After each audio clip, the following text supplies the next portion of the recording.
Chapter 291. After saying this, Li Luo fell into deep thought. The temperature was dropping. Lu Han couldn't take it anymore.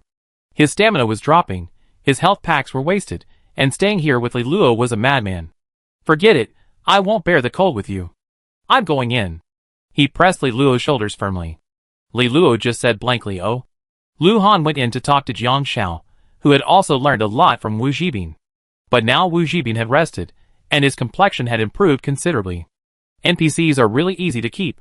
Jiang Xiao asked Lu Han, "How are they?" Lu Han whispered, "They're not on the same page as us." Li Luo's energy was clearly not in the game. This meant that his goals were not aligned with theirs. Forcing a player with such a different path would be fatal. And Lu Han felt that his luck had reached its limit. Jiang Xiao nodded. "I still believe the mission's primary purpose is to rescue the researchers. Otherwise, wouldn't the mission sequence be to wait until the researchers lost vital signs before triggering the USB drive mission?" She disagreed with Li Luo's claim that finding the rescuers was actually just to escort the USB drive. These were originally two missions, with escorting the USB drive being the secondary option after the researchers' deaths. "What do you mean?" Lu Han asked. Jiang Xiao looked at Li Luo's back outside. "I heard my coach say that in the past, the country spared no effort to send people abroad to cultivate talent, so they could learn from other countries' strengths. Of course, not all of these people returned. Some were unable to return for various reasons, while others chose to stay abroad. Only a very small number returned to serve their country after completing their studies."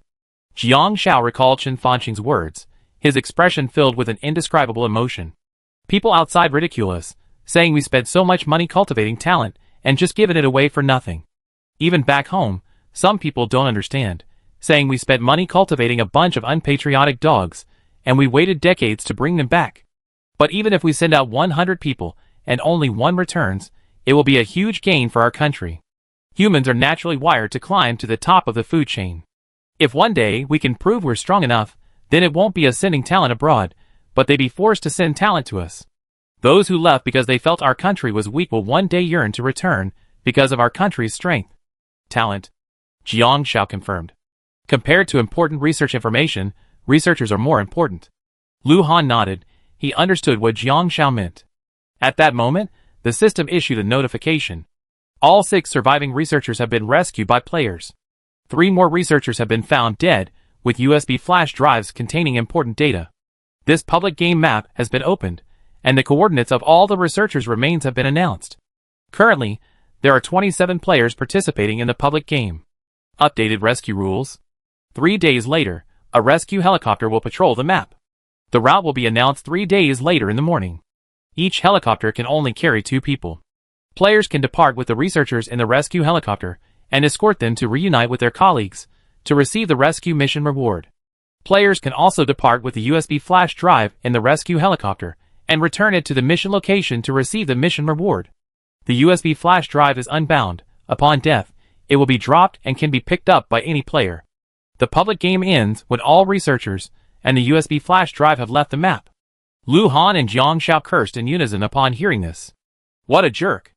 Just then, Li Luo ran in, shivering with cold, as he tossed the USB drive to Lu Han. "Here, my stamina is almost gone. I'm leaving." Lu Han raised an eyebrow. "Where to?" Li Luo smiled. "Back, of course. I have more important things to do in the real world. I'm leaving." With that, Li Luo turned and walked back into the snowy wind. Jiang Xiao blinked at the USB drive in Lu Han's hand. Good boy, he went out in the cold for a few minutes and got a free quest reward. Chapter 292. Li Luo's figure vanished quickly. Having made a decision, he walked resolutely in his direction without looking back. Lu Han, watching Li Luo's back, suddenly felt an indescribable feeling. The USB drive is unbound. Upon a player's death, it drops and can be picked up by any player. This is meant to allow players to compete for the reward. Jiang Xiao pondered the mission. Also, there won't be any restrictions on player access. If a player mistakenly enters the USB drive area and is mistaken for a guardian by the pursuers at night, there will be one more pursuer. Furthermore, the game rules stipulate competition for rewards, making cooperation difficult. It's best to avoid interacting with players. For example, if Li Luo's USB drive pursuers are 4, and the pursuers are fixed, then no more than 4 guardians can appear within their field of vision. And Wu Zhibin, whom Jiang Xiao rescued, is currently pursued by 2. Total, there will be 6 pursuers tomorrow. There aren't that many of them right now, and Jiang Shao still can't show up tomorrow.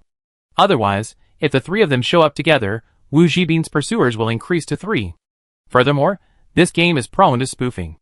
If players lack absolute trust and tacit cooperation, it's easy for one player to trick another.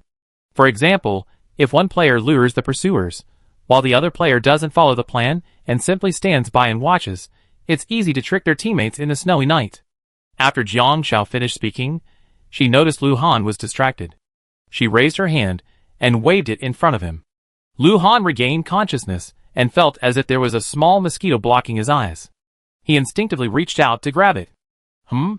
Jiang Shao was stunned. The scorching heat of Lu Han's palm contrasted sharply with her cool, warm little hand, making the tips of her ears red. Nothing. Let go, Jiang Shao said. Lu Han instinctively let go. Then he felt the touch of his palm. Lu Han sighed. The little hand was soft. What a pity, he let go too early. Jiang Shao was puzzled. What were you thinking about just now? She had never seen Lu Han so distracted before. That was the first time. Lu Han looked outside. Li Luo was gone. With his health reduced to 0, the player would soon disappear, but that was Li Luo's own choice. Nothing, I just suddenly feel a little envious of him, Lu Han said casually. Jiang Shao felt like he was joking. What do you envy him for? A popular streamer with 36 million followers still envied others? Lu Han's tone remained nonchalant. I envy his determination, his passion, his choice without being lost. After saying that, he ruffled Jiang Shao's hair. Go to bed early. The smile on his lips held a captivating tenderness, seemingly stirring lingering ripples in one's heart. But Jiang Shao still sensed an indescribable loneliness. She pondered Lu Han's words. So what did Lu Han want? Because they were in the cabin, there was no need to set up a separate tent. The only bed was given to Wu Zhibin, and the 2 of them spread their sleeping bags on the floor. Both of them had the kind of Michelin tire-style sleeping bags filled with down. Jiang Shao's sleeping bag was red, like her tent. Lu Han's tent was blue, and his sleeping bag was green, the color of the large trash can. And now, as Jiang Shao watched, as Lu Han finished washing and prepared to crawl into his sleeping bag, the sight was so breathtaking that she couldn't help but widen her eyes. Only after Lu Han entered did Jiang Shao call out. Lu Han. Lu Han thought the child was going to say some sweet goodnight words to him, and his eyes arched upwards, feeling incredibly happy. Then he heard Jiang Shao say, emotionlessly, You just looked like a thrashing pig. Exactly like one, okay? Lu Han, ? Chapter 293. Jiang Shao. Lu Han pondered for a moment. Jiang Shao subconsciously tucked herself into her sleeping bag, leaving only her head. Lu Han tilted his head. The distance between their sleeping bags was about 2 meters. Jiang Shao nestled in her sleeping bag. Her small head was swaddled by the bag. Our sleeping bags are the same. You look like a red silkworm. Lu Han said this calmly. Jiang Shao pouted. That's better than your pigworm. Red is more festive than green. Lu Han pinched his brows. Jiang Shao, have you ever heard a saying? Jiang Shao expressed confusion. A cornered dog will leap over the wall. Lu Han said seriously. Jiang Shao, ? What's going on? He's going to jump over the wall to show her. A bug will nudge you when it's anxious. Then Jiang Shao watched Lu Han roll towards her on the ground, tumbling into her sleeping bag. Jiang Shao, surprised. The pig bug was tumbling. Frightened, Jiang Shao quickly tucked herself into her sleeping bag. When Lu Han reached her, she saw Jiang Shao, headless like a silkworm chrysalis. She chuckled, propping her head up with her hands. Jiang Shao, if you can, don't come out tonight. What's wrong? Can you still hit me? Jiang Shao's voice was muffled in the sleeping bag. After waiting for a while, Lu Han didn't speak. Jiang Shao poked her head out of the sleeping bag. As soon as she emerged, she saw Lu Han leaning against her, very close, his eyes deep and his smile clear. She was stunned. I have to say, Lu Han has a handsome face. His facial features are three-dimensional, his outlines are deep and distinct, and his eyebrows are full of heroic spirit. His flamboyant ruffian spirit not only does not make his gangsterism shameless, but instead makes him more romantic. I won't hit you. Lu Han looked at Jiang Shao seriously, and said in a deep voice. But if you dare to come out, I dare to kiss you. After saying that, he looked at Jiang Shao, as if he was going to move forward. Livestream. Ah, Brother Han is being a scoundrel. Damn it! Kiss him. Kiss him. I want to watch something R-rated. When did Brother Han become a scoundrel? He's so shameless. My Shuzi would be scared. Hasn't Brother Han always had that scoundrel side? Ever since he met Mrs. Han, Brother Han has toned down a lot, okay? I just want to say, this couple relationship between these two is so childish. But I love watching it, ha ha ha. On the screen, Lu Han approached Jiang Xiao, and suddenly the live stream went dark. Oh shit, blocked? Ah. Can't I just subscribe? Can I pay? Why aren't we allowed to watch? Why didn't the moderator warning appear? Why didn't they give us a heads up so we could be prepared for the end? You're overthinking it. It's already 10 o'clock in this simple game. Lu Han. Have some shame. Jiang Xiao huddled in her sleeping bag, her face the color of a baby's. Then she heard a muffled, low laugh, as if it took a lot of effort to hold it back. Jiang Xiao? ? Such laughter made the shy Jiang Xiao grit her teeth. She emerged from her sleeping bag, and found Lu Han no longer in it. Instead, he was leaning against the wall, sitting right above her, propped up with his hands, his face a carefree, relaxed smile. Seeing the child poke his head out, she couldn't help but reach out and rub him. Children are so innocent. Jiang Xiao? ? Jiang Xiao, whose head had been stroked, reacted, her face settling into a stern expression. So Lu Han, were you teasing me just now? Not really. Lu Han looked down at Jiang Xiao, his narrow eyes curling slightly, as he uttered a few words slowly. It's flirting at best. Flirting. Jiang Xiao was so shocked by these two burning words that she felt like she was being scorched on the outside, almost bursting with a scorching aroma. Chapter 294. Lu Han had indeed never been in a relationship. But just because he hadn't eaten pork didn't mean he hadn't seen pigs run. He was a streamer. At his first live streaming company, all the streamers were in a small space, and there was no shortage of female streamers. They flirted and posed for the rewards of their boss, though most of them used filters and beauty enhancements that were eye-catching. But they often said some inappropriate things to him, which Lu Han could hear through the thin wall of the room. After hearing them for a long time, he became impassive. After Lu Han gained some fame in the circle, it became even more so. The private messages from backstage, the overtures from the contact staff, the invitations to collaborate with female streamers, the advances from female players in the game, most of those who approached him were shameless and had no moral composure. Of course, Lu Han couldn't reach out to those who had a sense of self-control, because they wouldn't approach him at all. Even if they did, they would quickly and consciously leave once they realized he wasn't interested. As a result, Lu Han had little understanding of the opposite sex, and they were mixed, both positive and negative. Compared to Lu Han, Jiang Xiao's life was much simpler. She also attended school, but only on a nominal basis. She often took time off for training and competitions, and because she was a top player on the national team, the school turned a blind eye. During her closed-door training, Jiang Xiao was exposed to relatively little information. The 2 years after her retirement were probably the period of her greatest social interaction. However, after discovering holographic gaming, she spent most of her time playing solo, so she didn't have much experience interacting with the opposite sex. Furthermore, Jiang Xiao was 2 years younger than Lu Han, and lacked several years of worldly experience, so it was understandable that she was thin-skinned. If she expanded her circle of friends, she'd be accustomed to such brazen behavior as Lu Han's. Those with more theoretical knowledge or practical experience could retort with even more risque rhetoric. So now, when Lu Han said this, Jiang Xiao felt mortified, her pointed little fangs gnashing in mock anger. Lu Han, you're ruining their relationship if you talk like that. Huh? Lu Han thought carefully. He couldn't quite tell if Jiang Xiao was serious or joking. After all, he couldn't see Jiang Xiao's face right now. Don't like it? Or, I hate it. Jiang Xiao, Does she really need to answer whether she likes it? But she had to say whether she really hates it. Jiang Xiao thought again. If someone else had said this to her, like Lu Daong or Hua Pao. If either of them had said this to her, she would have jumped up and slapped them both to death, the kind that would have been impossible to remove for 3 days. But if it were Lu Han who said this, Jiang Xiao would feel an indescribable feeling in her heart, nervousness, a racing heartbeat, and embarrassment. At the same time, there was also a kind of arousing, tantalizing excitement that made her want to act.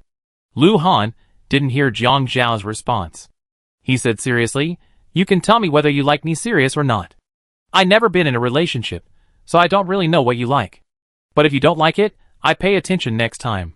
If he could clearly see or feel the dislike in Jiang Zhao's eyes, then he would know it was time to retreat. Jiang Zhao didn't dare to speak. She believed that Lu Han should remain as he was. There was no need to pretend for her. But Jiang Zhao couldn't answer the question of whether she liked him serious or not. So she turned around and, without hesitation, covered her head with her sleeping bag, leaving only a small opening for breathing, and muttered sleep. Chapter 295. Unable to find a definitive answer, Lu Han was perplexed. It was as a certain netizen had said, a woman's heart is like a needle in the sea. Jiang Zhao. Lu Han was about to say something when the child reached out, holding 2 earplugs, and shoved them into his ears right in front of him. It's better to ignore it than to listen. But Lu Han saw Jiang Zhao's reddened ears. Instantly he understood. The child is shy, okay, give her time. Lu Han also laid down in his sleeping bag to rest. The fire in the hut glowed dimly. But it wouldn't burn all night. After an hour, the fire died down, leaving only a faint spark to maintain the warmth. Plus, they were all in their warm sleeping bags, and Wu Zhibin was covered with 2 military quilts, so they weren't affected by the cold outside. Knock, knock, knock. Towards dawn, there was a knock on the door. Zhang Jingwang knocked on the door. Not far behind him was a player, not a pursuer. He had taken the USB drive from the researcher. There had been only one pursuer that night, and he had already dealt with it. But he hadn't expected to be followed by 3 players. Luckily, he woken up in the middle of the night and decisively abandoned the tent, otherwise he wouldn't be here now. Help, help! Is anyone inside? The door to the hut was bolted from the inside, so he was certain someone was inside. Who? Wu Zhibin had woken up before Lu Han. He instinctively stood up, and Lu Han followed suit, saying, "Don't move." Wu Zhibin felt a chill creep into his bed. Then he slowly sank back down. The bed was warm. The knocks continued. Is it a player? Please help. There are 3 players chasing me. I can give you the USB drive, but I don't want them to succeed. Zhang Jingwang whispered. Lu Han walked to the window and heard what Zhang Jingwang said. But he didn't react, simply leaning against the wall, pretending no one was around. Just give us the USB drive. We only want the quest reward. 3 shabby figures were getting closer. They were quite polite, even robbing with openness. The problem was that they each had a charcoal stove to warm their hands, and were wrapped up so thickly, they really deserved a beating. In reality, they wouldn't resort to violence. After all, the rules of the game prohibited players from harming each other after the 3rd stage, making it a relatively peaceful stage. And there was a bug in the rules in this frigid weather. They didn't need to resort to violence. They could simply tie up the opponent and throw them into the snow, leaving them to freeze to death. This wouldn't count as harming the players. But Lu Han had no intention of rescuing anyone. He was just enjoying the show. We're all players. Are you going to stand by and watch them die? Zhang Jingwang gritted his teeth. They deal with you as well as me. Lu Han said slowly, can you protect the USB drive by yourself? What's the difference between losing it tonight and tomorrow? They saw me find the USB drive in the cave, and then followed me. Zhang Jingwang gritted his teeth. As long as I shake them off, I can protect the USB drive. Lu Han's heart skipped a beat. Cave, yes, he was tempted by the cave. The cave's terrain was better for ambushes, as pursuers would inevitably enter, making it easier to set a trap at the entrance. But that didn't mean he was going to save Zhang Jingwang. Zhang Jingwang's information was clear. The cave was located within the coordinates of the 3 researchers' remains. So Lu Han simply said, an innocent man is guilty of possessing a treasure. It was Zhang Jingwang's fault for not being able to protect his mission reward. Zhang Jingwang's face darkened, and he threw the USB drive out. I'm leaving. Don't look for me. Then he swiftly ran away.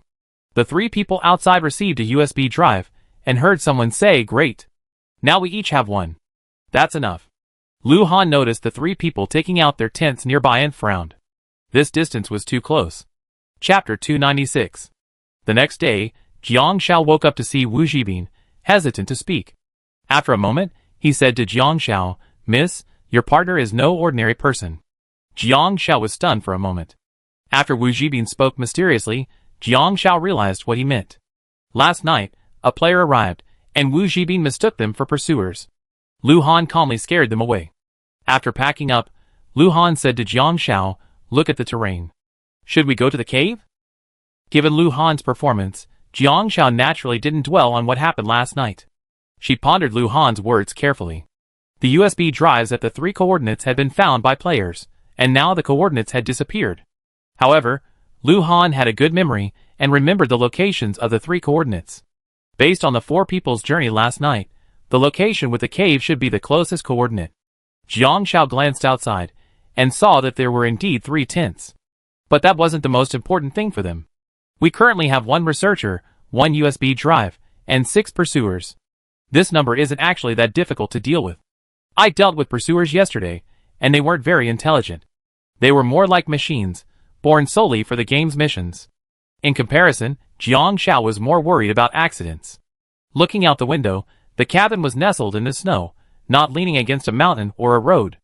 It was easily visible, save for a few rocks not far away, making it particularly conspicuous against the snow. Most importantly, the cabin looked sturdy, capable of withstanding the wind and blizzard.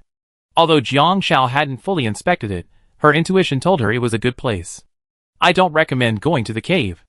Caves are always close to the mountain. Jiang Shao looked at Lu Han in disgust, but if an avalanche occurs, the cave entrance will definitely be sealed. We don't know how long it will be sealed.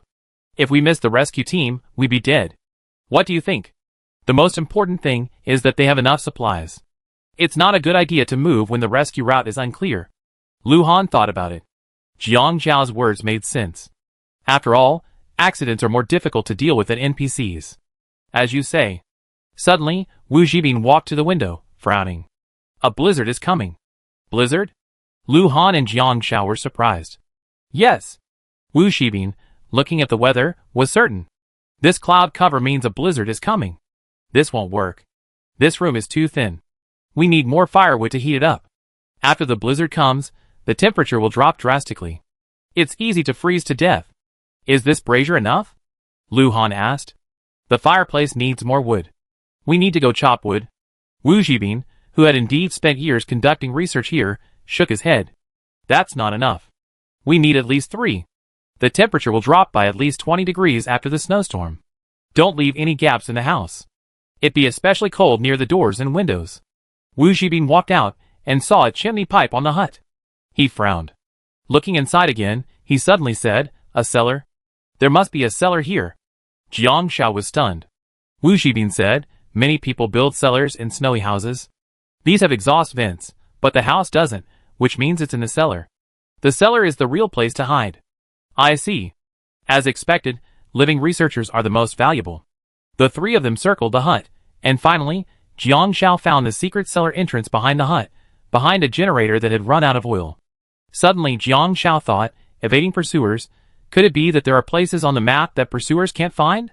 This doesn't mean players have to run around in the snow all night to avoid pursuers, but rather to find hiding spots. For example, this cellar? If that's the case, no matter how many pursuers there are, they won't pose a threat to the player. That's possible. After all, those pursuers certainly didn't seem like intelligent NPCs capable of opening cellar lids. He nodded. You go down and take a look. I go chop wood. Chapter 297. The cellar door opened. Jiang Shao went down first to take a look. Sure enough, there was a hidden gem. There were not only sofas and TV antennas, but also a small fireplace. But no one had been down there for a long time, and the sofas and other items were covered with dust sheets. Now Wu Jibin helped lift them, and the dust was quickly swept away. It looks like no one has been here for a while. Wu Jibin sighed. This cellar is well built. The walls are insulated with rock wool panels. There's only 1 bed, and the space is about the same as up there, but there's a lot more clutter in the cellar, so it looks messier and more crowded. Jiang Shao looked around. But it's okay for 3 of us. Uncle Wu, you take the bed. We have sleeping bags. Okay. Then I'd be nice. But we need to get the fireplace started first to see if it's been unused, and if the chimney is clogged. Wu Jibin was a man of plenty of survival experience. The 2 of them tinkered with the remaining wood until it ignited. Wu Jibin lay on the ground, his face covered in black smoke. It's not blocked, thankfully it works. The cellar quickly warmed up. Jiang Shao brought out 2 buckets of water for Wu Jibin to wash, put some food aside, and then went upstairs to take a look. The sky outside was darker than it had been in the morning, with clouds rolling in nearby. Jiang Shao checked the temperature, minus 18 degrees Celsius. As expected. Because of the cold weather, resting while maintaining a constant temperature also slowed down stamina recovery. It took about 12 hours to fully recover, so it was already 10:30 when Lu Han and Jiang Shao woke up. A normal morning temperature would be around -13 degrees Celsius, with the midday high reaching -8 degrees Celsius. That's when messages and posts would begin to arrive. But now, after all this trouble, it was already noon, and the temperature was still -18 degrees Celsius, dropping ever lower. Even the phone wouldn't work. Jiang Shao didn't see Lu Han, but she noticed the 3 tints from that morning were gone. It seemed they had woken up. A cold wind howled, and Jiang Shao went into the small room to make one last check. Looking at the snow, the wind was strong, covering up the footprints in the snow. She couldn't tell which direction Lu Han had gone. After waiting for a while, Jiang Shao finally retreated to the cellar. She had no choice but to wait until Lu Han returned to check the rules of the game, and see if there were any hidden safe spots on the map that could completely evade pursuers. Wu Zhibin began fiddling with something, taking an iron kettle, and sitting on top of the fireplace. Drink more hot water in this weather. Jiang Shao nodded. Thinking for a moment, Jiang Shao retrieved a few bags of food from her storage. What are these? Wu Zhibin watched Jiang Shao fiddling. Ah, these are raw rice noodles. Jiang Shao blinked. In this weather, a bowl of hot rice noodles would be nice. After munching on chocolate for so many days, her taste buds were really going to dry up. Jiang Shao felt that after returning home, she would never crave sweets again, especially chocolate. Although most of the physical exertion from following the rules came from sugar, this game did have some success in helping her quit sweets. Rice noodles only took 10 minutes to make. Although there weren't any fresh condiments like onions, ginger, and garlic, the usual seasonings, as well as some of the sauerkraut Jiang Shao had made earlier, were still there and added to the rice noodles. After cooking and seasoning, she served a bowl to Wu Zhibin. Wu Zhibin ate the fragrant, spicy, and stomach-warming rice noodles, nibbling on the sauerkraut, and took a sip of the perfectly salty broth, feeling slightly satisfied. This is a southern taste, right? Yes. Jiang Shao nodded. My family's from the south, too. I went back during the holidays this year, but I left after just a few days. I haven't had this rice noodle in years. Wu Zhibin sighed. The two chatted. A bowl of rice noodles was a bit too much in this weather. Wu Zhibin began to tell Jiang Shao about his nearly 20 years of research with Professor Chen. Chapter 298. It's been almost 20 years. I can count the number of times I've been home on my hands. Every time my son sees me, he treats me like a stranger. Wu Zhibin clutched the large bowl, his eyes slightly tearful. Just before I fainted, I thought I was going to freeze to death here. My child was all I could think about most. Jiang Shao regained consciousness. Listening to Wu Zhibin's story, Jiang Shao still couldn't quite comprehend it. For her, having parents was a luxury.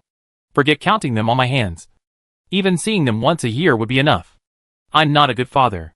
Wu Zhibin sighed. I often wondered if I made the wrong choice. Jiang Shao looked at Wu Zhibin and thought of Chen Fansheng. She paused. There's no right or wrong in choices. Wu Zhibin was stunned. Jiang Shao took a sip of her soup and whispered. My coach also neglected his own family in order to train his teammates. Chen Fansheng, her coach. He brought her from an orphanage and nurtured her with meticulous care. Before darts, Chen Fansheng trained archery athletes. However, for various reasons, he left the team and took over the darts team. At that time, darts hadn't even been successfully accepted into the Olympics, and he was forced to start preparing well in advance. The shift from training archery to training darts involved redesigning not only the training format, but also the team members. He dedicated himself wholeheartedly to the cause, both for the country and for himself. The team members often traveled extensively for training and competitions, which could take up to 2 weeks, and closed-door training sessions could last for months. Chen Fansheng poured a great deal of effort into Jiang Shao. The coach had a daughter who once came to Jiang Shao without Chen Fansheng's knowledge and angrily pushed her to the ground. That's my dad, not yours. You're just an orphan. It was at that moment that Jiang Shao clearly understood that no matter how kind Chen Fansheng was to her, he was still someone else's father. No matter how close she was to him, she could only call him coach. Over more than a decade together, their relationship became one of both teacher and father. Chen Fansheng and Jiang Shao had a conversation. He felt guilty for letting his family down, but he had no regrets. He was especially proud of Jiang Shao as she broke records and achieved impressive results at the World Championships, telling the world where she came from, what country she came from, and making the world remember her name and her origins. But Chen Ling skipped classes, fell in love, got into fights, and hurt herself. He tried to retaliate against Chen Fansheng by destroying his own life. That day, Chen Fansheng was drunk, and Jiang Xiao overheard his inner thoughts. Xiao, you asked me this before. If you get good grades, will your parents show up and regret abandoning you? This chance might arise, but it's slim. Deep down, my coach doesn't want it to happen, because if it does, you might be faced with a choice. So Jiang Xiao understood. She said to Wu Zhibin, Uncle Wu, making choices is a painful thing. Even more painful than the person who suffers the consequences is the self-blame and regret that the person who makes the choice must bear. Your child is certainly suffering, but you haven't had an easy time these past few years either. If you can't gain understanding, the only way to alleviate the pain of your choices is to stay firm in your direction and stop doubting yourself. Some achievements are destined to require sacrifice. When there's no choice, all you can do is strive to change and independently become the person you want to be. Rather than letting the consequences of your choices fester and hurt yourself and others, they can unravel many knots. If you only consider gains and losses from your own perspective, you only hurt yourself.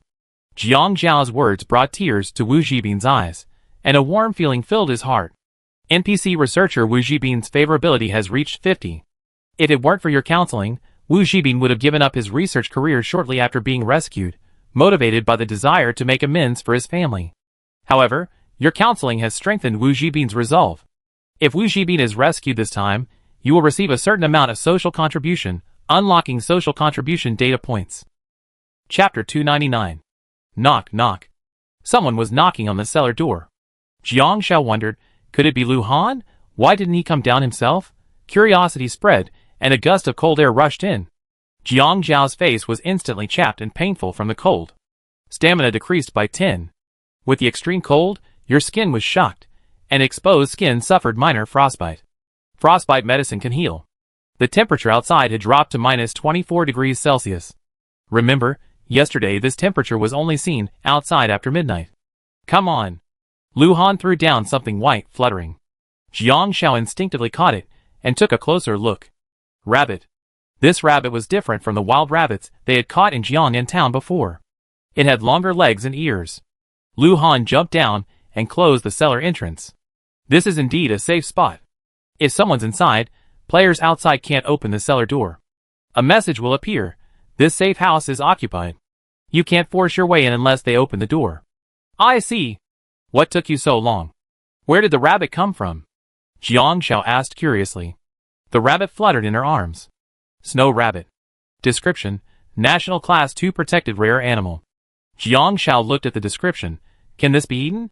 Preferably not. Lu Han paused. If you want to eat it, I kill it.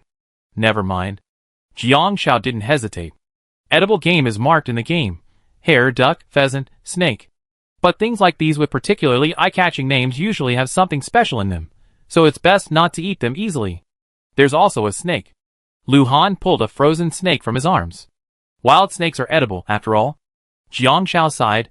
Aren't you afraid it bites you? Jiang Xiao placed the rabbit on the ground, and it hopped around. Lu Han, don't like it. Jiang Xiao, you can't eat it. Lu Han, I thought you girls would like these furry little animals. Jiang Xiao, so I rubbed it. To show liking. Yeah. Lu Han reached out and rubbed Jiang Xiao's head, indicating understanding. Jiang Xiao quickly covered her head with her hands. Question mark. Ruining your hairstyle is a heinous crime. Wu Zhibin smiled and picked up the snow rabbit that had jumped to his feet. It's a good thing you two brought it down here. If it hadn't found a place to hide, it would have frozen to death. Jiang Xiao asked, Uncle Wu, do you know how long these blizzards usually last?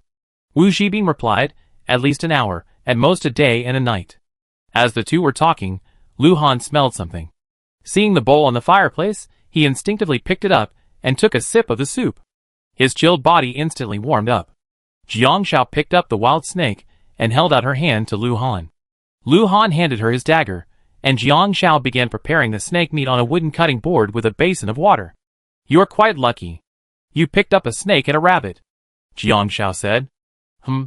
Lu Han mumbled a reply. The truth was, while Lu Han was pulling pine branches, he was suddenly bitten by a snake. Lu Han tried to pull it away, but the snake ran away quickly, exposing his hibernating companion in the snow. This is what they call a friend's death, not my own. Lu Han then moved to a different tree and stumbled upon a snow rabbit retreating to its nest in the snow. The rabbit kicked him in the face. The man and the rabbit fought for a long time, but the snow rabbit was eventually forced to give in due to its lack of strength. Chapter 300. Jiang Shao skewered the snakes onto the branches Lu Han had brought back. She rubbed them with salt, MSG, and chili peppers, then placed them in the closet to roast. She had just enough to get 3 snakes. Jiang Shao washed her hands, and took the frostbite medicine from the medicine box to apply to her face. Just then, a hand, blue with cold, reached out from beside her. Jiang Shao was stunned. She had seen Lu Han's hands before. They were slender, with beautiful bony fingers, a feature second only to his face. But these blackened hands looked rather bleak. Lu Han remained calm. Give me some. Is it that cold? Jiang Shao couldn't help but ask. Yes, Lu Han said. Gloves and shoes offer less protection from the cold. Staying in temperatures below 10 degrees Celsius for more than an hour will cause mild frostbite, but the loss of stamina won't be significant. The colder the weather, the faster the frostbite will set in, and the longer the frostbite, the more severe it will be. Jiang Shao opened a frostbite ointment and applied a small amount to Lu Han's hand. The ointment melted into the back of Lu Han's hand as soon as it was applied, and the frostbite healed. Then Lu Han slowly extended his other hand. Jiang Shao glanced at it, somewhat surprised. His other hand was also frostbitten, and 1 tube of ointment wasn't enough. Lu Han, assuming Jiang Shao had run out of ointment, quickly pulled out his large medicine box. I have more. Jiang Shao realized. Seeing Lu Han's strange expression, she asked, Are your feet frostbitten too? Concern from a child. Lu Han said pitifully, It's not serious, just... Before he could finish his words, Jiang Shao interrupted him. How about I apply ointment to your feet too?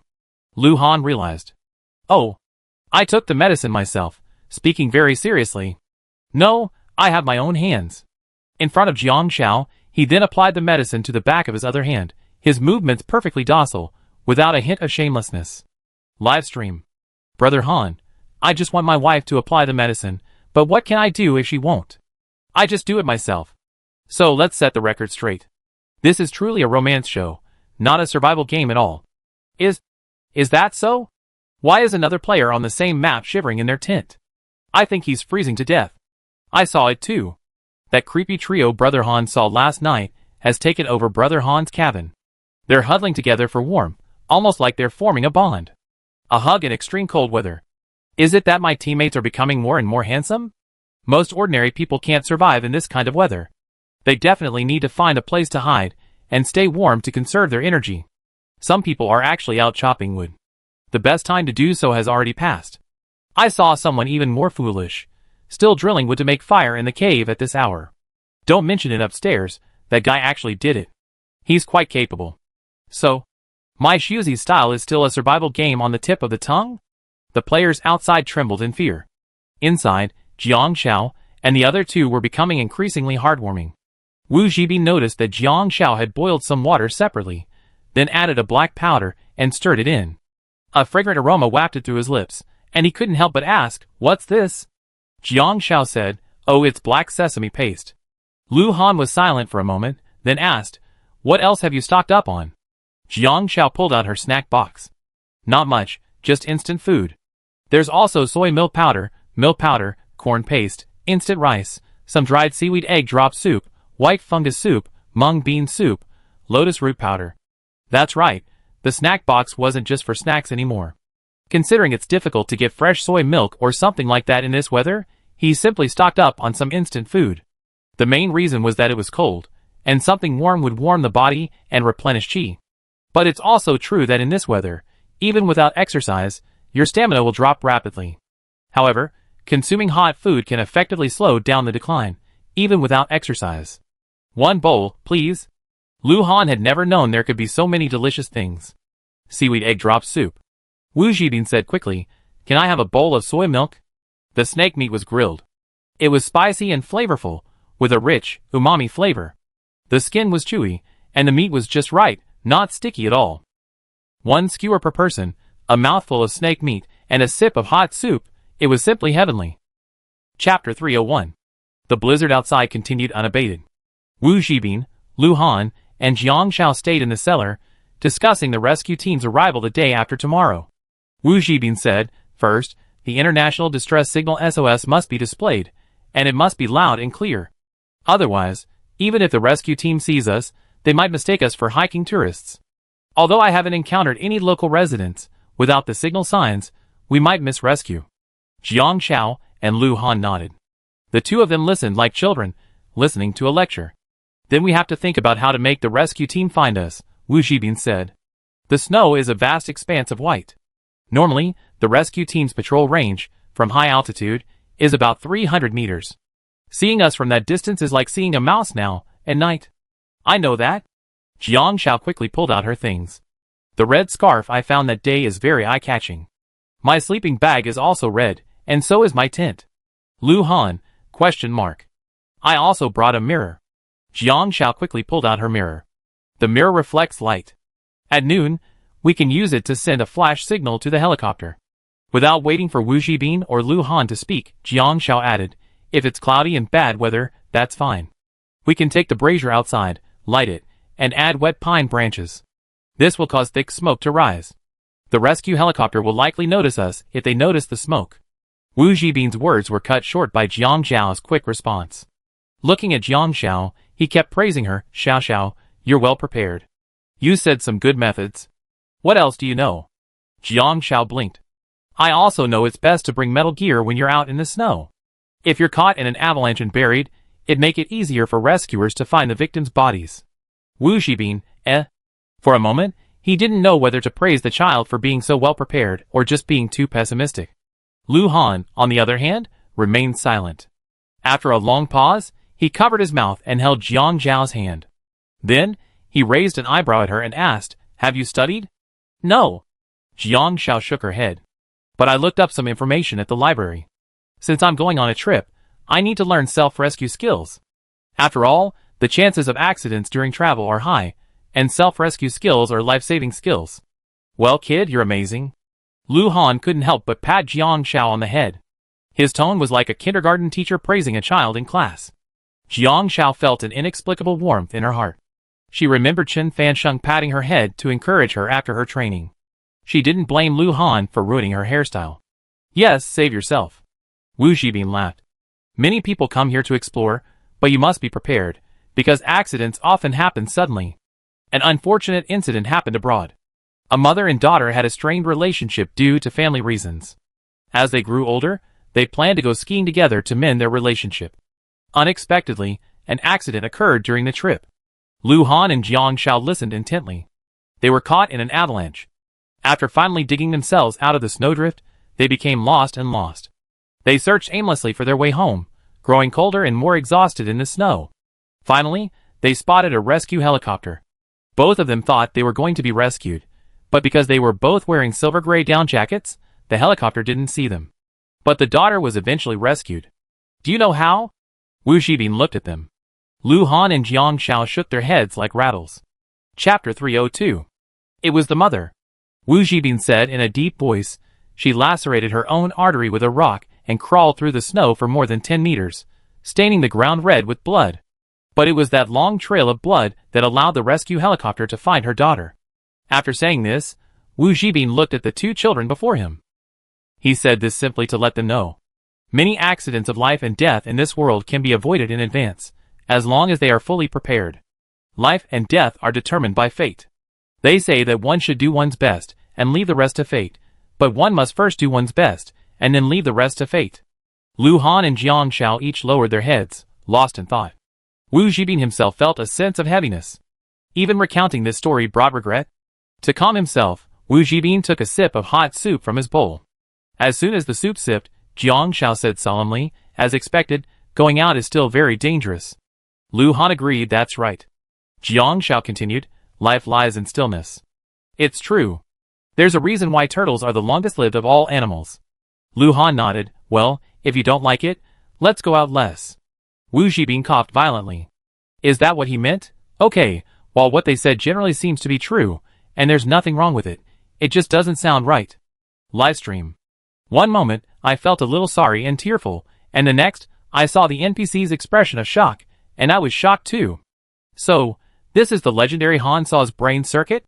Didn't you notice how Han Sa acted like a top student begging for praise, while Han Ge was like a slacker, unable to answer anything?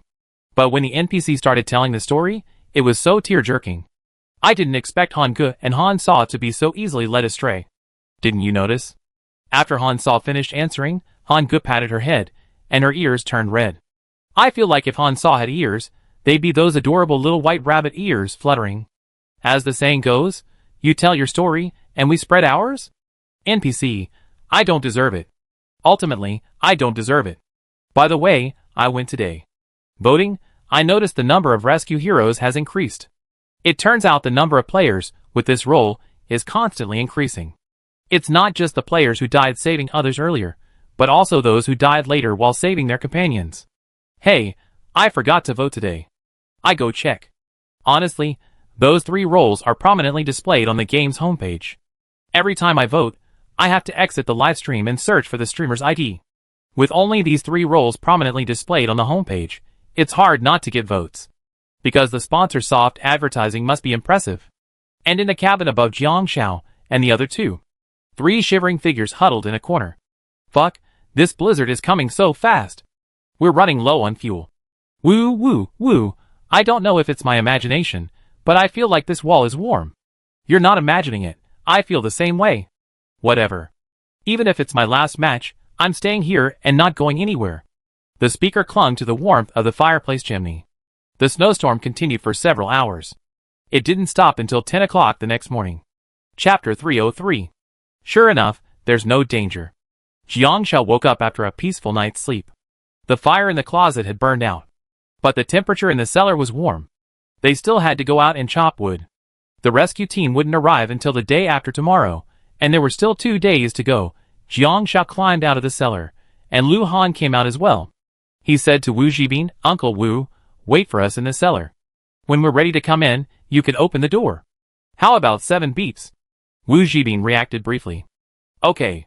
Jiang Xiao heard this and asked, puzzled, what 223? Lu Han climbed out and said to Jiang Xiao, 2 long, 2 short, 3 long. He opened the door for us only after this pattern.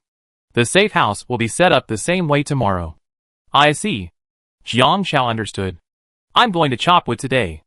Jiang Xiao heaved her axe onto her shoulder and said to Lu Han, don't tell me you're going. I'm not that weak. Jiang Xiao blinked.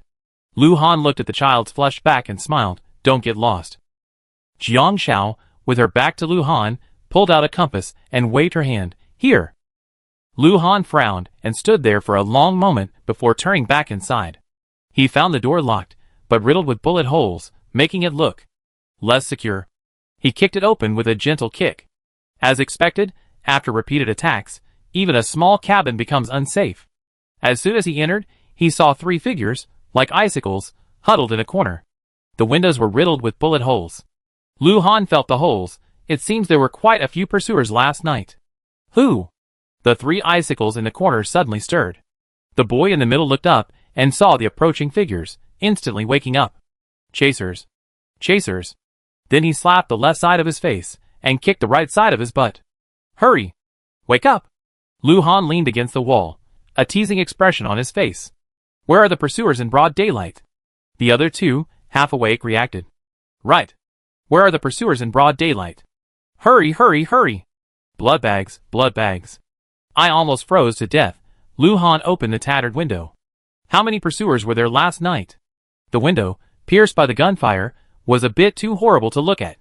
The 3 of them shuddered subconsciously. Last night was an unforgettable night. Who knows? Who would count? The stronger-looking boy quickly stood up. Who are you? Lu Han guessed they wouldn't know. After all, with the window broken this way, anyone who dared poke their head out would be riddled with hornets' nests. That's for sure. By the way, this isn't a real safe house. With the damage it's in, the pursuers could probably break in at night. You should find somewhere else, Lu Han said, turning and leaving. Hey! You haven't even told me who you are?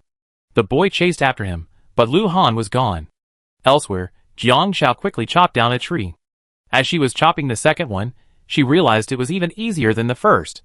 The branch snapped, and suddenly, a white rabbit jumped out, startled. Jiang Xiao had no time to react. The rabbit jumped so fast that it collided with the stump Jiang Xiao had just chopped, and its head tilted sideways, falling motionless. Jiang Xiao, After a while, Jiang Xiao lifted the rabbit up. Wild rabbit, near death, description, Deal with it quickly while it's still young. It'd be stale if you wait any longer. Chapter 304. Jiang Xiao returned to the cellar with a full load of firewood and a dying hare, successfully contacting Wu Zhibin using a code.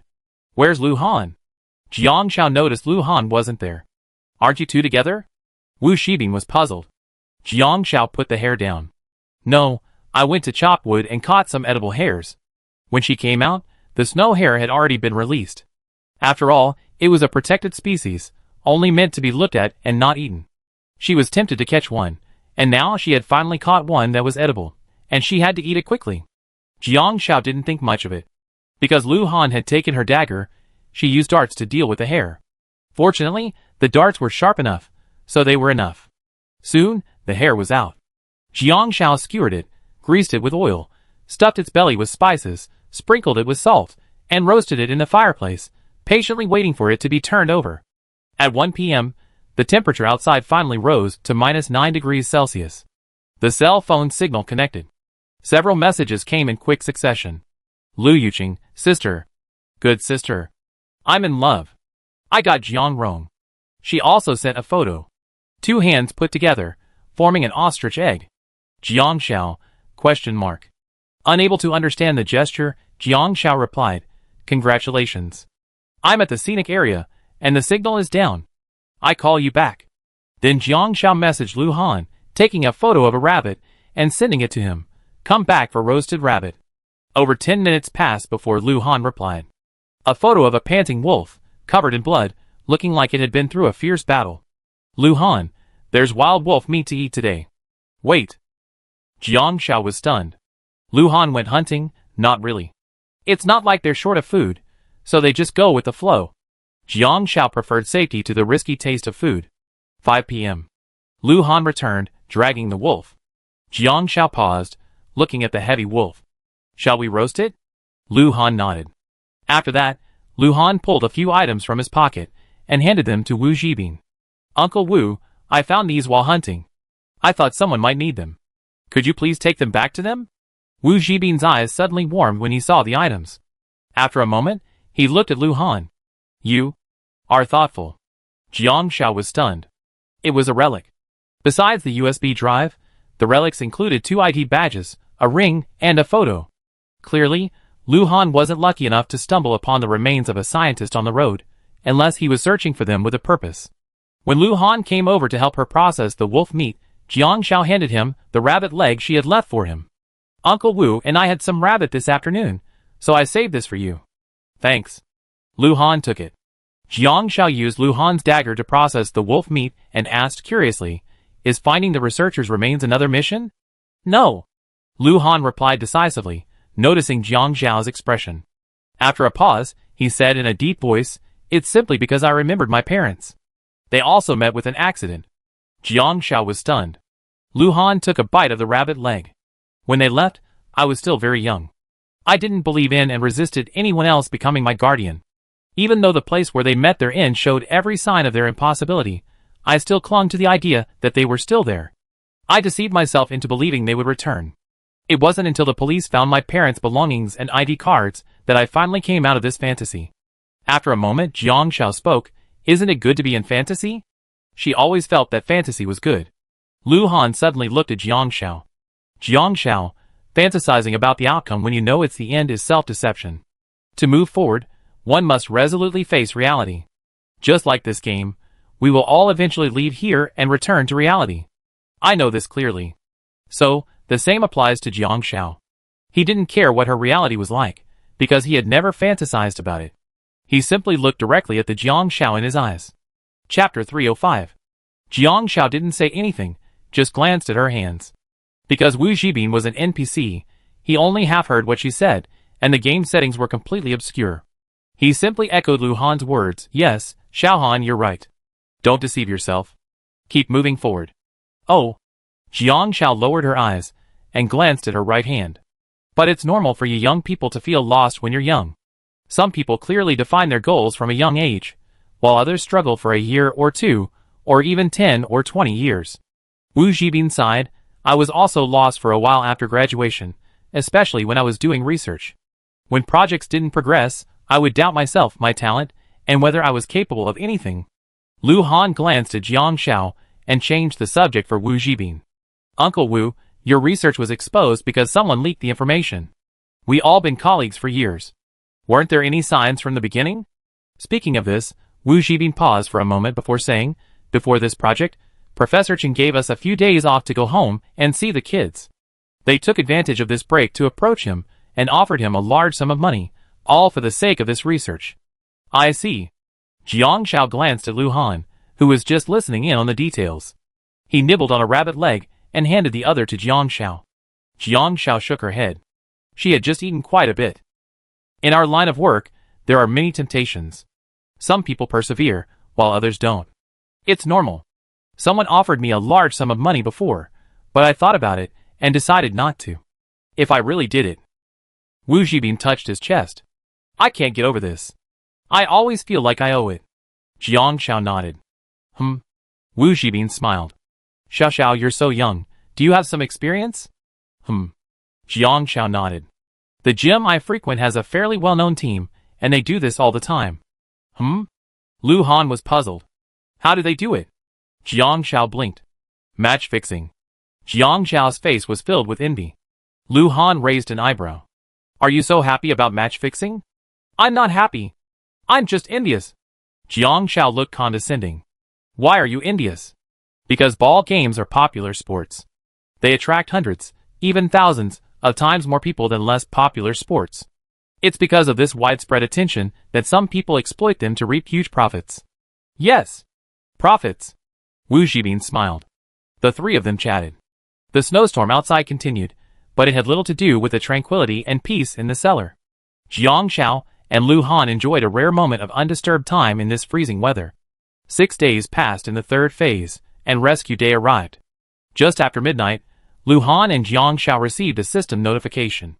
Players, please note, a rescue helicopter will arrive in this map today. Regardless of whether or not to rescue researchers, players in this map can only leave via rescue helicopters. The rescue rules are as follows. From 8 a.m. to 6 p.m., a helicopter will patrol the map every hour.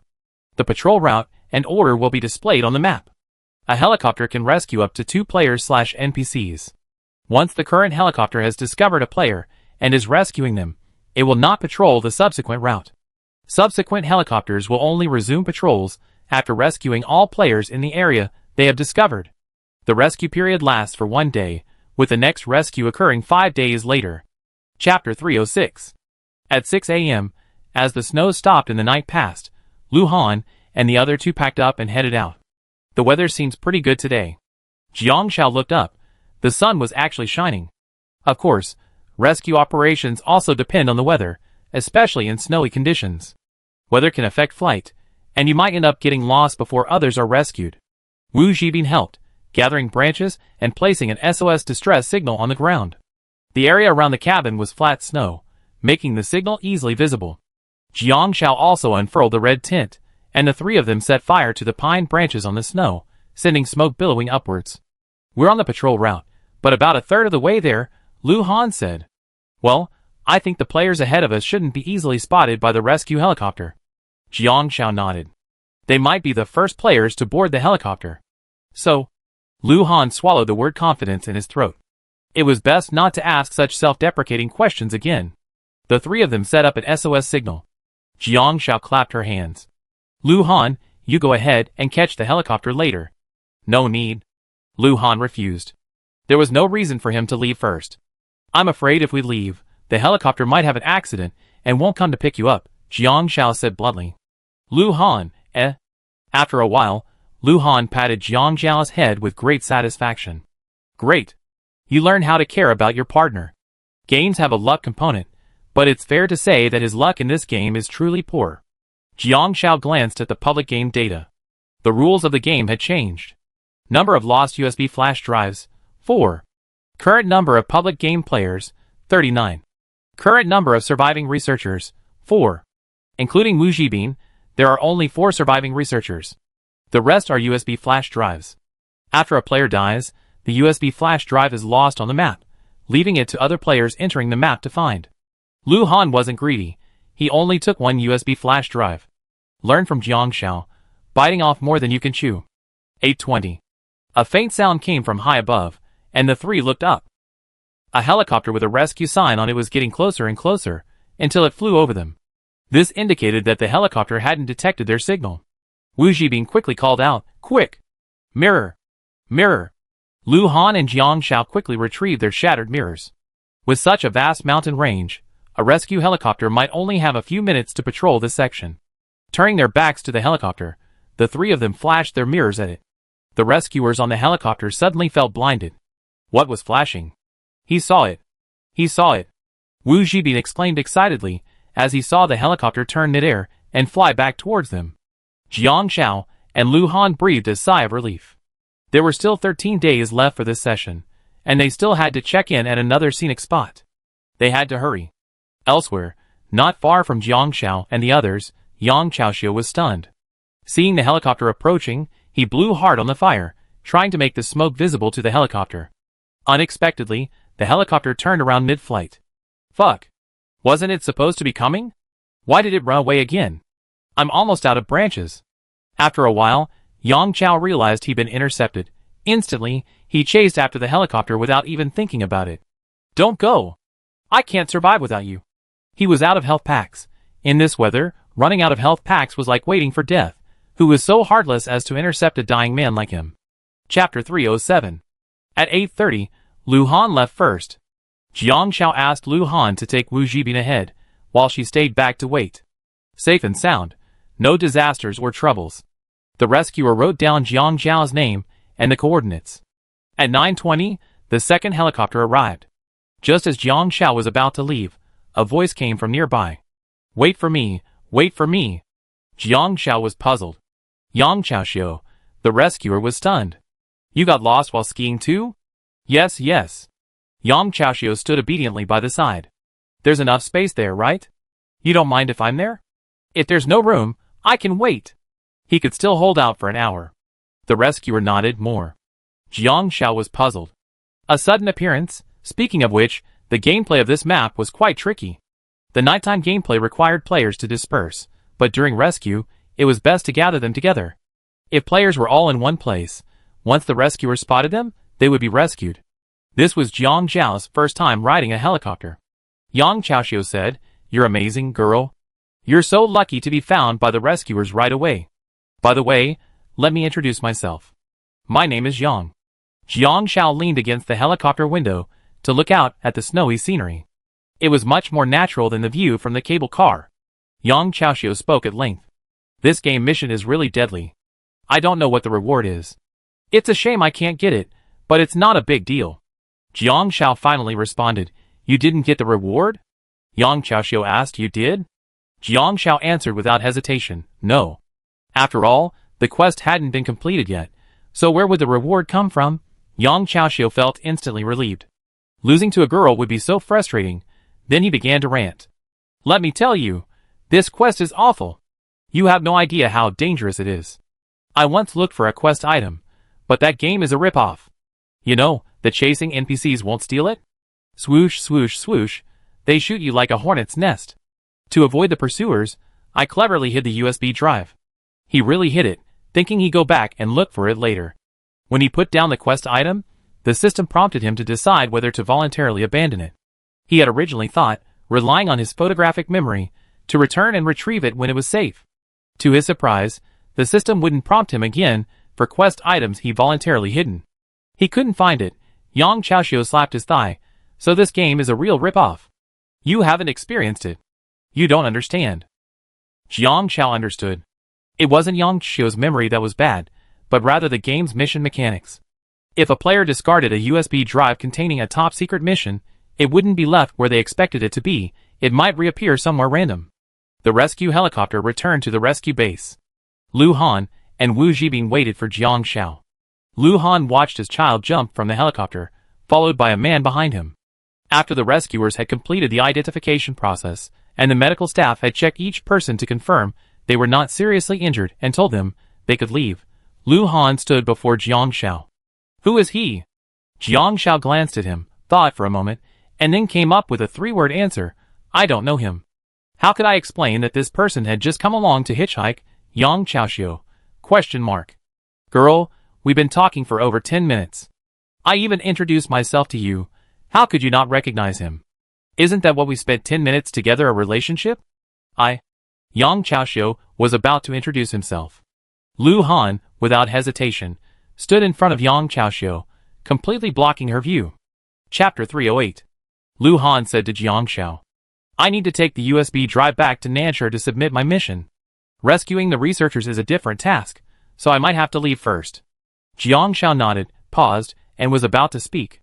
Yang Chaoxiu poked his head out from behind Lu Han, speaking righteously with an innocent expression. Didn't you say you didn't get the mission reward? You lied to me. Jiang Xiao said seriously, I haven't received the mission reward yet, because I haven't turned it in yet. Yang Chaoxiu, Motor, what a word trap. Jiang Xiao turned to Wu Zhibin and asked, Uncle Wu, when will your colleagues arrive? I wait with you to ensure your safety. Wu Zhibin smiled.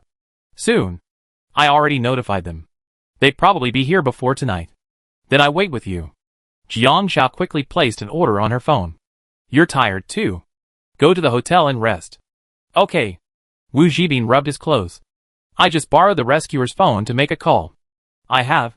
It's okay. Jiang Xiao said quickly and looked at Lu Han. Lu Han was very self-conscious. I buy a ticket right away and leave. I can rest on the bus. I booked a flight for tonight. Jiang Xiao paused. Actually, you don't have to be so anxious. I won't rely so much on luck anymore. She had indeed been careless about the first scenic spot. I'm not fully prepared yet. Lu Han pursed his lips. He rubbed Jiang Xiao's head. I know, but as a gaming partner, I have to spend this life with you, right? She could refuse. But he couldn't refuse. Jiang Xiao's long eyelashes trembled. Okay, I'm leaving now. The car's here. Lu Han glanced over. Jiang Xiao softly replied, She watched Lu Han leave.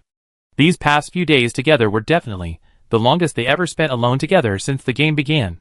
With Lu Han gone, Jiang Xiao felt a strange sense of discomfort. Yang Chaoxiu shuddered. Just play games. What's the point of showing off your affection? Leaving. I can't stand it. Jiang Xiao didn't know how long she had to spend with Wu Zhibin and his colleagues. She could only book a deluxe suite, but thankfully, it had a guest room, so Wu Zhibin got a good night's sleep. It was already 11 a.m. when they arrived at the hotel. I didn't expect to see someone arguing with the hotel the moment they arrived. I just checked in yesterday. Why do I have to pay for 2 days? The hotel manager, still smiling politely, said, Sir, this is our policy. Please don't be unreasonable. Jiang Xiao protected Wu Zhibin. A boy pulled the girl aside and said, Forget it. Don't make such a big deal out of it. The girl, still insisting, said, We just checked in yesterday. Why should we pay for 2 days? NPC? Or player? Jiang Xiao was puzzled. The hotel manager smiled. Miss, we're charging according to regulations. The girl said, Check the surveillance footage. I must have checked in after 6 o'clock.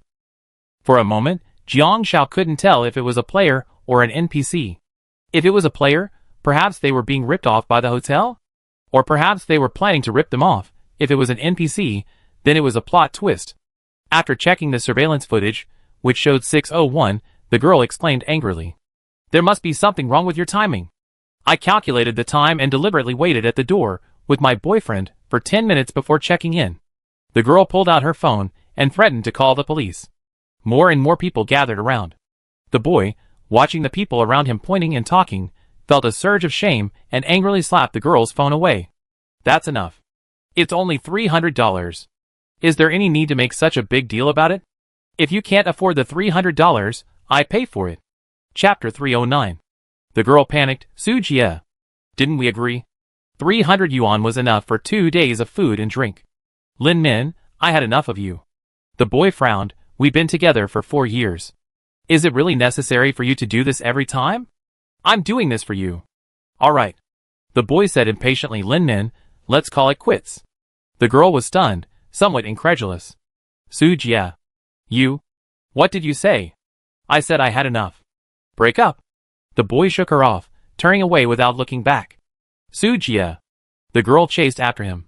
Under the gazes of Jiang Xiao and the others, the girl fell to the ground. She got up but squatted on the side of the road, crying helplessly. This couldn't be a player.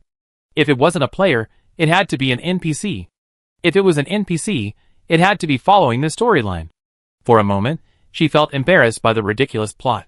But Jiang Xiao, adhering to the principle that players who didn't follow the storyline were idiots, stepped forward. Handing him a pack of tissues, "Stop crying." Lin Min raised her head, looking at Jiang Xiao through tearful eyes. "Thank you." Standing up and taking the tissues, Lin Min left dejectedly. Jiang Xiao blinked. "Gone? Where's the promised plot? So the tissues were given away for nothing? NPCs have become increasingly difficult to defeat in the past 2 years. A pack of tissues isn't enough anymore." Jiang Xiao took Wu Zhibin to a luxury suite, which came with a master bedroom and a second bedroom. Wu Zhibin looked at the luxurious suite and said, "This. Xiao, isn't this too expensive?" "No, Uncle Wu, go to sleep first. I call you when your colleagues arrive." Jiang Xiao quickly persuaded Wu Zhibin. Wu Zhibin nodded. Although no one was in any danger during this time in the snowy mountains, sleep wasn't exactly good. Wu Zhibin quickly rested in a new environment. Jiang Xiao began to play it off and read forums. Because the signal was poor in the snow, Jiang Xiao simply ignored everything else during the public games. Now that the first mission had been completed, he had to look for information on the second. The public games at tourist attractions are outrageous. Have you ever played them? I'm going crazy. I'm telling you to quit. The death rate is ridiculous. Over 100 players participated in the entire cruise ship game, and less than 10 survived. The extra rewards are simply unattainable. Jiang Xiao clicked on it. The original poster said, "The island check-in is pretty simple. You can only get there by boat, and if the boat breaks down midway, everyone will fall overboard. Following the current will get you to the island, but you need to survive the several hours of drifting. I prepared a rubber raft, so it was pretty easy." The second poster also said, after checking in at 6 a.m., the public was given a clue about the game. There were smugglers on the cruise ship, and the police were investigating. If you found the contraband and turned it in, you get a reward. I thought it would be easy, but after I found the contraband on the cruise ship, I was pursued by a bad NPC. They shot everyone, and I almost died. Later, I realized the contraband contained a tracking device. So tricky. Jiang Xiao paused. This gameplay was similar to the Snow Rescue Scientist gameplay, but with a different storyline. The difference was that the Snow Mountain scenic area was subject to severe natural disasters, and communication with the player was cut off for extended periods. This was likely intended to prevent real-time communication between players and exploit exploits. The way to reduce difficulty was to inform the player of the time and distance the pursuers would appear. In the public game on the island, there are no natural disasters, so the difficulty isn't high. However, the game increases the difficulty by hiding trackers and contraband, and NPCs appear at irregular intervals. The public games vary between maps, but the difficulty level is generally consistent. Jiang Xiao stroked his chin. Chapter 310. But it's not like there's no information. At least, analyzing the rules of the two public games, the public game increases the difficulty of some rules, while also relaxing others, and vice versa. Loosening the difficulty of some rules also increases the difficulty of hidden rules. The original poster posted the gameplay, because this public game has already ended. It's like the first kid to arrive takes a risk, but they also get to enjoy the treats. Just like the public game at the Snow Mountain scenic area, once the USB drive is found and turned in by the players, the public game ends. Jiang Xiao exited the current forum page to view other posts. Some players, due to insufficient funds and lacking health packs, arrive at the scenic area a little later, potentially saving their lives. The public game setup is equally intriguing. Fortune and wealth are sought through risk, and players who are greedy have a higher chance of returning safely to Nanshire. I looked through some more forum posts. Did you notice how easy this part is? Without participating in the public game, I could have completed the check-in in half a day, and nothing happened. This post is incredibly popular. Jiang Xiao already knew that luck could turn around in scenic areas, and the excitement of a non-African changing their bloodline was understandable. Read on. Brothers, I left the public game, but I didn't get anything. I was arrested the moment I came out. The reason was because I ate a nationally protected animal. Oh my god. I ate it because I was dying. Can you blame me? Brothers, I'm not going to spend this part in jail, am I? Help. This post was also quite popular, but Jiang Xiao clicked on it. The person didn't say which scenic area they were in, but based on the reply, it seemed unlikely to be a snow scene. Read on, and 3 new posts appeared. Jiangnan Town Tianqi Mountain Check-in Guide, welcome to add to it. Kuzai Dragon King Temple Check-in Guide, welcome to add to it. Yukui Mountain Snow Peak Scenic Area Check-in Guide. Welcome to add to it. Jiangshao? ? There are so many guides. Has everyone stopped playing? I clicked on it and saw the original poster's message. I have a Jiangnan Town Tianqi Scenic Area Check-in Guide. I'm trading it for a Desert Scenic Area Guide. Fishing post. 3 fishing posts in a row. I feel like I've been betrayed. May all 3 posters never have to eat instant noodles without seasoning packets. Jiangshao had been cramming a lot of game rules. Due to the sudden drop in the number of players, there weren't too many posts. In a few hours, Jiangshao had read through the posts of several days, and had even analyzed the cause and effect of a player's complaint that he was dragged to the bathroom and beaten by an NPC because he didn't give up his seat to a naughty kid on the train. Ding. Received a message from Lu Han, boarding. Jiangshao guessed Lu Han had arrived at the airport and replied casually, "Long live the Emperor." Lu Han chuckled at Jiangzhao's reply as he boarded the plane. After searching for a while, he replied to a message, but Jiangshao didn't see it. She had slept for a while to recover. 5 p.m. Jiangshao heard a knock on the door and got up to open it. 2 middle-aged men in black suits stood outside. "Hello, we're here to pick up Dr. Wu." Jiangshao was about to speak. Suddenly she paused. No, how did they know Dr. Wu was here? Dr. Wu hadn't said anything. Dr. Wu had simply sent her a message on her phone, saying he'd contact her when he arrived. Oh, by the way, the game prompts that the mission is completed only after escorting the researchers to their safe rendezvous with their colleagues, so there's a catch. Sorry, I don't know Dr. Wu, Jiangshao said decisively. The two glanced at each other and quickly said, sorry, we got the wrong place. After glancing at each other, they left. It was indeed a trap. Chapter 311. Jiangshao wasn't in a hurry to leave because she felt the hotel was safe. According to the rules of the public game, the other party had to come to her rather than enter directly because the USB drive had a range of 50 meters. While 50 meters is dangerous in the snow, it's a wide range in a hotel. After all, the hotel has 16 floors. After closing the door, Wu Zhibin emerged. Xiao, is it? Yes, it wasn't your colleague. I guessed right. Your colleague probably hasn't arrived yet. It's the people who wanted to get the USB drive, Jiangshao said. Just as Jiangshao finished speaking, her phone rang. It was an unfamiliar number. Hello, we're looking for Dr. Wu. We arrived at this location. Jiangshao quickly handed the phone to Wu Zhibin. After Wu Zhibin answered the call, he finally confirmed that it was his real colleague. At 6 p.m., Jiangshao finally personally escorted Wu Zhibin to his colleague's car.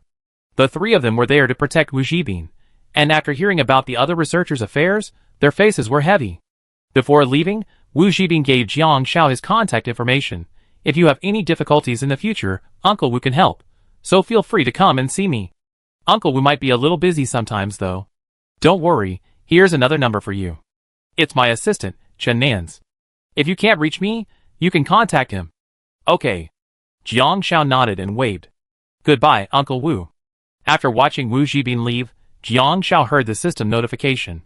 Congratulations to the player for completing a top-secret mission, successfully protecting an experienced researcher, and making a significant contribution to the country, earning 10 points of social contribution.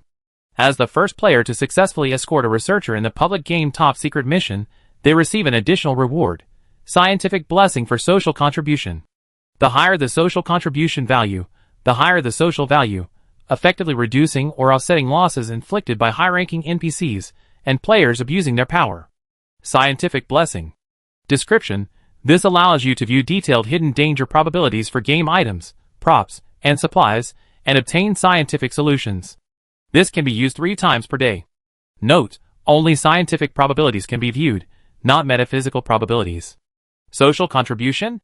Views scientific probabilities? The description of social contributions includes a social status, which relates to her career. The higher her career fame, the more social status she will convert after leaving her career. However, it can reduce or offset the damage caused by high-ranking NPCs and players abusing their power. Jiangshao tapped her chin. Does this mean that power coercion and intimidation might occur in the workplace? And that there will be competition between players? Let's look at scientific probability. Jiangshao didn't quite understand the so-called scientific and metaphysical probabilities. At this moment, Jiangshao was outside the hotel, interacting with guests. She looked around. Most items had the words viewable printed on them, but it was clear that only she could see them. Jiangshao walked into the lobby and saw the glass door handle. She raised her hand and clicked the viewable option in midair, and a system prompt appeared in her mind. The door handle has a 40% chance of falling off. Solution: use a flat blade knife to tighten the screws underneath the door handle. This will reduce the chance of the handle falling off by 38%. This blessing. It's simply beautiful.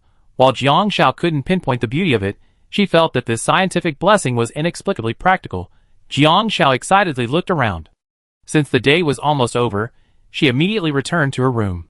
Suddenly, someone jumped out and grabbed Jiang Shao. "Miss, can you do me a favor?" It was the NPC who had given her a pack of tissues to wipe her tears earlier, then ran off after wiping them. "Hey, you can outrun the monk, but you can't escape the temple. Your own NPC will eventually return to you." Chapter 312. You say. Jiang Shao blinked. Lin Min took a deep breath. "Can you help me get a room? They require an ID here, and I lost it. It seemed a lot had happened this afternoon. My suite has a second bedroom. You can stay there.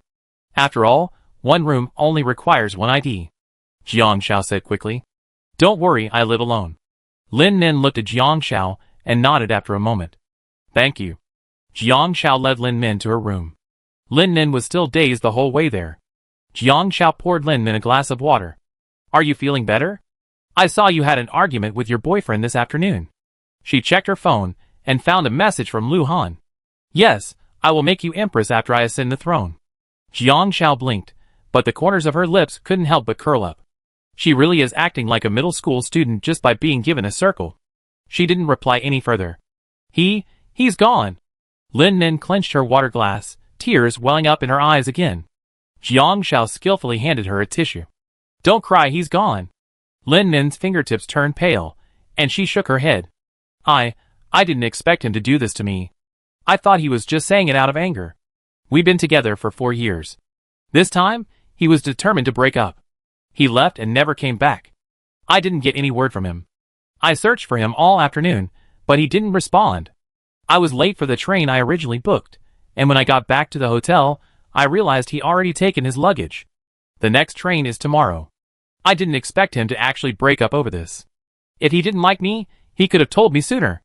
Jiang Shao paused, looking at Lin Min quietly. "Is it just about the hotel check-in?" Lin Min nodded.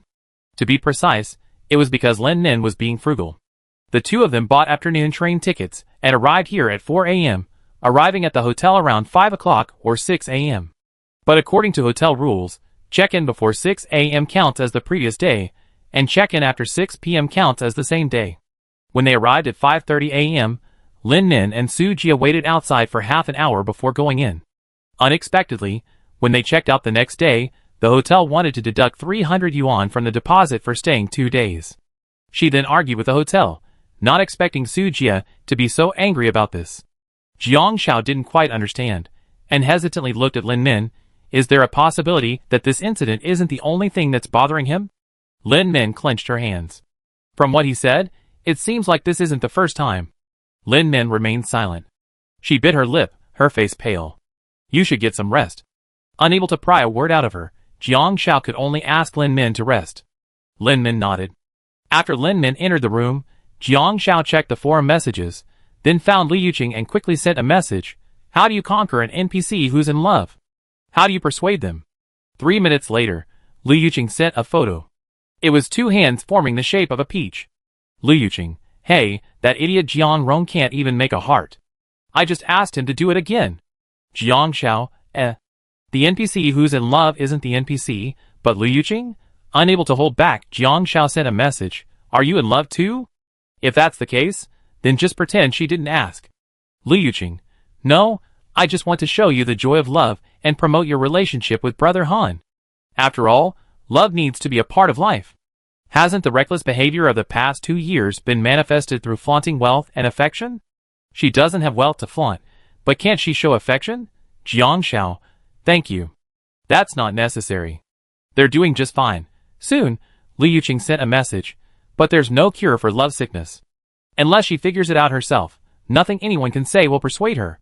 If you try, she might even blame you." Hearing Li Yuqing say this, Jiang Zhao's first reaction was to give up on conquering this NPC. To be honest, trying to persuade someone would only lead to blame, and she didn't really want to do such a thankless task. It felt a bit troublesome. She wanted to message Liu Yuqing, but saw her message. Why not talk to her about something else to distract her? Don't let her think about Min. Suddenly, an idea struck Jiang Xiao, and a small light bulb in her head suddenly lit up. Chapter 313. Lin Min cried in her room for 2 solid hours. Jiang Xiao, feeling it was enough, ordered some food and knocked on Lin Min's door. Lin Min was already quite emo, but a sweet aroma lingered in her nostrils. I'm tired of crying. Eat something. Food is the best way to pry open doors and hearts. 5 minutes later, the two of them were sitting together on the carpet. Lin Min munched on a burger as she explained the whole story. We're schoolmates. We joined the same company after graduation. Initially, our salaries were low, but we probably bonded because we felt a mutual sympathy. We also agreed to get married, so we always wanted to save for a house. To afford it, we didn't dare buy more than 1 outfit a year and always took the subway. Despite this, we agreed to go on a trip together once a year. As she spoke, Lin Min was about to burst into tears. Jiang Xiao quickly asked, So you're sad because you can't buy a house? Lin Min, ? She was sad because of a breakup. How could it be because she couldn't buy a house? It's not, it's because you can't get married? Jiang Xiao asked. Lin Min nodded, her eyes sad. Jiang Xiao blinked. That's not right. He clearly hates being with you. With that kind of attitude towards you, shouldn't you be happy not to get married? If you get married and then find out your partner hates you, that's a disaster. Lin Min, She was sad. Why was she so happy? Is this person really here to comfort her? How much money have you saved for buying a house? Jiang Xiao asked. After 4 years of work, I saved 200,000 yuan, Lin Min whispered. If I work harder next year, I can save 300,000 yuan, which will be enough for a down payment. Clapping. Jiang Xiao clapped quickly.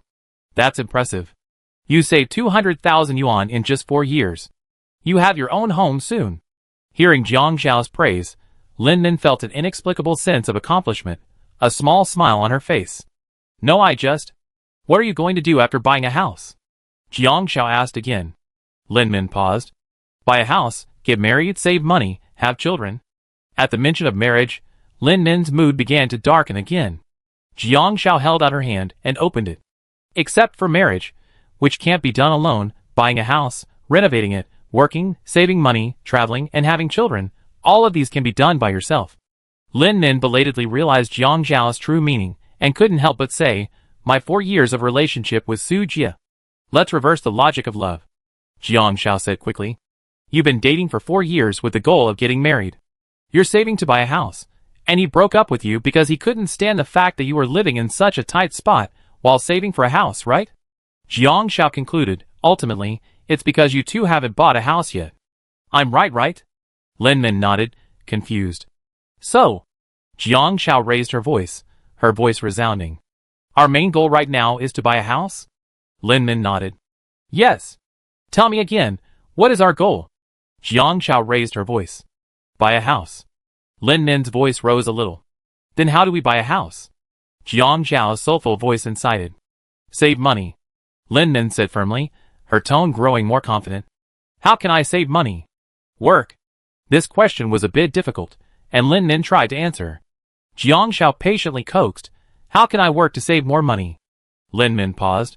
Jiang Xiao winked at Lin Min, of course, work hard. Lin Min, surprise. Am I wrong? Jiang Xiao asked seriously. Lin Min, no. Then what is your goal now? Say it again louder. Jiang Xiao said boldly. Lin Min was moved by her aura. Work hard. Buy a house. What about love? Jiang Xiao asked. Lin Min paused. How could she put it? The atmosphere had already been built to this point, and suddenly, love didn't seem so important anymore. Not important anymore? A tentative answer. For some reason, after saying this, Lin Min felt a sense of guilt that went against her character. That's right. Think about it carefully. Buying a house is more important than anything else. Jiang Xiao nodded seriously, and patted Lin Min on the shoulder. You haven't bought the house yet, so you still need to work hard as a social animal. Keep going. I believe you can do it soon. Then you can do whatever you want. A bright future lies ahead. Lin Min felt a surge of inexplicable trust, as if he saw a bright future ahead. All he had to do was buy a house. Livestream. I'm dying of laughter. What kind of MLM-style counseling is this, Shuzai? Has she unlocked a new skill? NPC. I don't know what she said, but I was unknowingly led astray. NPC. Who am I? Where am I? What should I do? She makes so much sense. She's right. Yes. That's right. That's my goal. Am I heartbroken? No, I'm not. I'm just one step closer to my goal of being free from burdens. Shuzai's counseling on relationships is probably her weak point. I saw she even asked Liu Yuqing. To counsel someone, you first need to resonate with them emotionally, empathize with them. Only then will your counseling be contagious. Although I didn't see any contagion just now, I just felt like Shuzai was acting like an MLM vendor. So, this is how you turn someone who is in love into a powerful office worker? Stop talking. I'm starting a company and hiring Han Sa to be its HR manager. Chapter 314. Jiang Xiao felt this was a relief. Seeing Lin Min's expression gradually become more encouraging, Jiang Xiao felt slightly relieved. She wasn't very good at comforting people, especially those who were hurt emotionally. If comforting Lin Min was truly troublesome, Jiang Xiao might have given up on conquering this NPC. Fortunately, it didn't seem too difficult at the moment. I know you're trying to comfort me, but you're right, it's just a breakup. I need to buy a house and move on with life. Lin Min said, extending her hand towards Jiang Xiao. Thank you. By the way, my name is Lin Min. Jiang Xiao. Jiang Xiao nodded. Let's exchange contact information. Okay. Lin Min nodded. Just after they exchanged contact information, Jiang Xiao saw her favorability rating with Lin Min. Lin Min? 20. 20 favorability rating, not low at all. Just as she finished speaking, Lin Min's phone rang. Jiang Xiao looked. It was a call from the scumbag. Lin Min hurriedly answered the call. Sujia, it's me. Where are you? Seeing Lin Min's expression, Jiang Xiao blinked and simply stared at her. Lin Min wouldn't reconcile with him. You went back? Sujia, listen to me. Suddenly Lin Min noticed Jiang Xiao. Her gaze brought her back to her senses, and her emotions calmed down. Well? Tell me. Jiang Xiao waited patiently for a few minutes. Then she heard Lin Min chuckle, her eyes reddening. Sujia, we've been together for so many years, and neither of us wants to waste time. I know neither of us comes from a well-off family, so I'm working hard to live a better life, to buy a house, to marry you. I thought we should have the same goals, even if our own lives are a little worse off, but not dwell on what others think. But, Sujia, since when did you change? Lin Min held her breath, trembling slightly. Sujia, you were the one who broke up so easily. Jiang Xiao raised an eyebrow. The other party seemed to say something, but Lin Min said firmly, I'm not wrong. I know you're upset about waiting for 20 minutes, but was it really necessary to spend an extra 300 yuan just for 20 minutes? And I'm sure we didn't check into the room until after 6 p.m. last night. Lin Min didn't finish her words when the other party hung up. Jiang Xiao, assuming Lin Min was going to cry more, stood up, ready to let her cry all night while she went to sleep. Lin Min suddenly asked, Jiang Xiao, can you do me a favor? Jiang Xiao blinked, then realized. You want to find evidence that the hotel adjusted the check-in time. Lin Min nodded heavily. Yes. Jiang Xiao touched her chin. This game has a hidden relationship chain, network resources. Get to know more established NPCs, so you can ask them for help when you encounter difficulties. Because Jiang Xiao didn't take the career Easter egg, Zhang Minsheng still owes Jiang Xiao a favor, but Jiang Xiao hasn't decided what to ask for. For example, Sister Yun's Easter egg was most useful to Jiang Xiao in the early stages, but now it seems that its usage rate has become dispensable. Li Na's Easter egg was given to Lu Han, because Jiang Xiao simply wanted to help Li Na. Furthermore, the fact that Li Na's role in Jiang Xiao's life wasn't an Easter egg, but rather information about her connections, and storyline reveals something. For example, the Easter egg blessings are actually skills granted by the game, and these skills will be activated according to the progress of the game. However, the exploration of the plot actually places greater emphasis on communication and resources between people. This also proves that not every NPC can be effectively utilized. For example, Zhang Yuan and Zhang Minsheng. Of course, Zhang Yuan's status might be crucial to Lu Han's blessing later on, but it's useless to Jiang Xiao. In the third round, the chances of NPCs receiving Easter eggs and blessings are getting increasingly low. It's unclear what NPCs like Lin Min will gain at this point, And even if they do, it might not be of any use to Jiang Xiao right now. You want to find evidence to explain to Su Jie? If that's the case, Jiang Xiao doesn't want to help. She chose to play it safe. Lin Min shook her head. To be precise, it was because Su Jie called her petty. She was indeed thrifty, but she didn't think it was wrong. If the hotel really messed up the time and tampered with the video, we can report them. If the report is successful, we can demand compensation from them. We might even get our hotel fees back. While it sounds a bit unkind, it's the truth. If a hotel commits illegal activities, reporting them successfully can earn you a reward. Jiang Xiao, even the smallest mosquito is still meat. Now, immediately right now. Chapter 315. The room I booked was a special offer at this hotel. There's only one, and I had a hard time getting one. Last night, Su Jie and I arrived at the hotel at 5:32. Because it was a special offer, I specifically checked the requirements, so we waited at the door for a while. We waited for about half an hour. We went in at 5:59, asked a few questions, and then checked into the room. I'm sure it was definitely 6 o'clock at that time, Lin Min said panically. But the security footage they showed us today shows us checking out at 5:51, which is 9 minutes off from the time I saw. Lin Min took out her phone and showed it to Jiang Xiao. The hotel's booking rules state, check-in after 6 a.m. counts as same-day check-in, and check-out can be made by 12 p.m. at the latest. Check-in before 6 a.m. counts as an overnight stay, and check-out must be made by 12 p.m. the following day. Check-out is by 12 p.m., with the longest possible extension until 2 p.m. A portion of the deposit will be deducted based on the length of the overstay. Late checkouts for hourly and special offer rooms are not permitted. Any delays beyond that will result in the entire deposit being deducted. The only solution is to recreate the scene of your check-in last night and record it on video. I remember there's a clock downstairs in the hotel, and the time is very accurate. The video needs to record the exact time of check-in without any editing, and there won't even be any need for extensive communication with the front desk. Even then, there's still no guarantee they actually do this. After all, the probability is too small, and Lin Min just made a scene today. No, I can't book a 20,000 yuan luxury suite. Jiang Xiao paused. This wasn't a replay of the situation. Because the trap would likely only target those offering special rates. Because it was a star-rated hotel, the price of the special rate was roughly the same as a business suite in other hotels. But the special rate was always there, so it was probably a way to attract customers. Okay, get ready. Let's get up at 5 o'clock and give it a try. Jiang Xiao didn't post anything tonight. After cleaning herself up and filling her stomach, she went to bed early to recover her strength. She woke up promptly at 5 o'clock, her stamina back to 352. After washing up, Jiang Xiao called Lin Min over. She had booked a 6 p.m. flight, and her private car driver would pick her up at 2:30 p.m. Time was running out, and they only had one chance. The two of them got ready, and Lin Min began recording from outside. After checking the time on the hotel clock, she turned to face Jiang Xiao's back. Jiang Xiao arrived at the counter promptly at 6 a.m. Hello, I booked a special rate room online. Can you give me the room card? She couldn't book on her phone, but Lin Min could. But Lin Min didn't have her ID, so she couldn't check in.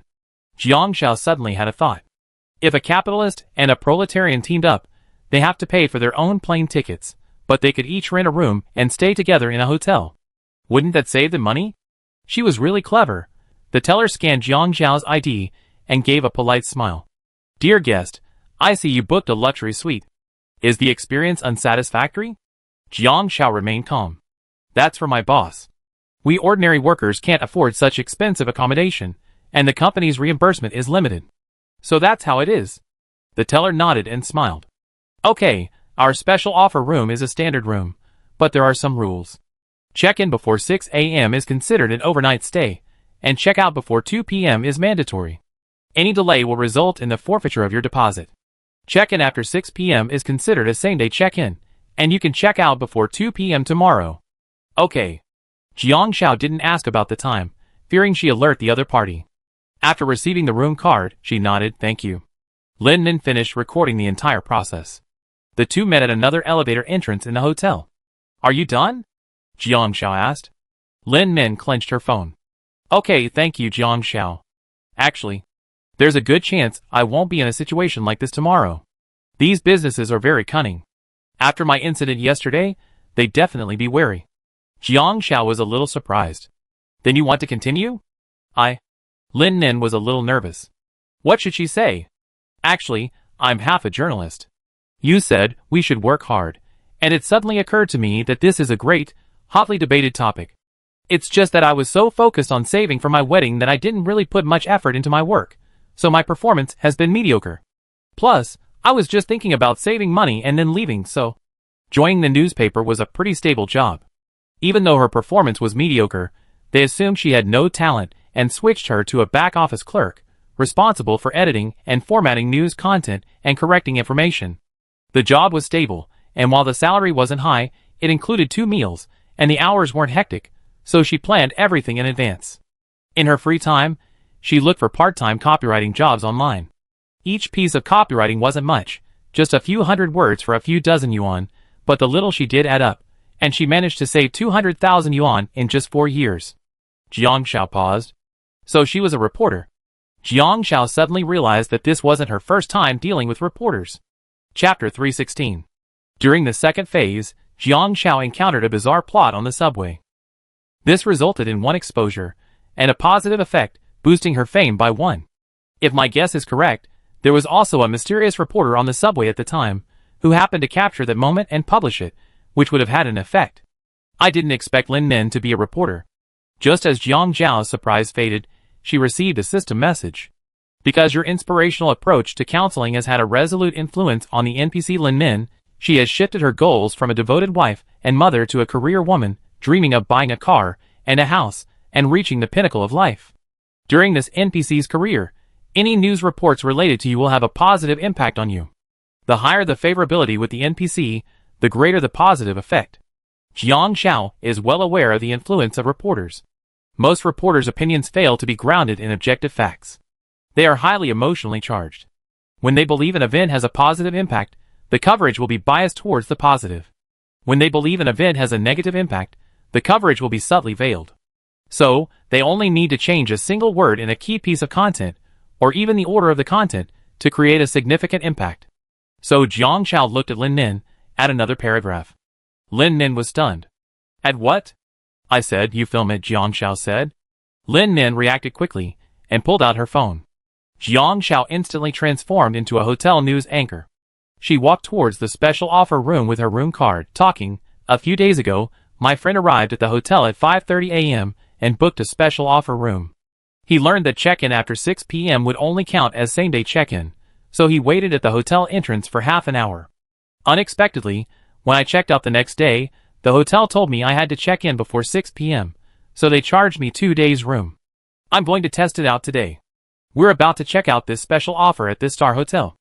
As they reached the door, Jiang Xiao paused and asked, Are you ready? Lin Nin was stunned. Jiang Xiao, what are you doing? Didn't you say you had a good story? Jiang Xiao smiled. We explained the whole story in the video, and we have more material. Even if there's no recurrence, it'd be a normal lead-up to the exposure, right? Lin Nin felt a warm sensation. She hadn't expected Jiang Xiao to be so thoughtful. Jiang Xiao, you're perfect for this line of work. Lin Nin smiled, looking at the video on her phone. Jiang Xiao spoke fluently, seeming completely familiar with the camera. I have a job as a model. Of course, I'm talking about the professions in the game. Model? Lin Nin covered her mouth. You're amazing. Jiang Xiao nodded. Let's go in and take a look. If they don't mention the time when they check out this afternoon, then our story will become an undercover investigation of the hotel's special offer rooms. I saw the reviews of this hotel when I came here, and many people have stayed in their special offer rooms. I figured a star-rated hotel couldn't be bad. The simulated NPC was vain, hoping to get a cheap stay in a star-rated hotel, so they booked the special offer room. However, according to Jiang Xiao's speculation, special offer rooms generally have their drawbacks. The moment Jiang Xiao stepped into the special offer room, a system prompt appeared. Attention, please respect the rules of the game. This room does not suit your status or temperament. You cannot rest or restore your health in this room. Please leave the special offer room within 10 minutes. Jiang Xiao, wow. I can't cheat. Did the game see through her intentions? She became a pitiful player held hostage by capitalist morality? Chapter 317. Jiang Xiao inspected the room thoroughly. The special offer room wasn't large, slightly larger than the second bedroom in the deluxe suite. But it was fully equipped, with all the necessary automated equipment. While towels and utensils were only changed once, they could be taken home for long-term use, as they were custom-made. The shower gel, shampoo, and facial soap were all from affordable luxury brands. The decor was simple and elegant, with a bathtub, computer, and television. It was much more upscale and stylish than the business suites in ordinary hotels. After inspecting the equipment, all the automated systems were functional, with no malfunctions. Jiang Xiao even used up all 3 of her science blessings for the day to check if there was something wrong with the special offer room. Checking the chandelier, a warning appeared. The chandelier has a 1% chance of falling off, so no repair is required. It could only fall off if there were severe shaking from a disaster like an earthquake or fire. Checking the firefighting measures, a warning appeared. The probability of an accident is 1%. Firefighting equipment that has been inspected and replaced on time does not need to be replaced for now. However, accidents can occur if misused. Checking the wiring revealed a warning. The probability of a short circuit is 1%, so no repair is required. All wiring is properly wired, equipped with safety transformers and waterproofing. Deliberate action could cause a short circuit, power outage, or leakage. He had exhausted all his opportunities, yet he hadn't found anything wrong. Jiang Xiao opened the curtains. The only downside was the view, which faced another building in the hotel. But even so, 300 yuan a night was definitely worth it. Those who had snagged the special offer could actually earn a good deal. Jiang Xiao only had 10 minutes. After the inspection, he quickly introduced himself, praising her throughout. Is it done? It's done. Lin Min watched the video. Jiang Xiao, you're such a talker. You praised this room so much that I feel like I really made a killing by paying 300 yuan for a special offer. Even 800 yuan, let alone 300, would be worth it. That's fine. Do you want to stay here and rest? Jiang Xiao said. No, of course not. Lin Min followed Jiang Xiao back to the suite. I'm just curious. What's your purpose with these videos, Jiang Xiao? We're making double-edged swords. Jiang Xiao said seriously. It's no small feat to open a star-rated hotel in a scenic area. A falling out wouldn't be good for us. Although I don't particularly enjoy socializing, the complex connections in this society are so complex that you can't just judge them by their appearance. It wouldn't make sense for a star-rated hotel to ruin its reputation for a few hundred yuan special offer. I'm more inclined to believe there's something behind this, and making double-edged swords is about building connections. I believe your ability to promote a star-rated hotel's special offer is sufficient, isn't it? Lin Min still didn't understand. Jiang Xiao looked at Lin Min and said, I used to hate journalists. Lin Min was stunned. Because in my opinion, most journalists disregard the truth for reporting, distorting the facts to gain traffic. Jiang Xiao pushed the door open and entered the room, looking at Lin Min's panic. But later I realized that wasn't the case. Many journalists, driven by the desire to report the truth and present the public with the most realistic picture, lurked in dangerous places. Even when threatened and their personal safety endangered, they still insisted on revealing the truth. The moment she learned Lin Min's identity, Jiang Xiao changed her mind. If Lin Min didn't receive a fair resolution, she would definitely be unwilling to accept it and seek another opportunity. As a victim, her reporting would be biased and lose its impartial guidance. Everything has two sides, and it's the people who cause these two sides, not the things themselves. We can't deny the professional ethics of an industry because of individual exceptions. So Jiang Xiao wanted to resolve this once and for all. You find out this afternoon. Chapter 318. The deluxe suite had a fairly complete kitchenette. In the morning, the hotel staff delivered the hotel breakfast, which was quite luxurious, with sandwiches and steaks. However, the hotel only provided breakfast, ordering lunch required an additional fee. Jiang Xiao used the ingredients in the kitchenette, cooking 2 servings of pasta with tomatoes and beef, which Lin Min had a simple meal. Long afterward, Lin Min received another call from Su Jie. Jiang Xiao listened and guessed that Su Jie was on the same page. Although he was clearly impatient, he still had intentions of reconciling with Lin Min. Seeing Lin Min's hesitation, Jiang Xiao said in a deep voice, think carefully about your own affairs. If things aren't resolved today, you have conflicts over the same issues again.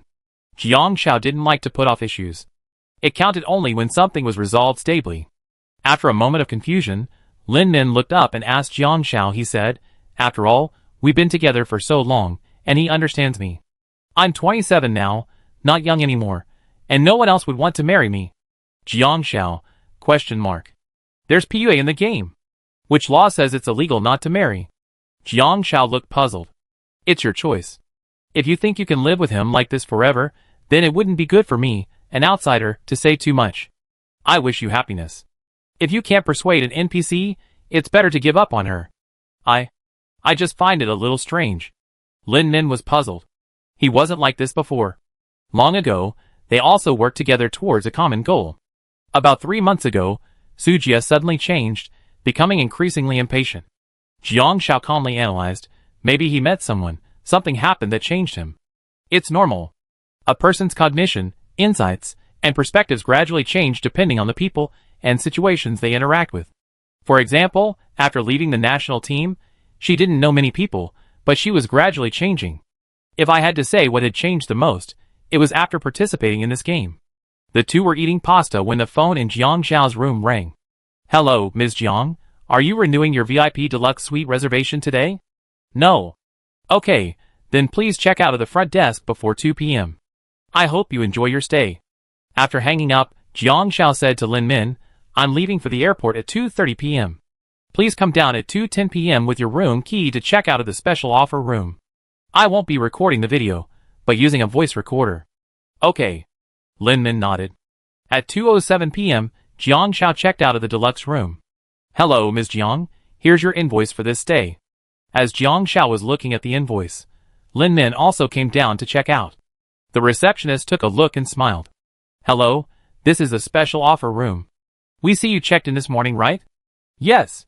Our rules for special offer rooms are the same as for hourly rooms.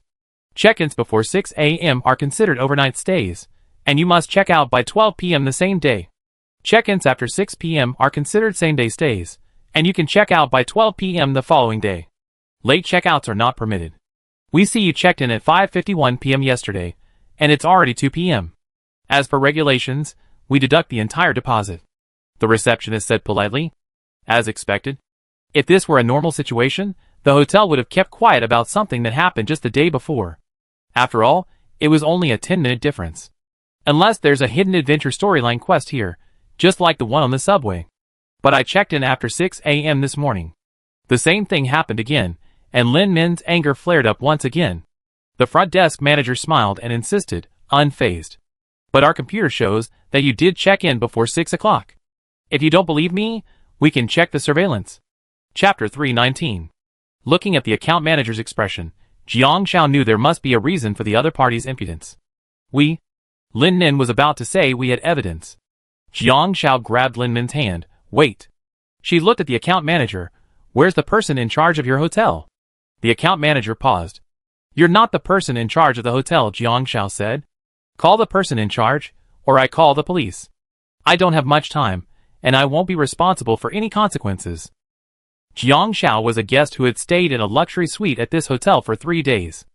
Adding to Jiang Xiao's current aura, although she looked young, she was not to be underestimated. The account manager didn't dare to offend her. Please wait a moment. Soon, a man in a black suit approached. Dear customer, I am the general manager of this star-rated hotel. My name is Zhou Hang. Jiang Xiao sized him up. He was in his 30s, and at such a young age, he was the person in charge of a star-rated hotel. He shouldn't be someone with limited experience. Last night, I booked a special room for my friend. Because he arrived late, we couldn't check in until 6 a.m. However, the account manager here said we checked in before 6 p.m. and would deduct our deposit. I don't really care about the deposit, but this experience was very unpleasant. Zhou Hang frowned upon hearing this and apologized immediately. We apologize for the unpleasant experience. We give you a discount right away. Although we do have this rule, rules are fixed, but people are not. Xiaoqin, please quickly take care of this for the guest. And bring the apology gift over here. Rules are fixed, but people are alive. That's exactly what Jiang Xiao wanted to hear. How could a star-rated hotel not understand such a rule? After all, it was a service hotel that even prepared an apology so quickly. Manager Zhou, you don't have to apologize yet. Let me show you a video. Jiang Xiao then asked Lin Min to play the video for Zhou Hang. After watching it, Zhou Hang also noticed something was amiss. Jiang Xiao looked at Zhou Hang. Actually, my friend was here the day before. She wanted to try the special offer because of the low price. Normally, she wouldn't have chosen an expensive star-rated hotel. It just so happened that my friend arrived here on an early morning train the day before, arriving at 5:30. Due to hotel regulations, she waited outside for a while before checking in. Unexpectedly, when she checked out the next day, she was told that her deposit would be deducted to cover the room charge. Zhou Heng said nothing, but his eyes grew sharp. Jiang Xiao quickly played the second video introducing the special offer rooms. Actually, I really like your hotel. Even the special offer rooms are much better than regular hotels. 300 is definitely worth it. I also believe that the hotel, for the sake of its development and reputation, won't offend customers for such a small profit. So what happened to my friend must have been due to other reasons. Jiang Xiao finished speaking. The account manager next to him paled, and a cold sweat streamed down his face. Zhou Heng reacted quickly and said to the security guard, "Call the police immediately." After that, Zhou Heng looked at the account manager and said, "Manager Yang, I hope you can wait until the police and lawyers arrive before explaining anything. This concerns the hotel's reputation. We will inform the group headquarters and take serious action." Sure enough, Jiang Zhao's guess was correct. How could such a large chain star-rated hotel specifically target customers for a few $100s? Star-rated hotels prioritize reputation and customer experience. So it wasn't the hotel that was unscrupulous, but rather the unscrupulous employees who abused their power for personal gain. The hotel's management was likely kept in the dark. Chapter 320. The police arrived quickly, arriving in about 5 minutes. Jiang Xiao checked the time, 2:25. Her driver would arrive in 5 minutes. "Ms. Jiang, can you add a contact number?" Zhou Heng noticed Jiang Xiao checking the time and politely said, "We will refund you and your friend's accommodation fees for the next 2 days. We will give you an update on the outcome. Also, could you please copy the 2 videos for us as strong evidence, Ms. Jiang?" "Of course." Jiang Xiao nodded and looked at Lin Min. "Can you handle this alone?" Lin Min nodded. "Yes. My driver is here. I should leave now." Jiang Xiao checked the time and got in the car. She still had a mission to complete. But a system notification flashed in her mind. "Congratulations. Thanks to your meticulous attention to detail, you perfectly resolved the hotel encounter. Your exposure has increased by 2, and additional rewards will be distributed through the NPC. This encounter was initiated by both the hotel and the reporter. There are 4 possible solutions. Less favorable option 1. Help reporter Lin Min expose the hotel's secrets. Obtaining detailed evidence will lead to a successful exposure and compensation. This exposure will cause the star-rated hotel to be exposed, causing the group's stock price to plummet. Zhou Heng, the head of the hotel, will then bear full responsibility and, under the pressure of losing his job and the responsibility, commit suicide by jumping from a building. Reporter Lin Min will also face subsequent retaliation from Zhou Heng's family, unable to bear the retaliation, and commit suicide a week later. Less favorable option 2. Help reporter Lin Min expose the hotel's secrets, but insufficient evidence will lead to failure. Not only will she be scapegoated, but she will also be slandered by the employees involved and subjected to online violence. Unable to withstand the double blow of heartbreak and online violence, reporter Lin Min will commit suicide by jumping from a building. Her death will shift public opinion, causing a decline in the group's stock price. The group will find someone to blame, and the person in charge, Zhou Heng, will take responsibility and commit suicide a week later. A relatively good option 3. Wait and see what happens. Don't take sides without understanding the truth of the incident. Although the incident will escalate into a debate, with both sides presenting evidence and a stalemate, no conclusion will be reached. The matter will be resolved on its own, but the relationship between reporter Lin Min and Zhou Heng, the head of the chain star-rated hotel, will be reduced. A perfect option 4. Help reporter Lin Min find evidence of hotel employees abusing their power for personal gain, and contact the hotel's head of management without exposing the incident. The employee involved will face legal action. Zhou Heng will contact the group to quickly formulate a compensation plan and make amends to previous customers. Lin Min will report the incident objectively, and if both parties escape unscathed, they will unlock subsequent rewards for the adventure event. So that's it. Waiting and seeing what happens is indeed a good option before understanding the truth. Jiang Xiao rubbed her chin. It's confirmed that the game has a luck attribute. My luck is quite high, as I encounter NPCs and encounter events much more frequently than other players. But luck and skill are 2 different things. Just like this incident, if you're lucky enough to encounter them, but don't have the skill to resolve them, it's useless. The first 2 solutions weren't very promising. While they yielded results, the connections gained were only temporary. Furthermore, Jiang Xiao felt that knowing that this NPC committed suicide because of her biased approach would have a negative impact on her. Just as she spoke, Jiang Xiao opened her phone and saw a post on the forum. I was just helping an NPC with a mother-in-law relationship, and I didn't expect her daughter-in-law to commit suicide. Did I do something wrong? Did I really do something wrong? I don't know. Chapter 321. Jiang Xiao saw the title and clicked on it. Original poster. I wonder if anyone has ever encountered an adventure plot. I met a mother-in-law and daughter-in-law at the market. The daughter-in-law has a bad temper. The mother-in-law followed her to buy groceries. No matter how irritable she got, she remained silent. She looked pitiful. This happened for 2 days straight. The second poster also posted, I triggered an adventure plot before, so I'm wondering if this is also an adventure plot. Everyone knows that the game has reached the third stage, simulating life's relationships, travel, and career. I wanted to help this NPC, so I helped him criticize his daughter-in-law at the market. But I really didn't expect her daughter-in-law to commit suicide due to postpartum depression and mania. Because of her illness after giving birth, the whole family endured it. Before she fell ill, she was a filial daughter-in-law. I really didn't expect it. I'm in a terrible mood right now. Although the family didn't say anything, I'm really upset when I saw the result in the system prompt. Jiang Xiao frowned. The original poster looked very upset. The comments section below also had different questions. 7th floor. A strange encounter? Holy crap, there's such a thing. I never encountered one, never even heard of it. 8th floor. It's rare, but it's not non-existent. My condolences to the original poster. This is just a game. Just be careful next time. 9th floor. I'm curious, why did the original poster want to interfere in other people's family affairs? And without knowing the details? The original poster replied to the 9th floor, how would I know? I told the mother-in-law because I felt sorry for her. How could I have known it would turn out like this? 10th floor. The person asking this question is trying to cause cyberbullying? Is the purpose of this game to encourage cyberbullying? Was the person already a keyboard warrior? Jiang Xiao took a look and saw that most of the players were still quite reasonable.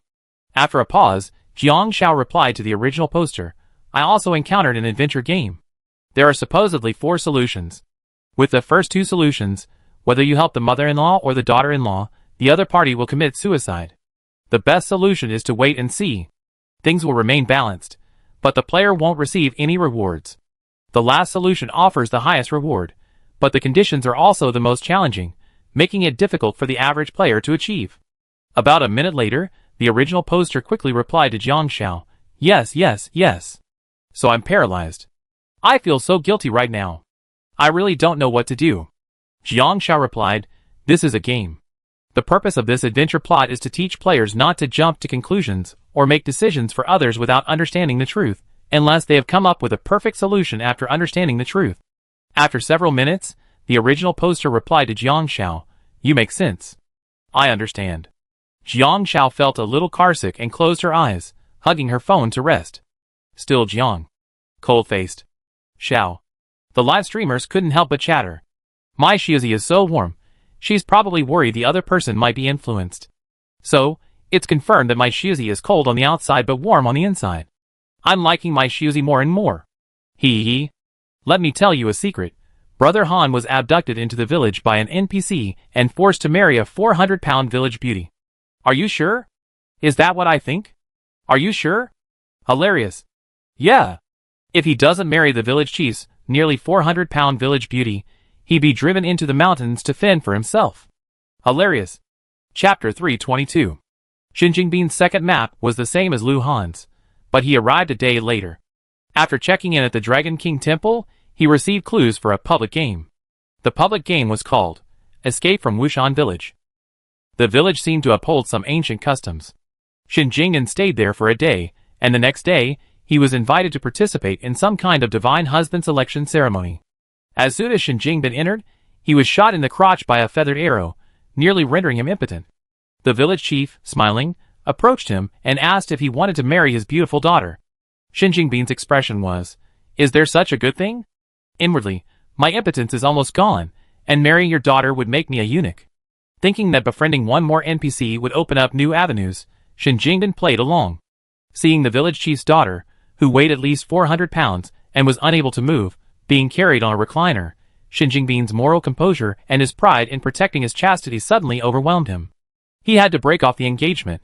In response to the village chief's question, he nodded no without hesitation.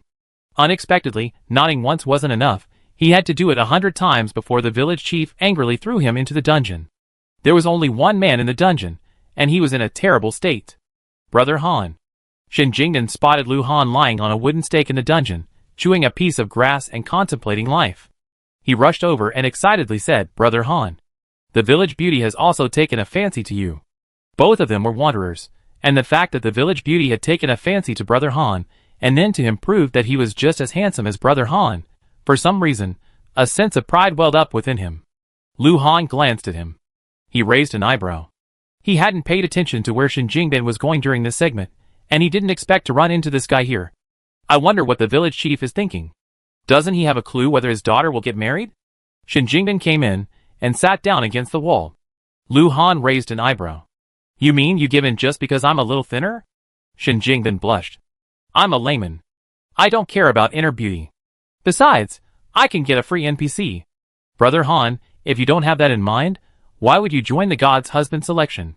He was a layman. He couldn't accept beauty that only existed within. Brother Han must be trying to get a free NPC. He'd tell the kids. Make them abandon him. Give him the cold shoulder. Just ignore him. No, I really didn't participate. Lu Han said slowly. I was so handsome that the village chief invited me home for tea. He was searching the village for clues and didn't participate in the God's husband selection. Then he was invited to the village chief's house and asked if he was willing to marry his daughter. Lu Han flatly refused and was thrown in. Shin Jingbin, ? Have some dignity. He doesn't believe it. Forget it. Are there just the two of us in this game? Hasn't it been so many days? Shin Jingbin felt the pity for the lack of people. Lu Han asked, maybe they agreed to the village chief's request? So they weren't thrown into jail. Shin Jingbin exclaimed, no way. They didn't give in within 100 clicks. After all, the village chief would ask 100 times, so players might misunderstand that the only option in the game is yes, and thus be forced to give in. Lu Han nodded. Yes, this is also a game trap.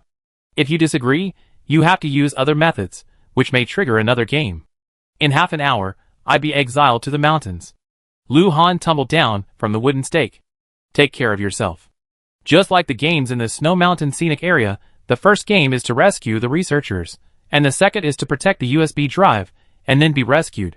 The main storyline of the public game missions in the scenic area is to escape Wushan Village, and the public games with rewards haven't really been triggered yet. This game should be related to human traffickers. Lu Han said. Human traffickers? Shin Jingbin took a moment to react. Impossible. Will this game pass review?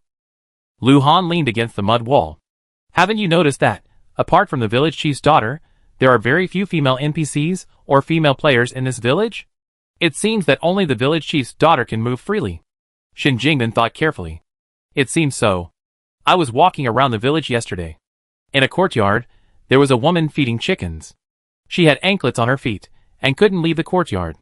When I came in, I saw a female player, but I never saw her again. Lu Han looked outside and saw someone heading their way. Shin Jingbin quickly said, you're actually paying attention to other female players. Brother Han. You're not clean. Lu Han, ? You're such a clever little idiot who knows how to grasp the key points. Chapter 323. Jiang Xiao woke up in the car and quickly went through security at the airport. She checked her phone only after boarding the plane, where she saw messages from Shin Jingbin and Lu Han. Shin Jingbin was agitated. Jiang Xiao. Brother Han. He's not clean. He's actually thinking about other female players. Jiang Xiao was puzzled. How could this person send a voice message while typing? Lu Han's reply was simple, just 3 words. He's bullshit. Jiang Xiao was about to reply when Lu Han sent a long string of messages. I entered the public game in the ancient village. The game's background is a bit complicated, and I have no phone signal in the mountains. Jiang Xiao deleted her previous reply and asked, what kind of public game is this? Lu Han replied quickly, human trafficking. Jiang Xiao was stunned. Lu Han replied with 6 words, I'm leaving. Be careful. When Jiang Xiao asked again, there was no more news from Lu Han. Kidnapped? Jiang Xiao was puzzled. But the plane was about to take off, and Jiang Shao couldn't look at her phone, so she had to give up for now. It was already 7:30 when she got off the plane, and it was almost 8 o'clock when she returned to the villa, and it was already dark. The villa area was very quiet. That night, Jiang Shao took the remaining dumplings from the refrigerator and cooked them. She looked through the NPCs in her phone's address book. Sister Yun's favorability had dropped to 90. It had been several days since she contacted him. Jiang Shao sent a simple message of comfort, and after Sister Yun replied, her favorability level shot back up to 100. Rather than calling it a favorability level, it was more about maintaining it through memory and frequent contact. I sent another message to Chen Mingming. Chen Mingming sent a long voice message. My mom bought me an apartment in Nanshur. I won't have to rent anymore. I'm telling you, Zhang Yuan's got some serious brain trouble lately. I don't know what he's thinking, but he keeps bothering me, saying he wants us to be together, and that he actually still likes me. He asked me what I disliked about him, and he changed it. I said I actually like him staying away from me. Do you think he's crazy? Jiang Shao rubbed her chin, finding it amusing. In fact, Chen Mingming should have been quite happy. She replied to Chen Mingming, just block him. That way he won't bother you anymore. Blocking him was so decisive. She didn't block him because she couldn't bear to. 2 minutes later, Chen Mingming changed the subject. The results of the last competition will be out in a couple of days, but I got some inside information, so it's probably good news. Jiang Shao smiled and said nothing more. As for Zhang Mingxing's favorability, it's already dropped to 80, Zhang Yuan's at 10, and Jin Yuan's at 90. However, there's no need to deliberately contact these three. While these three NPCs aren't as close as Sister Yun and her, they each have their own constraints. With Sister Yun, Zhang Mingxing's favorability is likely to remain stable. Furthermore, since Sister Yun saved Zhang Mingxing's life, no matter how much it drops, it won't drop significantly. Zhang Yuan, on the other hand, has a professional relationship with Chen Mingming, so maintaining long-term contact is essential, but there's no need to be too deliberate. She saved Jin Yuan before, and her status is sensitive. Frequent contact could even create suspicions of nepotism. It's best to avoid contacting Jin Yuan unless there's a specific request. Aside from this, Wu Zhibin's favorability is at 70, and his assistant Chen Nan's favorability is at 0. Lin Min's favorability is currently at 20, and Zhou Hang's is at 10. These two NPCs were recently conquered, so their contacts aren't many. However, due to the pressing favorability situation, Jiang Shao suddenly realized that maintaining connections is indeed a daunting task. At least, deep down, she has absolutely no desire to connect with these NPCs. If it were real life, Jiang Zhao's address book would probably be covered in spider webs. Today is day 9 of the second phase. Tomorrow, Jiang Shao will go to restock supplies at the second scenic spot, and then continue to check in at the scenic spots. Thinking of this, Jiang Shao is now searching for information about the public game on the Tiaba forum. The Tiaba posts are still very interesting. In the desert heat, I stripped off and ran naked. Not only did my livestream get banned, but the stripping also accelerated my heat stroke. I'm numb. What's going on? Jiang Shao muttered to herself, sprawled on the bed, her legs crossed and dangling in midair. Not only can you not take off your clothes in the desert, you also have to wear loose, long-sleeve shirts and long pants to prevent sunburn and help you stay hydrated. I'm still working tirelessly. It's so expensive. I've been working for days, and still haven't saved enough for a trip. I regret it. Why did I have to complete the second mission just to complete it? I had enough. I'd be content next time. My advice to you all, don't take shortcuts, and don't be greedy for things you can't master. I can only say, another child driven crazy by his status. It must be because I'm working on bugs in the second stage, so I can't actually earn enough. Suddenly Jiang Shao saw a post. The most outrageous scenic spot, bar none, Yao Ancient Village. The crisis is truly outrageous. 9 out of 10 times, there's no return. The public games are even more perverse. Jiang Shao couldn't help but click on it to see. The original poster said, I compiled all the information, and if we were to rank all the scenic spots by their disgustingness, Yao Ancient Village would definitely be number 1. This is because the unexpected disasters here weren't natural, but man-made, and they're related to the village's history of being plagued by human traffickers. The check-in process involves simply going to the Dragon King Temple and burning incense, but as soon as you show up at Yao Ancient Village, you risk being captured by human traffickers, either before or after you check in. I was captured by human traffickers 7 or 8 times before I even got to the Dragon King Temple. It's disgusting. They wouldn't let me complete the check-in process. Every time, They captured me before I even entered the temple and beat me up. My escape skills got better and better. Because I hadn't checked in yet, I worried I wouldn't have enough time, so I didn't participate in the public game. But I didn't expect it to be even more disgusting. Jiang Xiao frowned. She didn't participate in the public game, but she knew how to play it? Chapter 324. Jiang Xiao soon discovered the reason. As I was leaving, I found a man. He couldn't move his legs, couldn't speak, and couldn't see. He was holding a bowl and begging me for food. I initially thought he was a pitiful NPC, so I gave him a few coins. Unexpectedly, he grabbed me and wrote on my palm. After he finished writing, I heard a system prompt that he was a player. System prompt: your player companion encountered an accident during their journey and is now being controlled by a trafficker. There's a 90% chance you'll be discovered if you rescue them alone. Acting rashly will not only fail to save your companion, but also put you in danger. Warm reminder: this area is a borderland without legal protection. There's no police supervision, so you can't seek help through legal channels. Honestly, I really want to save them, but I can only apologize because I haven't completed my second scenic spot mission yet. I plan to complete that before returning. Jiang Xiao read the original poster's message. The original poster didn't reply to any subsequent messages. I can only say that the original poster was quite sensible. He probably knew he couldn't save them right now, so he completed the mission first. If Lu Han went to Yaogu village, she wondered if someone would break his legs and drag him out to beg on the street. Jiang Xiao imagined the scene: Lu Han, blind and lame, kneeling on the street, a broken bowl in hand, begging passers-by. She shook her head quickly, as if poisoned. No, Lu Han wouldn't do that. Believe in Lu Han. Her partner was certainly powerful. They wouldn't fall to such a state. Even if they were caught, they would surely find a way to escape. If someone had to be caught and apprehended, it would have to be Shen Jingbin. Jiang Xiao felt much better at this thought. Shen Jingbin, far away in Yao ancient village, sneezed. Although Jiang Xiao thought this, she still searched for ways to quickly clear Tianqi, a small town in the south of the Yangtze River. She came across two posts. The first one was titled, "I finally understand why I got arrested for eating protected wild animals. Don't be like me. Don't." The poster had only one thing to say: don't be like me. I ate one and thought it tasted good, so I ate a second. Now I'm going to spend the rest of my life in jail until the end of the game. I'm exhausted. I'm going to buy more cigarettes and go to the prison to build good relationships with the guards, so I can make my later years easier. Jiang Xiao, great. Tried and tested the legal boundaries, and finally managed to cross the line. The second post was titled, "Difficulty Ranking of Scenic Spots in the Third Stage." Based on analysis provided by players on the forum, it's very reliable and effective. Jiang Xiao clicked on it.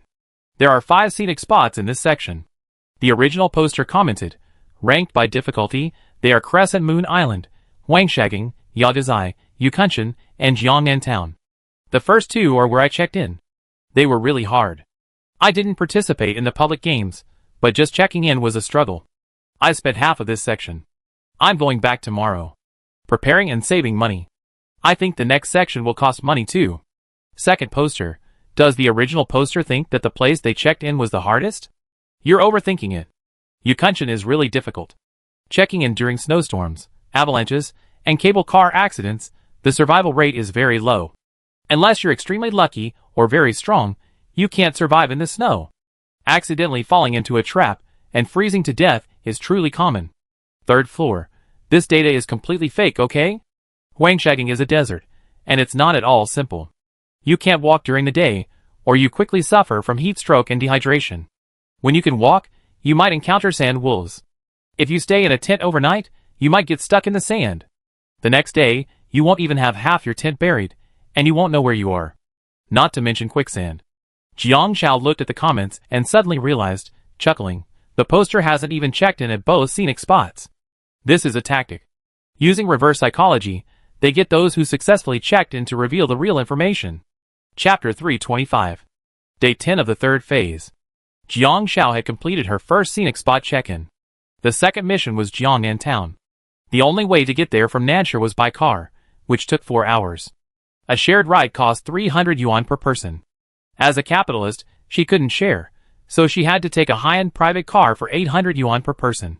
Jiang Xiao actually thought this price was quite cheap, considering she still had 1.268 million yuan in funds. She went to the market to buy some supplies and replaced everything. She had few frostbite patches left, and they wouldn't be needed in Jiangnan town. She replaced most of them with bandages and cooling oil. She replenished her stomach with chocolate. Sports drinks only reduce energy during exercise, so they weren't as effective as she hoped, as exercise only counted when the heart rate was above 120. But she could keep them for now. While Jiang Xiao was browsing at the market, she received a call from Zhou Hang. "Hello, Miss Jiang," Zhou Hang said politely. "Hello." Zhou Hang sounded cheerful. "With your help yesterday, a major hidden danger was resolved for our star-rated hotel. I reported it to the group and will make a corresponding announcement and provide compensation to the authorities. To thank Ms. Jiang and Ms. Lin, I applied for a permanent 30% discount VIP card for you at the group's chain hotels. This card is only available at our star-rated hotels when you top up at least 1 million yuan. 30% off. 30% off accommodation." Jiang Xiao had a feeling that the upcoming competition missions might not pay out, but life was all about money. What did the 30% discount mean? It meant she could stay in a luxury suite that others would pay 20,000 yuan for 6,000 coins. Living requires frugality. Family wealth is built up bit by bit through frugality. "Thank you. I really like your hotel." Jiang Xiao gave a heartfelt compliment. Zhou Hang suddenly said, "One more thing. The group's directors have seen the second video Miss Jiang filmed at our hotel. We like to use it as a promotional tool for the hotel's online influencer. I wonder if Miss Jiang is interested. Of course, we buy the copyright and contribute 80,000 yuan. However, the content may need to be re-edited, and we send it to Miss Jiang when the time comes. Is that okay?" Jiang Xiao was stunned. Is this the reward for exposure plus one? Unlike the encounter on the subway, this exposure is something the player can choose to share? "Miss Jiang?" Zhou Hang asked again, not hearing Jiang Xiao's response. "Sure," Jiang Xiao quickly replied. "Not only will I get exposure, but I also get 80,000. Isn't that amazing? Okay, I transfer the money right away. From now on, just use your ID card to visit any star-rated hotel in our group, and you get a discount." Zhou Hang smiled. "Also, it's my personal matter. As the head of the Yukunshan star-rated hotel, I'm in charge of this project. It's because of you, Miss Jiang, that I discovered this matter. I owe you my gratitude. If you need any help in the future, please feel free to ask." Sure enough, it was the NPC's favorability. Jiang Xiao glanced at it, and saw that Zhou Hang's favorability had already reached 10 points. To be honest, Jiang Xiao felt it would be difficult to increase the favorability of such an NPC. After all, many people only meet once in their lifetime. Okay. After hanging up the phone, Jiang Xiao received the money within 3 minutes. After tax, she received 72,000 yuan. All Jiang Xiao had to do was wait for the publicity to develop. Just as she hung up on Zhou Hang, Lin Min called. "Jiang Xiao. I'm Lin Min. Do you remember me?" "Yes," Jiang Xiao said. As expected, it was a reward for announcing a bizarre event. Lin Min excitedly said, "This morning, I wrote a report topic based on what happened the day before yesterday. I also submitted the video, and the director approved it. If this topic is successful, the director will definitely take a new look at me." Jiang Xiao was stunned. Zhou Hang wanted to show her video, but he had to pay for the copyright. Lin Min asked for the video, but he submitted it directly. She didn't even need to be told why. After 2 minutes of thought, Jiang Xiao realized the reason. Chapter 326. Zhou Hang wanted her video for commercial purposes, so he needed her consent. Lin Min is a journalist. Her videos and reports aren't for commercial purposes, but for the content. This video, shot in public, won't infringe on Jiang Xiao's rights unless it's used for commercial purposes. Even if he asked Jiang Xiao one day, it would be out of personal courtesy, not professional necessity. The content exposed this time won't have a negative impact on Jiang Xiao. Jiang Xiao came to her senses and asked Lin Min, "Will your report have a negative impact on the star-rated hotel?" Lin Min smiled and said, "No, I contacted Zhou Hang. Our report is a win-win situation. It complies with the star-rated hotel's official announcement. The employee involved has been arrested, and the star-rated hotel is willing to compensate those customers for their losses. It will only benefit the hotel's reputation. Besides, my report is a way of first criticizing and then promoting. While the initial stunt is about the hotel harming the public's interests in this way, the subsequent topic returns to the self-reflection of corporate managers and legal issues. So there won't be any problems." "That's good." Jiang Xiao nodded, and asked with concern, How are you and Su Jia? Lin Nin paused for 2 minutes and then said, Jiang Xiao, I used to be an unknown person at the station, and the leaders wouldn't even give me a second glance. I was like a table leg rest, going wherever I was needed. As long as I didn't make any mistakes, I was fine, but if I didn't, there would be someone else. But today, when I submitted the materials and the topic to the station, the host and the director looked at me with surprise, and I suddenly felt a sense of accomplishment. Jiang Xiao listened patiently. Yes. I think I can move on. I never thought about it before, but now it's like a new world has opened up for me, all because of you. Lin Nin said seriously, Jiang Xiao, thank you so much. I won't live for Su Jie anymore. I found a new purpose. Jiang Xiao paused, as if something clicked in her mind. After a moment, she lowered her eyes and smiled. Lin Nin, congratulations. Her bright eyes seemed to reveal envy and a certain relief. A lost NPC had found their purpose. She was Jiang Xiao. How could she not find it? Okay, I have to get busy. By the way, Su Jie is still calling me, but I won't be looking back. Lin Nin hung up. Jiang Xiao glanced over and saw that her favorability with Zhou Heng had risen to 15, and her favorability with Lin Nin had risen to 30. At this stage, favorability wasn't like the previous two, where a small setback or hardship would dramatically increase it. Perhaps it was because, in the long years of life, the trivial favors between people had gradually become a matter of course. Although she had helped, the subsequent events were entirely handled by the NPCs themselves, such as Zhou Heng's plan and Lin Nin's topic selection, which had nothing to do with Jiang Xiao. Toolbox. Thank you. Looking at the boss, Jiang Xiao quickly paid the bill, still buying a bunch of odd supplies.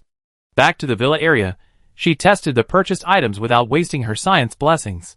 After confirming that there were no problems, she called a special car. After lunch, she set off for Jiangnan Town promptly at 1 p.m. After a 4-hour drive, the moment we entered Jiangnan Town, we heard a system notification. The A61 Jiangnan Town service area, the third stage of the mission, opened a special passage for entry. Since Jiangnan Town was designated as the starting novice village for this competition, the check-in was not difficult. Players who were drawn to check in for this scenic area must complete the public game within the area to leave the map. The system even indicated it wasn't difficult. It seems the check-in quest at this scenic spot is truly simple. Chapter 327. At 5 p.m., they arrived in Jiangnan Town. Jiang Xiao was still anxious. Because of her status as a capitalist, she had to stay in a star-rated hotel, but there were none in Jiangnan Town. There was only one hotel at the entrance to Tianqi Lake, so she had to go directly there. Otherwise, she would have nowhere to stay tonight, and if they robbed her, the loss would be huge. There was only one way to get to the Tianqi scenic area, the sightseeing bus from the town entrance, which took 40 minutes to get there. The last bus was at 5:30, and Jiang Xiao just caught it. The sightseeing bus went uphill all the way, and because of the winding, rock-climbing path, the speed was extremely slow. However, the scenery was stunning. It happened to be sunset, illuminating the mountains and forests, creating a sense of sunset clouds and solitary wild geese flying together, the autumn water, and the vast sky blending into one. Jiang Xiao tilted her head to look intently, her pupils gleaming with a lively luster, as if the beautiful scenery was embedded in a beautiful dark brown glass marble. The live stream also admired Jiang Xiao's beautiful profile. My Shirzai is so pretty. I need to record it. My Shirzai is a stunning beauty. I see the message above is from a woman? Holy shit. Are you lesbians? Men don't understand. Only women can truly appreciate women's beauty. Do you think we don't like looking at beautiful women? Actually, we appreciate them even more than you do. Don't you look at men? You should look at Brother Han. Brother Han is always acting like a bitch and doesn't show off his abs. What's so good about him? The more I look at him, the more I want to beat him up. He only looks better when Sister Han is around. I think so too. Sister Han is obviously prettier. I already come over to see Sister Han. I hope Brother Han and Sister Han can share some sweet moments together again. Thank you. If not, I can only say goodbye to Brother Han. No. No. Look at Shuzi. She didn't take the elevator when she entered the hotel, but climbed the stairs to the 9th floor. The first thing she did upon entering the hotel wasn't to rest, but to grab her toolbox? Is she planning to become a decorator? Ha ha ha, Shuzi is probably just being cautious, remembering that once she enters the scenic area, her luck will take a dramatic turn. Well, that's overly cautious. The star-rated hotel is right at the entrance to the scenic area. Jiang Shao checked in quickly. Because she was a VIP, a special attendant greeted her and took her to her luxury suite. Standing at the elevator entrance, Jiang Shao asked, "Excuse me, are there stairs?" The attendant, smiling politely, replied, "Yes, there's a fire escape right next to it." Jiang Shao nodded. "Let's take the stairs." She didn't even want to consider the possibility of the elevator malfunctioning. She didn't want to waste her chances of getting a scientific blessing today. She avoided if she could. The attendant's expression instantly cracked. Take the stairs? That's a whole 22 floors, and Jiang Shao climbing the stairs meant she had to climb them too. Is this VIP a monster? Are you worried about anything? Our elevator is really safe, and it's a scenic elevator with a view of Tianqi Lake. The head waitress smiled. No, I want to exercise. Jiang Shao decisively refused. It's better not to rely on luck when disasters can be avoided by human effort. Okay, this way. A high-quality star-rated hotel wouldn't refuse a VIP's non-rude request. After climbing 22 floors straight, Jiang Shao felt as if she'd just eaten a second helping of gluttony. Her back felt smooth and she wasn't out of breath. Although her stamina and cleanliness were rapidly declining, she secretly gave herself a thumbs up for reaching the 22nd floor safely without incident. The head waitress, her legs nearly broken, trembled as she led Jiang Shao to the door. Dear guest, this is your luxurious suite. Please rest. If you need anything, please call the front desk via the room phone. We will be happy to assist you. The head waitress tried to slip away. Jiang Shao quickly stopped her. Wait! I don't need to rest right now. I need to check everything first. The head waitress's expression froze for another 3 seconds before returning to a polite yet elegant smile. Yes, please. Chapter 328. The head waitress watched Jiang Shao inspect the various instruments and smiled, saying, "This hotel was recently installed, and these items are regularly inspected and are all in good condition." Recently installed? Jiang Shao quickly took out a piece of equipment and set it aside. The head waitress looked puzzled. Don't worry, I just test for formaldehyde. Jiang Zhao's expression was calm. Head waitress, Nutty. Confirming the formaldehyde level was within the acceptable range, Jiang Shao relaxed slightly. Then the head waitress saw Jiang Shao go directly into the master bedroom, check the bathroom first, and then quickly turn off the water heater, muttering to herself, as long as it's not in use, it won't blow up for no reason. Head waitress, it wouldn't blow up for no reason anyway, okay? She was so angry, but she still managed to keep a smile on her face. The temperature might be a little cold tonight, so having hot water would be helpful. Jiang Shao nodded vaguely. Looking up, she spotted the chandelier in the master bedroom and pointed. That one, get a technician over here with a ladder and tighten the screws. The ceiling chandelier had a 20% chance of falling. 2 of the screws were loose, making it more likely to fall in an earthquake. A 20% chance was too high. The kettle had an 80% chance of leakage. Although it looked fine, it actually had internal cracks from being used by another customer to cook something strange. Move this kettle out. Jiang Shao didn't hesitate. If the entire luxury suite was inspected, 3 scientific blessings wouldn't be enough, so Jiang Shao focused on her master bedroom. An hour later, the foreman was visibly annoyed as she watched the workers remove the power strip, clothes hangers, and table lamp from the master bedroom, reposition the bed, and cover the bathroom with non-slip carpet. Only then did Jiang Shao give up. The main problem was that it was impossible to get the hotel to remove the chandelier. If it were possible, Jiang Shao would definitely do it. Despite this, Jiang Shao didn't rush to sleep. She took out her toolbox and sealed the door gap until only a small gap remained. She then opened the window, leaving the mosquito screen in place to keep out mosquitoes. She pulled a smoke alarm from her backpack and placed it under the door. After finishing everything, Jiang Shao clapped her hands, took out her sleeping bag, spread it at the foot of the bed, and curled up inside, her expression serene. Safe. If the chandelier fell, it would crash directly onto the bed. The room was devoid of anything else that could cause an accident, making it perfectly safe. She wanted to sleep through the night. Livestream. I figured Shiozi would be more cautious after learning about the reversal of fortune within the scenic area, but I didn't expect her to be this cautious. So, she was already considered careless before, huh? Tomorrow we officially check in. It's a 3-hour hike to Tianqi Lake. I wonder how many more surprises Shiozi has in store for us. But considering Shiozi's luck within the scenic area, I think. Shut up upstairs. I don't care what you think, I care what I think. Ding ding ding. At 4 a.m., the smoke alarm went off. The couple next door were smoking and failing to put out their cigarettes, causing a fire. You are trapped in the room. Please find a way to escape on your own. Jiang Shao instantly woke up. The temperature in the room rose noticeably. Jiang Shao opened the door only slightly, only to see thick smoke drifting in. She quickly closed the door and put on a mask. There was a fire. The fire looked quite large, and the air outside was practically filled with thick smoke. Absolutely do not open the door at this time. 9 out of 10 fires in which someone dies are caused by poisoning. Opening the door would not only ventilate the room, causing the fire to grow, but also allow toxic gases to enter the room. Jiang Shao chose the 22nd floor, as it would be easiest to find in the event of an earthquake. If it were a fire, it would be the most difficult to put out. Jiang Shao quickly cut through the screen with scissors, then pulled a wrench and a small electric saw from her toolbox, and began working on the window guardrail. She then hammered and hammered with nails. Live stream, That's not surprising. Hearing the sounds of sizzle, bang, bang, clang, Jiang Shao quickly dusted her hands and stood up. She removed a few bars of the balcony guardrail, so she could get out alone. Finally, Jiang Shao pulled something out of her bag. This time, the situation is different. Please, please. Jiang Shao covered the item, relying on luck for the last bit. Chapter 329. Jiang Shao spent 5,800 coins on a high-rise escape descent device. She actually also bought an escape parachute pack, but she's seen all the parachutes in the game.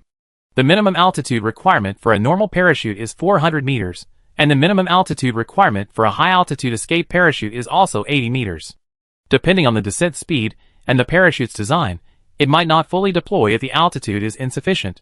Previously, when she and Lu Han were in the snowy mountains, the altitude exceeded 100 meters, and even then, they still suffered a massive impact upon landing. So, a descent device was still necessary. She attached the descent device's powerful hook to the balcony floor, donned the vest that came with it, and after confirming it was secure, she jumped off the balcony without hesitation, facing away from the balcony. The sounds of ambulances and fire trucks arrived from below. Because it was night, the people below, though anxious, couldn't see clearly. Someone's jumping. I saw someone jumping. Jiang Shao calmed down. Finally, someone below noticed Jiang Shao. Be careful. Jiang Shao looked down, the weightlessness of the altitude instantly making her dizzy, and she quickly looked up. She slowly loosened the ropes a little more. As the fire grew more intense, it looked like only a few floors remained. Jiang Shao's ropes suddenly loosened. She felt the heavy sensation of falling, and she couldn't help but close her eyes. For a few seconds, her back slammed heavily onto the inflatable life-saving cushion. It wasn't painful, but her internal organs were shaken by the fall from height. The minor impact caused internal injuries, reducing her health by 60 points and triggering a slight bleeding state that lasted for 3 minutes. I'm down. I'm fine. I'm fine. An NPC's voice reached Jiang Zhao's ears, and when she opened her eyes, all she saw were medical personnel. A sigh of relief. Thankfully, nothing happened. While reversal of luck increases the chance of encountering disasters, it won't deliberately manipulate accidents or delay rescue efforts, so careful and cautious players can avoid it. Are you okay? You're bleeding from the nose. The medical personnel quickly handed her a tissue. I'm fine. You can't use a bandage on a nosebleed, so Jiang Shao used a tissue to stop it. The medical personnel watched Jiang Shao insert a tissue and reminded her, both sides. Oh. Jiang Shao had no choice but to insert another. After a pause, Jiang Shao quickly pulled a mirror from her backpack, wiped her cat-like face, and looked at the 2 wads of tissue stuck in her nose. Ugly, so ugly. It was unbearable to look at. After wiping her face clean with a wet tissue, Jiang Shao smoothed her bangs. The 2 wads of tissue on my nose looked like 2 scallions stuck in my throat, making it look ugly no matter how I looked at it. But I felt a slight sense of comfort. Luckily, I don't have many fans, so I guess not many people will see it. No girl doesn't love to look beautiful. If I had to be broadcast live online with my nosebleed, it would definitely be a dark story.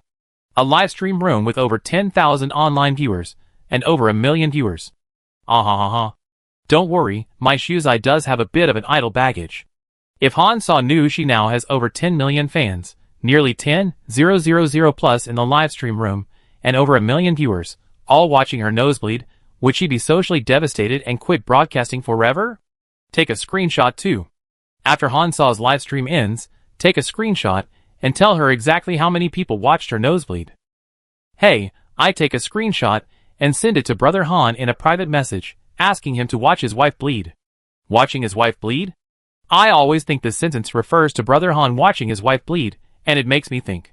Brother Han watching his wife bleed versus Brother Han watching his wife bleed. Chinese is truly profound. Chapter 330. The hotel caught fire unexpectedly, but it wasn't the hotel's fault. After smoking, the two men flicked their cigarette butts into the trash can and returned to their room to applaud their love, unaware that the trash can outside was ablaze.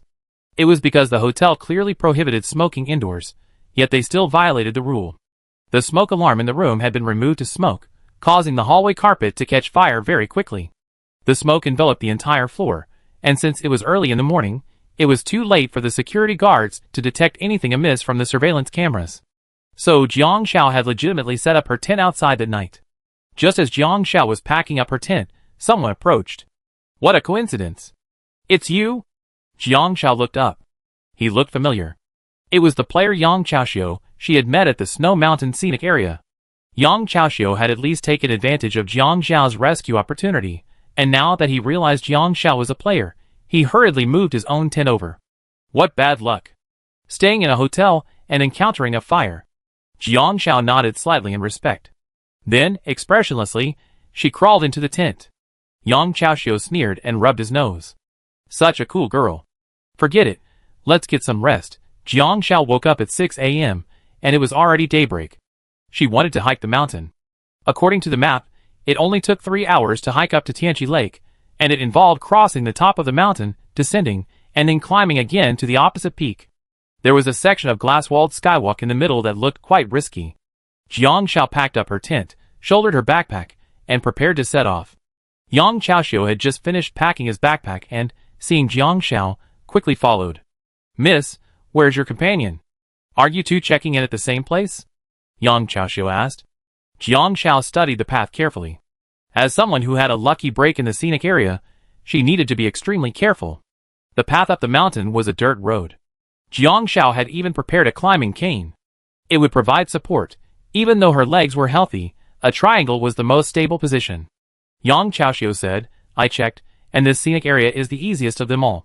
I was lucky to have landed here, but I didn't expect I have to complete the public game. This guy is definitely a chatterbox. And he's the kind of chatterbox who's mastered the art of nonsense literature until he graduated. I heard from my friend that there will be many boats when you check in later. Just buy the staff a pack of cigarettes, and they help you. Ouch. As Yang Chaoxiu spoke, he tripped over the ladder and fell flat on his face. Jiang Xiao turned around, her face remarkably calm, and extended her cane to Yang Chaoxiu. Ah! Yang Chaoxiu was flattered. Thank you. As expected, sincerity can move even the strongest stone. This girl is truly cold on the outside, but warm-hearted at heart. A smile instantly lit up her face. And then? Jiang Xiao asked seriously, watching Yang Chaoxiu straighten up. And then? Yang Chaoxiu thought for a moment. Then the staff will help you choose the best boat from the remaining boats. I see. I never heard of this method before. Jiang Xiao turned around and continued walking forward earnestly. The two of them walked in front and behind. Jiang Xiao remained serious throughout. Yang Chaoxiu rambled on, with some more nonsense. 1. The scenery is beautiful. 2. The NPCs are very realistic. And 3. Do you feel a little hot? Jiang Xiao selectively filtered out useless information, and not a single sentence stuck in her memory. They were all masterpieces of nonsense literature. By the time they safely reached the glass plank road, Yang Chaoxiu had already tripped 4 times. After the last nosebleed, he stopped blabbering and focused on the road. The glass plank road stretches 300 meters, made of 267 pieces of tempered glass. Walking on it, you can see the scenery below, a thrilling and exciting experience. Staff put safety ropes on tourists, and they walked close to the mountain. I'm a little afraid of heights. Yang Chaoxiu couldn't help but speak again. Turning around, he saw Jiang Xiao's expression was still serious and aloof. He finally gave up trying to persuade this beautiful girl. He couldn't understand why someone wouldn't talk at all, not even needing to communicate the entire time. Making more friends means more opportunities. Jiang Xiao used her first scientific blessing of the day. The aerial plank road, 300 meters long, made of 267 pieces of tempered glass. Slight cracks have appeared on the 17th, 88th, and 168th panes, resulting in a 1.1% chance of collapse. Solution: install new tempered glass. Chapter 331. Jiang Xiao memorized these 3 numbers. so she walked with extreme caution, silently counting the tempered glass. 11, 12, 13. Wow! The view here is even better than over there. Yang Chaoxiu gazed at the distant scenery. Miss, did you see that? It's truly beautiful. Do you want to take a picture? I can help. Shit! Before he could finish his words, he suddenly missed a step. The 17-frame glass plank road shattered. Yang Chaoxiu struggled to cling to it, his arm veins straining as the sharp glass slashed a large, harsh gash. Blood ran down his arm and into his eyes. A system notification sounded in his mind. He had suffered severe skin injuries. The glass had pierced a major artery in his arm, reducing his stamina by 40 points, triggering a severe bleeding state where his stamina decreased by 1 point per second. Jiang Xiao paused. Still, he extended a crutch. Yang Xiu's body hovered in the air, one hand grasping the glass plank road. The friction was minimal, and using it as a crutch made things much easier. 17 blocks, not far from the staff. After seeing this, he rushed over to help rescue Yang Chaoxiu. Yang Chaoxiu quickly applied a bandage. I'm dying. I lost over 100 HP in just 1 or 2 minutes. Why is my HP dropping so quickly in this phase? Over 100 HP? Jiang Xiao twitched her ears. Was it because it was the third phase that the base number of injuries increased? Just like how monsters in the novice village have low attack power because the player's level is also low. After leaving the novice village and gradually transitioning to higher level monster maps, the player's level increases, but so does the monster's level. In To Live, the same thing happens. The damage caused by accidents in the third phase is higher than in the first. Yang Chaoxiu took out 7 or 8 boiled eggs, peeling and eating them in one gulp, his cheeks puffed out. Pheasant eggs. Jiang Xiao saw them at a glance. Turning around, Jiang Xiao continued counting. Yang Chaoxiu followed behind her, full of gratitude. Thank you. If it weren't for you, I probably would have fallen. Even with a safety rope, there was no guarantee it wouldn't fall off accidentally. 30. Jiang Xiao paused and said 2 words, no. Then she continued walking. 31, 32. At 87, Jiang Xiao crossed 88. Yang Chaoxiu finally realized what was happening and said excitedly, Girl, do you know there's something wrong with that section of the glass walkway? Did you get some skill? Jiang Xiao couldn't help herself and looked at Yang Chaoxiu. You're talking all the time, and it's bothering me. Yang Chaoxiu choked out his words. Jiang Xiao's expression was calm, but her words made Yang Chaoxiu feel a little embarrassed. I just find it boring being alone, so I want to talk more. Yang Xiao's face flushed with embarrassment. But I don't like talking. Jiang Xiao said gravely. Maybe you don't like talking just because we're not friends. Once we get to know each other better. You're a professional streamer. Jiang Xiao was certain of that. Yang Xiao's monologues, his self-expression, his exaggerated, even slightly naive persona, were completely different from Li Luo's. I'm a streamer too, but our styles might be too different to be friends. Jiang Xiao was decisive. The same was true for the 2 live streamers sharing the same screen. Yang Chaoxiu was also a streamer, but he didn't have many followers, only around 70,000 or 80,000. After live streaming games, his followers increased by around 40,000 or 50,000, and he was now a 6-figure streamer. 2 people were on the same screen, and the other's fans didn't react at first. This woman is so aloof. So many fans, what's so great about that? My Xiao is so adorable. So warm and kind. Honestly, this is the first time I've seen my Xiaozi so angry in game. Your streamer is warm and friendly, but that has nothing to do with my Xiaozi. Did he help my Xiaozi? You're fans of such a cold streamer, you really have a flawed outlook. Coldness depends on the person. If my Xiaozi was cold, he wouldn't have come to your streamer's rescue. Hilarious. We're both streamers, but Brother Han approached us, and Sister Han was. How can I not be disgusted? Because Brother Han always knows when to quit. At least he won't push forward even though he knows the other person doesn't like it. If he does, he should be discerning and have enough strength to exchange. Oh, so he's hooking up with a big streamer. No wonder he's so arrogant. Hi, my Shirzi hasn't changed. He's always been the same, okay? It doesn't matter if you're a big streamer or not. They're both streamers, but their attitude towards Hanzhui and my Xiao is different. No ill will towards Hanzhui, just not trying to start a fight. I'm just questioning the green tea streamers. Please watch the previous video. My Xiuzi has always been like this. Just ignore Brother Han from the beginning, okay? No need to explain. Like steel and citric acid, no matter what you do, they find a reason to be jealous. Even if you explain, they find another excuse. Let's just use force and bully the weak with our numbers. Brothers who have climbed the wall, stand up for me. We can't let Sister Han be bullied. Ha ha ha, I watched this male streamer. He's not very good at gaming, but relies on his cute, innocent, and sweet persona in the live stream to attract a lot of fans. If you're on the other side, come and have a K-game and compete on the leaderboard. Do you dare to attack with 10 rockets? As a Brother Han fan who has climbed the wall, I have something to say. What's wrong with us supporting Han Saw? 10 rockets is lame, at least 20, I go first. As a Han fan, I say, that's right. I look down on you, a small streamer with hundreds of thousands of followers, so what? I don't have much money, but I can still afford 10 rockets. The barrage doesn't do anything else, just shut up those stupid fans on the other side. As a Han fan who's a traitor to Han Saw, yeah, we're just bullying you because your streamer has fewer followers.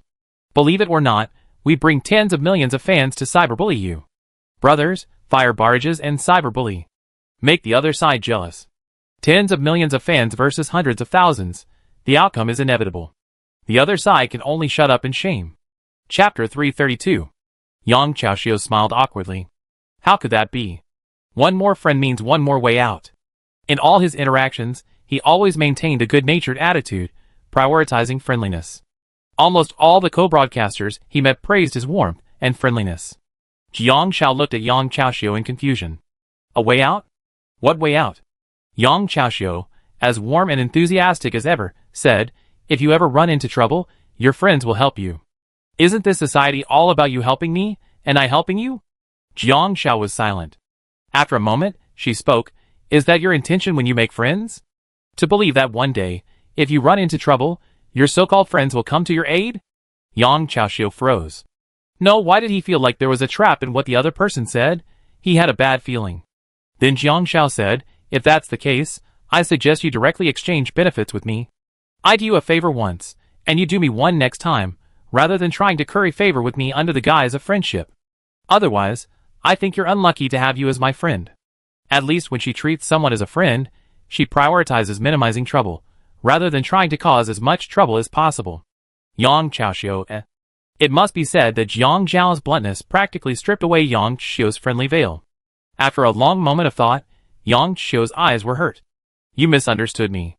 I just thought we could be friends, not that I bother you. Actually, I don't really like bothering friends. I simply want to get to know you. Will you repeatedly do things your friends dislike? Jiang Xiao frowned. From our first meeting, to our separation to last night, I don't think an adult can't sense whether someone is interested in you, whether they want to be friends. When Yang Chaoxiu heard this, his eyes betrayed his anger for a moment. Doesn't this guy even give people a way out? Jiang Xiao chuckled softly, but everyone lives differently. Maybe I misunderstood. If I did, I apologize. I'm sorry. Could you please not bother me from now on? At Jiang Zhao's words, Yang Chaoxiu quickly suppressed his true emotions and smiled. It's okay. I should be the one apologizing. I won't bother you again. Jiang Xiao nodded.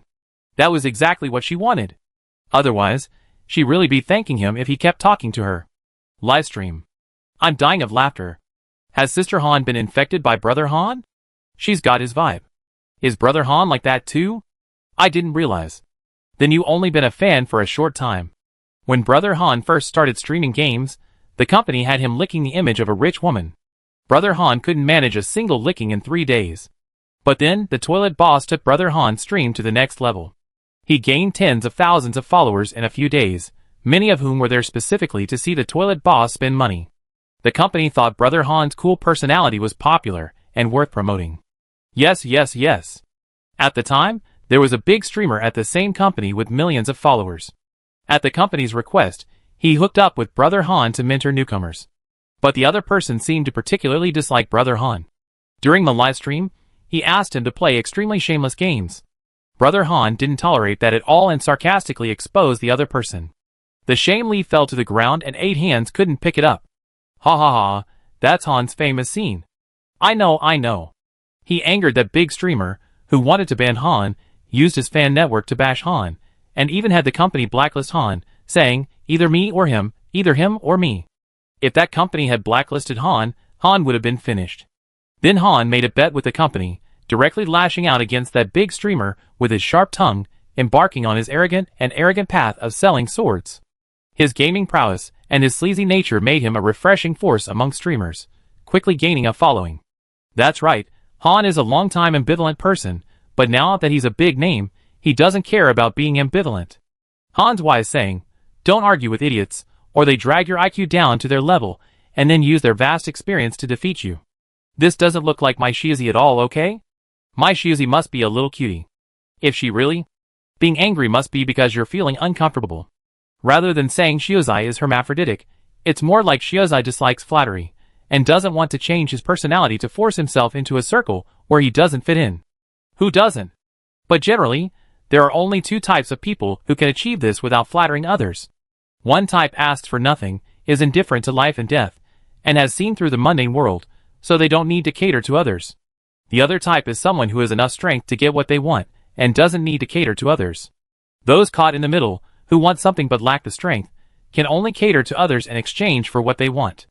After hearing what someone said above, I suddenly feel like a dog. I only feel happy when I'm watching live streams. In this world, I belong to myself and can be myself to the fullest. But back in reality, I have to beg and plead like a dog again.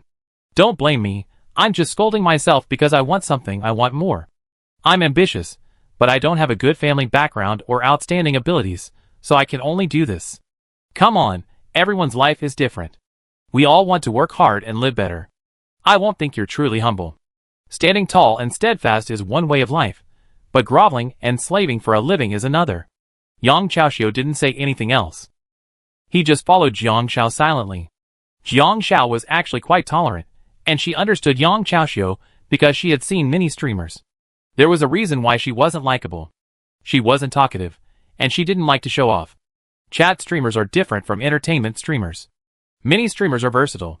For example, chat streamers are also singing and entertainment streamers, and gaming streamers are also chat streamers. Many streamers create memorable personas to quickly gain popularity, such as silly, cute, and honest. Some streamers are just like that by nature, but they are rare. After walking along the glass plank road, the rest of the road was a gentle uphill climb. Yang Chaoxiu observed Jiang Shao for a long time. In short, if this girl was a live streamer, what kind of persona was she selling? She didn't talk, and she didn't show any emotion. He found it boring just to watch. It wasn't until they reached Tianqi that Yang Chaoxiu finally understood why. Chapter 333. The boat over there has a fuel tank. If it's a bit faster, it can complete the circumnavigation of Tianqi Lake in an hour. It costs 800 coins per hour. Overtime up to 10 minutes is free, but overtime is half the price. The staff member introduced each one. This wooden boat is cheap, 80 coins per hour, but you have to pedal, which is strenuous. A full circumnavigation of Tianqi Lake takes about 3 hours. Which means the boat is easy, while the wooden boat consumes stamina. But a voice in Jiang Zhao's ear reminded her. Capitalist players can only choose the motorboat, which doesn't consume stamina. Jiang Zhao looked at the motorboat and the wooden boat, using her second and third scientific blessings of the day. Display with a fuel tank. Motorboat, 30% fuel remaining, enough for 1 hour and 38 minutes of travel. Refilling fuel can extend the travel time. The engine is 1 year old and moderately aged. It's slightly low on oil, resulting in a 43% chance of failure. Refilling the oil can reduce the chance of failure. The best option is to replace the engine. The waterproofing beneath the hull is slightly loose, resulting in a 3% chance of water ingress. The higher the load on the boat, the looser the waterproofing, and the higher the chance of water ingress. Pedaling the awning, the hull is slightly loose, and a screw at the stern is slightly loose, resulting in a 3% chance of water ingress. If water ingress occurs, the hull will fall apart. The higher the load on the boat, the faster it will fall apart. Apparently, this has nothing to do with anything else. Both options carry a chance of water ingress. In fact, Jiang Shao was already aware of this. Whether the chance of a reversal of luck in the scenic area is 40% or 4% is irrelevant, because with enough bad luck, even a 0.4% chance will trigger it. Even on the other side, Yang Chaoxiu had already expertly pulled out a pack of cigarettes and handed it to the other person. The man patted a car. This one, freshly filled with gas, full. Enough for a quick lap back. Yang Chaoxiu smiled warmly, thank you. Turning around, he saw Jiang Shao already wearing a life jacket. He understood the life jacket, but in the blink of an eye, Jiang Shao had pulled out a yellow swimming ring and draped it around her. As it inflated, it gradually expanded, revealing a nonchalant little yellow duck head. She also donned 2 yellow arm guards. Jiang Shao gazed at the vast Tianqi Lake, her expression impassive, creating a uniquely cute contrast with the little yellow duck swimming rings. As a landlubber, she was prepared to fall in, Yang Chaoxiu. Looking at the tranquil Tianqi Lake before him, wasn't this a little too serious? But looking at Jiang Zhao's expression, Yang Chaoxiu couldn't help but wonder. Could it be that her aloofness was just an illusion, and her true personality was just a slapstick? It seems slapstick personalities are really popular these days. He stroked his chin, a thoughtful look at his eyes. Under his gaze, Jiang Shao had already boarded the boat. Second scenic spot check-in mission. A circumnavigation of Tianqi Lake, a famous scenic spot in Jiangnan town. With a rumble, Jiang Zhao's boat took off. Not many people were visiting Tianqi Lake today, and even fewer were riding the electric boats. Jiang Zhao's boat wasn't particularly fast, because generally, the faster the speed, the higher the chance of an accident, just like driving a car. And there was no time limit for the mission. All he had to do was circle the lake and bypass the island in the middle. Suddenly, a rumble came from the side. Ye's boat was as fast as a flying deer. Wow! Jiang Shao looked closely. It was Yang Chaoxiu. So exciting. He wasn't on the boat, but at the stern, wearing a sundress that showed off his abs, and a wakeboard strapped to the back of the boat. Wow! The wind is strong, the sun is so comfortable. He was handsome, and the sun was sunny. Yang Chaoxiu's smile was bright and handsome, and he glanced at Jiang Shao, intentionally or not. Jiang Shao remained unmoved. Yang Chaoxiu seemed to be eager to compete. He was much more eye-catching than her. Isn't live streaming all about seeing who's more attractive? The live streamer saw this scene. Wow, my Xiaoxiu is so handsome. Woohoo, drooling. Xiaoxi's expression seems. In Xiaoxi's eyes, the other person might be saying, I'm looking for death, don't pull me in, I just want to die, I'm going to fake it. I'm going to let myself go. Did the above person reveal the truth? What are you talking about? How could anything happen to my Xiaoxiu? Bang! The live streamer fell silent. Jiang Shao slowly twisted her neck, changed direction, and slowed down, watching the 2 boats collide in the middle of the lake. Because of the accident, Yang Chaoxiu crashed into the boat and was thrown into the water. Fortunately, he was wearing a life jacket and slowly floated to the surface with his back facing up like a corpse. Chapter 334. Looks like we're looking for an NPC, but seem to have overlooked their boating skills. Jiang Shao slowed down. Passing by Yang Chaoxiu's body, she prodded it with her crutch. Is he dead? I wonder if collecting corpses live in games like this allows you to inherit relics? Cough cough. Yang Chaoxiu suddenly rolled over, lying on his back on the lake, spouting water like a spouting whale. Don't poke me, I'm not dead. There was a certain sincerity in his words. Oh. Jiang Shao felt a little regretful. She zipped up the fuel tank and sprinted towards Yang Chaoxiu. Hey! Yang Chaoxiu was splashed with water and struggled in the water. You're watching someone die. Rescue workers are almost here. Jiang Shao waved. She still had a mission to complete. As if riding on Yang Chaoxiu's luck, Jiang Shao felt like she was on a smooth sailing trip and quickly completed her mission. After landing, Jiang Shao put away her swimming ring and armbands and checked in safely. Is it true that there are limits on accidents and incidents within the same scenic area at the same time? Jiang Shao thought carefully. So, it all depends on who's more unlucky, who triggers an accident first. Logically, the unluckier the player is in the scenic area, the better their luck will be after leaving. But luck only controls the frequency of accidents and incidents. Jiang Shao couldn't tell whether Yang Chaoxiu was lucky after leaving the scenic area, nor could she judge his chances of bad luck. Because, in Jiang Zhao's eyes, Yang Chaoxiu himself had committed many suicidal actions. Even if there was a 0.1% chance, he would still stubbornly run into it. So, congratulations on successfully checking in. You completed the 3rd stage of the mission. Due to the unique characteristics of this scenic area, you need to leave the area via the mountain path on the other side of Tianqi Lake and reach the Yunshengla restaurant in the opposite mountain to participate in the public game, Treasure of the Mountain. After the game is over, you can leave the scenic area. The following are the rules for the public game Treasures of the Mountains. The mountains behind Tianqi Lake hold endless wealth and treasures. Find the treasure you desire.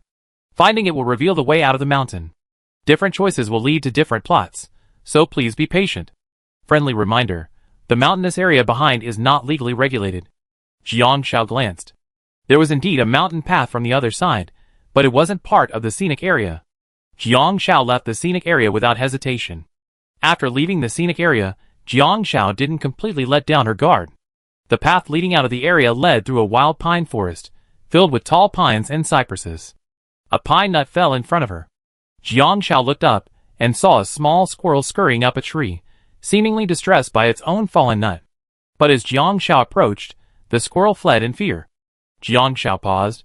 Treasures of the mountains. What exactly is the treasure of the mountains? After walking for about 2 hours, around noon, she finally arrived at the mission location, Yunshang Tower. Hello, distinguished guest, welcome to Yunshanglu. The pretty waitress amiably invited Jiang Shao. What can I do for you? We have everything you need. You can have anything you want. Jiang Shao checked her stamina and satiety bar. She certainly didn't feel like chewing on chocolate. Let me take a look at the menu first. Okay, please wait. The waitress smiled.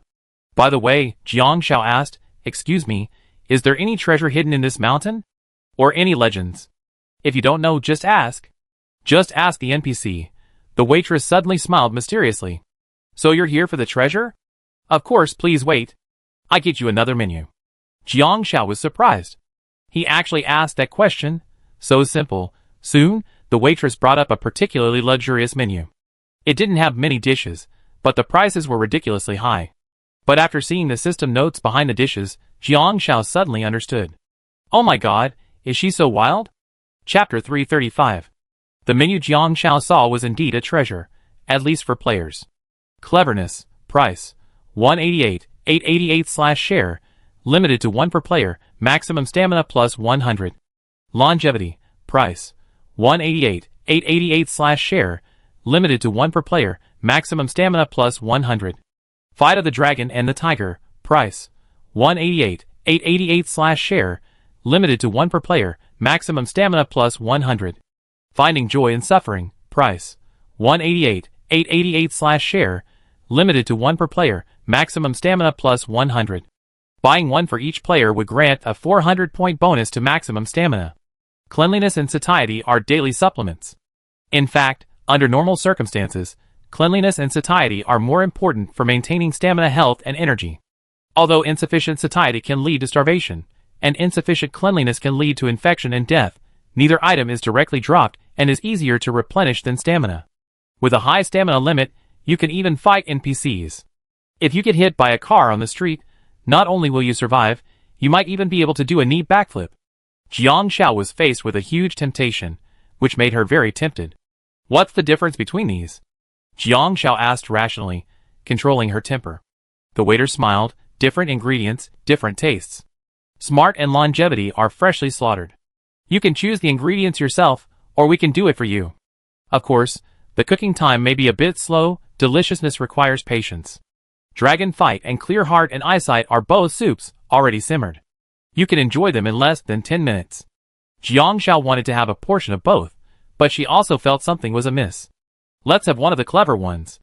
After some thought, Jiang Shao decided to go and take a look. Okay, I pay the bill first. The waiter brought the bill quickly. I was worried she'd eat and then run away. But 188,888, and she was just walking out like that, which really hurt. Okay, would you like to choose the ingredients yourself? The waiter asked. Jiang Shao nodded. This way, please. A man in leather and leather shoes appeared before Jiang Shao and led her down a long corridor to the back kitchen. Jiang Shao smelled blood, a strong stench. She looked up, and the scene before her stunned her. Cages, blood, 4 or 5 weak, dying little monkeys. On the other side, curled up in a ball, a pangolin. Not only that, but from behind, there seemed to be the clatter of cages and a low, whimpering sound, which gave Jiang Shao an indescribable feeling. Dear guest, you can choose. The monkeys here are all between 2 and 4 months old and are worth a try. The waiter and the man smiled. Smart, clever?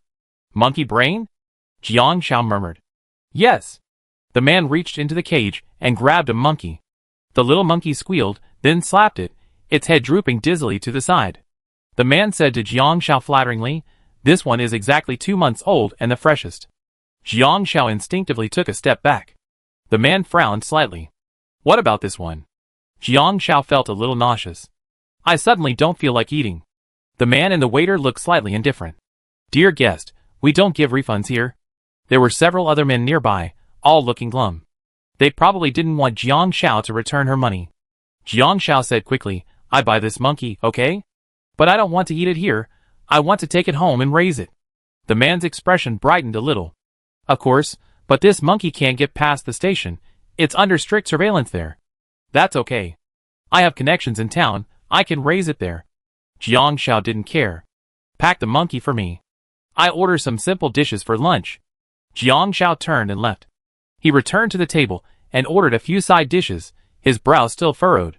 Just as Jiang Xiao was waiting for her food, Yang Chaoxiu arrived. Seeing Jiang Xiao sitting in the restaurant, his smile faltered. Instead of trying to curry favor with her, he went straight to the waiter. He still remembered Jiang Xiao's indifference to his life. But he was a third-round player after all, so he asked if he didn't understand. Like Jiang Xiao, he immediately asked the waiter, have you heard of the treasures of the mountains? As he spoke, the little monkey Jiang Xiao had bought was delivered to her. The monkey was still unconscious. Jiang Xiao heard a system notification. Congratulations to the player for obtaining one of the treasures of the mountains. The mountain monkey. Activate the follow-up quest. There are special people in the mountains, known as forest rangers. They protect every plant, tree, and plant in the mountains, as well as the creatures of the forests. The mountain monkey is currently unconscious, but will wake up in about an hour. Once awake, it will lead you to the ranger. Meanwhile, Yang Chaoxiu, upon seeing the treasure menu, was instantly excited. There's even an Easter egg in this section. Boss. 1-2. Hurry. Money is no problem. He take out a loan to eat. Chapter 336. Jiang Xiao had a simple meal of fried rice, stir-fried vegetables, and twice-cooked pork. Both tasted homely, but far superior to chocolate. As Jiang Xiao's dishes arrived, Yang Xiu's soup arrived. He took a sip. Wow, so delicious. He gulped down the soup in one gulp. Seeing something dark inside, he asked, what is this? The waiter smiled, tiger penis and snake tail. Tiger. Tiger penis.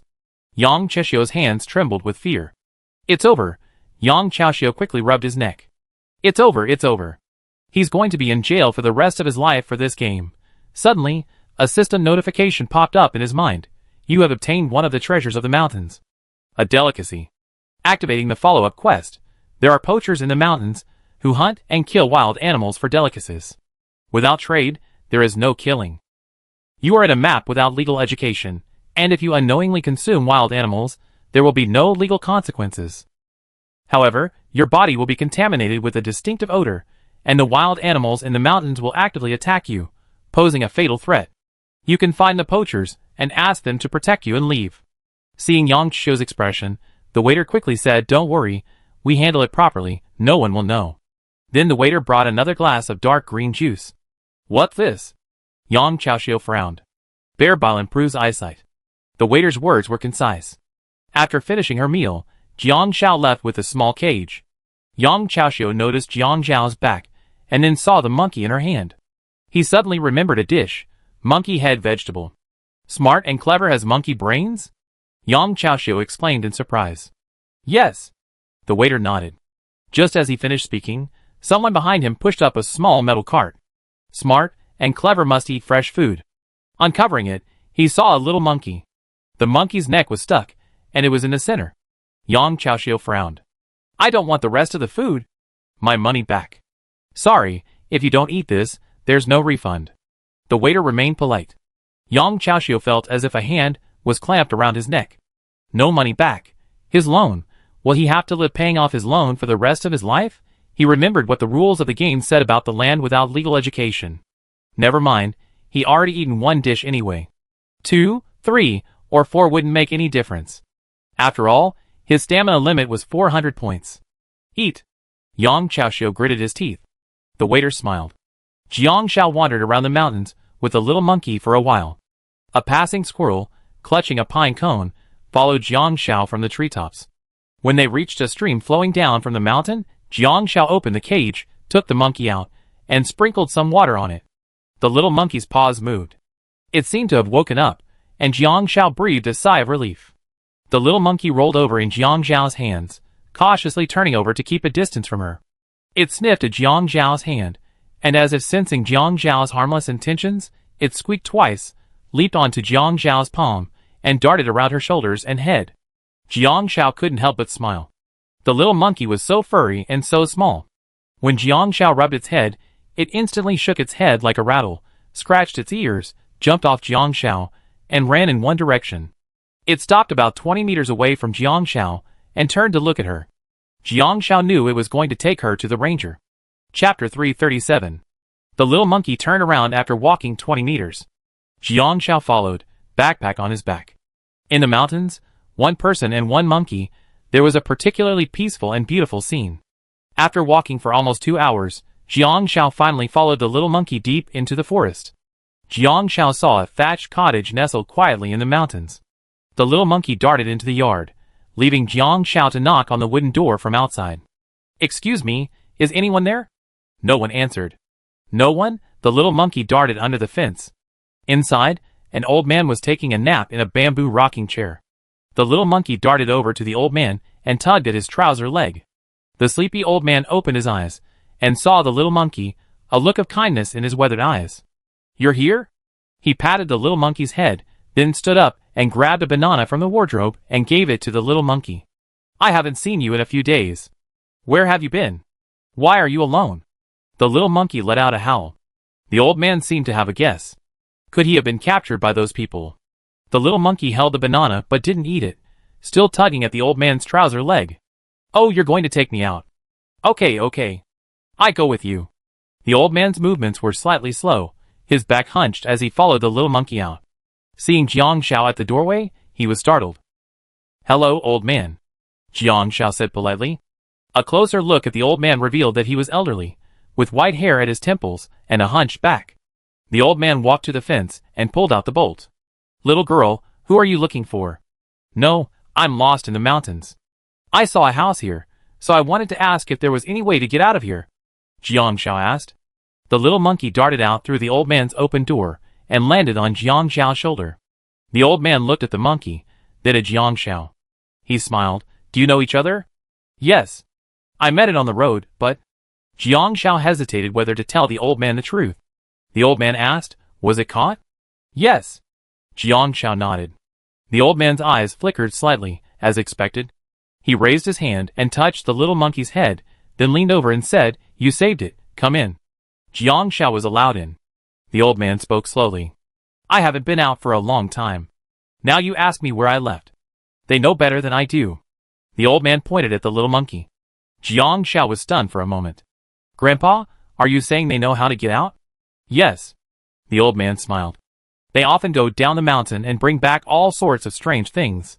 Because there are tourists down there, a lot of the things in my house are from them, many of which an old man like me doesn't need." Jiang Zhao saw a pile of things on the ground. Phones, cameras, wallets, umbrellas, hats, and so on. She imagined the image of little monkeys running down the mountain to steal people's belongings. "Grandpa, you lived here for a long time, don't you know the way?" Jiang Zhao asked. "I know." The old man turned. "We have to cross 2 mountains. But my legs are weak, so I can't walk anymore. You outsiders who don't know the way can easily get lost in the mountains." He glanced at the sky. "Besides, it's getting dark now. It'd take at least 10 hours to get out of the mountains. If you just walk, you have to start early in the morning, and it's very dangerous to walk in the middle of the night." It was already 4 o'clock in the afternoon. "Not really. Daytime is also quite dangerous." Suddenly, the old man clapped his hands, a thought dawning on him. "I almost forgot. It can help you." He turned and said to Jiang Zhao, "Little girl, come with me. We're going somewhere." Chapter 338. Jiang Zhao followed the old man. The old man led Jiang Zhao to the hill behind the yard and walked for several minutes, whistling loudly as he went. The faint roar of a tiger reached her. Jiang Zhao instantly perked up. It was a tiger. The old man listened to the sound, and Jiang Zhao said, "On the left." The little monkey also darted to the left. They soon arrived behind a century-old tree, where a wounded tiger appeared. It was a sturdy beast, its fur stripes strikingly beautiful. Jiang Zhao had only seen tigers in zoos before, and that was 48,000 meters away. Tigers, kept in cages designed for animals, had lost their wildness, their attitude as sloppy as salted fish. The tiger licked the wound on its leg. Hearing footsteps, It looked up and growled at Jiang Xiao and the others. Only then did Jiang Xiao notice that the fur between the tiger's legs was stained red with blood. "It's injured," the old man said softly, his eyes failing. "Young girl, please help me check if it's a gunshot wound and if the bullet has been removed. I'm old, and my movements aren't very sharp." The tiger's dark, translucent eyes stared at Jiang Xiao, their gaze filled with vigilance. Jiang Xiao slowly approached. The tiger opened its maw and roared at Jiang Xiao. A scent filled Jiang Xiao's nose, blowing her bangs off her hair. It was a sure sign that the tigers in the game don't brush their teeth. Their periodontitis had already taken on a certain smell. Fortunately, the tiger was just bluffing. After the roar, it didn't move. It was truly adorable, saying no but being honest. Jiang Xiao leaned in, pressing on the tiger's leg, and felt something hard. The bullet was still inside, but Jiang Xiao hadn't prepared any tweezers. The tiger tried to paw at Jiang Xiao, its face a token of resistance. It was definitely a case of playing hard to get. Jiang Xiao feigned a stern expression. "Tiger, you're getting angry." The tiger's eyes betrayed confusion. The live stream was also bewildered. What's she doing? What kind of weird things has she imagined? I really want to know. +1, I also want to open Shiazi's skull and see what kind of maze is inside. You're being a little bloody above. I want to know, but I don't think she'd do something so cruel. That's not the important thing. Isn't the important thing the NPC issuing the quest? Jiang Xiao no longer hesitated. She pulled a pair of pliers from her toolbox, and then the alcohol she used as fuel at the Snow Mountain scenic area. After disinfecting the pliers, she pressed down on the tiger's leg and quickly removed the bullet with the pliers, then poured more alcohol on it to disinfect it. The alcohol irritated the tiger, causing it to growl in pain and struggle violently. Jiang Xiao pinned it down and applied a tourniquet. Sure enough, the hemostatic bandage works on animals too. After a while, the tiger finally calmed down, shook its legs, and tried to stand. After trying for dozens of seconds, and making sure the pain was gone, it walked around Jiang Xiao and the old man. Then it licked Jiang Xiao's palm and walked over to the old man's side. The old man stroked the tiger's head and said to Jiang Xiao, "It can lead you out. It's the most powerful in these mountains right now. If you have it sent on you, you won't be in danger." Suddenly, the old man realized something was wrong. Trembling, he looked around. "No, there's another little one." Jiang Xiao was stunned. "Another little tiger?" The old man nodded. The big tiger howled. The old man sighed, realizing something. It must have been caught by those people. I'm so inexperienced that I could fall into their trap just by playing with something fun. It's a pity. If I were younger, I'd be powerless now. Jiang Xiao frowned, thinking. How big could the little tiger be? The tiger skins sold aren't big either. Tiger penis? That too. Jiang Xiao felt the little tiger should still be alive. After a pause, she said, judging from its wounds, it must have been captured recently. Perhaps it's still alive. The old man shook his head. Suddenly, he glanced at Jiang Xiao and whispered, "Young lady, I have a favor to ask of you." "Go ahead," Jiang Xiao said hurriedly. "Last year, its other half was captured by poachers. Now these two tigers are the last two left in this mountain. Can you save this little one? Can you?" Before the old man finished, Jiang Xiao heard a system notification. The ranger issued a random task. Save the little tiger. Warm tip. This mission isn't mandatory, as it carries a certain degree of danger. The poachers are enemies, and they possess homemade firearms with high attack power. Since there is currently only one forest ranger in the public game, accepting the mission will provide detailed information about the poacher's tiger cub transport. Declining the mission will still allow the player to follow the tiger after dawn tomorrow. Chapter 339. I know this is difficult for you, but you can. I promise. Jiang Xiao said without hesitation. The old man's eyes suddenly filled with tears, seeing the sincerity in Jiang Xiao's eyes. Thank you. A system mission prompt appeared in Jiang Xiao's mind. The poachers live in the courtyard behind Yunwei Tower. They will move at midnight and escort Xiuhu out of the mountains at night. Regardless of whether this mission is successful or not, you can leave the public game map with Dahu after 6 o'clock. Jiang Xiao knew that she was the only one in the forest ranger camp. After all, there were many players, like Yang Chaoxiu, who foolishly rushed directly to the food that capped their stamina. There were also many players who paid the price but refused to give up. Especially after taking the first step, the threshold for the second step would be infinitely lowered. The old man trembled, leaning on his cane, touching the tree trunk at hand. I guarded this mountain for 60 years. This is where I grew up. The old man recounted his life bit by bit. When I was very young, my tribe left the mountains for the city. They discovered they could fetch a high price by cutting and selling the wood they found in the mountains. So they brought people back, and whole hilltops were cut down, and trees were felled. Perhaps this angered the mountain deity. That year, heavy rains brought mud and dirt from the mountains, flooding the village. My family perished in that disaster, and I was saved by a tiger. I see. No wonder the disaster that struck the Jiangnan town was a mudslide. Because indiscriminate deforestation loosens the soil, heavy rains can easily trigger disasters like mudslides and landslides. Jiang Shao looked at the large tiger following the old man.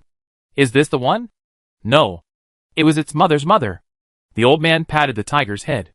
I watched it being born. All living things have spirits, and I believe they have feelings just like humans. Jiang Shao nodded. Grandpa, what happened next? Later. The old man seemed to be reminiscing. Although that disaster killed more than half of my people, it couldn't stop the greed of the outsiders. They constantly entered the mountains, cut down trees, and wantonly hunted the animals. In order to resist, we took up arms. We wanted to drive them out of the mountains. Without the trees, all living things here would lose their cover and be exposed to them, under their watchful eyes. So, for every tree they cut down, we planted one, and for every tree they cut down, we planted another. But they were too greedy. Outsiders kept coming in, and my people were sacrificed. Later, the country finally banned indiscriminate logging and hunting, and those of us indigenous people who wished to stay here guarded the forest. But the mountains are high and the emperor is far away. This forest is already sparsely populated and has been uninhabited for a long time, yet some still act recklessly here. I'm old and can't stop them. As they spoke, the two of them slowly returned to the old man's courtyard. Girl, I can't help you much. I only have a hunting rifle I used a long time ago. Can you see if it's still usable? The old man pointed to the rifle hanging on the wall. I used to scare off many poachers with it. But now, I can't lift it. Jiang Shao took down the rifle. It weighed about 7 or 8 pounds. Rusty shotgun. Description: it's been hanging on the wall for 2 years and is a bit rusty, but it's barely usable. It's just not very accurate, only firing 2 bullets at a time. Do you have any bullets? Jiang Shao asked. Yes, but not many. The old man led Jiang Shao back into the room and pointed to a box on the wardrobe. Jiang Shao stepped on tiptoe and took it down. The box contained only 8 bullets. Shotgun bullets *8. Description: 50% of the bullets are duds. Jiang Shao, half are duds, not a 50% chance. But just looking at it, you can't tell the difference. Not being able to fire at a critical moment is truly fatal, and we don't know the accuracy of the shotgun. So it seems like it is something, but it also seems like it is nothing. No thanks. Jiang Shao decisively refused. Grandpa, we're outnumbered, so we're better off outsmarting them. The noise of firing would only alert them. Chapter 340. The old man's dinner was simple. The little monkey helped him gather branches. He had small pumpkins in his field, and he was going to cook a bowl of pumpkin paste in the pot. Jiang Shao couldn't bear to watch, so she helped light the firewood and fetched the seasonings to stir-fry a plate of shredded zucchini, potatoes, and eggplant. A tiger had snatched a pheasant from the mountains and brought it back. Jiang Shao quickly washed and diced it, then put it in the pot to make chicken soup. But the chicken soup wouldn't be ready soon. She had to see if she could rescue the little tiger before midnight. Jiang Shao reduced the firewood, estimated the burning time, poured water into the pot, covered it, and said goodbye to the old man before leaving. It was almost 6 o'clock, and it was getting dark. Jiang Shao took out the book she had bought at the bookstore. Earthworm fluids can attract snakes, and snakes are most active between 6 and 8 p.m., accounting for 78% of venomous snake bites during this time. The little monkey kept jumping around on Jiang Shao's shoulder. Jiang Shao remembered the way she come. It was actually the same direction, and with a compass, it wasn't difficult to find. The little monkey seemed to know Jiang Shao was going back to Yunshang Tower, so it jumped down again to show her the way. The big tiger, however, was rather naive, having gone off to catch rabbits halfway through. Jiang Shao remembered that she was working alone. She dug dozens of large earthworms from the loose soil and dropped them into the basket. She found a snake hole, tilted the basket, and left. Jiang Shao took out her lantern, rested where she was, and found some branches to start a fire. The big tiger finished a rabbit, its whiskers covered in blood. It returned and squatted beside Jiang Shao, licking its fur. Half an hour later, Jiang Shao went to check the basket. As expected, there were 2 more snakes in the basket. They weren't very large, but they were enough for Jiang Shao. It was past 9 when Jiang Shao saw Yunshang building. She told the little monkey and the big tiger to stop following her, and turned to the little monkey, "Scratch me." The little monkey froze for a moment. Jiang Shao then placed its paw on her arm, making a scratching gesture. The little monkey quickly learned and scratched Jiang Shao. After being attacked by a mountain monkey, his health decreased by 5, and he suffered minor bleeding. A scar formed in 3 minutes. After a noticeable red mark appeared on his arm, Jiang Shao dismissed the big tiger and the little monkey, and went to knock on Yunshang Building's door alone. After knocking for over 10 minutes, the light in Yunshang Building finally came on. The waitress I seen during the day came down and opened the door. "It's you, guest. I was planning to go back, but I got lost. I was wondering if you have any rooms here. I'd like to stay the night." Jiang Shao said in frustration. "That monkey got away after grabbing me. I should have eaten it if I hadn't been so soft-hearted." The waitress glanced at Jiang Shao's wound and smiled. "The animals here are really not very obedient, so we tranquilize them before we capture them." "Tranquilizer? Does that mean they won't be tranquilized until they're captured?" "The rooms?" Jiang Shao asked. The waitress realized what was happening and nodded quickly. "Yes, but the overnight rate is a bit more expensive here, 30,000 yuan a night." Another expensive move. Jiang Shao pulled out her phone. "Rooms here can't be booked online, so discount cards are useless. Besides, the public game is a standalone instance, so the hotel won't even have a name on the phone."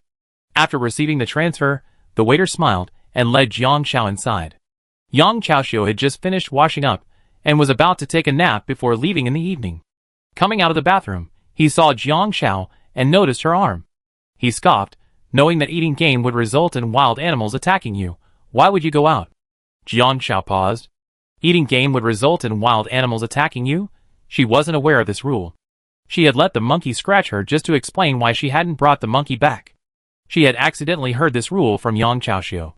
If you invert the rule, does it mean that not eating game wouldn't result in wild animals attacking you? Jiang Shao quickly sent a message to Lu Han on her phone to verify the accuracy of the message. Sure enough, it turned out to be true. Seeing that the messages between the 2 people were only from 2 days ago, Lu Han had been out of touch for a long time this time. She had to finish this public game first. Regardless of whether she could rescue Xiaohu tonight or not, she would leave tomorrow. Chapter 341. Through verification from mobile phone messages, Jiang Shao was able to accurately determine the effective hidden rules. 1. Wild animals will attack players and poachers who have consumed game. As long as she hasn't eaten game, the wild animals won't actually harm her. 2. Poachers only administer tranquilizers before releasing captured animals, and the tranquilizer only lasts for 1 hour. So, at this time, the caged wildlife is in a normally active state. As for the rest, Jiang Shao was just guessing. She didn't eat game, so she belonged to the forest ranger camp. Yang Chaoxiu, having eaten it, must have belonged to the poacher camp. The accommodations here are somewhat similar to those in a Jiangnan town's B&B. The large rooms have small toilets, the small rooms don't have separate restrooms, and there's a public restroom on the first floor. Jiang Shao took a quiet look while visiting the restroom. Many people lived in Yunshang Building. A faint hallway light shone through the hallway. The doors of occupied rooms were all closed, while those of unoccupied rooms were wide open. It was unclear how many people lived in each room. Assuming 1 person behind each door, Yunshang Building had 4 floors, each with approximately 12 rooms. 19 rooms had doors open, meaning there were 28 people, all poachers, besides Jiang Shao. Jiang Shao had truly penetrated deep into the enemy camp alone. She returned to her room, drank a nourishing soup, and replenished her stamina. She waited until after 10 a.m. before going out again. She first went downstairs to the backyard. Following the long corridor to the backyard, Jiang Shao spotted the cage where the little monkey had been during the day. The little monkey, seemingly aware of the noise, clung to the edge of the cage, staring at Jiang Shao eagerly, constantly trying to pry at the lock. However, the lock wasn't a simple pull-out lock, it was buckled upwards, preventing the monkey from opening it, no matter how clever it was. "Don't worry, I go check back there first," Jiang Shao said. She had to find the tiger cub first. Traveling around the little monkey and into the backyard, Jiang Shao spotted a black bear still crouching in a cage. As she approached the cage, a message flashed through her mind. The black bear in the cage. It's been held captive here by poachers for 3 months. Periodically, the poachers extract its bile. Opening the cage will instantly awaken it, and upon seeing the poachers, it will retaliate. Jiang Zhao's eyes lit up with joy. Besides the black bear, there were several other cages containing macaques, pangolins, red deer, and even a leopard. Their cages all had a message. Upon seeing the poachers, they would retaliate. Jiang Zhao continued her search, finally finding her target beneath the last black silk cloth, the tiger cub. It looked exactly like its mother, only shrunk down to a small, quaint version. Touch the cage. Open this cage, and all the poachers will instantly awaken. Jiang Zhao paused. No, we can't open this cage now. Jiang Zhao straightened up. What should she do then? She still had 2 snakes, both venomous. Turning around, Jiang Zhao went back to her building and took out a venomous snake from the nearest poacher's door, slipping it through the crack. Venomous snakes are also wild. In this game, could the sleeping poacher be the victim of a venomous snake bite? Jiang Zhao didn't know. She placed venomous snakes in 2 rooms. After releasing them, Jiang Zhao felt like she had overlooked something. Reviewing the clues and tasks, Jiang Zhao remembered guns and tranquilizers. Poachers use tranquilizers to control wild animals because, while dead animals can be used, their value is significantly greater when they are alive than when they are dead. The poachers had guns. Would they keep their guns in the same room? Snap! Suddenly, a door opened. It was the door to the room where the venomous snake had been placed. Jiang Zhao quickly entered and turned on the light. Sure enough, the venomous snake was curled up at the head of the bed, its green eyes glaring at her, staring intently at her, as if begging for praise. Jiang Zhao couldn't help but touch its head. Hiss! The snake flicked its tongue. The poacher on the bed had already died, his face black. A player wouldn't die so quickly, only an NPC would. Jiang Zhao checked the room. There were no guns or tranquilizers. This meant they didn't keep tranquilizers and guns with them. Jiang Zhao took the snake in her hand and went to the other room. Another snake had also taken out a poacher. 9 minutes. 2 poachers were dead in 9 minutes. Jiang Zhao continued to stuff the 2 snakes into 2 separate rooms. She felt that if she gave her more time, she could slowly wear them down. Then Jiang Zhao went looking for a gun and tranquilizers. In the first floor warehouse, Jiang Zhao finally found tranquilizers. Tranquilizer *200. Description: upon use, it can tranquilize any player, NPC, or animal for 1 hour, rendering them unable to move. It comes in a syringe. There's also a gun nearby. Simply place the syringe inside, and it can be fired with the same precision as a bullet. Jiang Zhao grabbed it without hesitation, using it as a weapon. Suddenly, a notification sounded in her ears.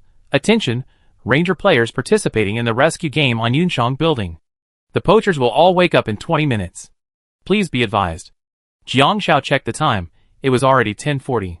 This means they'd be awake at 11. That's right, they should be ready for transport at 12. Paw! The door opened again. 2 venomous snakes slithered out, triumphantly, as if they had completed their mission. But there were still 24 poachers. Jiang Zhao was still weak on her own. Continuing to release the snakes, Jiang Zhao walked to Yang Xiu's door, held a tranquilizer in her hand, and knocked. Yang Xiao hadn't really been able to sleep much. He could leave at night, but he had a feeling something was amiss, a bad premonition. Knock, knock, knock. Yang Xiao opened the door and looked out. Jiang Zhao stood before him, and Yang Xiao was a little surprised. A woman so aloof during the day knocking on his door at night. Since the live stream was off, Yang Xiao said frivolously, "What? You wanted to leave but couldn't, so now you're begging me." After the live stream, he was a completely different person. Jiang Zhao blinked. "Well, I want to tell you something." Yang Xiao looked Jiang Zhao up and down. It had to be said, Jiang Zhao was truly beautiful. A nice waist, nice legs, a face like a first love, and very clear eyes. "Speak." With a playful smile, Yang Xiao leaned forward. Jiang Zhao's eyes sharpened, and with one sharp movement, she injected the tranquilizer into Yang Xiu's neck. Yang Xiao felt a pain in his neck, and instinctively reached for his hand, but found he couldn't move. He could only stare at Jiang Zhao in astonishment, listening to the reminder in his head. "You have been injected with a tranquilizer, forcibly sedated for 1 hour, unable to move." Fall face first towards Jiang Zhao. Jiang Zhao dodged, mercilessly letting Yang Xiu's face fall to the ground. "Sorry, we're not on the same side." Yang Xiao, question mark.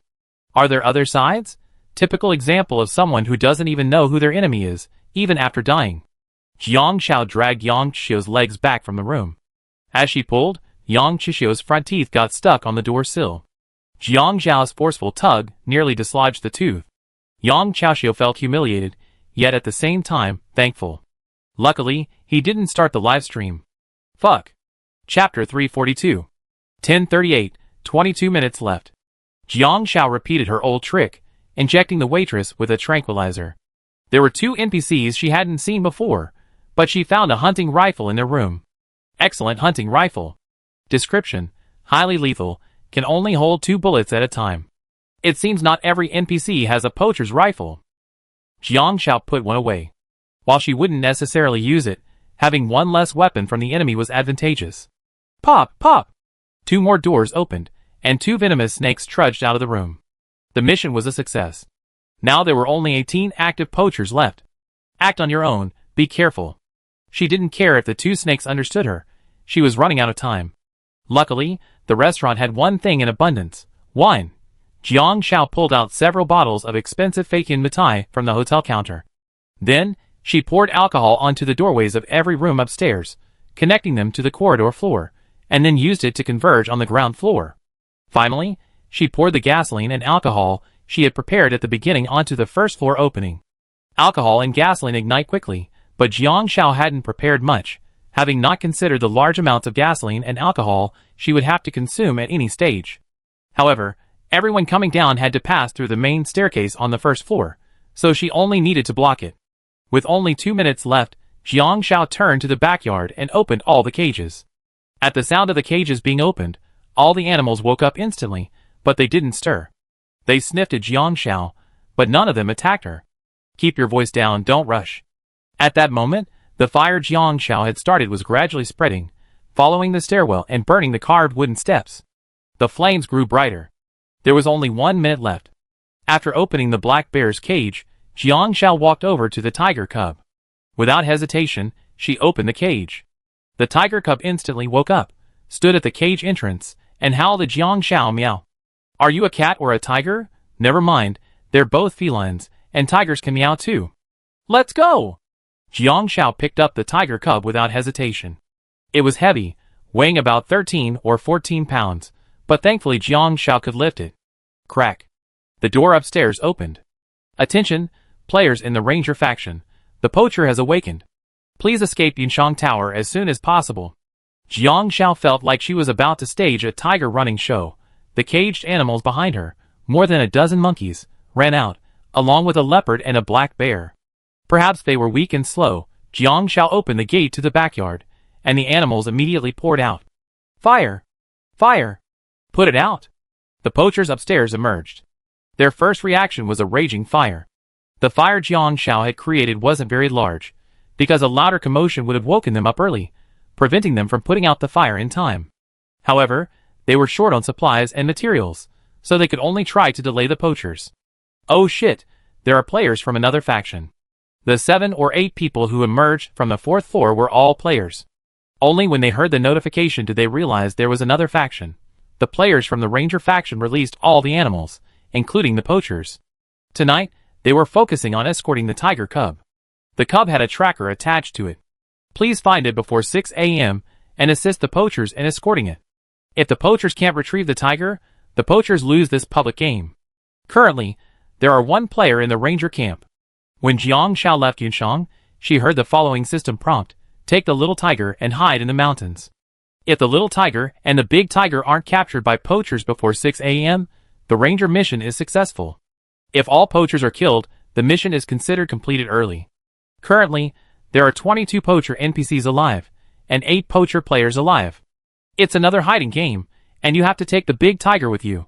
But does this prompt mean you can kill players from the opposing camp? No, it shouldn't mean players, because wild animals in the mountains will attack poachers. Jiang Xiao suddenly thought.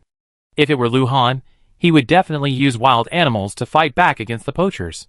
But Jiang Xiao didn't want to, because a wild animal fight would mean they would join the fight, resulting in sacrifices, just like the big tiger would be injured and unable to protect the little tiger. A loud tiger roar echoed. It's the big tiger. The big tiger has been near Yinshang Tower. Meow. The little tiger in Jiang Xiao's arms struggled to get out, So Jiang Xiao simply let go and headed towards the big tiger. Squeak! Not only was the big tiger there, but the little monkey was also there, having been resting on top of it.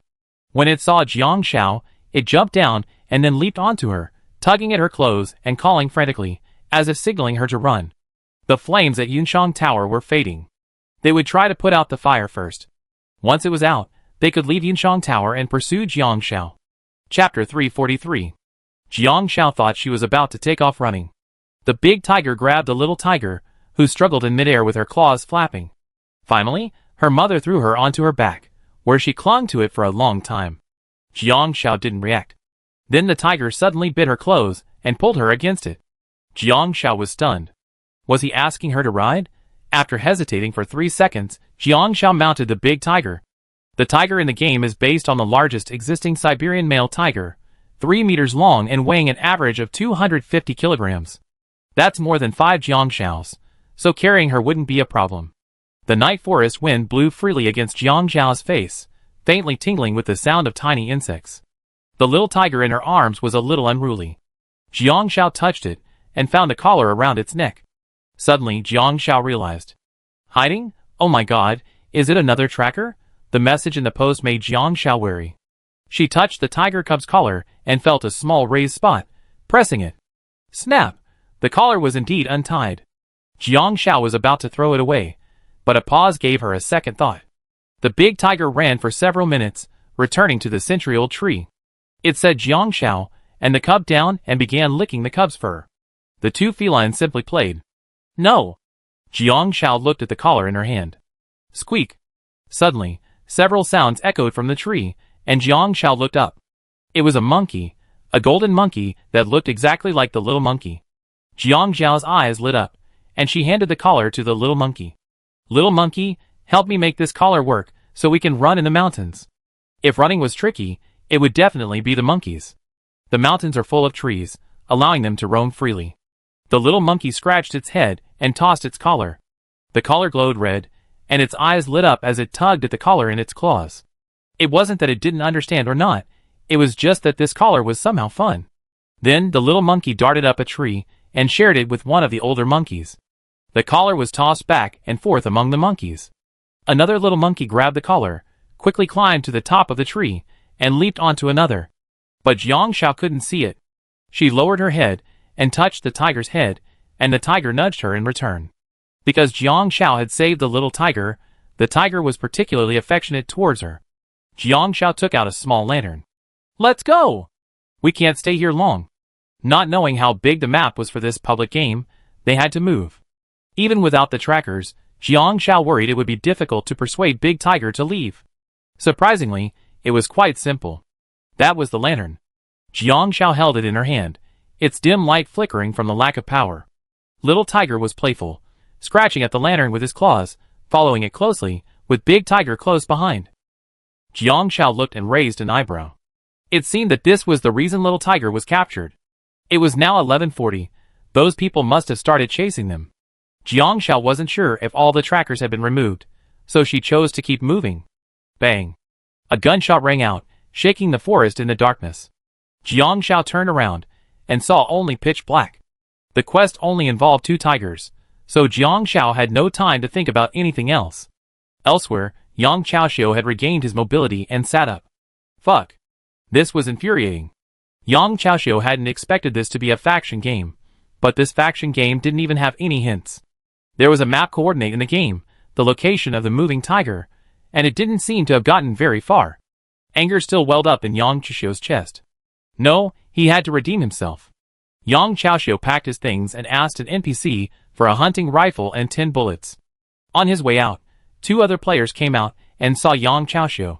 Where are you going? To do the quest. Shit, what else could I do? If a faction failed, the final mystery reward of the public game would be taken by the other party, and the public game would be closed.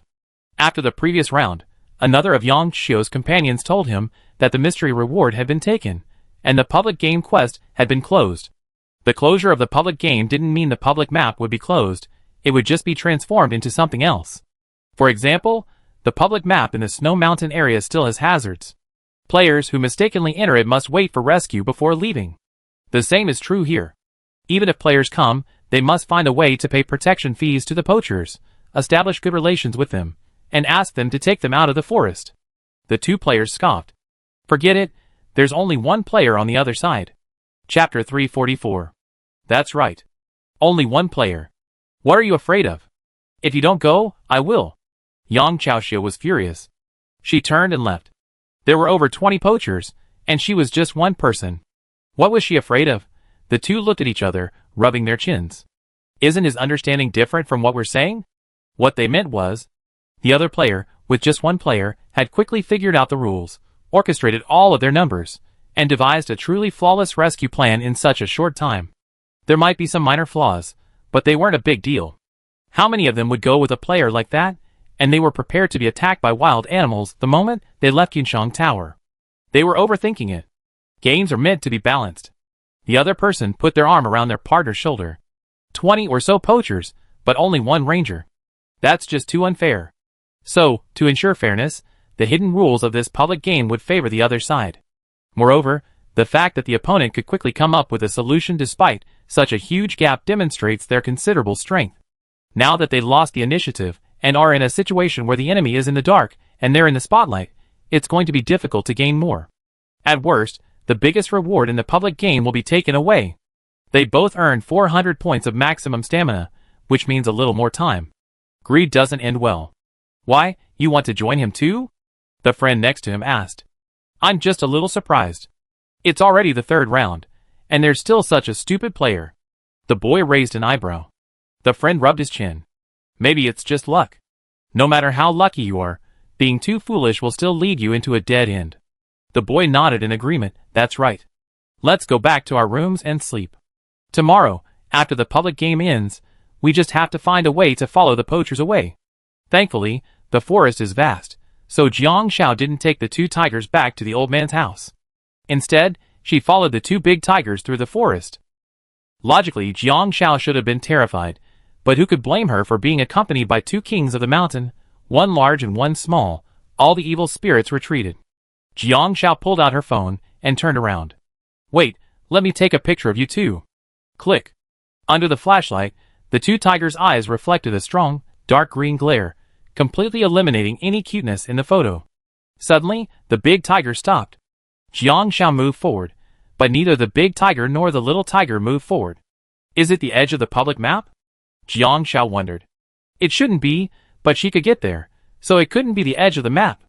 Suddenly, Jiang Xiao heard a low wheezing sound, like some giant creature slurring up a thick phlegm in its chest. Jiang Xiao's heart skipped a beat, and a creepy feeling rose from her back. No way. What else is in this game? No. Jiang Xiao clenched her teeth and gripped the lantern tightly. Prosperity, democracy, civilization, harmony, freedom, equality. As she approached the wheezing sound, her grip tightened. As she approached with the lantern, she discovered a tree hollow behind her, and inside, a black bear huddled. The breathing sound was coming from the black bear. So that's it. There's a black bear here. Could it be? Jiang Xiao realized why the two tigers wouldn't come any closer. It was because of territorial awareness. Large animals, like black bears, lions, and leopards are generally territorial. Unless they consider another prey, they won't easily invade its territory. Jiang Xiao retreated and circled the two tigers, turning wherever they refused to go. After walking for over an hour in the night, just after midnight, Jiang Xiao unexpectedly triggered a deluxe meal. The deluxe meal might include ingredients not available here, but Jiang Xiao wasn't quite ready to keep it to herself. She thought of the old man's casual attempt at making pumpkin porridge, and stuffed the deluxe meal into her backpack. Continuing forward, bang. Jiang Xiao hit an invisible barrier and retreated. She could clearly see the path, but she couldn't get through. Jiang Xiao realized this was the true barrier on the public game map. Chapter 345. The public game is a standalone instance. Entering the public game map is like entering a different area. While it may appear to be the same mountain and story setting, the actual map is different. After all, a holographic game is just a game, and the map within it cannot be infinitely large. It's still a competition showcasing the gameplay, and many maps are closed off, much like a book that needs suspense to captivate the reader. So, the exits the NPCs tell players aren't actually exits. Instead, they're just like the token needed to return to the Jiang'an town, where the artillery was born, or the rescue required to leave the snowy mountains. Their opportunities to teleport out of the map with the NPC's permission. Jiang Xiao, leading the two tigers, followed the map's barrier and found a cave. Because the night was growing colder, she was a player, and with enough stamina to walk all night, she could. But the big and little tigers were clearly tired and needed to rest.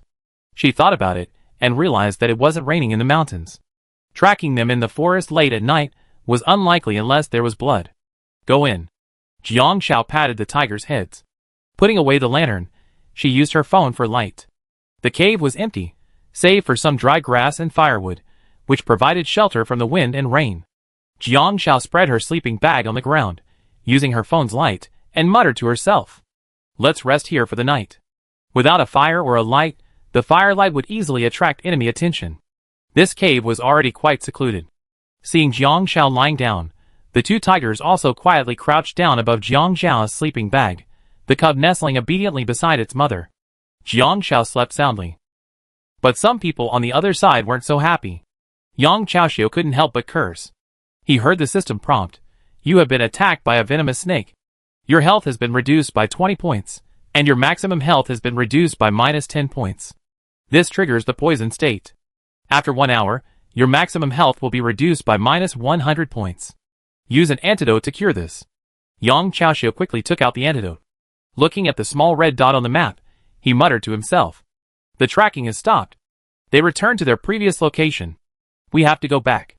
Unexpectedly, after taking 2 steps, I was attacked by a venomous snake again, and my stamina limit was low again. I followed the little red dot to a huge old tree. The red dot stopped there. Yang Chaoxiu looked up and frowned. Could it be that they hid in the tree with the tiger cub? The probability is low. But that woman is so cunning, it's not impossible. Otherwise, how could they have searched for so long without finding it? We almost searched the entire mountain, okay? He gritted his teeth. At this point, I really can't bear not to go up and take a look. Yang Chaoxiu slung his hunting rifle over his back and began to climb the tree. After about 10 minutes, he finally reached the middle of the trunk. He spotted a red dot on the treetop. It was indeed a tracking device, but he couldn't tell if there was anything else on it. Either way, finding the tracking device meant they weren't far away, since it had only stopped a few minutes ago. Yang Chaoxiu leaned against the tree, pulled out his hunting rifle from his back, and aimed at the little red dot. Bang! Squeak, squeak, squeak! A series of crackling sounds startled many monkeys from the tree. Yang Chaoxiu saw the small red dot begin to fall. He instinctively reached out to catch it, but half his body was suspended in midair. He touched a cold, soft, and slippery snake. Ah! With a startled cry, Yang Chaoxiu fell from the tree to the ground, his head colliding with a rock. The violent impact caused severe head injuries, reducing his health by 250 points. Moderate bleeding decreased every 3 seconds. 1 point of stamina. After 5 minutes, the wound will naturally heal, and a tourniquet will stop the bleeding immediately. Fortunately, his stamina limit is high, and he currently has a full 630 points. But searching the mountain at night drains stamina quickly, and with constant attacks, I'm only a little over 100 stamina now, and honestly, I don't feel very safe. Yang Chaoxiu was about to take out a blood pack and bandages, when he heard a rustling sound. An inexplicable instinct compelled him to look up. A dozen monkeys' red buttocks suddenly slammed down on him. Ah! Chapter 346. Jiang Xiao woke up at 8 a.m. After a night of tossing and turning, her stamina was slow to recover. But she was safe, as she heard the system notification. The forest ranger mission was completed. She took the little tiger back to the NPC to submit the mission and claim the reward. The little tiger had already started catching a frog that had jumped in from nowhere, flipping it upside down. It croaked and died. The big tiger dragged a pheasant back from outside and threw it in front of the little tiger. The little tiger looked a little disgusted. The big tiger slapped the little tiger's head hard, his eyes clear. "How are you going to grow strong without meat?" The little tiger quietly began to eat the chicken. Jiang Zhao's hunger level dropped to 89, and after symbolically eating 2 chocolate bars, it increased to 119. After both tigers had finished their food, the 2 tigers and 1 person set off. They walked in the direction of the old man, but since they were going in opposite directions, the journey took 3 or 4 hours. This also caused players to be confused when the live stream reopened. Shuzi was silent. So where did this tiger come from? Does this game even have pets? No way. That's incredible. It's a Siberian tiger. Woohoo, are there pandas in the game? If I can, I'd love to get one. If not, forget it, I even accept a Siberian tiger. It's not a pet, it's just the rules for wild animals. You can watch the video. Although the live stream is only half a day, if there's any exciting gameplay footage tonight, it might be edited in later. Haha, I'm dying of laughter. Let me tell you.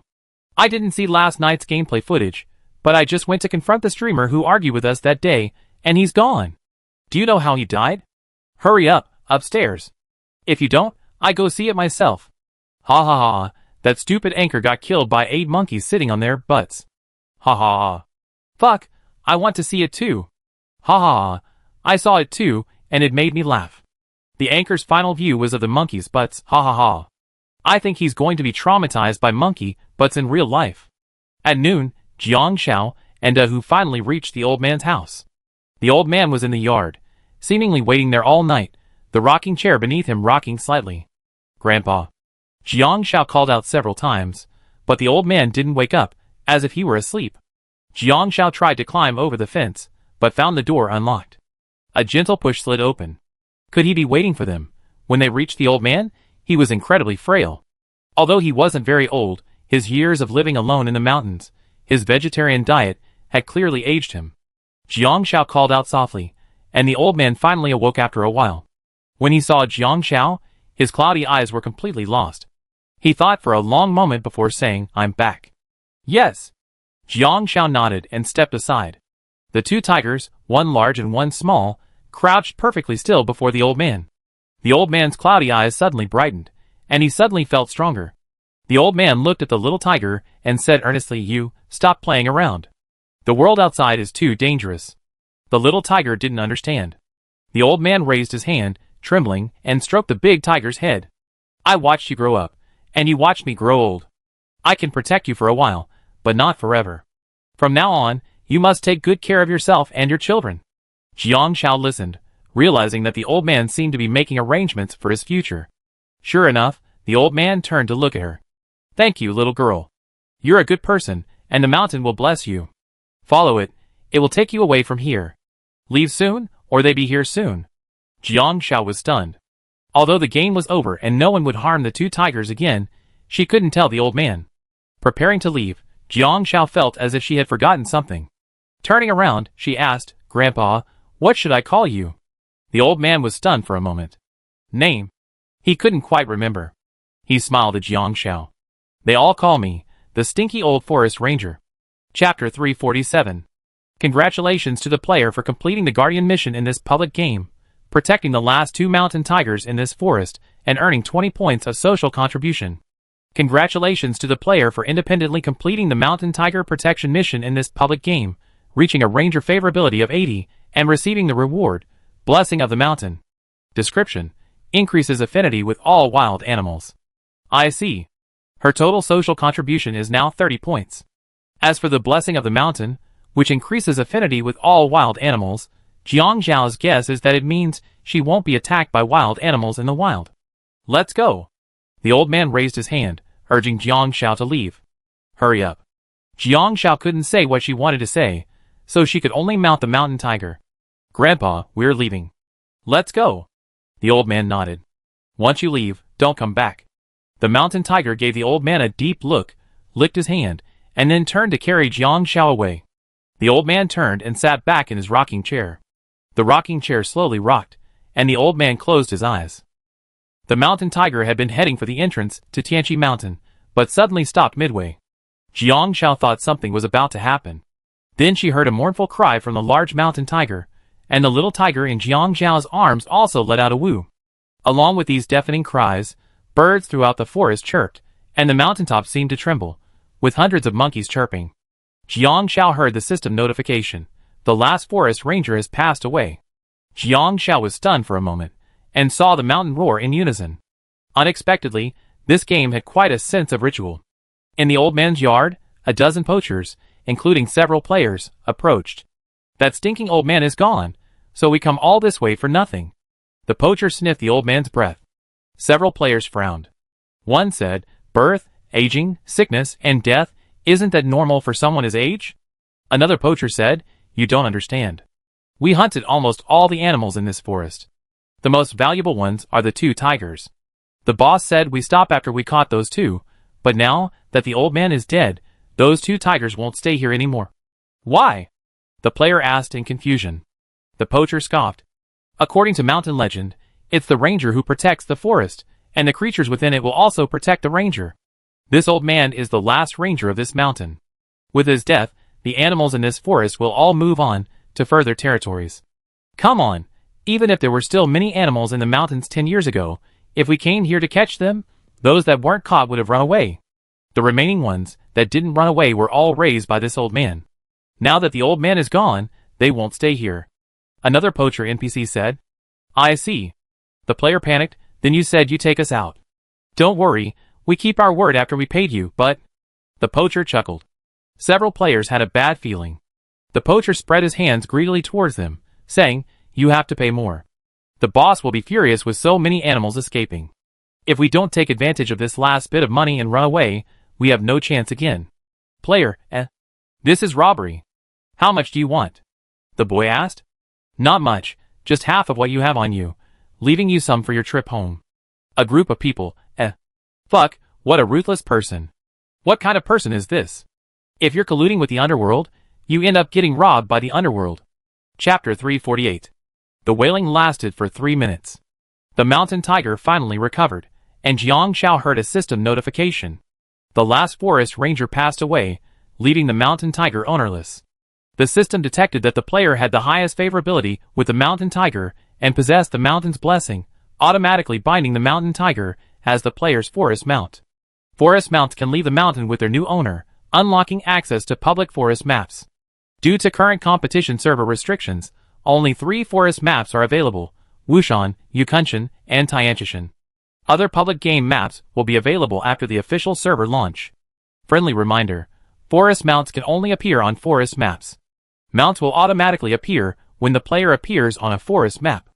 If a player does not interact with their mount for more than 60 days, the mount will be automatically released and left to fend for itself in the forest.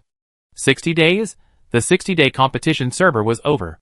But Jiang Xiao had probably understood that the mountain tiger was the game's equivalent of a mount plus a pet. This method of obtaining one was quite unusual. The game's currently open public maps include not only mountain and forest types, but also deserts and islands. So, unsurprisingly, there are mounts for other maps. Perhaps camels in the desert, whales or dolphins on the islands. However, since this is just a tournament server demonstration, it hasn't been fully released, leaving players in suspense. This game is really cunning, with its advertising only making things more obvious. However, it's already the 11th day of the 3rd phase, and Jiang Xiao doesn't intend to waste time. Mounting the mountain tiger again, this time a system prompt appears. Available riding routes: Wushan, Yukuan Mountain, Tianchi Mountain entrance. Yukuan Mountain is the snow-capped mountain we visited last time. The entrance to Tianchi Mountain is equivalent to the entrance back to the scenic area, and then you can return to Nanshur by the same route. The desert is a desert map, the island is an island map, and the only possible location for Wushan is the Yagazai public game map. Jiang Xiao chose Wushan without hesitation, and a system prompt appeared. This map has special restrictions. Mobile communication is unavailable. Do you want to enter? Jiang Xiao chose again. The big tiger scooped up the little tiger and carried Jiang Xiao away. This mount was a buy one get one free deal. It was called a big tiger, but it actually had a little tiger on its head. The little tiger hung from its mother's neck, sometimes to the left of her ear, sometimes to the right, and sometimes in front of Jiang Xiao like the Lion King. Perhaps the teleportation point for each public map is different, so Shanhu led Jiang Xiao in the opposite direction.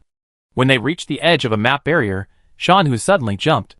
Jiang Xiao felt dizzy like flying on an airplane, and a notification sounded in her ears. Map, Wushan. Available riding routes: Wushan entrance, Yukuan Mountain, Tianchi Mountain.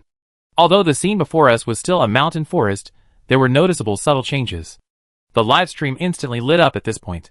Wow, Sister Han must be here to rescue Brother Han. Yes, they must be in sync. This kidnapping game is a player-to-player collaboration game, requiring players to provide support outside and find the families of the kidnapped girls to redeem them. Brother Han is so miserable. Although he found the NPC hiding in the mountains, the players outside haven't figured out the proper way to reach him. He's in, but he can't get out. So helpless. Typical, I have amazing mechanics, but my teammates can't carry me. No! I suddenly remembered. There are a few female NPCs following Brother Han. And he's naked. He gave all his clothes to those women. What? Brother Han is naked? Shit! I want to see Brother Han's abs. Go go go! Chapter 349. Lu Han was indeed shirtless, and neither was Shin Jingbin. They only had a pair of shorts in their pockets. Not only that, they also had to make clothes for others, but they didn't have much to prepare. Besides what they wore themselves, they had to tear down all the clothes and quilts in the warehouse. Because their mission was to escape Wushan Village. Wushan Village was remote and impoverished, but it was a haven for human traffickers. Because of its poverty, the men there couldn't marry or have children. The traffickers would abduct women from outside and sell them to them.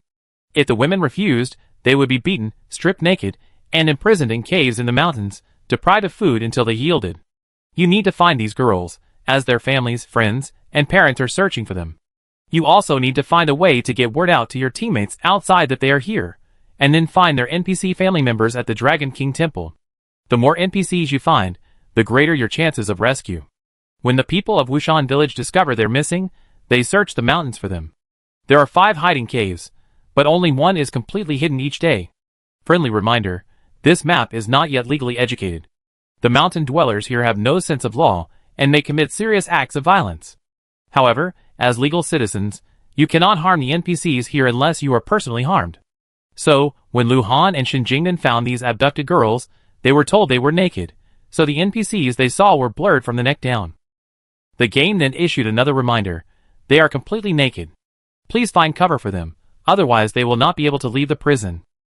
Friendly reminder, if they cannot leave this place, they will commit suicide within 48 hours due to loss of hope. Because of this reminder, Lu Han and Shin Jingbin had no choice but to use their stored blankets and clothes as cover for the women. In the end, they were stripped completely of their clothes, leaving only their underpants. Thankfully, the women didn't give them the difficult task of making each a pair of shoes. So, for the past few days, the two of them had been leading these NPCs on a guerrilla-style campaign, searching for caves to hide in every day. After finally finding their hiding place for the day, the two of them had to find food for them. After all, feeding over 30 NPCs with supplies was a bit wasteful. That's enough. Lu Han picked up a dozen or so wild potatoes, adding to the one Shin Jingbin had, for a total of about 30. NPCs were easy to feed. As long as they didn't starve to death, there was no need to waste supplies. The two of them prepared to return. Ouch!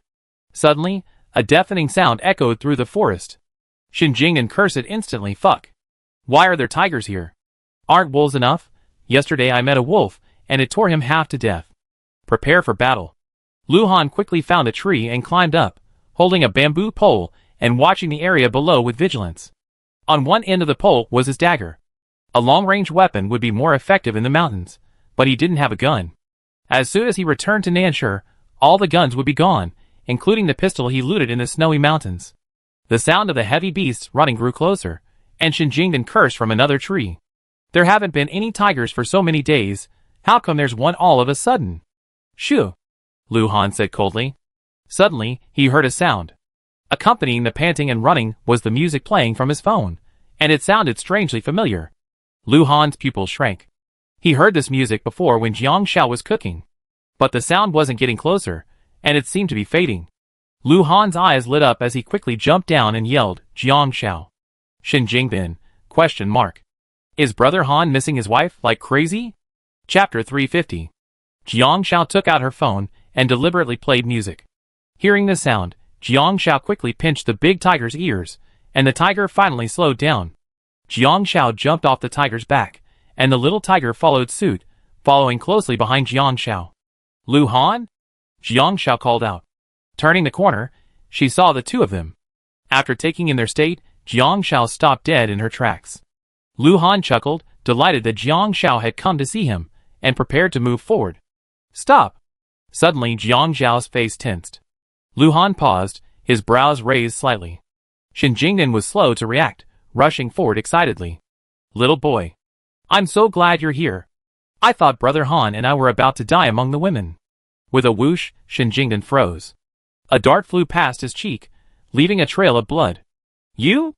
Put on some clothes before we talk. Jiang Zhao's voice was serious, but it sounded intimidating due to her youthful appearance. The two of them reacted, and Shin Jingbin's face was doleful.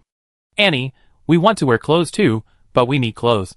Shin Jingbin felt a pain in his butt, and Lu Han suddenly kicked him behind a tree, sending him sprawling. Hide, Lu Han said coldly. Shin Jingbin, ?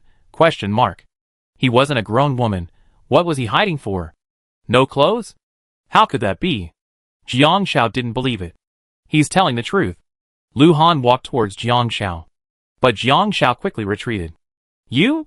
Hide too. Lu Han, ? After a moment, Lu Han stared at Jiang Shao seriously and said, Jiang Shao, look at me. It's legal. Jiang Yao's ears were red. Indeed, she wasn't shy about them being topless. Rather, her heartbeat quickened the moment she laid eyes on Lu Han. She had seen muscles. The athletes on the national team, especially the weightlifters, had powerful but distinct muscles.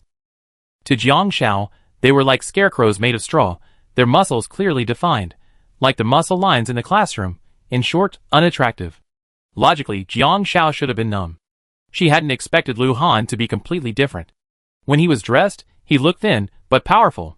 Now, half naked, his body brimming with wild hormones, his muscles defined yet smooth, a feeling that made her heart tingle. Seeing Jiang Shao didn't say anything, but her face flushed, Lu Han took 2 steps forward. No! You have to wear it too, Jiang Shao said quickly, throwing 2 t-shirts from her backpack to Lu Han. Lu Han held the t-shirts, questioning for 2 seconds. Are you sure you want me to wear this? Don't regret it? What was there for her to regret? Jiang Shao gritted her teeth and scolded, hurry and put it on. Rejecting male temptation starts with her. As long as everyone can maintain their composure and avoid falling for male temptation, they won't suffer the pain of love. Okay. Lu Han chuckled. She turned around, threw one to Shin Jingbin, and went behind a tree to change clothes. Jiang Shao finally breathed a sigh of relief. Shin Jingbin, realizing what was happening, looked at Lu Han. No way, brother Han. What a naive kid. Seeing Lu Han put on the clothes Jiang Shao had given him, his eyes widened and he cursed, holy shit. Lu Han glanced at Shin Jingbin, his eyes filled with inexplicable confidence. Jiang Shao stroked the tiger's fur, also calming her heart, which had been hooked for a moment. She thought the situation would improve, but when she saw Lu Han walk out, she panicked. Her ears instantly burned, unable to hide their heat any longer. Ah! Could anyone have told her this was what this guy would look like when he put on clothes? Chapter 351.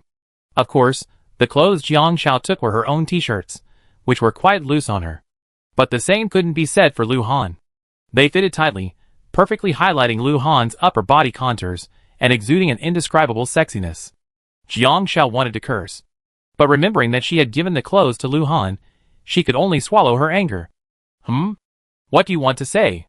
Lu Han was very pleased with the way Jiang Shao looked at him. Although she looked away proudly, her red ears proved that she was indeed shy. At least Lu Han knew Jiang Shao would judge his figure with respect. Unexpectedly, Jiang Shao paused, her gaze shifting to Lu Han's neck. She asked seriously, is it choking you? Her clothes were too small, and they were so tight, especially around her neck. If they were choking, she could get a V-neck instead. Lu Han, ? I just wanted to hear you praise me, but you asked me if I was stuck? Take a deep breath. No, Jiang Shao, I just want to know if you like what you see. Jiang Shao, ? How could she say that?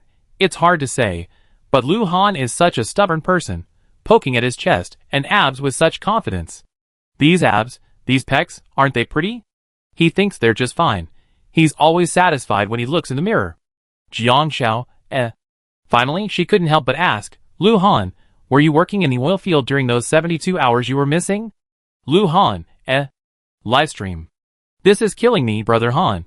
I just want you to praise me, but you complain about my oiliness?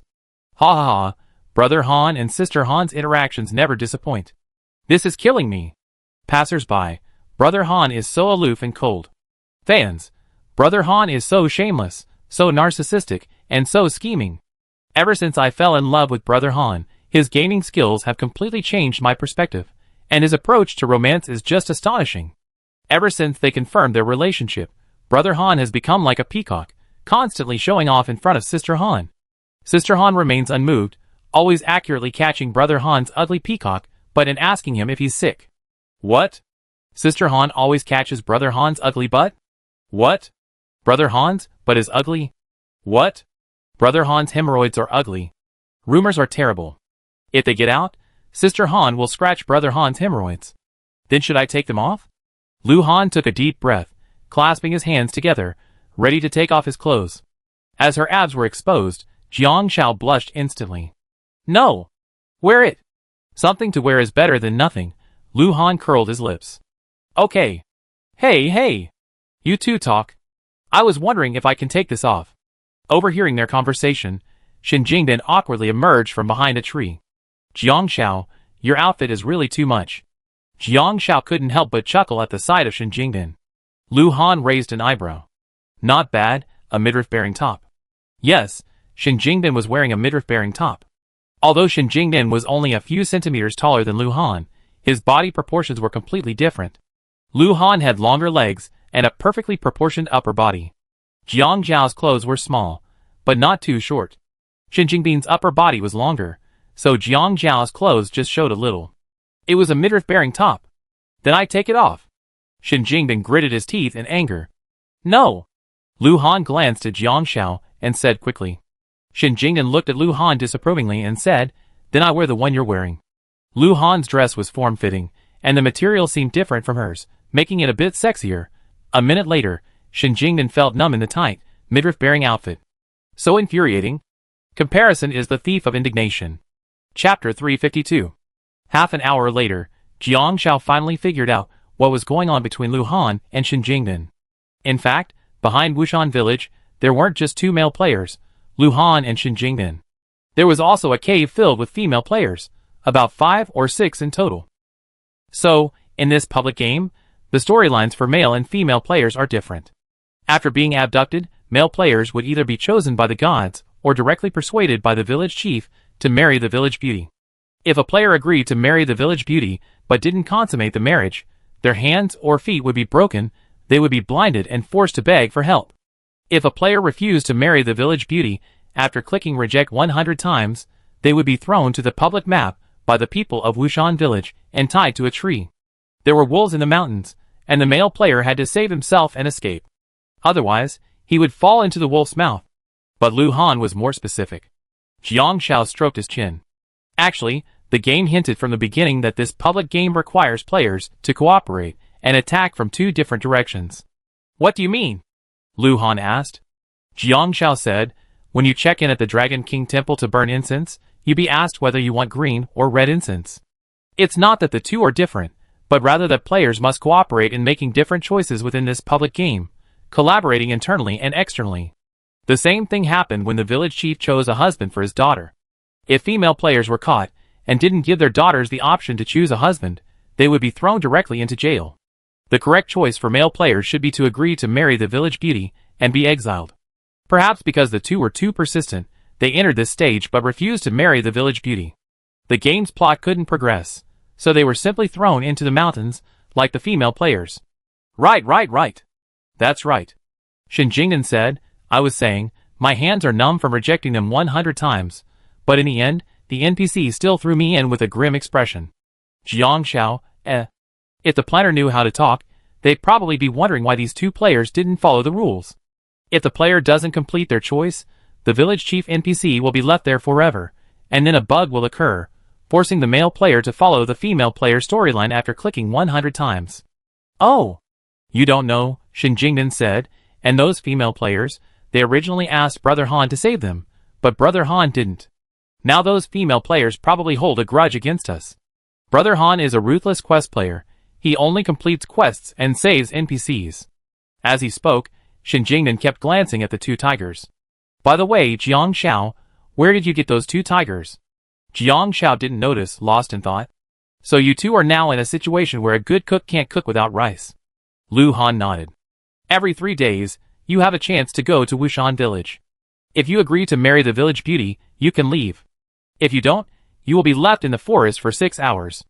Other men who choose to marry the village beauty and are left outside will be brought back and have to hand over the money they begged. These 6 hours are the time for both players to exchange information about the missing NPCs. Similarly, every 3 days, female players have a chance to be captured by Wushan Village NPCs. If they refuse, they will be beaten and also imprisoned in the Wushan Village jail for 6 hours. Lu Han had gone out once, but no other players were aware of this plot. He waited in the jail for 6 hours, but no one came to find him. Today was the day Shen Jingbin was going to be captured. He only had to appear at a specific location when the system prompted him to do so. Lu Han planned to make Shen Jingbin agree to marry the village beauty, and then go out and be beaten. Jiang Xiao nodded. That's not bad. If you and Shen Jingbin work together, your chances of being rescued are very high. Lu Han frowned. But I'm a little worried. What are you worried about? Jiang Xiao asked. Suddenly, Jiang Xiao heard Shen Jingbin groan and cry for help. She turned to look. Shen Jingbin's head was engulfed in the tiger's mouth. The body outside was only holding onto the tiger's mouth with 2 hands, trying to pry it open, while frantically waving at Lu Han and Jiang Xiao, trying to attract their attention. Help! Help! This tiger is also a human eater, Jiang Xiao, Lu Han said naturally, I'm worried that some people don't have the brains. Not only could they not save anyone, but they would also get themselves into trouble. Chapter 353. Jiang Xiao quickly stood up and stroked De Hu's ears. De Hu had just spit out Shen Jingbin's head, his face, and hair wet with De Hu's saliva. Shen Jingbin wailed, Brother Han. I'm so miserable. This tiger has bad breath. Smell it, smell it. What's that smell? He tried to rub against Lu Han. But Lu Han coldly held him back with a bamboo spear strapped to a dagger. How did you do that? Jiang Xiao was puzzled. De Hu nudged Jiang Xiao, innocently saying, he got into my mouth on his own.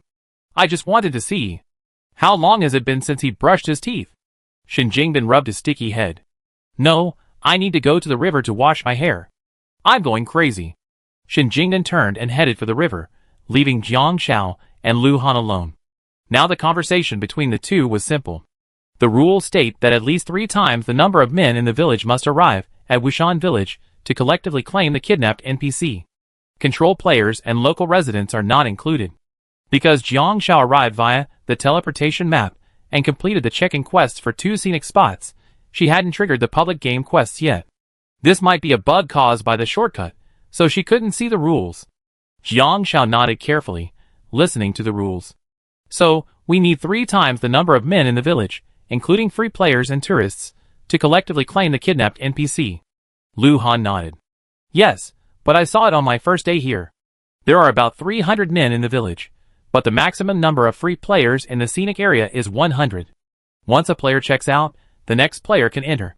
There are 1,900 NPCs in total, but only 900 of them are tourists, and the other 1,000 are local residents of Yao Ancient Village.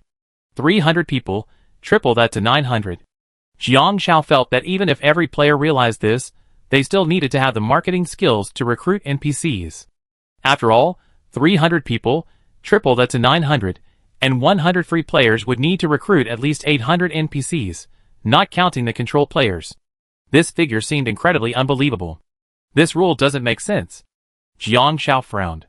The number limit was too rigid, leaving very little room for players. First, players entering Wushan Village couldn't contact the outside world, unless a particularly clever free player had already grasped the plot of this public game when checking in, or a control player successfully found a free player for help and, while doing so, brought the message back to Wushan Village. Jiang Xiao had assumed that all scenic areas were equally difficult, but now she had to admit that wasn't the case. This scenic area was incredibly difficult, and those who managed to get selected had to travel all the way to South Africa. Yes, Lu Han admitted. So, there are more hidden clues in Yao Ancient Village. Lu Han's luck had turned around in the scenic area, allowing him to complete the incense offerings without encountering any problems. Afterward, the system prompted the player with instructions to enter the public game. He didn't spend much time in the scenic area, so the information he gained was limited. Good luck is a good thing, but unexpectedly, in this scenic area, it actually made things worse. If he had been captured by the traffickers in Yao Ancient Village a few more times, perhaps he could have obtained more information. For the first time, he had hoped his luck wouldn't improve. Jiang Xiao, after hearing this, said, How should I describe it?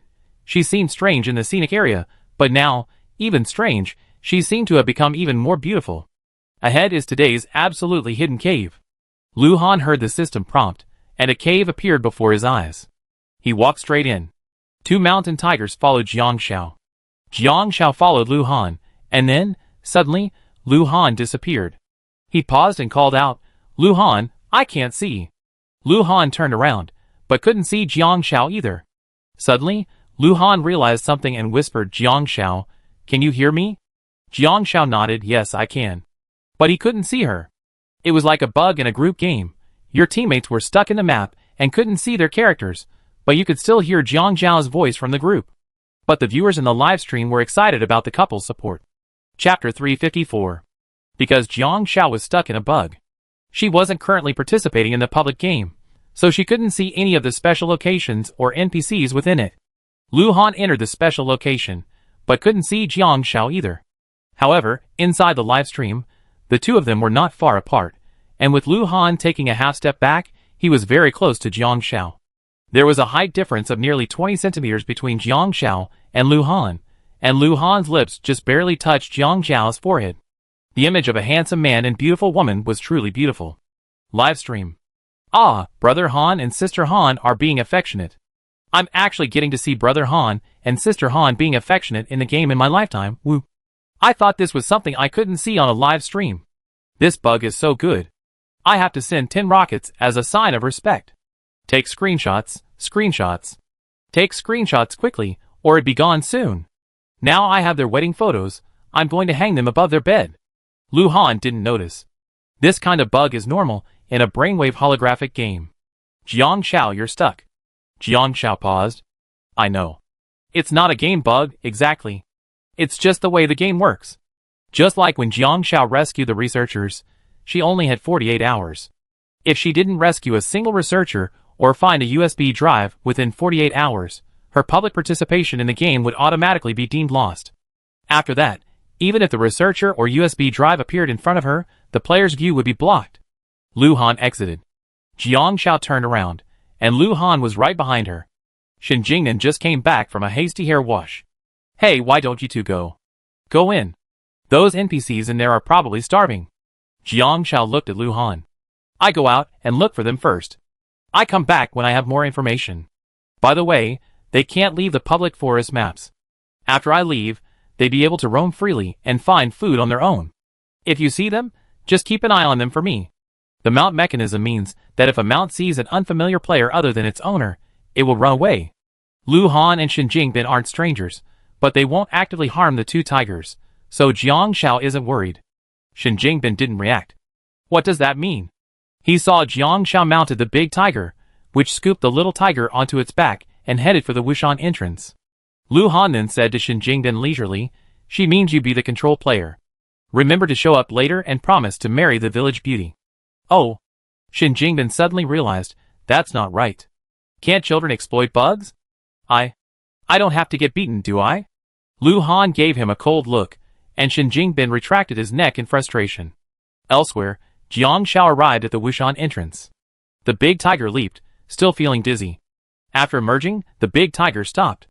Jiang Xiao patted his head. Alright, let's go back. The big tiger turned and left, disappearing before Jiang Xiao. Jiang Xiao continued walking, and after about 10 meters, she heard a voice. Check in at the famous Dragon King Temple, and the sightseeing tour only costs 80 coins per person. Jiang Xiao walked out and saw several sightseeing buses parked on the roadside, boarding passengers. They were all white. According to Lu Han, after offering incense at the Dragon King Temple, a public game notification will appear, and then players will see the black sightseeing buses, true, illegal taxes. Taking these illegal taxes will take you to Wushan Village. But Jiang Xiao wasn't going to participate in the public game right now.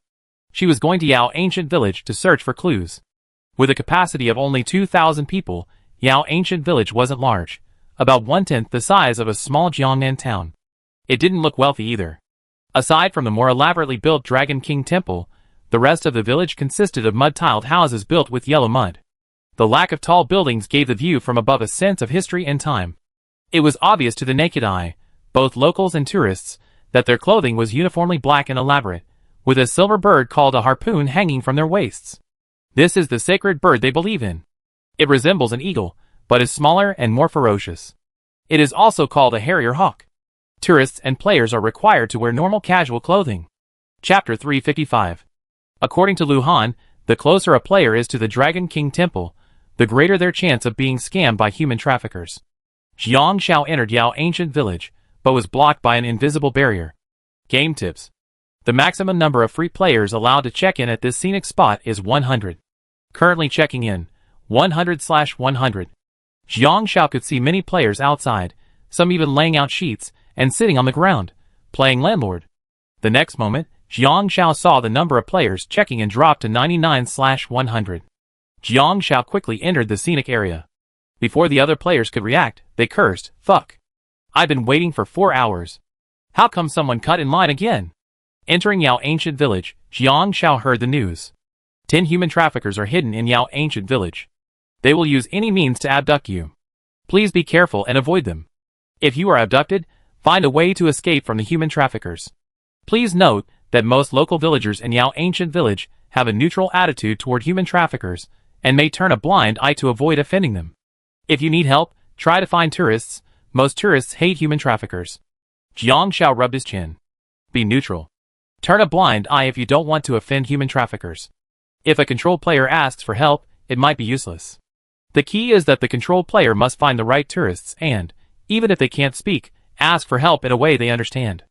Most tourists hate human traffickers because they might be the family members of the abducted girl. Jiang Xiao prepared to continue searching for clues. Unexpectedly, less than 2 minutes after entering Yao Ancient Village, a hunched woman suddenly bumped into Jiang Xiao, nearly falling. Jiang Xiao instinctively held onto the other person. Thank you, the woman said. Just as Jiang Xiao was about to let go, the woman suddenly pulled out an object and unexpectedly stabbed Jiang Xiao in the waist. Jiang Xiao instantly felt numb all over, unable to move. When the woman pulled back the electric baton, Jiang Xiao collapsed on top of her. Jiang Xiao, As expected, the traffickers arrived so quickly. Then a system notification was heard. You have been stunned by the traffickers. The shock effect will wear off in half an hour. Please find a way to escape within 12 hours. If you succeed, you will be trafficked by the traffickers and unable to return to the game. You will be marked dead and missing by the system. Girl. The trafficker patted Jiang Xiao's face and said kindly to everyone, I think she's feeling unwell. I'd take her back to check on her. The nearby NPCs were all used to it. The trafficker helped Jiang Xiao and quickly led her to a small hut, where he tied her up with ropes and covered her with a sack. Jiang Xiao couldn't move yet. She felt herself being carried to a car. She heard the trafficker's phone call. This is beautiful. It fetch a good price. I'll be back tonight to deliver it. They arrived at the location in about 10 minutes. The trafficker dragged her to another place and left her alone. It was several minutes before Jiang Xiao could move again. She grabbed the sharp darts from her personal storage and quickly cut through the ropes and sack, emerging from within. This was a Tujiasto's woodshed, only a 10-minute drive away, and probably not far from Yao Ancient Village. She cautiously walked to the door. The trafficker was outside on the phone, and there was another man through the gap. The man foolishly asked the trafficker, Mom, can I marry this one? The woman said, No. This one's pretty, and can fetch a good price. After I sell it, I buy you a dumber, cheaper one who can still give birth to a son. Oh. The man, feeling somewhat disappointed, said, Mom, I want some budding sugar. Eat, all you know is eating. What's the point of growing physically without growing mentally? The woman said impatiently, All right, I'm going out for a while. Don't let them get away. After the woman left, Jiang Xiao pulled the stun gun from her backpack and held it in her hand. Who doesn't have a stun gun? As soon as the door opened, the man noticed and quickly came over, blocking Jiang Xiao's path. He looked at her naive and said, Where are you going? Jiang Xiao originally wanted to stun the man with the stun gun, but seeing his dazed look, she paused and said, I go buy you some Buddha sugar. I'll be back when I get it. The man jumped up and applauded. Great, buy some Buddha sugar. He's really an idiot. Jiang Xiao frowned. This was just a level in the game. It wouldn't be as strict as in real life. She reached the gate, but it was locked from the outside. The woman was still worried about her son being alone here. Jiang Xiao had her own 3-meter ladder and was about to take it out. The man asked, Do you want to get out? Just step on Shogun's shoulders, and you can get out. Jiang Xiao turned around and saw the man still grinning. Likely Fei, because he knew nothing, his innocent smile was heartbreaking. Jiang Xiao asked, Will you take me out? The man patted his head. Sure, But you have to remember to bring back some candy for Sha Jin. Several of my sisters promised to bring him candy, but never did. Mother would beat Sha Jin, but beating him hurts, not candy. Jiang Xiao was stunned. It seemed like this wasn't the first time Sha Jin had sent a player away. After a pause, Jiang Xiao said, "Okay, I definitely bring you some candy." Chapter 356. Upon leaving the courtyard, Jiang Xiao received a system notification. Escape the control of the human trafficker Li Hongmei, and you will no longer be abducted by this human trafficker. Jiang Xiao was surprised. So that's how it was. There were a total of 10 hidden human traffickers, meaning the player could be abducted up to 10 times, with 12 hours to escape each time. The escape time was crucial. If the player had to clock in separately, it would be a real waste of time. Luckily, she didn't have to clock in. She was simply searching for clues. This was a small village far from Yaogu village. The place selling bud candy wasn't far away, right next to a power pole at the village intersection. Jiang Xiao spent 10 coins to buy 10 sticks of bud candy. While waiting for the old woman to make the candy, Jiang Xiao noticed a missing person notice on the pole. The notice was yellowed, but she couldn't help but take a closer look. After all, in a place full of human traffickers, why would anyone post a missing person notice? This in itself was strange. Missing person notice. Zhao Tianquan, 8 years old, male.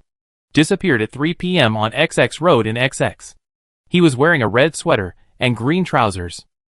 Physical characteristics. A red mole behind his left ear is a birthmark. A tooth mark on his waist is from a dog bite 2 years ago. If you have any information, please contact me. Unfortunately, the number on the back has been torn off. When the grandmother noticed Jiang Xiao, she smiled and said, "Don't bother looking at it, little girl. This missing person notice is almost 20 years old. The family moved away long ago without finding their son. Come, little girl, your bud candy is ready." Jiang Xiao nodded. She took the bud candy and went back. The courtyard door was locked from the outside with a wooden bolt, so Jiang Xiao simply pulled it open. As a woman, Jiang Xiao was now free, making the situation easy. After entering, she called out, "Sha Jin." Sha Jin was standing against the wall, reflecting on his mistakes, ready to admit them. Hearing the sound, he turned around and saw the bud candies in Jiang Xiao's hand, instantly excited. Bud candies, bud candies. So many. Here. Jiang Xiao handed them over. Eat them. Thank you. Sha Jin smiled cheerfully. Sha Jin won't eat them now. I eat them after mom spanks me. Aren't there 10? You can eat one first, then another after I'm done. Jiang Xiao said. Sha Jin finally couldn't resist the temptation. Okay, then, Sha Jin will eat one. Putting the sweet bud candies in his mouth, Sha Jin danced with joy. Jiang Xiao said, "Then, sister, let's go." Sha Jin nodded. Yeah. Just as Jiang Xiao was about to leave, she heard Sha Jin cry out, "Itchy." Jiang Xiao turned around and saw Sha Jin scratching his ears, his entire body covered in red rashes. Allergic? Jiang Xiao reacted. She then saw Sha Jin chewing candy and scratching himself. His clothes were lifted from his waist.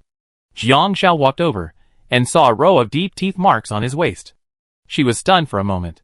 The notice suddenly reminded her of the message. Then she looked at Sha Jin again. He was scratching his ear, and sure enough, there was a red birthmark behind his left ear. Sha Jin grinned at Jiang Xiao and said, "Sister, it's okay. I'm not afraid of itching. Go ahead, sister. If you don't leave soon, mom will be back." This meant the story ended there. Jiang Xiao turned and left again. It was already 3 p.m. This plot came and went quickly, but its purpose was clear. Sha Jin was a plot point, not just a plot. The missing person notice proved that Sha Jin had also been abducted by human traffickers.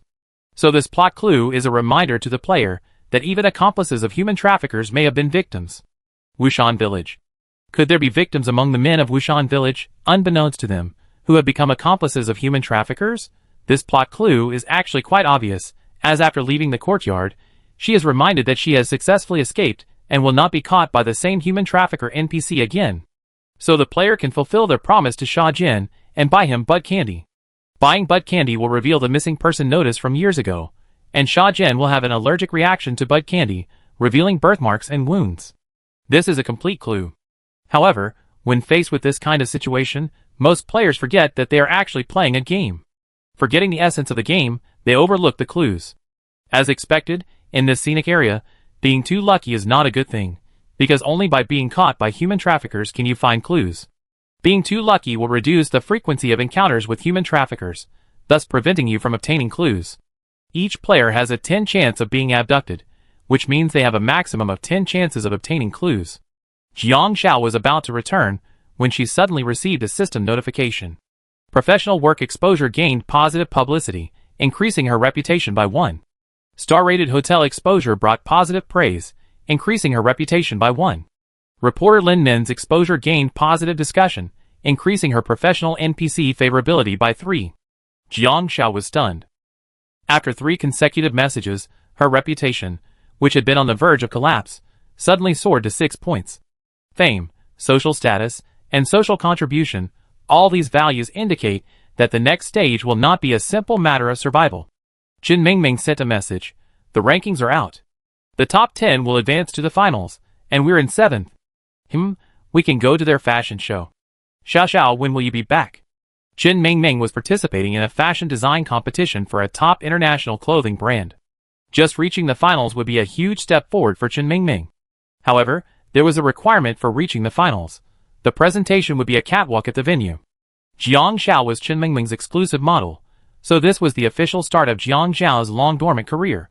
Jiang Xiao replied, when? Chen Mingming, in a week. Jiang Xiao, okay, I'll be back within a week. After replying to the message, Jiang Xiao heard a system message. Encountered a career quest. Please reunite with designer Chen Mingming within 7 days. Failure to do so will affect Chen Mingming's career and delay the achievement of her dream. Players will also lose reputation due to delays. Jiang Xiao understood. The competition missions are just competition missions, but the character progression in the game proceeds normally. I was lucky enough not to encounter the career missions while checking in at the competition area, which is already quite good. To be precise, the game's competition phase has nothing to do with the NPCs the player character defeats or the career tasks they encounter. The competition phase is just for the live broadcast, while the NPCs and career tasks the player overcomes in the game are part of the normal life process in the game to live. Jiang Xiao casually looked through the posts and found quite a few. I got the Doctor Career Easter egg. I'm going crazy. I'm already at the check-in location, and they tell me there's an emergency surgery, and I need to return within 24 hours or the patient will die. Chapter 357. Jiang Xiao clicked on the post and took a look. Original poster. Should I clock in or rush back for surgery? The patient will die. My conscience is uneasy. Honestly, I studied medicine in college, and I want to continue gaming, but I also want to go back. Second poster. Original poster. You can clock in and rush back quickly. 24 hours, buy a plane ticket, and run as fast as you can. Don't participate in public games, they're a complete waste of time. Original poster. I'm not worthy, proletarian, I don't deserve to buy a plane ticket on this map. Second poster. If you really want to save time, check for discounted tickets. Proletarians can buy tickets that haven't been sold out in the early morning or right before takeoff. The prices are very low, but you can't choose your seat, but it saves time. Original poster. Great. Thanks. I check it out right away. Third poster. Don't give up your career easily. A stable income is essential for survival at any time. But this is just a game competition. If you don't have time, it depends on what you consider more important. Jiang Xiao agreed. At least in this game. It's hard to survive without a source of income, whether it's housing, travel, or buying supplies. From this perspective, as a capitalist, besides spending money, she can actually save herself a lot of trouble. After all, any problem that money can solve isn't a problem. The problem is simply not having money. She read a few more posts. Many lucky players had already checked in. Jiang Xiao focused on checking the information about Yao Ancient Village, but just as she finished speaking, she saw a teasing message. After entering Wushan Village, they want me to marry the village chief's daughter. I'm a little panicked now, because I'm a girl. Jiang Xiao clicked on it. The original poster. It's a fluke.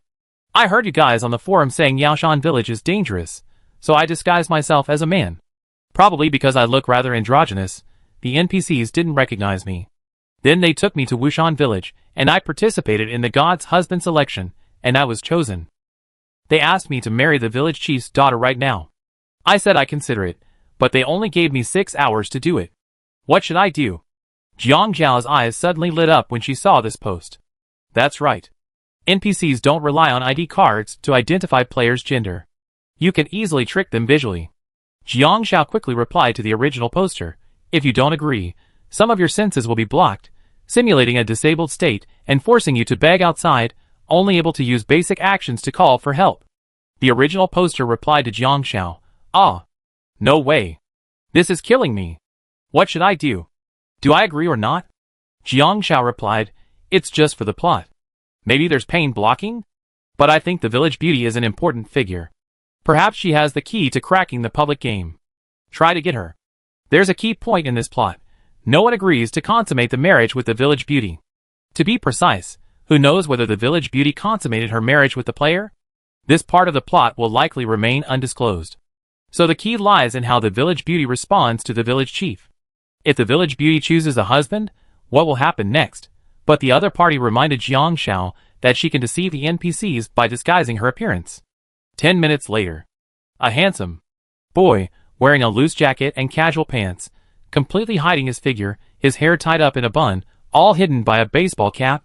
Jiang Xiao looked at him, deliberately lowering her voice to ask a roadside fruit vendor, Uncle, how much are these grapes? Grapes are 18 coins per pound. The man glanced up and said attentively, Miss, are you hoarse? Have some pears to clear your throat. Great, 10 minutes wasted. I can spot her at first sight without any innate ability. I wonder how those tomboys in TV dramas manage to pull it off so easily. Jiang Xiao bought a pear and ate it as she entered Yao Ancient Village. Chapter 358.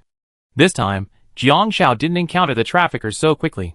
After wandering around the village for 10 minutes, he saw a beggar lying on the side of the road, his arms hanging by his sides, a cart beneath him, like a disabled person with a broken leg. He stared up at the sky with a pitiful expression, a look of despair on his face. Jiang Xiao approached and heard footsteps. The man seemed to be numb and opened his mouth, but he figured he would be like the players he had met before, who, due to the difficulty of negotiation, would ultimately leave out of sympathy, leaving a few coins behind. Player? At that moment, a voice like a god rang out. The boy's eyes welled up with tears, and he nodded hurriedly. Jiang Xiao squatted down and looked around. All players are unable to speak or run. Players who can move their hands will become blind, while players who can see will not be able to move their hands. Therefore, the information you receive is different. Now I'm asking you a question. Nod if yes, shake your head if no. The boy was stunned for a moment, then nodded quickly. Yes, these traffickers are truly inhuman. As for the so-called different information Jiang Xiao mentioned, the boy didn't know what it was. Are you truly disabled? The boy paused and shook his head. The game indicated that this was necessary for the plot of this public game. It was actually just a numbing effect on the player's limbs, vision, and sound. They would recover after completing the public game. You're begging here. Have any NPCs come looking for you? The boy looked at Jiang Xiao and nodded. Did they produce a missing person notice? Jiang Xiao asked. Surprised, the boy nodded quickly. As expected, Jiang Xiao had guessed correctly. Do you remember what these people looked like? Have you ever searched for anyone who's been missing for more than 10 years? The boy nodded slowly.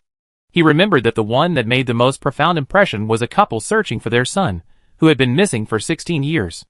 Their hair had turned completely white overnight. They said that if their son were still alive, he would be about his age. They also said that if their son tragically became disabled like him, it wouldn't matter, they would take him home and care for him forever. For 16 years, they had never stopped searching for their son, hoping only to see him again in their lifetime. Jiang Xiao understood. This public game is a player-to-player collaboration game. Wushan Village is an unincorporated village that thrives on human trafficking. The men there are very poor, and all of them have bought wives. However, some of the people in Wushan Village were originally abducted, though they don't know it. These people are crucial if we want to conquer Wushan Village. So, players need to work together to find these NPCs, tell them the truth, and persuade them to defect. So when an NPC comes to question you, tell them you have, regardless of whether you've seen them before. Then, memorize the characteristics of any NPC they've been looking for over 10 years. Return to Wushan Village and find the corresponding NPC to defect. The boy was stunned. Is that so? Are you still trying to trick the NPC? I'm leaving now. If you can contact the other control players, we can pass on the message through your methods. If Jiang Xiao guessed correctly, the control players also had contact information with each other. It's a team game, after all. The boy paused. They did. All control players would be taken back to Wushan Village and locked in the same pigpen after 6 o'clock. At this point, they can choose other companions, and either acquire or grant them mobility abilities. The blind player can gain vision, and the immobile player can gain the other player's mobility abilities. If all abilities are given to one player, that player will be unable to speak or run, but they can hear, see, and move their hands. However, after 6 p.m. the next day, these abilities will disappear, and they will return to their disabled state and be dragged through the streets again. On the first day, they found it exciting and swapped around, but after a while, everyone started to act clumsy. After all, it's really hard for a healthy person to adapt to being disabled. At Jiang Zhao's reminder, the boy instantly realized that they could use their phones to exchange messages. He could find someone to swap hands with, type out the message on their phone, and then exchange his eyes with the other player.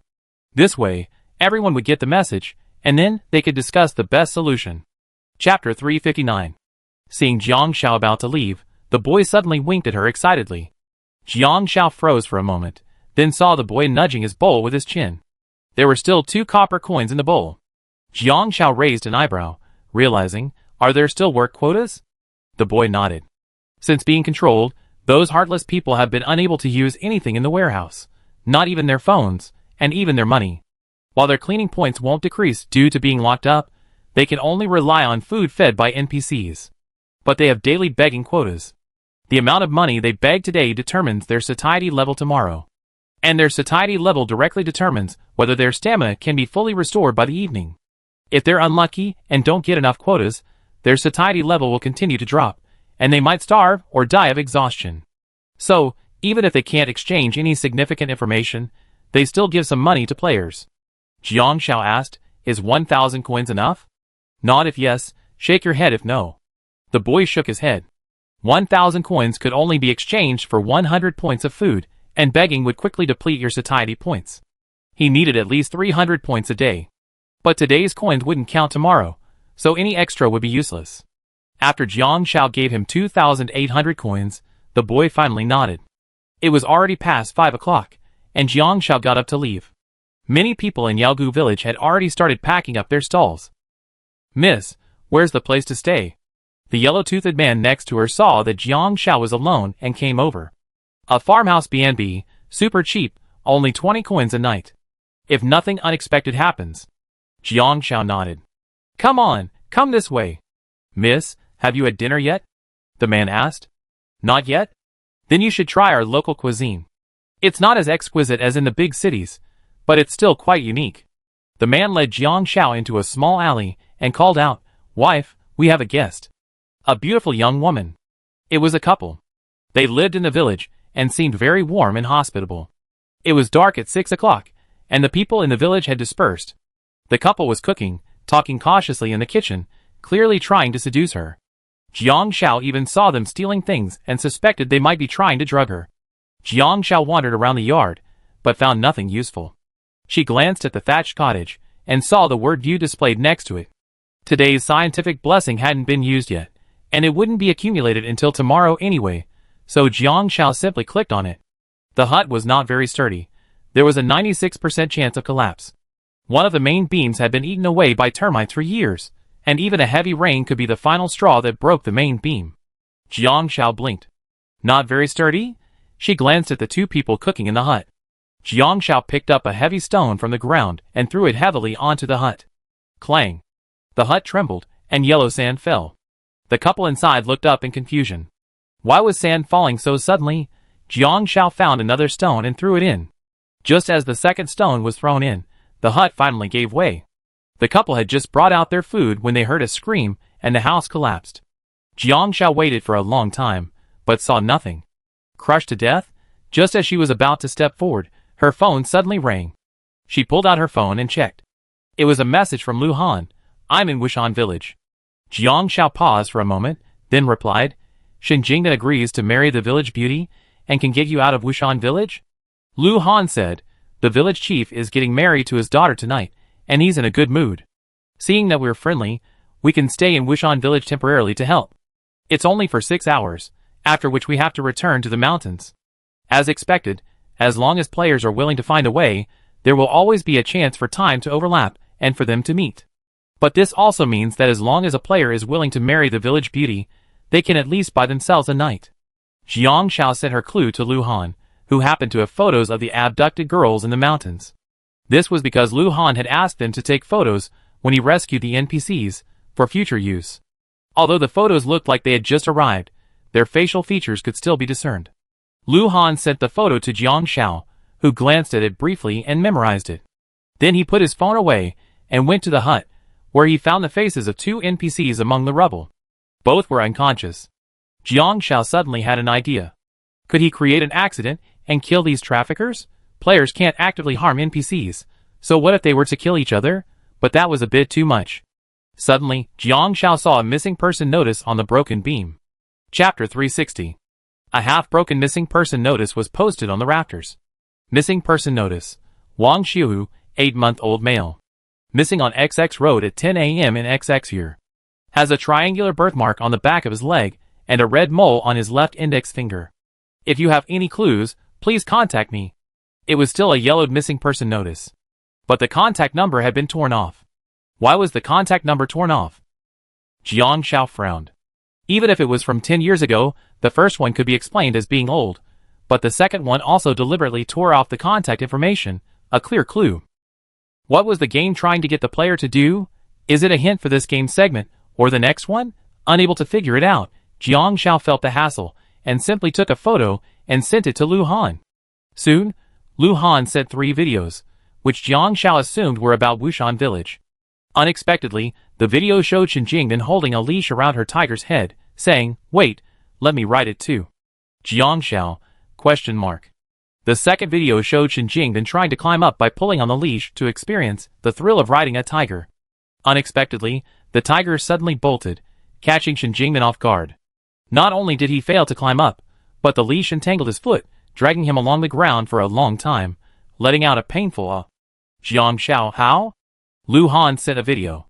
Shen Jingdan went to the mountains to catch pheasants, running away from everyone he saw, until he was covered in dust and still couldn't catch anything. Jiang Xiao smiled, then suddenly heard a sound from the wall. Cluck, cluck, cluck. Chicken? Jiang Xiao looked over and saw a pheasant that had flown in from outside. Not only was the pheasant not afraid of Jiang Xiao, it even ran right in front of her, its rear facing her. Jiang Xiao thought the pheasant was mocking her. The next moment, the pheasant laid an egg right in front of Jiang Xiao, scratching at it with its claws in disdain, as if it had pooped. Does this mean it's a gift for her? Jiang Xiao suddenly remembered how Wapao had said he caught a pheasant hoping it would lay eggs every day, only to have it pull back halfway through. Now the pheasant was laying an egg for her? Oh, a blessing from the mountains. Just as the pheasant was about to leave openly, Jiang Xiao suddenly grabbed its neck. Actually, we're not that familiar, Jiang Xiao said slowly. Although it's a pheasant, but... Half an hour later, the trafficker Lai Fuxing and his wife Shou Yu were awakened by a waft of fragrance. They found the two of them tied together. The young woman they had planned to kidnap was now sitting on the open-air Kong table, roasting a fire with chicken. She had even made a pot-side bun by sticking a dough flatbread to the side of the pot. Miss, you, what are you doing? Lai Fuxing said flatteringly. Why are you tying us all up? Jiang Xiao swallowed the chicken leg in her mouth and placed the drug powder she had found on them on top. Sleeping pills? Are you two planning to knock me out and sell me? Miss, what are you talking about? Lai Fuxing suddenly became nervous. You're a customer. With a whoosh, a dart was past Lai Fuxing's face, instantly intensifying the fear felt by both Lai and his wife, as if a knife were at their necks. Zhou Yu suddenly shouted, Miss, it's not me, it's him. I was abducted too. If you want to kill someone, kill him. Jiang Xiao was stunned, somewhat surprised. What a show. They thought the couple was united, but unexpectedly, they split up. Chapter 361. Lai Fuxing was furious. You bitch. What are you talking about? You have the guts to say it again. Zhou Yu looked at Jiang Xiao, her eyes red. I'm telling the truth. 20 years ago, I had already chosen a husband, and the wedding was in 3 days. 3 days? Just because I ate a bowl of tofu pudding on the street, I was abducted by human traffickers and brought here. What are you talking about, bitch? Lai Fuxing couldn't help but kick Zhou Yu in the chest, then stood up, and was about to continue the violence. Jiang Xiao threw another dart, reminding Lai Fuxing that he was being held captive. Jiang Xiao looked at Zhou Yu. Go on. If I didn't agree, they'd break my leg. My leg was broken 3 times. Later, I agreed to follow Lai Fusheng and serve him, and he found a village witch doctor to heal my leg. But I'm still lame. Zhou Yu shed tears. Girl, I didn't mean to harm you. I just followed him, and I had no choice. He told me to do what he told me to do, so I had to do it, or he beat me to death. You stinking bitch. I thought you were following me on purpose. How have I treated you these past few years? You're an old hen who can't bear a son. I've been feeding you and keeping you company. Bah! Zhou Yu gritted her teeth. I gave birth to 3 daughters. You drowned the first one, sold the second one before she was even a month old, and you said the third one was married last week. Do you think I don't know you gave her to those inhuman creatures of Wushan village? Every night, I can't wait to eat your flesh and drink your blood. Jiang Shao stood up. Is what you say true? Zhou Yu's eyes welled up with tears. It's absolutely true. He burned my ID card. I can't buy a ticket at the station. Every time I go to the station to ask, I get caught and get beaten up. After that, I never dared go again. The man glared at Zhou Yu with a ferocious look. Zhou Yu shrank back. Girl, please help me. I'm going to die if I don't kill him. Jiang Shao said, murder is against the law. I can't kill him. Frustration flashed in Zhou Yu's eyes. The man burst into laughter. Ha! Even if you tie me up, there's nothing they can do to me. Tomorrow, if they don't see me, they know I'm in trouble, and you won't be able to escape. Jiang Shao was stunned. Starving this trafficker to death was impossible. He glanced around, walked to a corner, picked up a hoe, and threw it in front of Zhou Yu. If it's really as you said, then there's revenge. With that, Jiang Shao untied Zhou Yu and left the courtyard without looking back. Zhou Yu slowly stood up and looked at the man. Fear shone in the man's eyes. No. We've been married for many years. Help. Help. You bitch. MMM. The small village was serene at night, a simple, natural feeling, as if nothing had happened. Jiang Shao heard a system notification. Announcement. Human trafficker Lai Fusheng has died. Currently, there are 9 human traffickers remaining in Yao Ancient Village. Players, please be careful and avoid them. At the same time, a message arrived on her phone. Anonymous player 72937, brother. I'm about to have my wedding night. What should I do? This village beauty seems quite innocent. It was the player who had disguised herself as a man during the day. Jiang Shao thought for a moment. Make her a promise. A huge promise. Just have her tell the village chief the next day that she's very happy with you, and I'd probably be able to beat the story. The other party quickly replied, I get it. I know how to make promises. I have a few close friends, and we make promises to each other all the time. In the dead of night, Jiang Shao prepared to pitch a tent under the overpass for the night. Suddenly, I saw a middle-aged man on the side of the road. He was carrying a backpack and holding a steamed bun. He was looking up at the moon and sighing. He was a tourist. Chapter 362. Hello. Yin Boya was setting up his tent. Hearing someone talking, he looked up and saw a young girl. Surprised, he checked the time. It was already 11 p.m. Girl, why are you still out so late? It's very dangerous out there. There's no hotel in the village, and people can't leave after 6. But staying in a farmhouse is a bit unsafe. Jiang Shao observed Yin Boya for over 10 minutes, confirming that he wasn't a player, and was most likely an NPC looking for someone. After a moment's thought, Jiang Shao said, So I was thinking of setting up a tent under the overpass. I see you have one too. Are you here for tourism too? I guess so. Yin Boya hesitated for a moment. Then can I share a room with you? Jiang Shao asked. Yin Boya smiled at Jiang Shao. Aren't you afraid I'm a bad guy? Jiang Shao blinked. I was afraid to begin with, but after hearing you say that, I'm not afraid anymore. What bad guy would ever call himself a bad guy? Yin Boya burst into laughter at Jiang Shao's amusement. Don't worry, I'm not a bad guy. But I have to leave tomorrow, so you shouldn't stay here alone, Yin Boya said. Jiang Shao nodded. Then he began to set up the tent. It was quick, taking only 20 minutes. Jiang Shao crawled inside, and Yin Boya prepared to go to sleep as well. A photo floated down from Yin Boya's body, and Jiang Shao quickly grabbed it. Uncle, you dropped something. Jiang Shao glanced at it. The photo showed 3 people, a man, a woman, and a 2-year-old child. The man was young and handsome, and Jiang Shao guessed it was him. Yin Boya suddenly became nervous. He took it and wiped it carefully, thank you.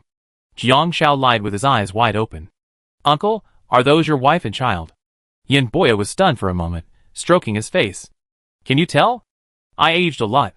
He was so dashing in his youth, but now his hair is white. He's only in his 40s, but he looks over 50. I can tell. Jiang Xiao nodded. There's not much difference between his features. Yin Boya chuckled. Jiang Xiao asked, Uncle, are you traveling alone? Where are your family? Yin Boya paused and said softly, My wife passed away from illness 5 years ago, and my child disappeared 13 years ago. Yin Boya smiled. To be honest, I'm here to look for someone. Your son? Jiang Xiao asked. Yin Boya said yes and no. After that, Yin Boya pulled out a photo album from his bag. These are the people I'm looking for. Of course, I don't have all the information here. Jiang Xiao was stunned when she saw it. A photo album is just a photo with a description below. Name, gender, age, time and place of disappearance, and even personal characteristics, a whole album filled with them. Yin Boya saw Jiang Xiao's expression, realized what was happening, and quickly handed over his business card holder. Girl, if you're interested, you can volunteer. Jiang Xiao saw Yin Boya's business card. Yin Boya, Deputy Captain of the Missing Person Civilian Self-Help Rescue Team. Are you the Deputy Captain of the Missing Person Civilian Self-Help Rescue Team?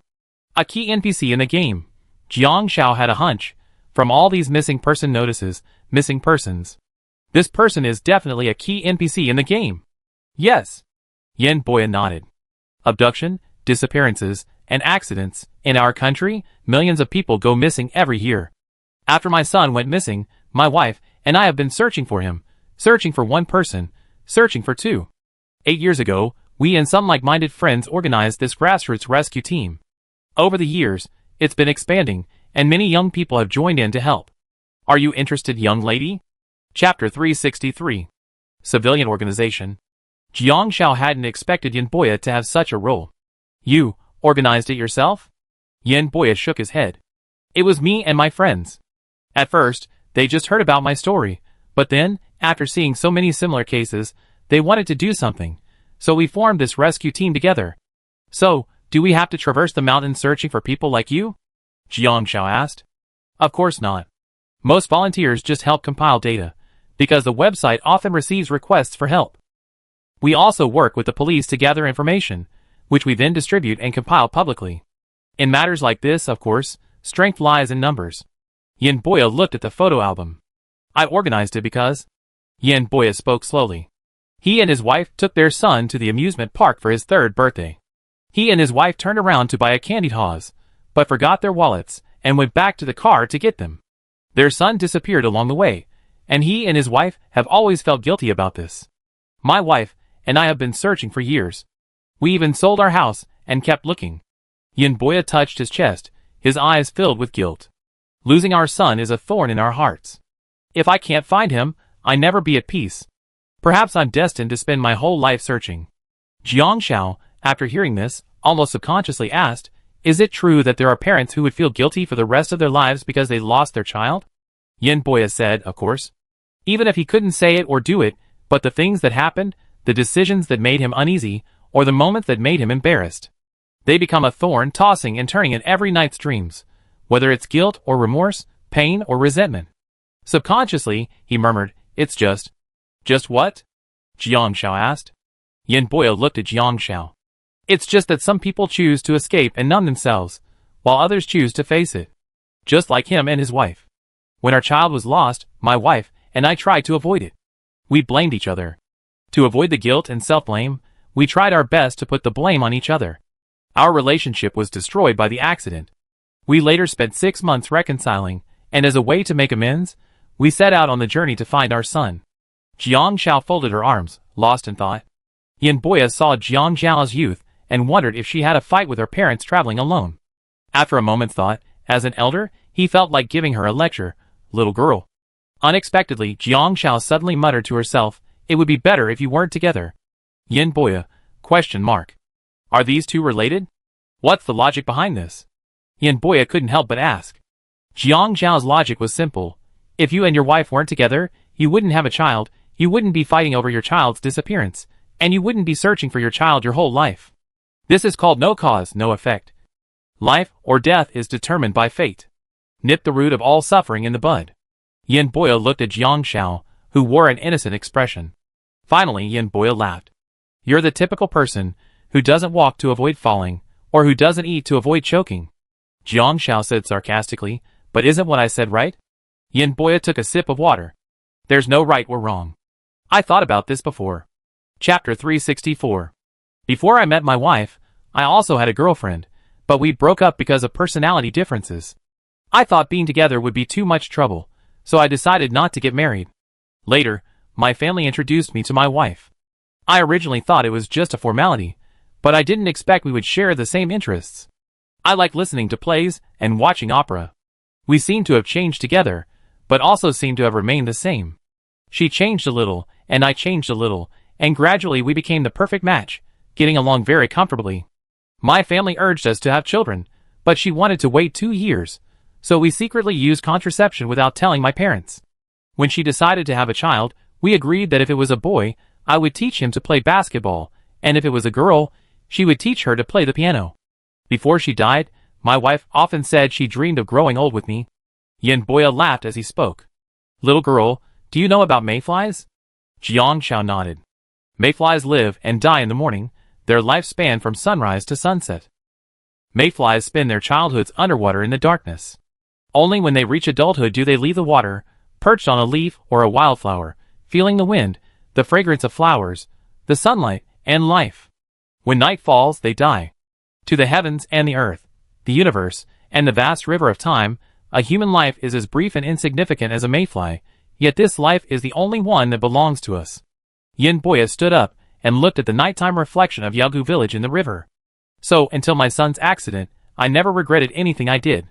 Perhaps many people thought I was just wasting my time, but only I knew I wasn't just searching for my son. Perhaps my son was guiding me in this direction. Yin Boya heard his stomach growl just as he finished speaking.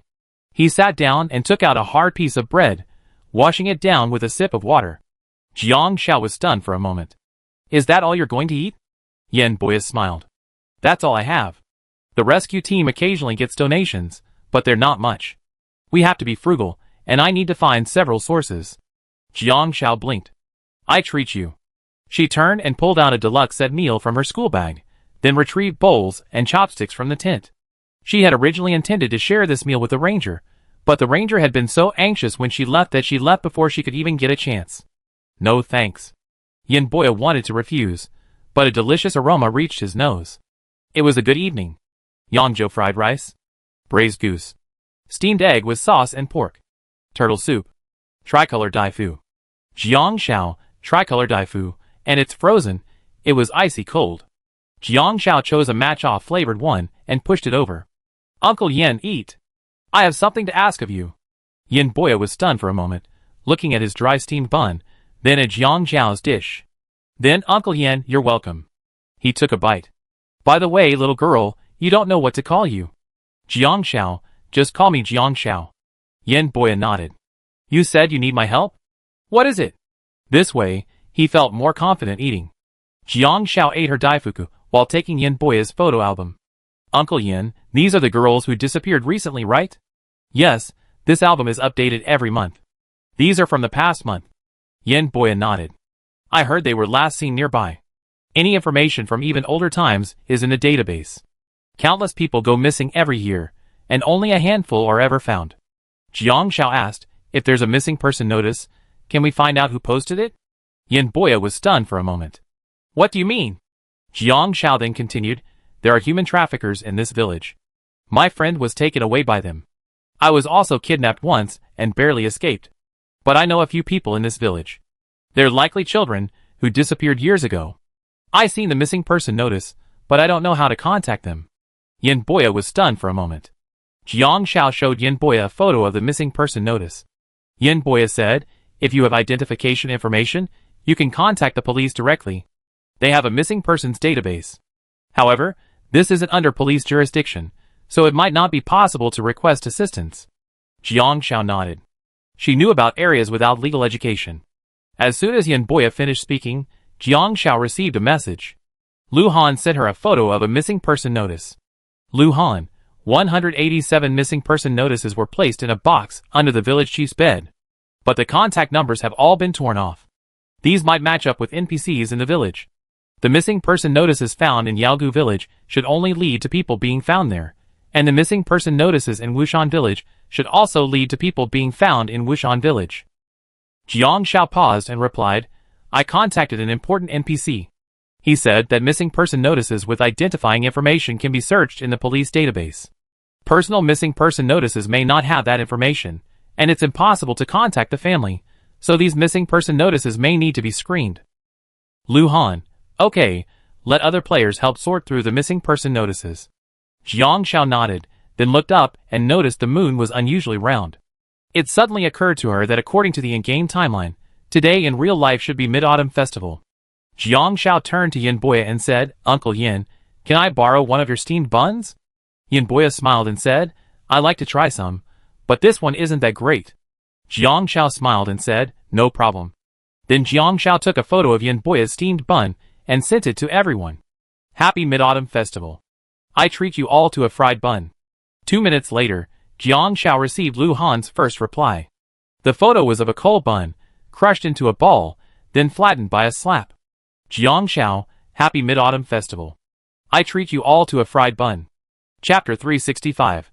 Coal Cakes. Jiang Shao curled her lips and replied with her small hand, Eat it? Next time I make a whole basket and watch you eat it. Lu Han quickly replied, Okay. Remember to take me to get my stomach pumped after I finish eating. Good boy. JPG. Seeing the emoji that followed, Jiang Shao sneered. This didn't seem like Lu Han at all. She suddenly remembered last year's Mid-Autumn Festival. She had made some mooncakes for Coach Chen, who had to go home for the holiday. She brought the mooncakes to Chen's house, and when Chen Ling saw them, she threw them out. Although Coach Chen angrily scolded her, he could only look at her with guilt. She had no choice but to take the mooncakes home and eat them all by herself, until her teeth ached. Looking at Lu Han, Jiang Shao typed a line of text, but then she received a message from Lu Yuqing and the others wishing her well. After reading Lu Yuqing and the others' messages, she returned and decided it wasn't appropriate to send this message to Lu Han now, so she simply deleted it. Scrolling through the chat logs, he suddenly came across photos of the missing girls, and something serious came to mind. Uncle Yin, do any of these photos look familiar? Jiang Shao handed Yin Boya the phone. Yin Boya was surprised to find photos of missing girls in Jiang Shao's possession. Some of them had clearly been reported to the police just 2 weeks ago. This? Yin Boya was surprised. Where did you get these photos? Are they recent? Jiang Shao nodded and recounted the events of Wushan village. Yin Boya was furious. These people are nothing but beasts. They're so reckless in human trafficking. Don't they have families, no relatives? As someone who had lost a child himself, the abhorrence of these people infuriated Yin Boya even more. These are all young, blooming girls, and their parents and relatives are eagerly awaiting their return. Jiang Shao nodded. Although she hadn't yet been to Wushan village, she knew that even in places with widespread legal education, some people took risks, let alone those without. We need to find a way to rescue them now. This place is very poor, and the people here are very hostile to outsiders. They also consider women bought for money to carry on their family line, and are their private property. They would rather beat them to death than let us take them away. So we need to find their families first and negotiate a ransom with them. Ideally, have them come in person. Yin Boya remembered. I have a few trusted friends, and there are volunteers on the team who can help. Xiao Xiao, send me a copy of the photos from your phone. I contact their families immediately. If I can find them, I find them. The fact that the children are still alive is good news. Okay. Jiang Shao received Yin Boya's communication, and saw that his favorability rating was a staggering 40 points. Thinking about it carefully, it made sense. Perhaps it was because what she was doing aligned with what Yin Boya wanted to do. They shared the same goal, without any disagreements, so their favorability increased rapidly. Afterwards, the two of them went to their respective tents. Jiang Shao washed up briefly, and prepared for bed, when she heard a system notification. Notice, trafficker Lu Guifu has died. Currently, there are 8 remaining traffickers in Yao Ancient Village. Players are advised to be cautious and avoid them. Another trafficker has died. Because Jiang Shao arrived late, she didn't know how many traffickers were in Yao Ancient Village before. But at least now, it seems that some players have realized that they can use NPCs to deal with traffickers. Although using someone else's knife to kill someone is a bit unethical, and might even be exposed during a live stream, Jiang Shao still wanted to do it, because this place is legally inaccessible, a land without laws. The people of Wushan village bought women to be wives and have sons. This is nothing but an old, disgusting idea. But there are many ways to make money. Human traffickers using this method have lost their conscience, using it to persecute others for the sake of quick cash. Jiang Shao checked the thread and saw someone had already posted a message. I've been to Yao Ancient Village for 6 days, and still haven't managed to check in. This is the most disgusting scenic spot check-in ever. I'm not convinced, so I'm here to argue with the original poster. The scenic spot's luck has turned around. Before the turnaround, I was pretty lucky. Some people gave me food, some gave me money. I feel like I've been fooled. It's a classic example of, I have brains, but I don't want to use them. I'm just playing dumb. At first glance, Jiang Shao thought the person was talking about her, but after thinking about it, she did use her brain. Well, it wasn't her. The second poster is still the original poster. The Yao Ancient Village map states that the Dragon King Temple is only open for incense burning from 10 a.m. to 6 p.m. That's right, only 8 hours. Yao Ancient Village opens at 8 a.m., and the walk from the entrance to the Dragon King Temple takes about 2 hours. Yes, just a 2-hour walk, and I've been kidnapped 6 times. The kidnapping method is different each time. First, a mysterious NPC ran into me and electrocuted me in the kidneys, paralyzing me. I knocked that idiot unconscious and spent 6 hours building a ladder to escape. By the time I got out, the Dragon King Temple was closed, so I had to wait until the next day. The next day, I was drinking water, and before I could even turn around, someone injected a drug into my mineral water bottle, and then I was kidnapped again. This time I was locked in a cellar, and it took me 12 hours to dig my way out. On the third day, I went to the Dragon King Temple. I was almost halfway inside, but I had to wait in line. It was hot, and there was a vendor selling ice jelly outside, so I had a bowl. Oh no, I was in trouble again. The poster recounted her experience in a particularly pitiful manner. In short, she'd been kidnapped 6 times in 6 days, each time in a different way.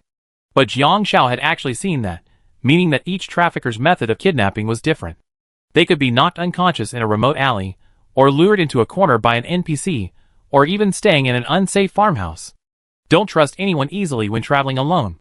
So even when Jiang Shao went out on her own, she wouldn't drink water from outside, wouldn't drink anything she couldn't see, wouldn't easily eat food offered by others, and certainly wouldn't allow anyone to touch her easily. If it weren't for this part where she had to deliberately touch the trafficker to find clues, Jiang Shao probably would have been slower, but still able to check in quickly. The post was filled with mockery. Original poster, every failure makes you wiser. You understand why traffickers still eat food from outside. Have you forgotten the pain of city gutter oil? Don't eat anything from outside. After checking in, I was only kidnapped once, but this game actually has many loopholes. It only took me half an hour to escape after I regained my mobility, while the original poster takes hours? I think the original poster needs to reflect on their own self-preservation abilities. Not wanting to use your brain and not having it are two different things. I hope the original poster will be more specific next time. A brain left unused for too long will rust, or even be eaten by zombies. Jiang Shao replied to the original poster, "Thank you for sharing your personal experience. I pay attention to it when I check in next time." The original poster quickly replied to Jiang Shao, "Are you seriously praising me? Are you really praising me? Really? Really? They're all calling me stupid." I suddenly feel comforted.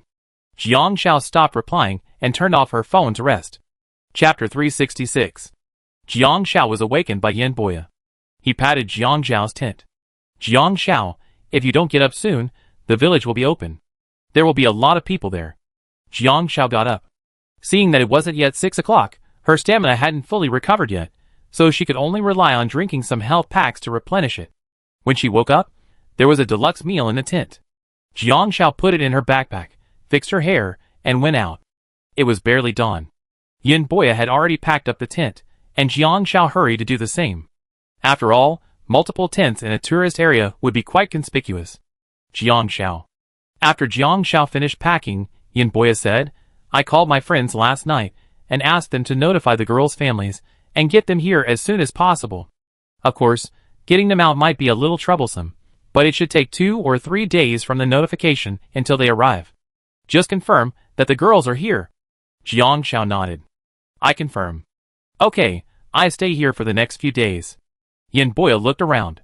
"Well, we still need to find a place to stay." Jiang Shao had already guessed what the human traffickers had clued her to, so there was no need to experience every human trafficker. Uncle Yin, let's keep each other company. But I still want to check in at the Dragon King Temple first. Once you have some news, we can go back. Yin Boya nodded. Okay. After all, that was the reason he came. Only by getting this matter over with could he finally put his mind at ease. However, the Dragon King Temple has a set opening hours. Yao Ancient Village is quiet and artistic in the early morning, and the natural rural atmosphere gives people a sense of tranquility. There is a river in Yao Ancient Village. Legend has it that the Dragon King lives in this river, so the Dragon King Temple was built in the village. The purpose of worshipping the Dragon King is to bring good weather and good harvests to the village. People were coming and going, the villagers carrying their loads out into the streets. Clack clack. The sound of wheels rolling on the ground drifted in from all directions. 7 or 8 people pulled out small wooden carts. What are they doing? Yin Boya saw people lying on the carts. They parked the carts at the bridgehead, the end of the street, and other crowded areas. It's those beggars. Jiang Xiao said, there are a lot of beggars here, taking advantage of the crowds of tourists to ask for money. Many are disabled, unable to speak or walk. They're forced out there to beg for money by those people. Yin Boya's brows twisted when he heard this. Looking at Jiang Xiao, he said, you knew? Jiang Xiao nodded. I guessed. They have a quota. You have to reach a certain amount before you can enter. Otherwise, you not only go home without food, but also face a beating. That was indeed the case. Yin Boya's eyes welled up. How can we help them? Jiang Xiao speculated, if Wushan Village ceased to exist, perhaps they could regain their freedom. She pondered for a long time. Even if they simply asked the NPCs to redeem the missing girls, what about the players? Even if the NPCs redeemed the missing girls, the players would still be controlled. The gameplay rules stated that players couldn't actively harm NPCs until they were harmed. This was a subtle way of saying that players were allowed to defend themselves when harmed. Jiang Xiao suddenly thought of something. Getting hit? Yes. If players fought back when being hit, did that mean the rules of the game could be broken? Jiang Xiao went out to look. On the street corner, Shen Jingden was already giving up. Although he couldn't see or walk, that didn't stop him from trying 8 different ways of lying down and asking for money in 30 minutes. Don't you have a mission quota? You're asking so insincerely. You probably won't get any money all day. Hearing the familiar voice, Shen Jingden sat up excitedly. Han's kids are here. Set the dishes out. The chip bowl was immediately thrust toward Jiang Xiao, signaling, fill it up. Chapter 367. Clang. Shen Jingden knew from the sound. 2 coins, at most, copper coins. Gold coins are heavier, and the sound is duller. How could the kid be so rude? He didn't fill it up. Shen Jingden quickly banged the bowl on the ground again, signaling Jiang Xiao for more. Jiang Xiao squatted down. I thought of a way to free you from this controlled state. Shen Jingden was blind, and it even looked like his eyelids had clung together from some kind of injury. He was tattered and dirty, no different from when he first donned his battle uniform. Returning to his old ways seemed perfectly natural to him. Escape? Shen Jingden's ears pricked up instantly. What? What? Game rules state that players cannot actively harm NPCs here, but they can defend themselves if harmed. As far as I know, if you fail the mission, you be beaten. Fighting back should help break the control. Jiang Xiao lowered her voice. Do you want to give it a try? The first player to crack the game might win a big prize. Really? Shen Jingden excitedly leaned in close to Jiang Xiao, frantically making gestures he didn't know what to say. He simply took back his broken bowl, placed it back in his arms, and began to smash it.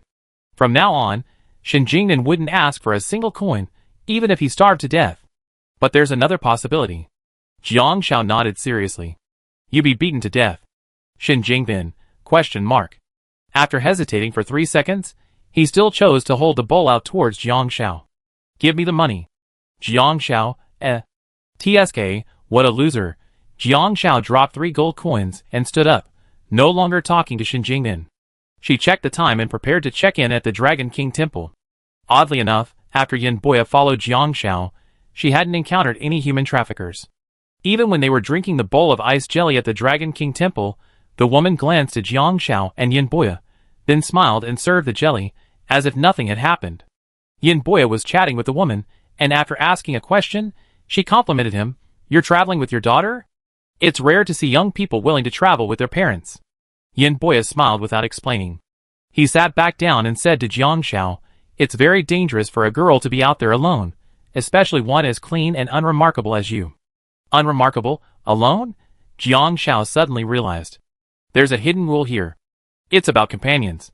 If you're traveling alone, especially in a remote area, the chances of encountering danger are much higher than if you're traveling with someone else.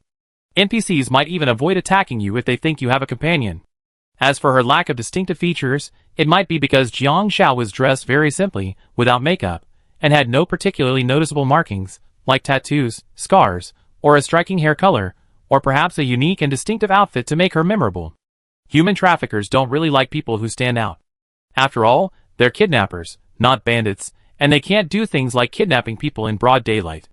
The hidden rules of the game still offer a small token of respect for this less than ethical profession. After a long wait, more and more people flocked in. The Dragon King Temple opened, and Jiang Shao was the first to rush in and burn incense that day. Green incense changes your fortune, red incense brings wealth, the Dragon King blesses you, and all your wishes are answered. The old incense master handed over 2 incense sticks. Green incense 2,000, red incense 8,000. So expensive? Jiang Shao asked almost unconsciously. Just 2 sticks of incense, it's nothing special. At least you're staying in a hotel for a good night's sleep, and burning incense only takes 2 minutes. Hey, don't say that. The Dragon King's blessing is very effective, but of course it requires sincerity. The old master said calmly, monks don't lie. Jiang Shao sighed. It's the same principle as the Buddha's inability to save the poor. To trigger the clue in the Wushan Village public game, Jiang Shao still gave 2,000 coins. Chapter 368. As long as the order isn't placed via mobile phone, the game competition for cash coins cannot be controlled. In other words, this Dragon King temple isn't very legitimate. After burning incense, Jiang Shao heard a system prompt. Triggering clues for the scenic area's public game. There are sightseeing buses at the entrance to the village. The white ones are standard sightseeing buses, which can take you to other scenic areas. After burning incense, you can see black sightseeing buses at the entrance to the village. These black buses lead to the public game map, Wushan Village. However, this survival escape scenario is highly risky, so players should proceed with caution. The game actually gives such a hint. It seems this is indeed the most difficult public game of all scenic areas. Large player survival escape scenario. It seems you have to enter Wushan Village to see the true rules of the game. But Jiang Shao wasn't afraid. She could cheat on the Wushan Village map. Uncle Yin, do you want to go with me to Wushan Village? Jiang Shao asked. Of course. Yin Boya was happy to go. Forget it. Jiang Shao frowned. After all, the player was just playing a game, but the NPC couldn't be sure. Uncle Yen, there are more important things for you to do. Stay in the village and contact them. There are many people who need you. You must not get into trouble. But you're a girl. Don't worry, I can protect myself. Jiang Shao said decisively. You must stay here. I need to find my friends and do other things. You stay here safely. We meet again. Seeing Jiang Shao's resolute look, Yin Boya no longer insisted. Okay, you must be careful. Yin Boya escorted Jiang Shao out of the village. The area outside was similar to a small Jiangnan town. To visit other scenic spots, one didn't need to enter the village. Instead, a sightseeing bus would take a different route. As expected, Jiang Shao saw the black sightseeing bus. Hello. The driver smiled at Jiang Shao. Little girl, are you going to Wushan Village? The people there are simple and honest, and the scenery is beautiful. The village chief recently got his daughter married, and there was singing and dancing in the village. It was a lot of fun. How much is one person? Not much, 80 coins, the driver said. Okay. Jiang Shao paid the coins and got in. Don't you have to wait for the others? No, there aren't many people going to Wushan Village. The next person will probably have to wait for several hours. Even if you have that time, you still be there and back. The driver said. Jiang Shao was the only one in the 12-passenger sightseeing bus. He told her to fasten her seatbelt and set off immediately. Unlike normal sightseeing buses, which wait until 12 people are present before departing, how long will that take? Jiang Shao asked. It won't be long, just over 40 minutes. Someone will pick you up there when you arrive. The driver glanced at Jiang Shao in the rearview mirror. There's another bus at 6 p.m., and I pick you up at the village gate. If you want to stay overnight, wait until tomorrow morning. Jiang Shao nodded. She had lied quite thoroughly. As soon as she got in the car, Jiang Shao heard a system notification. You have entered the Wushan Village map in the public game. The Wushan Village story game is set in a backward village that thrives on human trafficking. Visitors who enter here have a 100% chance of disappearing, becoming disabled, or even dying. Different choices and actions will lead to different gameplay and outcomes. You must find a way to escape Wushan Village. This public game includes rescue missions, which are optional. This map is not yet legally educated. The villagers on this map have no sense of law and may commit serious acts of violence. However, as legal citizens, you cannot actively harm the NPCs unless you are harmed. The surrounding scenery also changed, and a feeling of dizziness crept in. It seemed like there was no turning back once we got in the car. The driver spoke a lot along the way, his accent thick with the countryside. He sounded like a simple, talkative, and honest man, constantly lowering Jiang Zhao's defenses. Jiang Zhao smiled, indicating she was listening. The driver's smile deepened, pleased to see the bait had been taken. Halfway through the journey, Jiang Zhao unbuckled her seatbelt and moved behind the driver. The driver looked at her and said, "Young lady, be careful. Don't fall." "Don't worry." Jiang Zhao nodded, unpacking her backpack. Then she rolled over and moved to the passenger seat. The driver froze for a moment, then a kitchen knife was held across his neck. "Stop!" She wanted to use a dart, but while it dealt high damage, it didn't seem like a strong enough deterrent. And right now, she couldn't really harm the NPC. Driver, Oh my god! Carjacking. With his neck in someone's hands, the driver had no choice but to slam on the brakes, his voice trembling. "Girl, what are you doing?" "Don't move your hands," Jiang Zhao said expressionlessly. Driver, This girl clearly looks like a thief, but how could she be so cunning? Carefully removing the rope, Jiang Zhao applied a slight force, and the sharp kitchen knife seemed ready to slice across his neck. The driver, terrified, had no choice but to tie himself up as Jiang Zhao instructed. Then Jiang Zhao took out a high-voltage stun gun and, without hesitation, jabbed it into the driver's neck. The driver's face contorted, his whole body trembling. In just a dozen seconds, he lay in the driver's seat, head tilted and foaming at the mouth. Jiang Zhao looked at the stun gun. Sure enough, the so-called inability to cause active harm is the real deal. Chapter 369. The rules of the game state that you cannot actively damage NPCs here unless you take in damage yourself. This damage is like severe damage, like bleeding or pain. Just like when a player is injured, their health is deducted. Only when their health is deducted does it count as damage. Jiang Zhao's use of a stun gun doesn't count as active damage. Human traffickers use stun guns, knock out players, or drug them to abduct them, but these methods don't actually reduce their health, they simply restrict their freedom. Jiang Zhao is simply giving them a taste of their own medicine. Kicking the driver out of the car, Jiang Zhao took the driver's seat herself. She already had a driver's license, but her license wouldn't allow her to drive this kind of minivan. However, the pre-legal map didn't specifically require players to prove their skills. This minivan had an extra-long handbrake lever and an oversized steering wheel. Jiang Zhao figured that as long as she knew where the brake and accelerator were, the problem wouldn't be too serious. At most, she wouldn't be able to drive well. "I only drive if I have a license," Jiang Zhao muttered as she finally started the car, "although I haven't driven much." The steering wheel of a large car is different from that of a small car, making it extremely difficult to control. Jiang Zhao's driving was bumpy. Thankfully, the mountain road wasn't particularly dangerous and was fairly wide, though the surface was uneven. Combined with Jiang Zhao's limited driving skills, it was a bit daunting for the onlookers. Livestream. Does Han's wife really have a license? I seriously doubt it. That steering wheel spins left and right. Han's brother can steer more steadily with his feet. I think it's good enough to be able to drive away. Shuzi hasn't driven a small car much, let alone a large one. But just being able to drive away isn't enough. Taking to the road rashly would be a disaster for others. So in this map, who's unlucky, the one who's not very good at driving but has to drive, or the one who's walking? I have a feeling something big might happen. As they got closer to Wushan Village, two burly men appeared on the roadside not far away. They were the kind Jiang Zhao couldn't knock down with a single punch. "Stop!" One of the men noticed something was wrong with the car, and seeing that the driver wasn't one of them, he suddenly shouted in a stern voice, "Stop!" He even ran in front of the car, trying to physically stop Jiang Zhao. "Stop, stop, stop!" Jiang Zhao wanted to brake, but the car was large, and the driver had adjusted the seat to suit his body, making it difficult for her to find the brakes. She even suspected they weren't there. Looking down, she realized the brakes were working because of her short legs, so she pushed hard with her calves. Two loud bangs followed, and Jiang Zhao was stunned. She looked up. The two burly men were knocked to the ground by the car, now out of sight. All she could hear was the sound of heavy objects being dragged forward against the wheels. Jiang Zhao's livestream even had a large red sign reminding her, "Please drive safely. This behavior is not encouraged."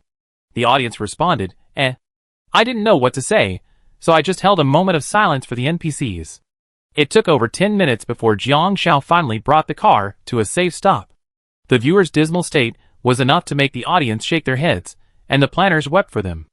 Jiang Zhao got out of the car after seeing it seemed to have stopped.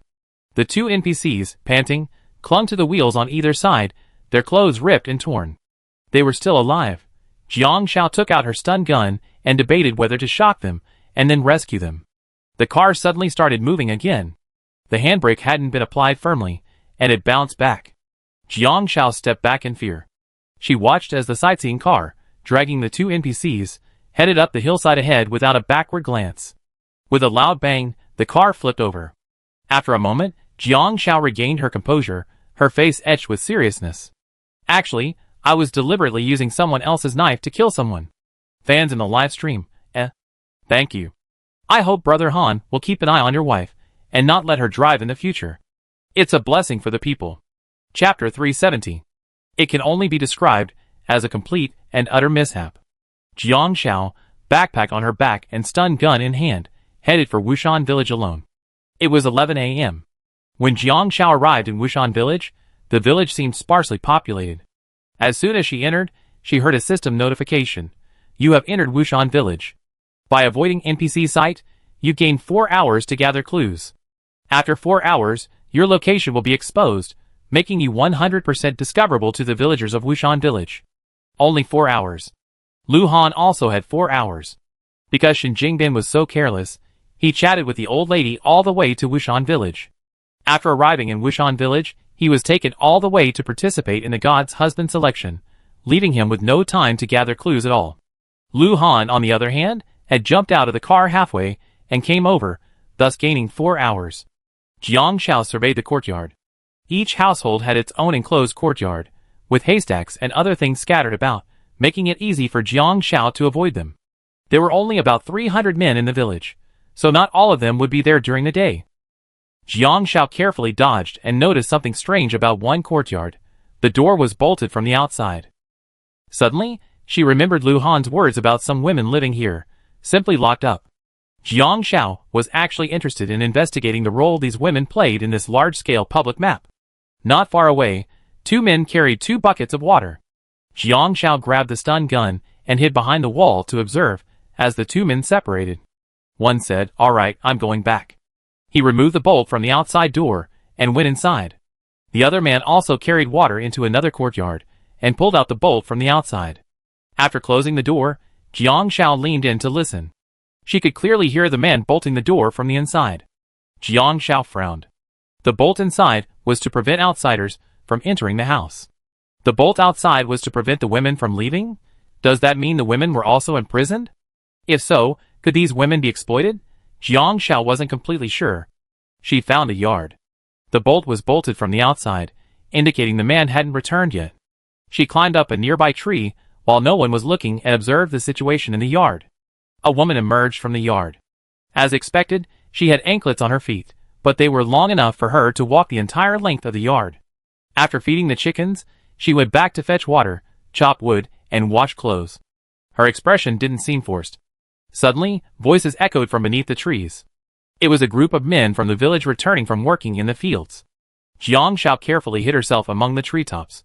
"What a nice smell. I can tell it's your wife's cooking." "Hey, your wife's cooking is pretty good too." Several men shoved and jostled, asking one another, "Oh, by the way, is your new girl obedient?" The man neither nodded nor shook his head, simply saying, "She works, but not very diligently, and she says a lot of things I don't quite understand." "What?" "She told me not to lock her up, saying things like marriage should be free and husband and wife should respect each other." The man frowned, puzzled. "TSK? Don't listen to her. If she's not locked up, thieves from outside might steal her. These bought ones aren't as obedient as the ones from our village. If that doesn't work, throw them back to the mountains and let the gods teach them a lesson. Just be obedient, and that be all." Several men from the village nodded in agreement. The man said nothing. When Jiang Zhao arrived home, she noticed the direction of the man's yard. Because it was lunchtime, and the men from the other families had all returned for lunch, Jiang Xiao didn't go downstairs, but ate a few pieces of chocolate in the tree. An hour had passed in the courtyard she had been observing. The man came out after dinner, and the woman followed him out, straightening his clothes. The man kissed the woman, and she smiled shyly. Jiang Xiao paused. This didn't seem like she was unwilling. An hour and a half had passed.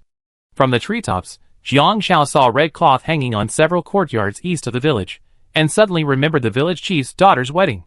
Since many people were returning at noon, she couldn't go downstairs. Jiang Xiao took out her phone and sent a message to the man. Are you there, sister? Are you happy with the village beauty? Chapter 371. Jiang Xiao waited a moment before the other party replied. Stop talking. This village has so many broken rules. Xiaohua is actually quite pitiful.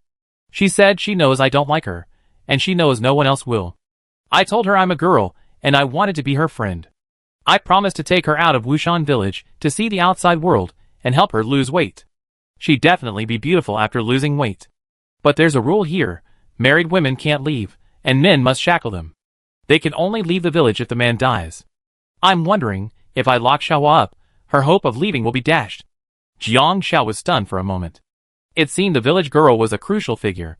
After some thought, she quickly replied, rules are fixed, but people are alive. The person who tied the bell must be the one to untie it. Talk to the village chief, and tell him exactly what Xiaohua wants.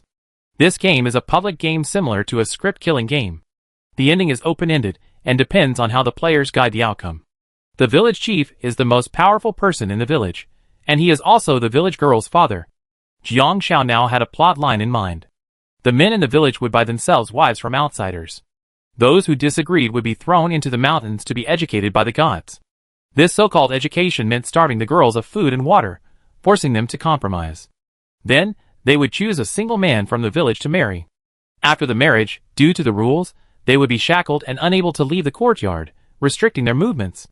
Men from outsiders would be sent to the mountains by the village chief, who wanted to choose a man for the village beauty. Male players, who initially refused, would be thrown into the mountains like female players, but female players would be thrown into a prison cave, while male players would be tied to a tree in the mountains and left to die. However, male players, who agreed to marry the village beauty but changed their minds after seeing her, or even failed to satisfy her, would be crippled and forced to beg on the streets. This clearly shows that men who agreed to marry the village beauty, but changed their minds after seeing her would suffer the most. Therefore, the village chief didn't actually intend to cripple male players and force them to beg on the streets. It was because the male players saw their own daughters and refused that they made this decision. Different player actions and choices will lead to different outcomes. This is an open-ended scenario game. Suddenly, Jiang Xiao saw the men finish their meal and come out of the house. As usual, they bolted the door from the outside. After the men left, Jiang Xiao jumped down from the tree and found the yard of the man she had met earlier. The man in this yard was living with his new wife, so it was likely the player. Jiang Xiao pulled the bolt and carefully entered, closing the door. Who? A voice came from inside. Who's outside? Jiang Xiao hurried inside. A young woman sat on the bed, her face pale. When he saw Jiang Xiao, his eyes were wary. Who are you? What are you doing here? A player? Jiang Xiao asked. The girl looked puzzled. Jiang Xiao understood and said directly, I'm your parents' messenger to rescue you. The girl's eyes lit up. Where are my parents? They're here to rescue me. Jiang Xiao said, they haven't arrived yet, but we have to find a way to get you out. Did they ask you to do anything? The girl shook her head. He hadn't asked her to do anything. The man spoke honestly and treated her well, offering her food, but he simply wouldn't let her go. Jiang Xiao understood that this was a way to wear down their will. After all, they paid for them. If they weren't willing, they would have run away. So, she simply used a stick followed by a candy to soften their will, letting them know they couldn't escape, and that she was the only one who could treat them well. Over time, they would end up like what Jiang Xiao had just witnessed. From resistance to submission to compromise and obedience. Jiang Xiao was about to speak when a voice suddenly rang out from outside. Hey, isn't a Kong out working in the fields? Why is their door open? Could someone be coming? Shit, let's go in and take a look. The girl panicked. Hurry up and leave. But leaving through the main gate was no longer possible. Jiang Xiao was about to head to the courtyard and try to climb over the wall when someone suddenly grabbed her, pulled her into a hug, and hid her behind a pile of straw. Someone covered her mouth. She instinctively pulled out an electric baton and jabbed it at the person's lower body. It's me. Lu Han quickly grabbed Jiang Zhao's wrist, his nerves tense, and he gritted his teeth as he uttered 2 words. Chapter 372. Live broadcast. Ha ha ha, what's Sister Han trying to do with that stun gun? Ha ha ha, Brother Han's scared. Brother Han, what can I do if my wife wants to make me childless? Why does Brother Han always launch these surprise attacks that Xiaozi has to be prepared for? Yeah. Didn't Brother Han know to tell Xiaozi ahead of time so Xiaozi could be prepared? From Brother Han's live broadcast perspective, Brother Han has only just arrived. This isn't Brother Han's fault. Couldn't those people be Brother Han's? Brother Han is so ridiculous. That's not the case. The time periods in this village are very uniform, and who goes where and what they do. The village has a dedicated patrol team. Jiang Zhao reacted and quickly turned off the stun gun. Before she could ask how Lu Han got out, Lu Han had already released his hand, stepped in front of her, and walked out. It's me. New here? Why did you come in? New here? Jiang Zhao was surprised. When did Lu Han infiltrate the enemy?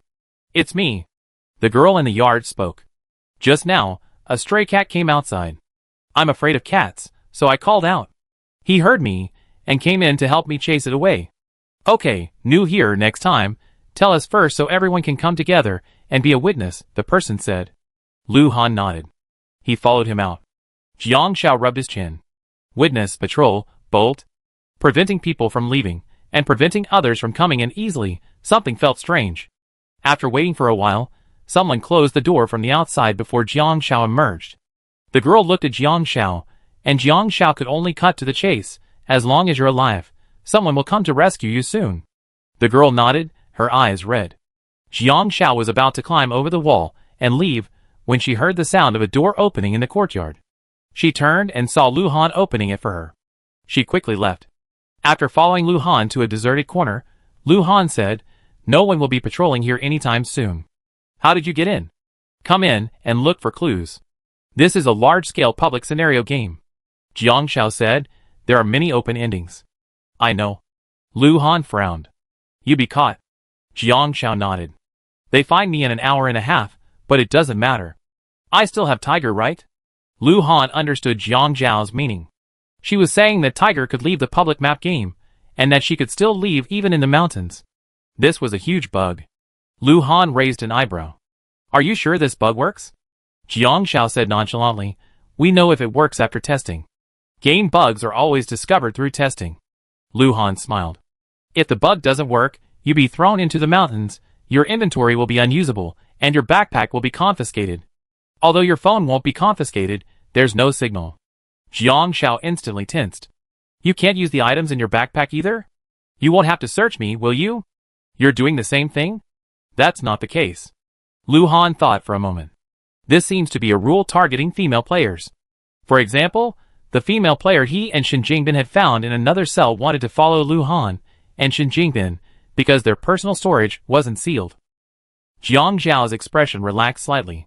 He quickly took out a flashlight the size of a dart lighter and tucked it into his trouser pocket. Lu Han saw Jiang Zhao not only pack a few dozen chocolate bars, but also a bottle of functional sports drink. He quickly downed the contents, then took out the soup pot and filled it with a bottle of blood bags. The blood bags were essentially concentrated soup, and one bottle was enough to add 2,000 to 3,000 stamina points. Jiang Zhao thought for a moment and stuffed the rest into Lu Han's pocket. You can use it first. This pot really couldn't hold all the blood bags. Lu Han instinctively put it away and watched Jiang Zhao stuff the bottle of blood bags into his trouser leg. It still didn't fall out. The leg, however, was getting bigger and bigger, clearly a pair of specially modified pants. Then Jiang Zhao quickly filled it with salt, MSG, chili powder, and other powdered seasonings.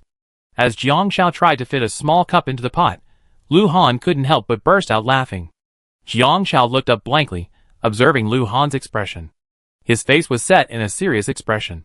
He was laughing at her. Jiang Zhao suddenly felt justified. These pants will keep me going for a long time without a warehouse. Lu Han nodded seriously. You make sense. Think about what else you need to pack. After packing 2 more hemp ropes and a few packets of tissues, Jiang Zhao zipped up her trouser pockets, put on her workout clothes, and stuffed a bunch of other things into her inner pockets. This included a car pillow and a thin rug. She even managed to fit the small iron cup-shaped pot that hadn't fit into her trouser pockets.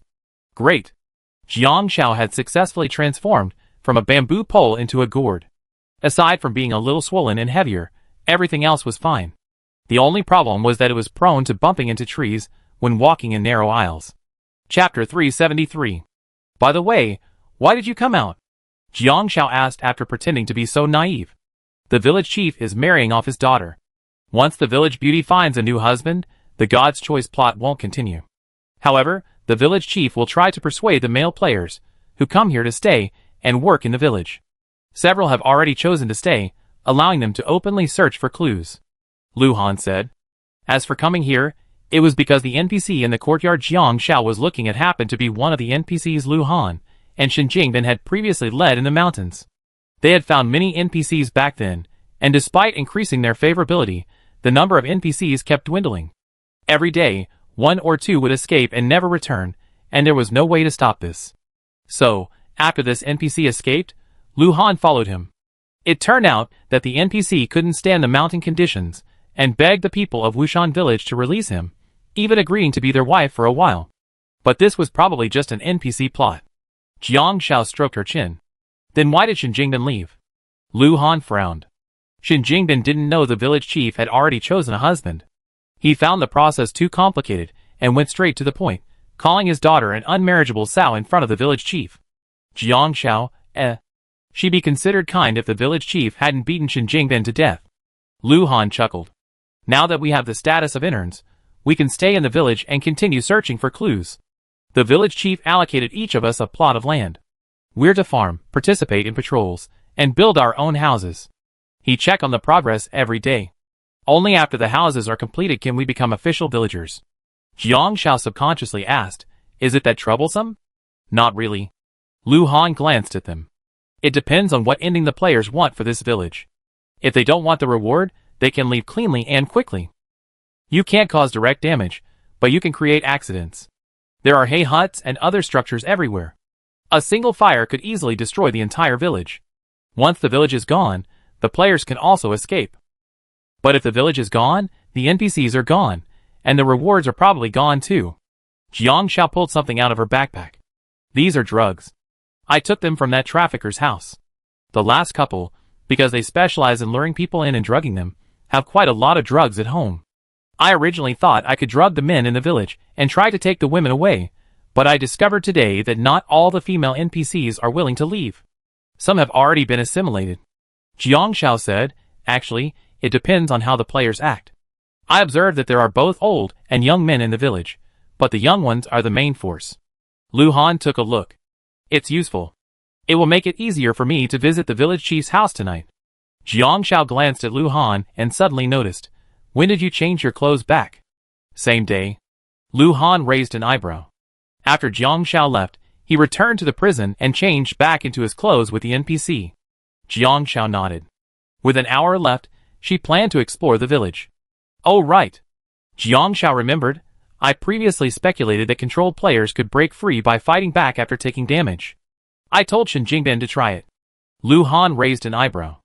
Are you sure? Jiang Xiao hadn't verified it, but she felt it didn't matter whether she did or not. It wasn't really that important. But since Lu Han had said it, Jiang Xiao still verified it. The final result was, in the Wushan Village public game map, controlled male players can retaliate against NPCs who harm them in self-defense. If the counterattack is successful, they gain a chance to escape. If the counterattack fails, their health is reduced to 0. This means that if they can defeat the NPC, they can escape. If they can't, they will be killed. It's okay. Shen Jingbin won't try anyway. Jiang Xiao thought without feeling any guilt after reading this. It doesn't matter if he tries. Lu Han checked the time. I have to go fix the house. The task is quick, and I have help. As long as it can keep you out of the weather, it counts as a house. If you can't fix the bug, find the NPC later and tell them you agree. Agree to what? Jiang Xiao was puzzled. Lu Han narrowed his eyes. You know when the time comes. Okay, I really have to go. It's almost time. Reaching out, he rubbed Jiang Xiao's head and left before she could get angry. Mysterious. Jiang Xiao rolled her eyes. A good deal of time passed as the two of them exchanged information. Jiang Xiao cautiously wandered around the village for a while, before finally being spotted by an NPC. A woman? Several men from the patrol spotted Jiang Xiao and said bluntly, "Take her to the village chief." Soon, Jiang Xiao spotted the white-haired old village chief. The old village chief looked Jiang Xiao seriously, then smiled kindly. "Miss, you're here for a tour of Wushan village, right? What do you think of the scenery?" Chapter 374. Yes, the air is fresh, and the scenery is nice too. Jiang Xiao nodded. The old village chief's wrinkled face turned into a smile. "Have you ever considered staying?" "No," Jiang Xiao said without hesitation. The old village chief's face fell upon hearing this. Jiang Xiao, how come this NPC has secretly learned Sichuan opera? His expression changes so quickly. "Little girl, although our village is a little poor, the people here are simple and honest," the old village chief said sternly. Jiang Xiao, ? The villagers are simple and honest. Why would they force a sale like this? Even a woman selling melons wouldn't boast so much. Young lady, I think you'd be a perfect fit here. I give you two options. One is to marry someone from our village. We have many talented young men, you can take a look. As the old village chief spoke, several NPCs stepped forward, all flexing their muscles like Popeye the Sailor. They're all single right now, but my village is small, and I'm worried about their futures. Think carefully, young lady. A message panel appeared before Jiang Xiao's eyes. The village chief wants you to marry a single man from the village. The following is the list: a Tai, villager; a Rong, villager; a Lu, villager; a Yu, villager; Tu Fei, official villager; Jiang Zhiyuan, official villager. Detailed height information for NPCs is available. Friendly reminder: this option is simple, so it's recommended for female players with limited skill. There's even a friendly reminder for this option. There are also two official villagers. Checking the details reveals that they are players. Jiang Xiao suddenly realized what Lu Han meant. Did he mean he had to wait until he was officially promoted before he could appear on the list? Suddenly, her mood brightened, and she nodded. Both are indeed good.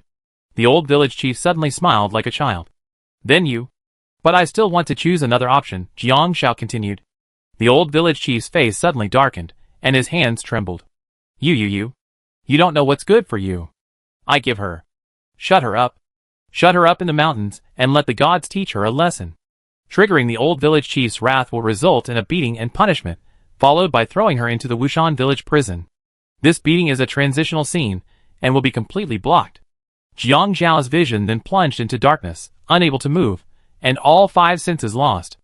After about 10 seconds, a system prompt appeared in her mind. Wushan village prison, many girls, like you, have been abducted and trafficked here. Because they refused to marry into Wushan village, they were denied food and water, and left to fend for themselves. Every morning at 8 a.m., a villager from Wushan village will come for a routine inquiry. Players can choose to re-accept the village chief's request and join Wushan village. During the story missions on this map, players cannot use their portable storage, and their cleanliness level will be locked. Marrying into Wushan village will remove the restrictions on portable storage. Rescue missions exist in Wushan, but they are not located in the same location as the player's prison cave, requiring players to find them on their own. The number of NPCs is limited, and currently, there are 0 NPCs that can be rescued. Oh my goodness, not a single NPC is missing, and there's no mention of a hidden cave. When Jiang Xiao regained consciousness and vision, she was already in a pocket. She struggled to get out and survey her surroundings.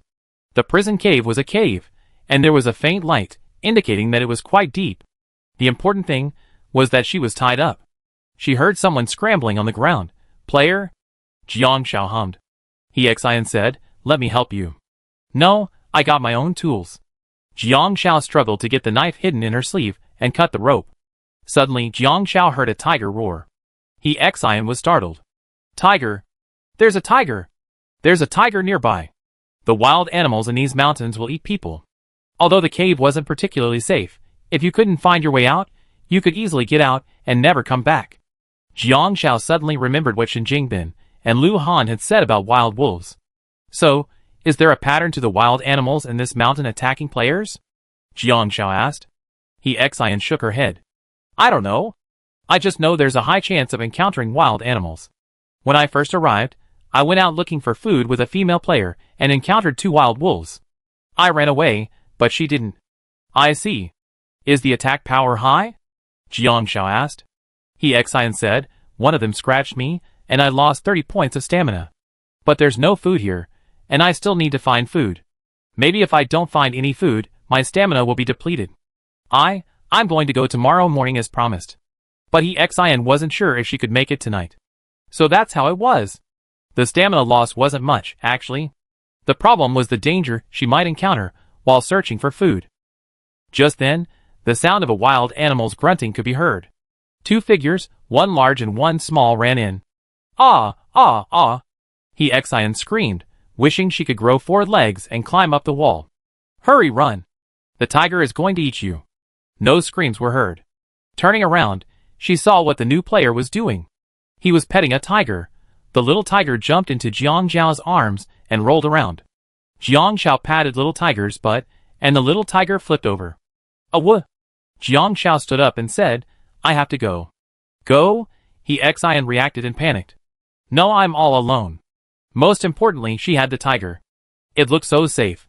Jiang Xiao said, hold on a little longer. I come later. At least this player wanted to help her at first.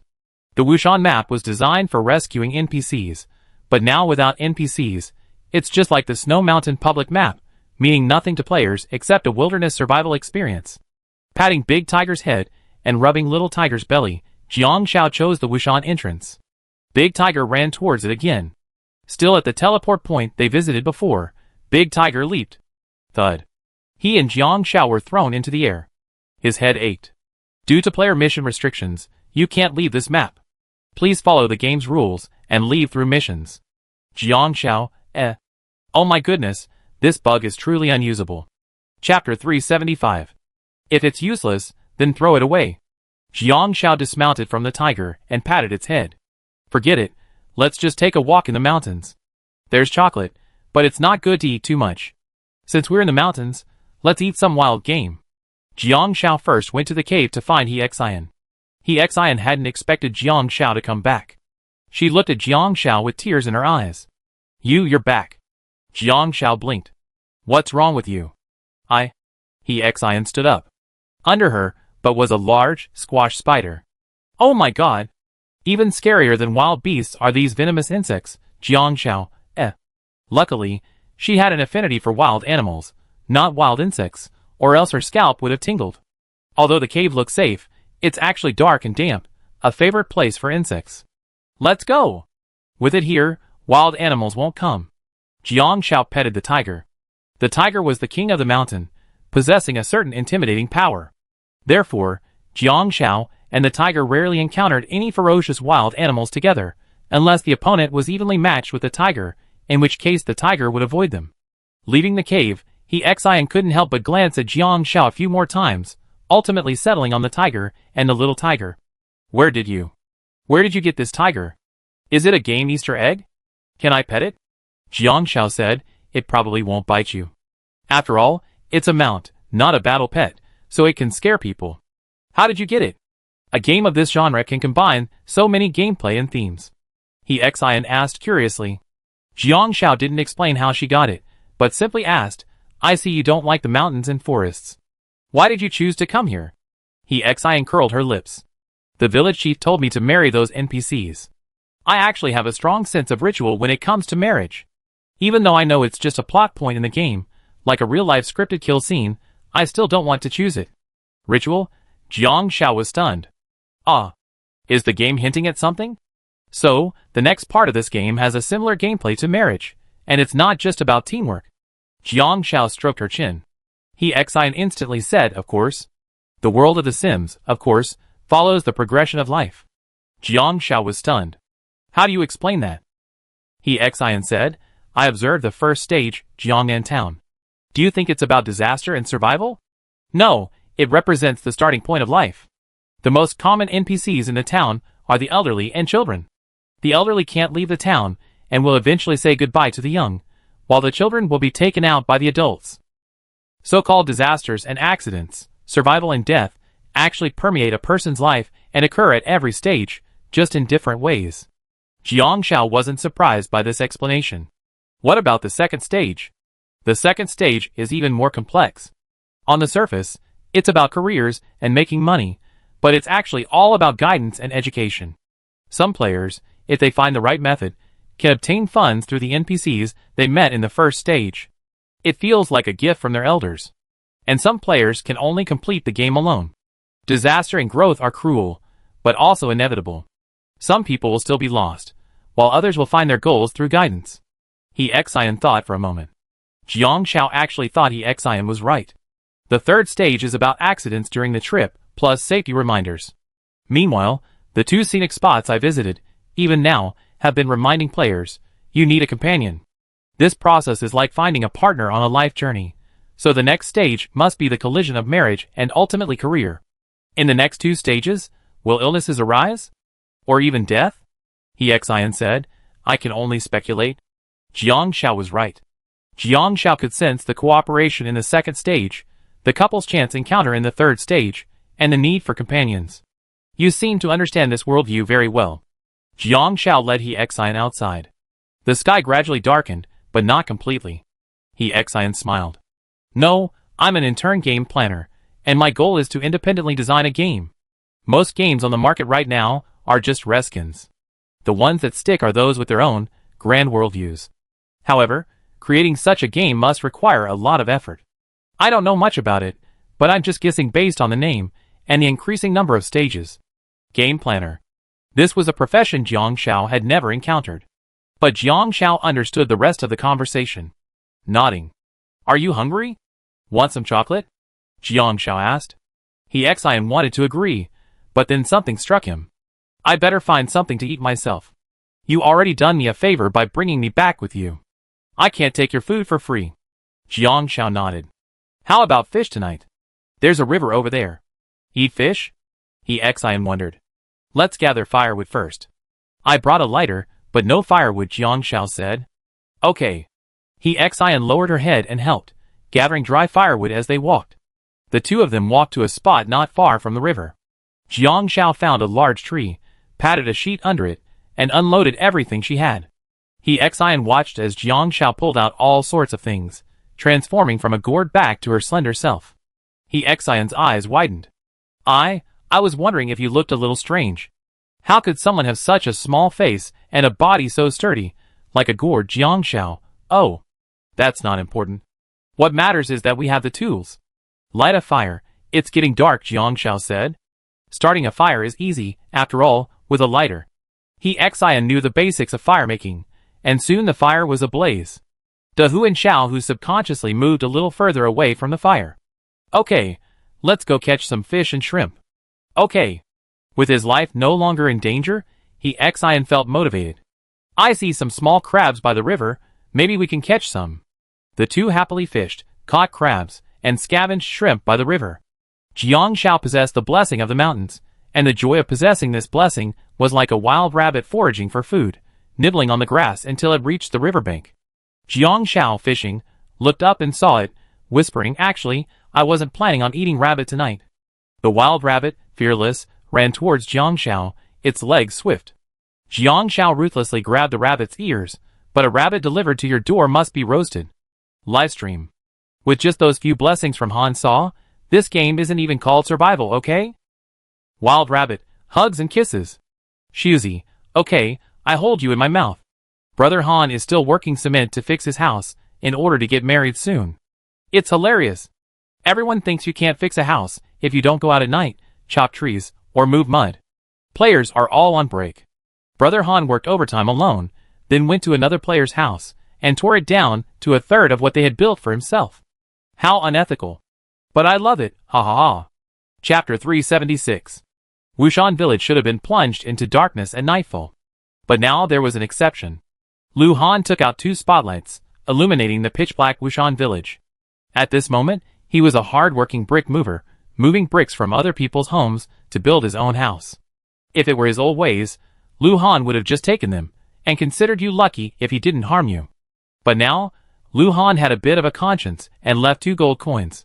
At the market price in Wushan Village, 2,000 coins was more than enough to buy these mud bricks and tile walls. Working overtime, Lu Han's house finally took shape. It provided shelter from the wind and rain, and though it lacked furniture, it was still a simple house. He replenished 2 blood packs, and continued to work overtime. To be honest, his blood packs had long been used up, and if Jiang Shao hadn't given him the remaining half-can of blood packs, he wouldn't have dared to do this.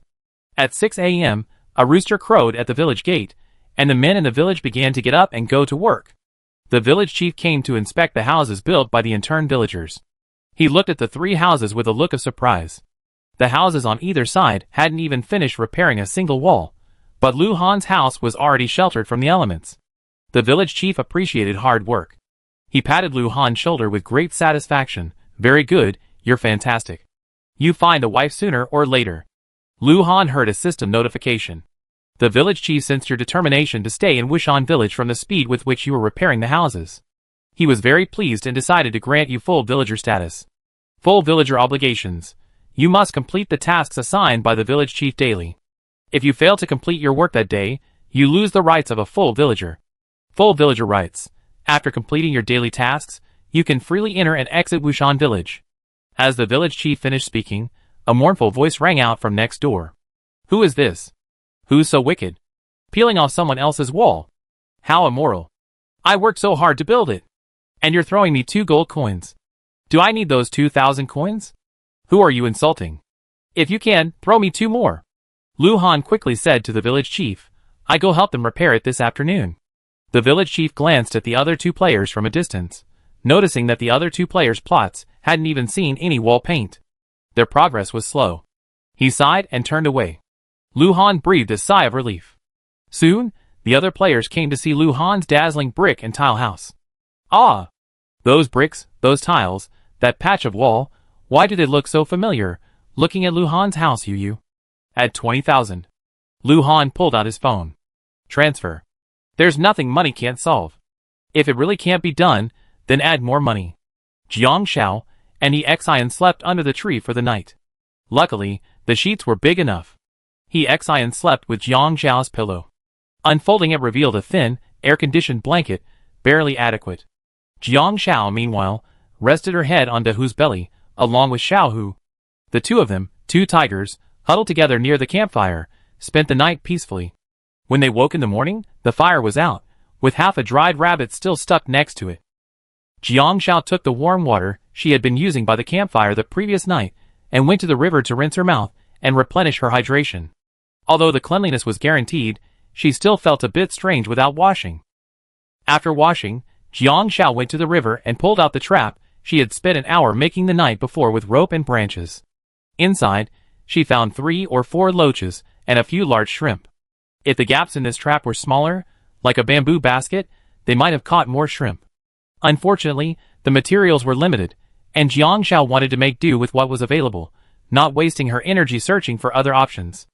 After all, this wasn't a place she'd live in permanently. "You're awake." Jiang Shao returned carrying the trap. He Xian also woke up and saw that Jiang Shao had already put the trap away. The catch looked good. Turning around, he took out a knife and expertly scraped the loaches. He found branches to string them together, started a fire, and grilled the shrimp and loaches, sprinkling them with cumin, salt, MSG, and chili powder. "We still have the rabbit legs from last night," He Xian said. "Not enough," Jiang Shao said. "Hurry and eat. We need to return to the cave soon. We need to leave here the right way. Without the rescue NPC, there's no point in staying in the mountains. Only by cracking the Wushan village plot can the public game here become a normal accidental survival game." As he spoke, the grilled shrimp and loaches in Jiang Zhao's hands quickly cooked. Grilled shrimp *6. Description: wild river shrimp from deep mountain streams, full of fresh shrimp flavor and rich in protein. Effect: satiety +10, stamina +10. Roasted loach *2. Description: wild loach from deep mountain streams, tender, refreshing and smooth. Effect: satiety +15, stamina +15. The taste is very good, especially fresh. He Xian nodded. After washing up, they had breakfast together and hurried back to the cave before 8 o'clock. "Thank you, Jiang Shao. If it weren't for you, I wouldn't have made it through last night." He Xian's gratitude was genuine. She woke up drowsy last night and saw 2 wild wolves not far away. But a glare from Dahu caused the wolves to flee. "It's okay, are you ready?" "Pack up and go back first," Jiang Shao said. He Xian nodded. Jiang Shao rolled her things up in a bed sheet, making it into the kind of luggage worn in ancient times. She tied the two sides of the sheet and hung it directly around De Hu's neck. Once inside the cave, Jiang Shao only took the darts and the bottled blood pack, leaving everything else behind. At 8 o'clock, someone from Wushan village arrived. The village chief asked me to ask you, are you willing to stay in Wushan village? He nodded, yes. I really don't want to stay here for a moment. The man's expression brightened upon hearing this. As expected, only punishment from the gods would lead to obedience. What about you? The other person asked Jiang Shao. Jiang Shao blinked. She didn't know if Lu Han's house was finished, but after thinking about it, it seemed like it didn't matter whether she chose Lu Han or not. However, staying here offered no rewards, no clues, and seemed a waste of time. I agree, Jiang Shao said directly. I take you to see the village chief. After entering Wushan village, Jiang Zhao's phone rang several times, but the NPC didn't hear it and took them directly to the village chief. The village chief looked at the two of them. Now that you figured it out, I notify all the single men in the village to come over. No matter who chooses you, you must live well, and don't even think about leaving Wushan village. Who chooses? Jiang Shao realized something was wrong. Aren't we going to choose ourselves? The village chief snorted. When I asked you before, you had a choice. Now you don't. I let them compete. Whoever wins will own you. Jiang Shao and he Xian, This old man breaks a new rule every day. The village chief quickly summoned the single men. Lu Han, now a full-fledged villager, also came over. Seeing Jiang Shao next to the village chief, he was stunned. He didn't have time to tell her why he had come out. He made his way through the crowd while the village chief was explaining the rules, approaching Jiang Shao and whispering, "How did you know my house was finished? I stayed up all night last night, relying on drugs to barely finish it and get full-fledged villager status. I had planned to go to the village chief after completing my work today and let Jiang Shao out tomorrow." Jiang Shao was stunned. She didn't know. But after Lu Han said that, she felt a little reluctant to tell him she didn't know. So she lied, "I think you be quick. The task will be completed quickly." This was a sign of affirmation for Lu Han. Lu Han, ? Should be quick. He felt something was off. He didn't feel the sense of accomplishment that comes with being praised. Chapter 377. I called you here today because we have several new members joining our village. As everyone knows, Wushan village is remote, and outsiders are reluctant to marry into it. You are all children I watched grow up, and I want to find wives for each of you, no matter what means. The village chief spoke earnestly. If I hadn't known about the forced buying and selling behind Wushan village, the old village chief's expression would have seemed quite honest. There are several village elders. I invite them to witness the competition according to village rules. Whoever wins will marry first, the village chief said. The players exchanged glances. Lu Han raised an eyebrow. Excitement flickered across the faces of the NPCs, moving towards He Xian and Jiang Shao. He Xian looked at Jiang Shao nervously. What happens if an NPC chooses you? Jiang Shao knew there were free NPCs in the game, like Lu Yao, but it had to be the player's initiative. It couldn't be the NPC forcing the player, right? Jiang Shao wasn't sure how ruthless this game could get. It shouldn't be a big deal, Jiang Shao said. Lu Han asked directly, whoever wins first gets to choose first. The village chief nodded. Of course, whoever wins first gets to choose first. Fellow players Du Yufei and Jiang Zhiyuan were eager to try. Can you really marry a wife in this game? Players or NPCs? I haven't tried it. I want to see what it's like to marry a wife. What can you do with a wife? The village chief heard this and replied arrogantly. Of course you can have children. The two players didn't know Lu Han personally, but he knew they were players. Despite this, experiencing this kind of in-game action, coupled with the fact that both girls were good-looking, instantly sent the hormones of a single man surging through his body, creating a thrilling and exciting experience. What are we competing for? One of the male players asked directly. A competition of strength, of course, said the village chief. The village competition was simple. There was a large bell in the center of the village, and in front of it stood 3 stones, resembling weights. They were marked 500 Jin, 300 Jin, and 100 Jin. Jiang Shao glanced at the bell. Whoever lifts the heaviest stone and holds it up the longest will win first place. The village chief announced the rules in a trembling voice. Several elders also came over. Jiang Shao and He Xian followed them to the center of the village. Upon hearing about the competition, the NPCs in the village excitedly came out to watch. Jiang Shao leaned over to Lu Han. You can handle it, right? Lu Han glanced over. An NPC had already stepped forward and lifted a 100 gene stone, but it was a bit of a struggle, lasting only 10 seconds. Then, approaching the 300 gene weight, he couldn't lift it, so he gave up. The elder nearby timed it. 100 gene, 10 seconds, who's next? The village elders were all men. Something was a bit strange. Since everyone was watching the competition, some courtyards were still open. Jiang Xiao, while no one was paying attention, went to check out the courtyards. The second strange thing was that there were no elderly women in the village. In other words, these young men didn't have mothers, let alone mother-in-law relationships. Jiang Xiao went to the same courtyard as yesterday and found the NPC from yesterday. The girl was also curious about what was going on outside. Seeing Jiang Xiao, her expression was much more relaxed than yesterday. "How are you? Did he hurt you?" Jiang Xiao asked. She wanted to know if the NPC would force himself on her. The girl shook her head. "No.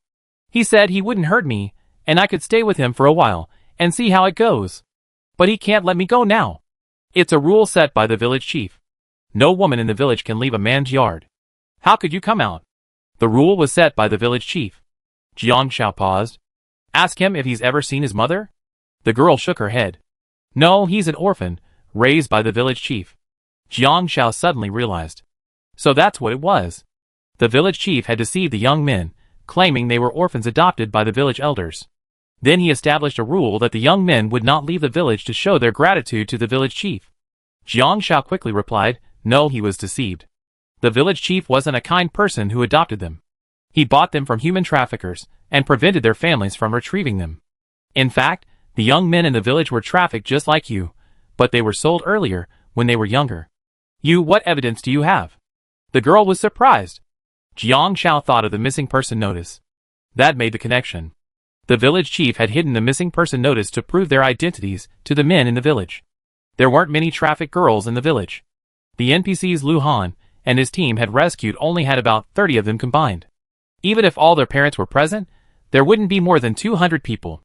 The missing person notices must be shown to these men to prove that the village chief is a bad guy, not the supposedly good man who adopted them. Don't tell him yet. I find evidence and give it to you, Jiang Xiao said. The most important thing is to catch the perpetrator in the act. The village chief's concealment of these missing person notices is evidence in itself. Suddenly, there was a noise outside, and Jiang Xiao hurried out. Several men shouted, we found him. And then Jiang Xiao was grabbed. You almost got away, the men said. I didn't run. I was just wandering around the village.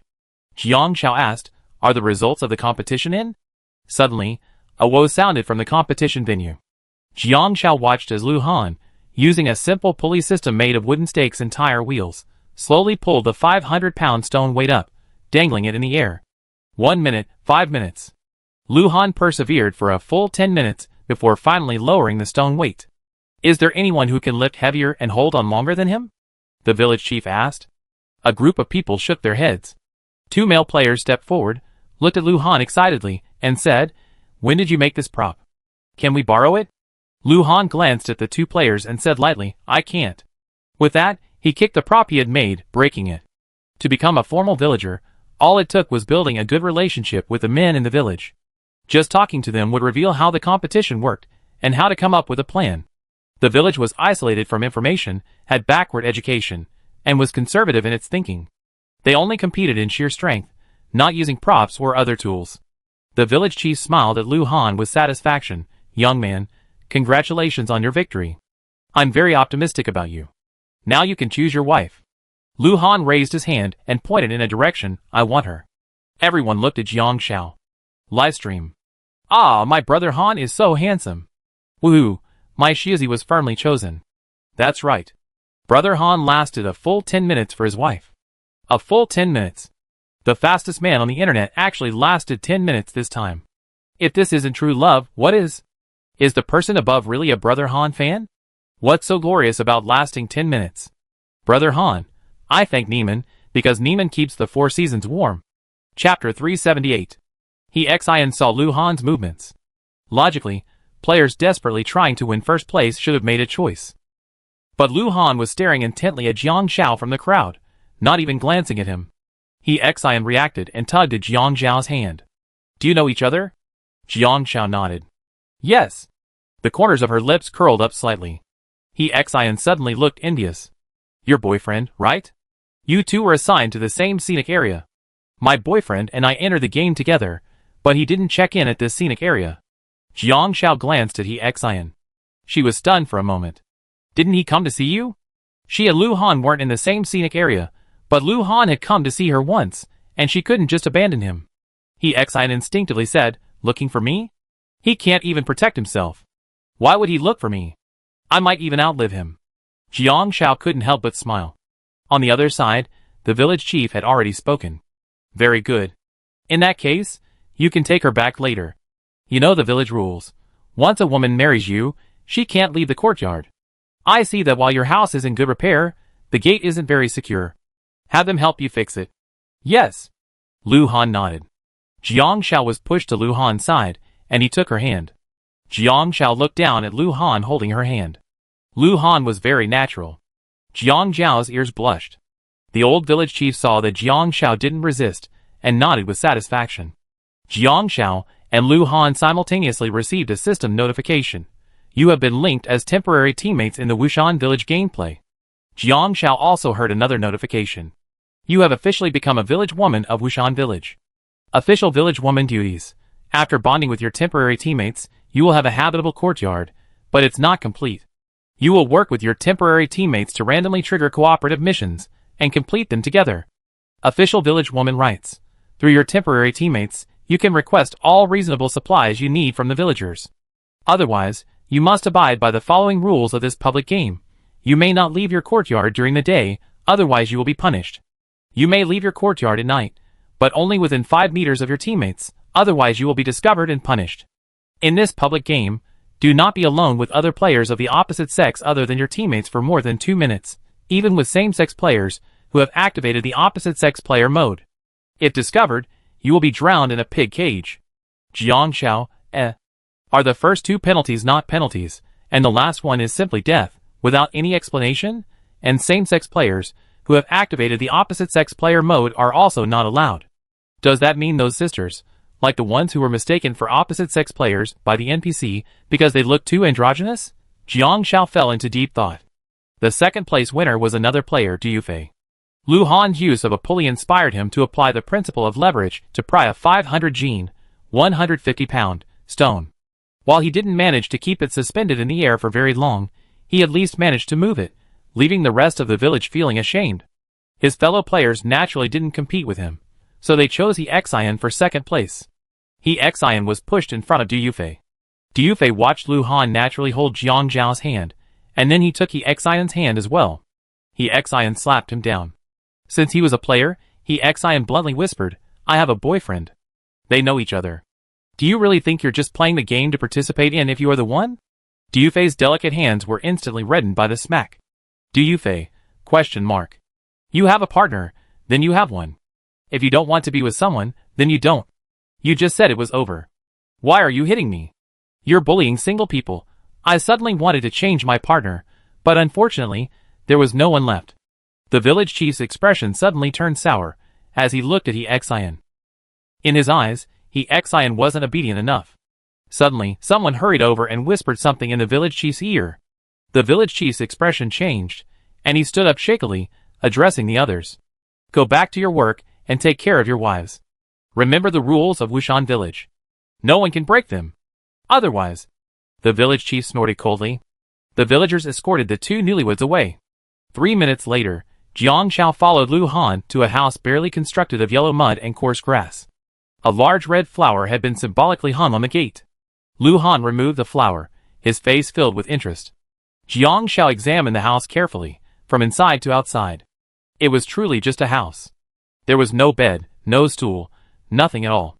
To put it nicely, it was a shelter from the elements. To put it bluntly, it was just a shelter. It was already dark, and the evening light shone on the mud and thatched house, giving it an indescribable sense of rurality. The village chief has allowed me a day off today. After Jiang Xiao finished her inspection, Lu Han said in a deep voice, Is the house in good repair? Jiang Xiao looked at the house Lu Han had built and couldn't help but ask, Lu Han, why are the walls of your house different colors? It's because the mud he used was a darker brown, while the mud they used was more reddish. Don't you think the colors are rich? Lu Han stroked his chin with a natural expression. Oh. Jiang Xiao nodded. Lu Han suddenly remembered something. That's not right. Why? Jiang Xiao asked. It just occurred to me that I wasn't even sure I could finish this house in a day. How could you have guessed? Lu Han leaned against the door, blocking Jiang Xiao's way out, looking deeply at her. Jiang Xiao paused. Lu Han leaned slightly closer. My gaming partner, do you have anything to explain? Jiang Xiao, Why expose it? Aren't white lies bad? So you want to hear? When I came out, I didn't actually consider choosing you. Jiang Xiao's face straightened, her tone stiff. Lu Han tilted his head to look at Jiang Xiao, then thought for 30 seconds before suddenly chuckling. What are you laughing at? Jiang Xiao looked puzzled. She didn't quite understand. Honestly, Lu Han's heart must have been sinking to the bone right now, wishing he could warm it up with a thermos. Why was he still laughing? Lu Han, however, looked at Jiang Xiao and said, No, you considered it. You considered how to protect my pride with a white lie. As he spoke, Lu Han's eyes were intensely serious, possessing a deadly allure. Jiang Xiao felt he was self-consoling, self-soothing, and a bit pathetic. Lu Han, you don't have to be like this. Lu Han suddenly raised his hand to turn on the small, yellowish light in the mud and thatched hut. Jiang Xiao. Someone taught me that those who don't fight or compete always suffer in this world, so I learned to fight and compete. The same goes for you. You and I are from different worlds. If you were as greedy as I am, you could have gotten so much more than I did. So you must have hated me back then. I don't know what I can do to change your opinion of me, but doing something is better than doing nothing. After all, not fighting isn't my style. I just need to do my best. If you don't end up liking me, then I won't regret it. After all, I was the one who took the initiative to win you over. You don't need to feel any pressure. Just follow your heart. If you wanted to refuse, you could have told me directly, but you didn't. After saying the last 4 words, Lu Han turned and looked at Jiang Xiao. Even with the light behind him, Jiang Xiao could still clearly see Lu Han's mouth, gritting almost to the point of clenching his teeth. The confidence seemed to ooze out from every gap between his teeth. So, Jiang Xiao, you've fallen for me. Chapter 379. Jiang Xiao had never thought of this. Lu Han had been beating around the bush, and she thought he was trying to be sentimental, but he had the audacity to say this. For a moment, Jiang Xiao couldn't help herself. Why don't you just say you're in love with me? Lu Han raised an eyebrow. Huh? Didn't you already know I'm in love with you? The two of them were having a crazy conversation in the live stream. Ah, Brother Han, you're such a great talker. Woohoo! Today is their wedding night, and it makes me so happy just thinking about it. Even though the house is a little shabby, the sincerity is genuine. I'm the only one trying to find the right words. Brother Han said that Sister Han is in love with him. Yes, Sister Han likes Brother Han. It's just that every time, everyone's feelings are different. Not everyone's feelings are passionate. Even boiling a frog in warm water is still love. No, I mean, Brother Han said, Sister Han has a crush on him. So, Brother Han, do you also have a crush on Sister Han? Ah, why are you driving? I want to get out. This isn't a ride to kindergarten. Open the door. Why get out? The door's welded shut. You're not allowed to get out. This reaction completely freaked Jiang Xiao out. She tried to catch her breath. Yeah, I know. Jiang Xiao, my liking you has nothing to do with whether I met you in real life or not, Lu Han said slowly, leaving Jiang Xiao stunned. Then she heard Lu Han pat the wall with a serious tone. This house is the first empire I personally built for you in the game. There will be a second and a third in the future. The scene changed so quickly that Jiang Xiao initially felt like Lu Han was about to tell her something. But with this sudden change, she felt as if her heart was filled with joy. Unable to hold back, Jiang Xiao burst out laughing. Okay, I won't tease you anymore. Then Lu Han turned serious. There's a large bell in the village. When a villager rings it, everyone in the village hears it and gathers at the center. Once you become a full-fledged villager, you learn how to use the bell and ring it. To reveal the truth, you need to use the bell to gather all the villagers and make a public announcement. Jiang Xiao quickly fell into thought. Determining whether a person has committed a crime requires not only physical evidence, but also witnesses. I have a clue.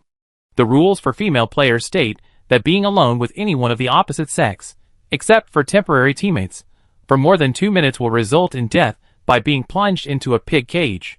Of all the rules, this one explicitly states death. Even if one doesn't want to stay in Wushan village, they'd be thrown into Wushan to fend for themselves. So, the village chief is most likely from Sheep Village. Lu Han was stunned. Sheep Village? Not Wushan Village? Jiang Shao blinked. I mean, he's the village chief from Green Grassland. Have you seen Pleasant Goat and Big Wolf? Sheep Village is on Green Grassland. I see people online taunting each other by taunting each other with Green Grassland on their heads. I suggest we go and elect a Sheep Village chief. Lu Han, eh? After a moment, Lu Han narrowed his eyes at Jiang Shao. This game is quite interesting. Pig cage. Jiang Shao explained, the problem is. Before she could finish, Jiang Shao received a message. I just remembered the message from the fake village chief's son-in-law, which I hadn't noticed all day. It's over. Xiaohua told the village chief she wanted to leave, and he was furious. This village chief is so weird. He won't even let his own daughter leave. Little Huahua has been locked up at home by the village chief, and he's asked me to watch her. How should I help her? The village chief does set the rules, but he won't say anything. All of the above were posted this afternoon. The latest one was just posted, a video. Jiang Shao opened it directly. It showed the village chief and a chubby little girl, easily the village beauty. The video was shot from a very tricky angle, clearly a candid shot. The village chief, with a look of undisguised worry on his face, said to the village beauty, what good is leaving? The world outside is dangerous. You can't stop eating, anyway. What if you get sick? The village beauty, severely overweight, moved slowly, and with red eyes, she said, when we were little, you said it was dangerous outside the village and wouldn't let me go out. Now I'm married, and I want to go out, but you still say it's dangerous. You've been lying to me all along. You. The village chief angrily said, you're so outrageous.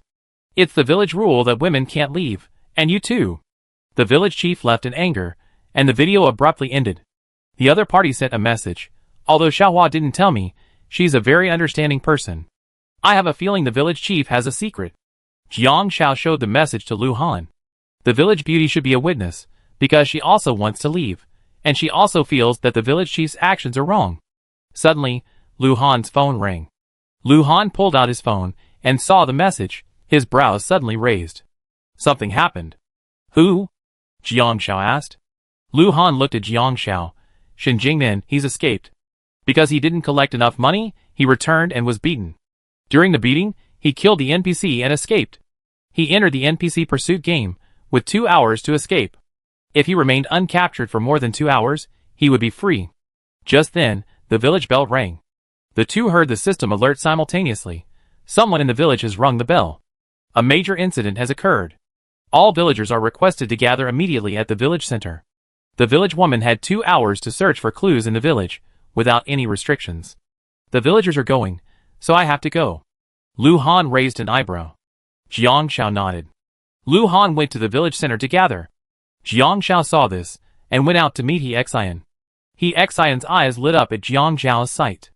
Did you find anything? Jiang Shao nodded. The key figure is the village chief. He's deceived every man in the village. The village beauty is a key figure. I want to go and see for myself. The main thing was that the sister had given some information, but her subjective consciousness and emotions were too strong to advance the plot and clues. She wanted to find out from the village beauty herself. Chapter 380. The bell tolled. Ordinary villagers must assemble quickly. Someone in the village has escaped, and the villagers need to go up the mountain to capture them. As a player, Lu Han also has a cover mission, to help the escaping player, while not exposing himself. Shen Jingben carefully hid in the mountains. Fortunately, there was no tracking for 2 hours, but the villagers knew the mountain roads well, and they were eager to search every corner. Jiang Shao and He Xian successfully found the village chief's house. The village chief's yard was wide open. Jiang Shao sent a message to the backyard, and soon someone came to open the door.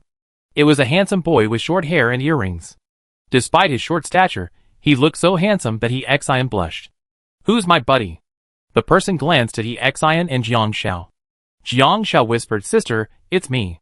My name is Zhou Yang. Zhou Yang quickly reached out to Jiang Shao, concluding the conversation. She's in there, crying. Not only was she handsome, but she also had the same name as a boy. Not only would the NPCs be mistaken, Jiang Shao herself was no exception. He Xian looked at Jiang Shao in confusion. Jiang Shao turned and said, although she's a girl, she's playing as a male player. So you have to come with me, to avoid being caught and thrown into a pig cage if discovered. It's similar to a female player choosing a male character. He Xian nodded. But she couldn't help but stare a few more times. When Zhou Yang looked over, He Xian blushed. How could there be such a handsome girl? Suddenly, I realized that gender shouldn't be so rigid when it comes to relationships. Ah Hua was crying in her room. Her chubby body curled up on the bed like a ball of flesh. Jiang Shao looked around Ah Hua's room. She had to admit that the village chief truly loved his daughter. After all, in this impoverished and backward village, he raised her so well. The room contained many things that no other village had.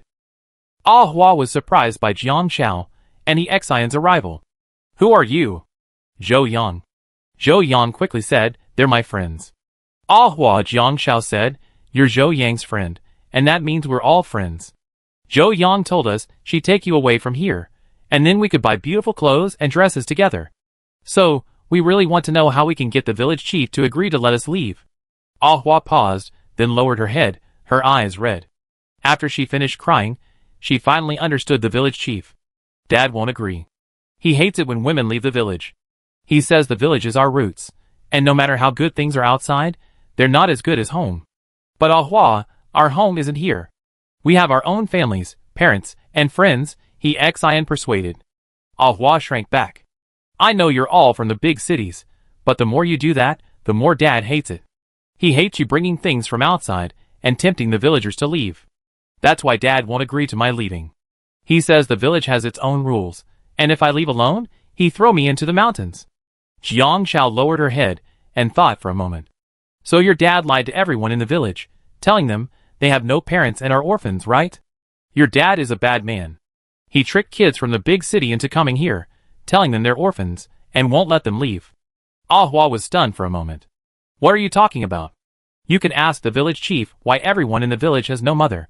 Because they were abducted, maybe you were too, and your real mother is in the big city. Jiang Shao said, the village chief hid the information your family had about coming to look for you. No! My mother was deceived and left behind by people like you from the big city. Ah Hua suddenly said, there's a reason Dad doesn't want me to leave. He's afraid I'd be like Mom, like the women in this village, and never come back after leaving. Just as she finished speaking, Ah Hua said, I made up my mind. I can't leave. Dad's old, and I can't let him down. She looked at Zhou Yang with a paranoid look. You can't leave either. You said you stay with me? Let them go. I don't mind since they're your friends, but you're not allowed to see them again. Judging from Ah Hua's stubborn expression, this negotiation was likely to be fruitless. Jiang Shao and He Xian had no choice but to leave. Zhou Yang escorted the two away and asked at the gate, how's it going? Any leads? Jiang Shao nodded. Yes, but we need to verify it. With only 2 hours, Jiang Shao and He Xian searched the village for a while longer. They found a well and some pig immersion devices. Jiang Shao also found the place where the controlled male players were being held. Because Shen Jingden had escaped tonight, the others couldn't speak, and they looked pitifully miserable in the pigpen. Jiang Shao and He Xian went inside. Why are there so few people? He Xian said, I remember when I came here, there were quite a few people here, about 10 or so. There were only 7 or 8 people left. Several male players jumped for joy upon hearing this. One of them pulled out his phone and began typing blindly. Jiang Shao looked over. The satiety meter was low, and his stamina was low.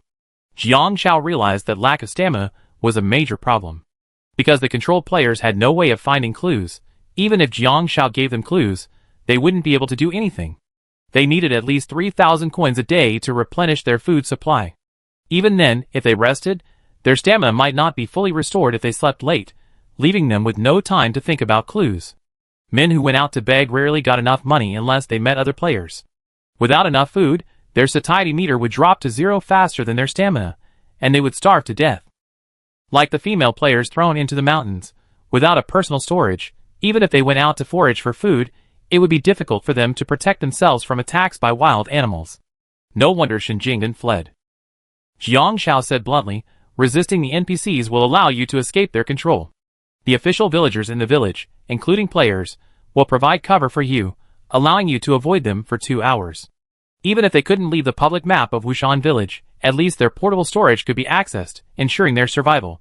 2 hours later, the people in the mountains stopped searching. The leader said, forget it. There are wild animals in these mountains. Let them fend for themselves. Lu Han's mind finally registered the mission's success. When he returned to his own mud hut, Jiang Xiao had already unpacked her sleeping bag and crawled inside, her face fixed on the small chandelier hanging from the ceiling. Going to bed already? Lu Han raised an eyebrow. Jiang Xiao said gravely, Lu Han, your house has an 80% chance of collapsing if it rains.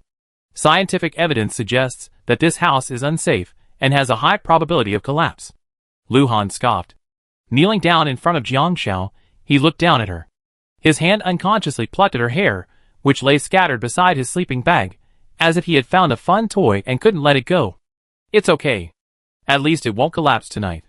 After all, it's our wedding night. If it had any sense, it wouldn't give him such a small concession. Lu Han's words seemed to be an unrealistic threat to the house, but the look in his eyes, as he looked at Jiang Xiao, held an indescribable aggression. This angle was too oppressive for Jiang Xiao. Her ears blushed as she reached out to push Lu Han away. Lu Han, this is just a storyline game. Lu Han leaned back and sat on the floor, his delicate eyebrows raised. Is getting married in a game not really getting married? Okay, then we get married officially once we leave the game. This nearly gave Jiang Xiao a heart attack. I don't know if it was out of nervousness or anger, but she couldn't continue. The live stream finally sensed something was amiss. Brother Han's tactics are so sophisticated. He's tricked Sister Han into becoming his wife, step by step. I can only say that Brother Han may appear straightforward, but he's really good at pursuing girls. Brother Han seems to have only pursued Sister Han. Could it be that he's pursued anyone else? You should be happy. You witnessed Brother Han's first on-screen love. I guess Sister Han doesn't even know when she fell in love, let alone why, but she's just moved, ha. I think they complement each other perfectly, woo. Shiozai really isn't the type to take initiative. Not only does he never do, he even locks his door tightly. If it weren't for someone like Brother Han, who is so shameless enough to show up uninvited and pry open his door with a key, Shiozai would probably have lived alone forever. Isn't someone who shows up uninvited and pries open his door a thief? Shit, call the police. Stealing hearts doesn't count. Stealing hearts doesn't count. The guy upstairs is also straight, confirmed. Jiang Xiao felt she could never surpass Lu Han in shamelessness. So she didn't want to argue with him. Shinjing then escaped? Getting down to business, Lu Han nodded firmly and pulled out his phone. But he can't leave Wushan Village's public game map. The system tells him that the scenario public game hasn't ended, and without the village chief's permission, the public game map can't be opened to the public. It just means that after escaping, Wushan Village's control is lifted, and he can freely use his portable storage. However, there's a downside. He can't enter Wushan Village again.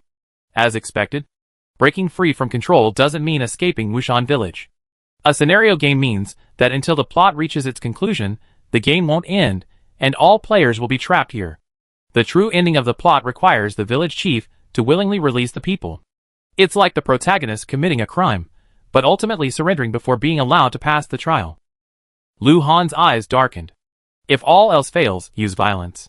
Burning down Wushan Village, destroying everything there, might not bring any rewards, but the players will be free. No, Lu Han did receive a reward, because he saved all the NPCs, kept them safe, and hid them, leaving them with enough supplies. Even if Wushan Village were gone, he would still receive a reward. There's another way. Jiang Xiao suddenly remembered, the village beauty is probably the village chief's biological daughter, and the village chief takes very good care of her. From the village beauty, it seems the village chief's wife left for an outsider, perhaps because she disliked Wushan Village's poverty. Additionally, given Wushan Village's background, it's so poor that men can't even find wives. Typically, in this kind of backward, feudal setting, the preservation of offspring is crucial, so the village chief's generation is willing to buy children. The children later discover they, too, need wives to continue the family line. Also, to prevent these women from escaping, they're shackled. Before this, the village chief's daughter was the only NPC not shackled, so the key lies with the village chief's daughter. Lu Han nodded. So what do you want to do? Jiang Xiao said, let's wait and see if Yanboya can bring enough NPCs. If not, we go with option 2. Perhaps the village chief's daughter is actually captivating, but Jiang Xiao isn't the primary capturer. The main target is Zhou Yang. If Zhou Yang can't convince the village chief's daughter, then nothing they do will work. So, they need to find another solution. Jiang Xiao woke up this morning to 2 messages. One was a mission announcement, and the other was from Yanboya. This was her 3rd day in Wushan Village. Mission information. Wushan Village Newlywed Daily Mission 1. Please work with your temporary teammates to repair a stove, 0/1. Complete within 2 hours. Reward, pork *1. Jiang Xiao knew from the moment she saw this daily mission 1 that it was a chain quest. This might be because this map features some kind of home building gameplay. Lu Han also saw the daily tasks for newlyweds. Since he just gotten married, the village had given him 7 days off from completing the villagers' daily tasks. How should we put it? Was it like a wedding leave? This game's setting is really big screwball. I go get the materials, Lu Han said. Jiang Xiao said. Wait, Yin Boya replied. He's bringing the NPCs, but there aren't enough people. Some of the NPCs Yin Boya had summoned have already arrived to greet their long-lost relatives. They're just outside the village, but there aren't many people, less than 100 in total. Those missing person notices from years ago, due to the passage of time, have changed contact information and addresses, so few people can be contacted. The people outside, seeing how few there are, refuse to let them in no matter what. Perhaps because they weren't numerous, the game mechanic that allows the NPCs to forcibly enter and pay ransom to save Wushan Village couldn't be triggered. Let's go with Plan 2. Lu Han understood. I have Shinjingbin prepare. Jiang Xiao said, and those players in the pigpen, their strength in numbers. Lu Han nodded and was about to leave. Suddenly, he remembered something. I forgot something. Jiang Xiao was puzzled. Don't leave the yard. Lu Han came back, took out a pair of shackles, and squatted down to lock them on Jiang Xiao. The mission requires it, so you have to lock them. Jiang Xiao was puzzled. Are you so fast at making chains? Lu Han raised an eyebrow. The village has already prepared the chains. Players won't be able to make them themselves. After all, not everyone is a blacksmith.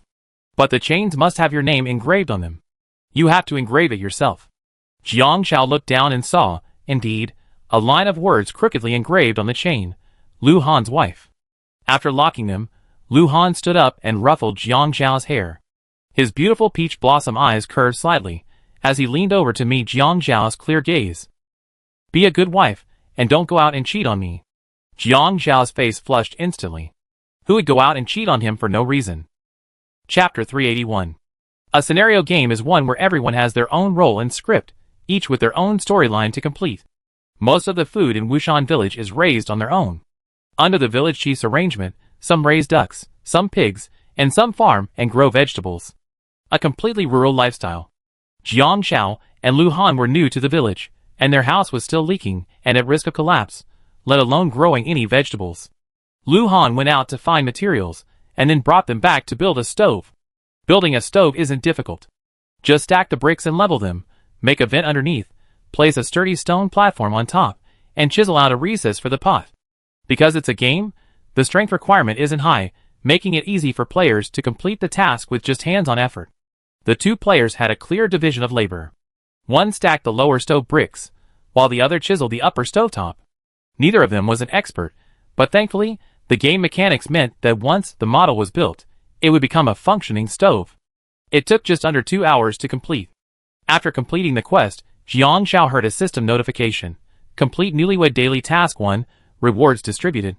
Soon, the two saw someone approaching from outside the fence.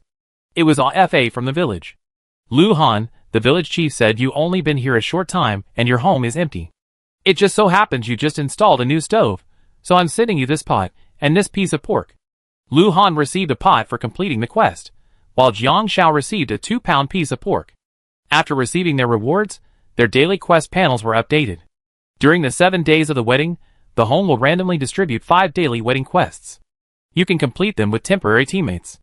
The following are the remaining wedding quests for today. Daily Wedding Quest 2. Build a toilet 0/1. Reward. 500g bag of rice. Daily Wedding Quest 3. Build a wooden bed 0/1. Reward. 10 eggs. Daily Wedding Quest 4. Build a dining table 0/1. Reward. 5 random seasonings. Daily Wedding Quest 5. Build a sturdy wall 0/1. Reward. 10 pea seeds. Jiang Xiao looked at Lu Han in confusion. Have you updated your quests? Lu Han nodded. Updated? For daily quests, each with different rewards. Lu Han's rewards were various tools, like a bean mill, a broom, a hoe, and a trash can that could never be filled, keeping the home clean. But there's no penalty for not completing them. Jiang Xiao said, so players can choose based on the rewards. The two had identical quests, so completing them together was much easier. Lu Han curled his lips. It's quite fun. Jiang Xiao thought to herself, it would be quite fun if they weren't restricted from leaving the public map. Suddenly, someone approached. It was another player, Jiang Zhiyuan. Hey, have you two received the home daily quests? You mean, the newlywed daily quests? Lu Han asked. He noticed that Jiang Zhiyuan was referring to the home daily quests, even though the newlywed daily quests were also issued by the home. Jiang Zhiyuan, ? Newly married? You have a wife, so why are you showing off? I'm so angry, but when he went over just now, she wasn't at her house.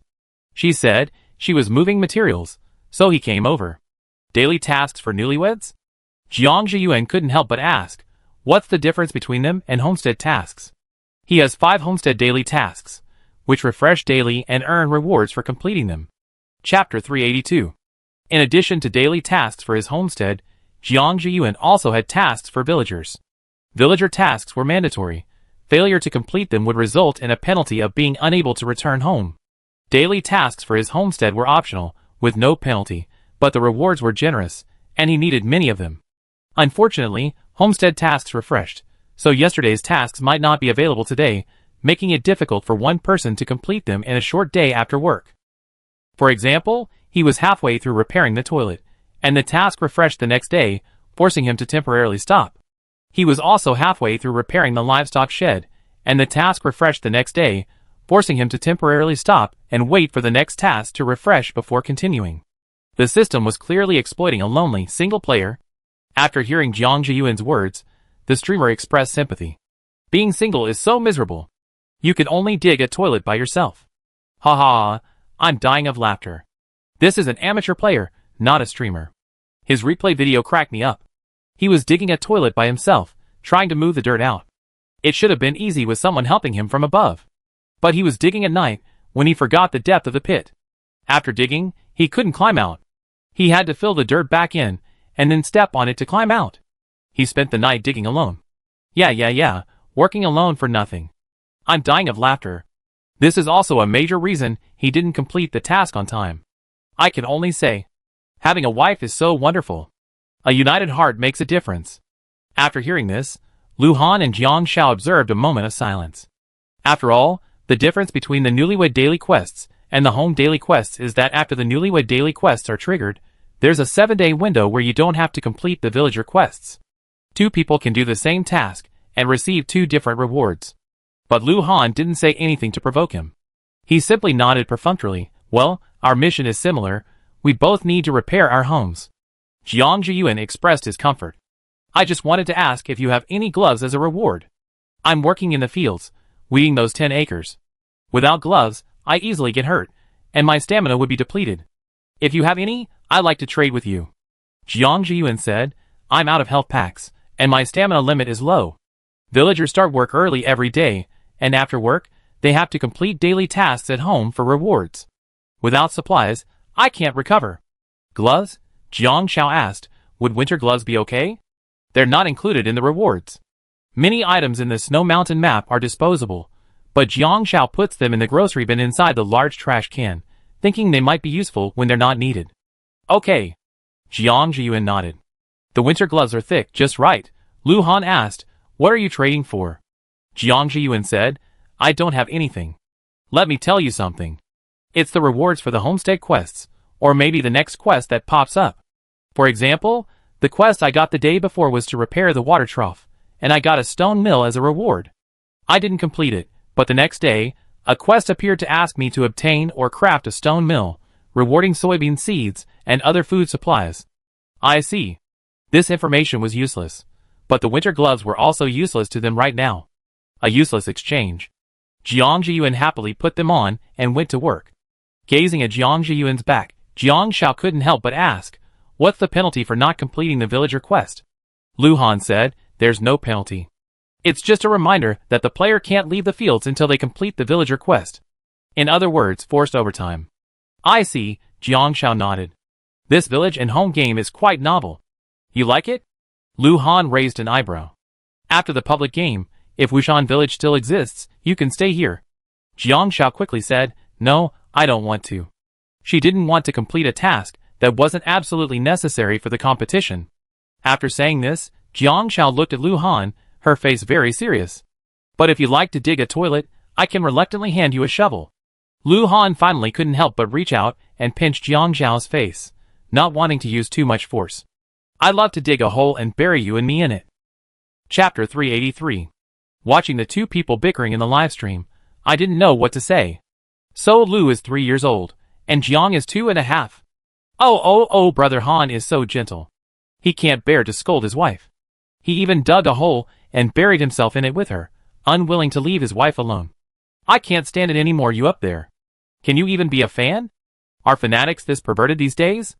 Ever since I entered these two people's live stream, not only has their interactions kept me stuck, but most importantly, their fans are so nice and engaging. Every one of them is a talent. The class representative said they both said they accepted if the other wanted to stay. The class representative upstairs is too honest. Let's capture him and bury him next to Sister Han and Brother Han. We place flowers there regularly. Even at night. Another incident occurred in the village. Someone, because they didn't get enough money, resisted being beaten, knocked out an NPC, and escaped. When Lu Han received the notice, his mouth was full of Jiang Xiao's braised pork, and his chopsticks were holding a piece of freshly braised pork. In one afternoon, they completed one of their homestead tasks, building a dining table and a few small stools. The tool kid made it easy. They received several packets of seasonings, brown sugar, aged vinegar, brine, salt, and chili oil. Lu Han was rewarded with a stone mill, which he kept in the yard, not knowing when it would be used. Jiang Xiao also stockpiled a lot of seasonings herself. She cooked some rice and cut the pork in half, using half for the braised pork and the other half for the braising sauce. The two of them sat in the yard, eating as the daylight faded. Lu Han heard the system notification, quickly ate 2 mouthfuls of rice, and wiped his mouth with a mumbled, "I'm going to do the quest first. Leave the dishes until I come back to wash them." Okay. Jiang Xiao agreed.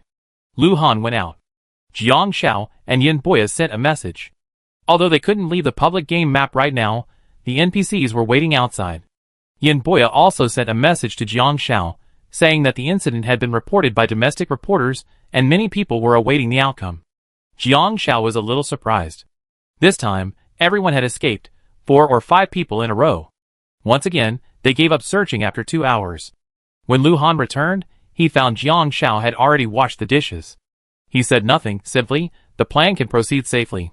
Jiang Xiao nodded, took out her phone, and sent a message to Zhou Yang. Then she said to Lu Han, "All right." Suddenly, Jiang Xiao remembered something. By the way, give this to Shen Jingbin. An item she had obtained in a previous public game, a barrel injectable tranquilizer. This works on both players and NPCs. While players can't directly harm NPCs, tranquilizers and sleeping pills can be effective, and both last for an hour. Lu Han nodded. "I give it to him shortly." Early the next morning, a commotion erupted in the village. Oh no! Ah Hua's missing.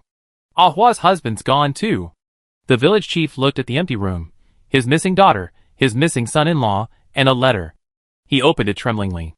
Inside was a missing person notice, with Shen Jingbin's domineering handwriting on the back. "Old man, you know what you done.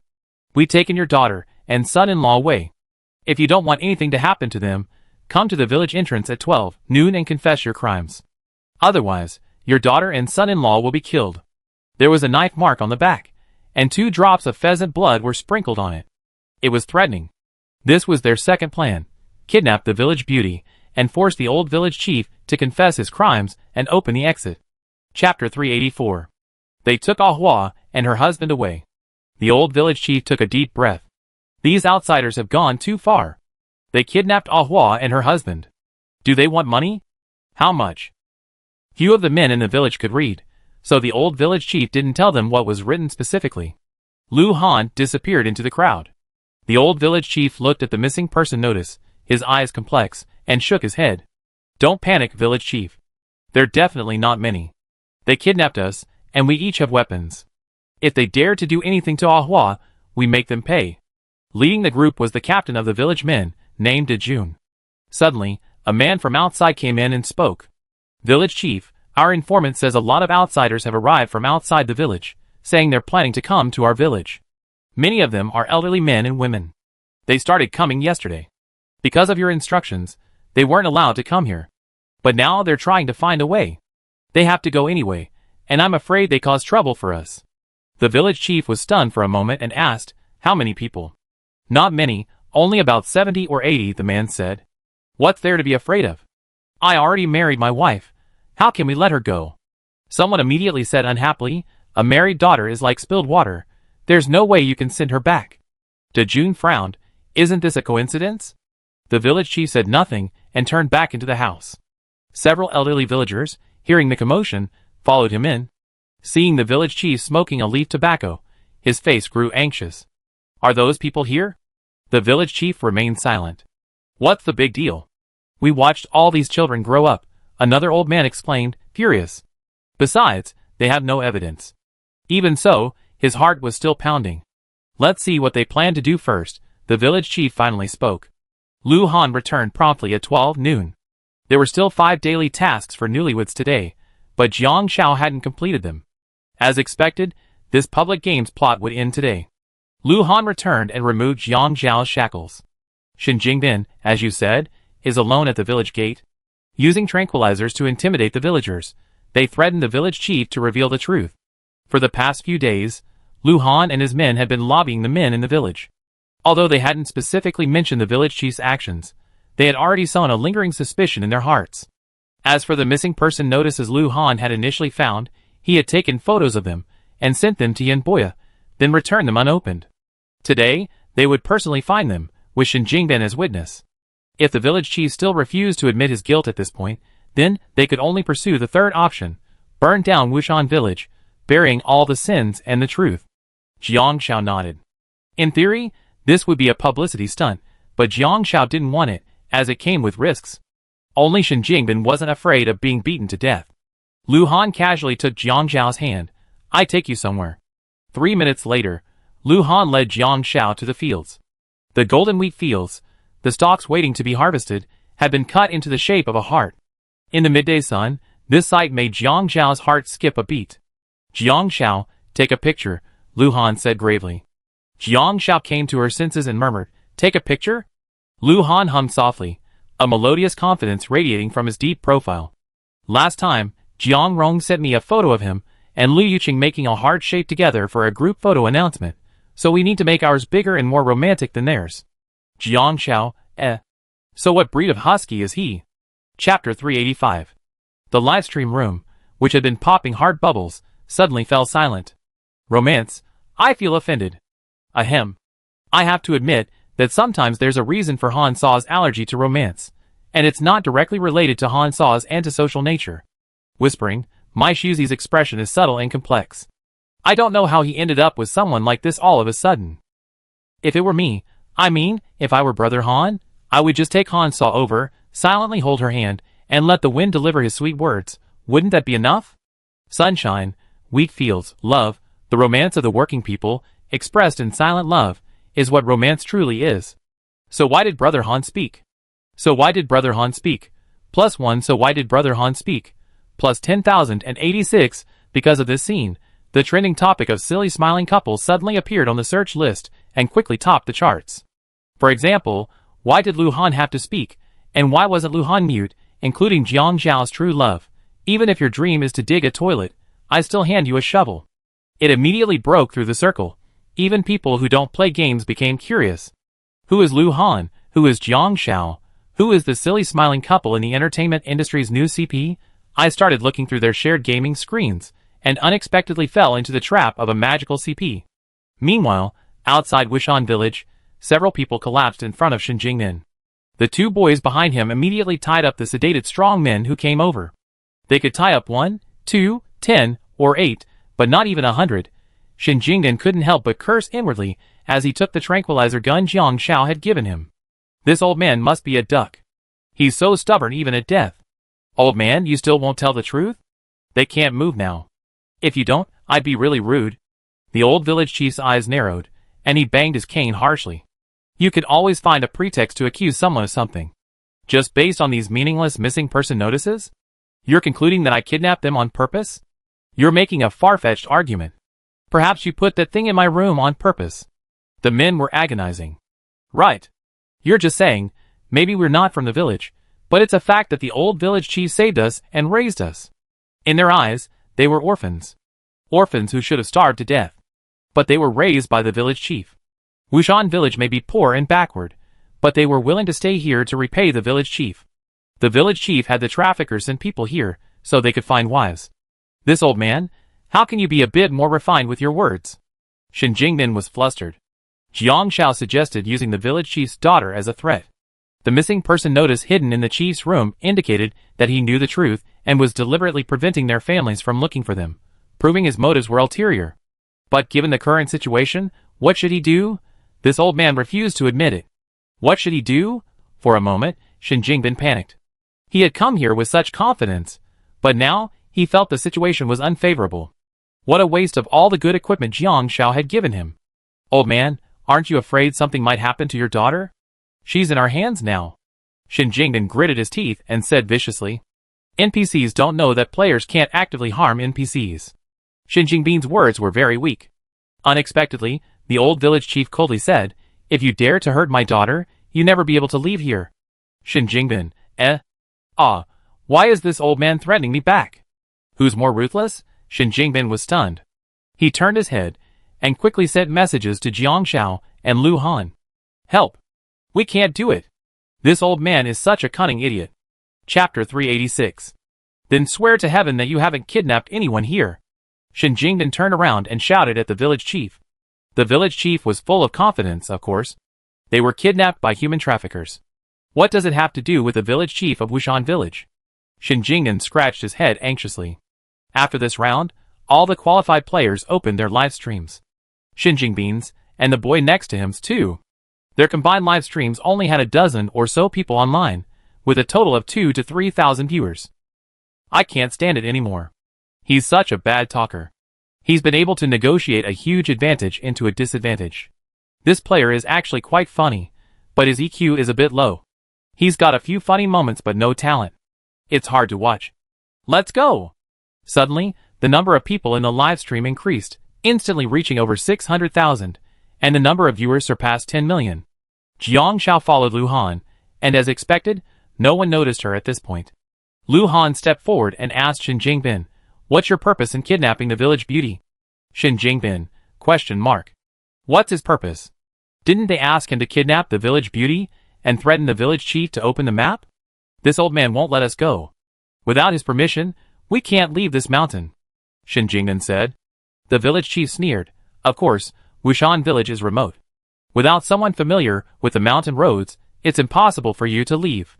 Some people have wandered around in these mountains for half a month, either being eaten by wolves, tigers, or starving to death.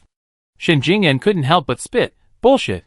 It's obvious that you're powerful because you're an NPC.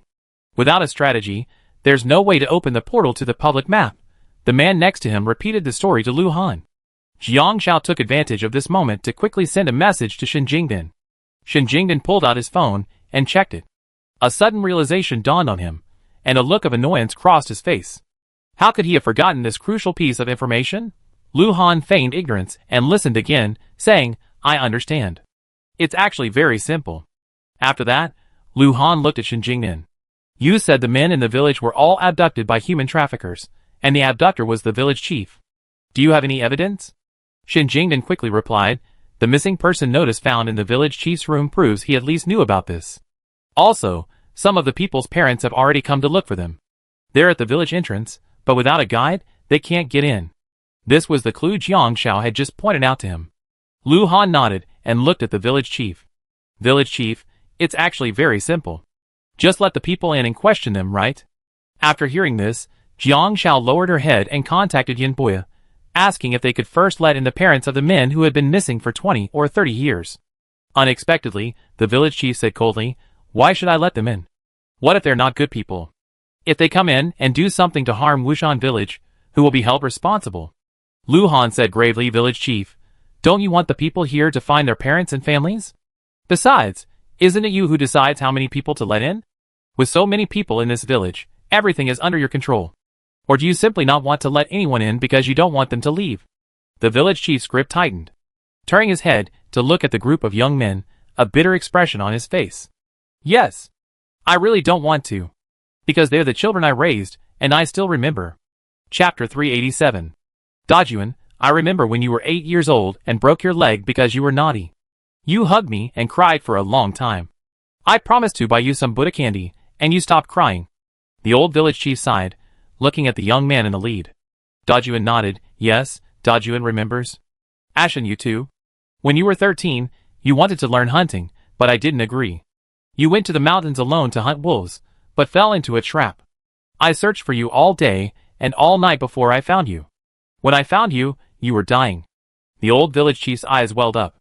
Ashen nodded solemnly. If it weren't for you, the village chief, I might have died in the mountains. Jiang Shao felt something was wrong the more she listened. This NPC? The old village chief spoke to several people in quick succession, finally saying earnestly, not only is Ahua my child, but every one of you is. I know you don't like Ahua, so I never force you. You are all innocent children. People outside are treacherous and cunning, and Wushan village is your safest home. I believe you won't leave Wushan village, right? After hearing this, Jiang Shao finally sensed something was amiss. Playing the emotional card, a self-torture tactic. This NPC wasn't going to let anyone go so easily. Yes, we won't leave Wushan village.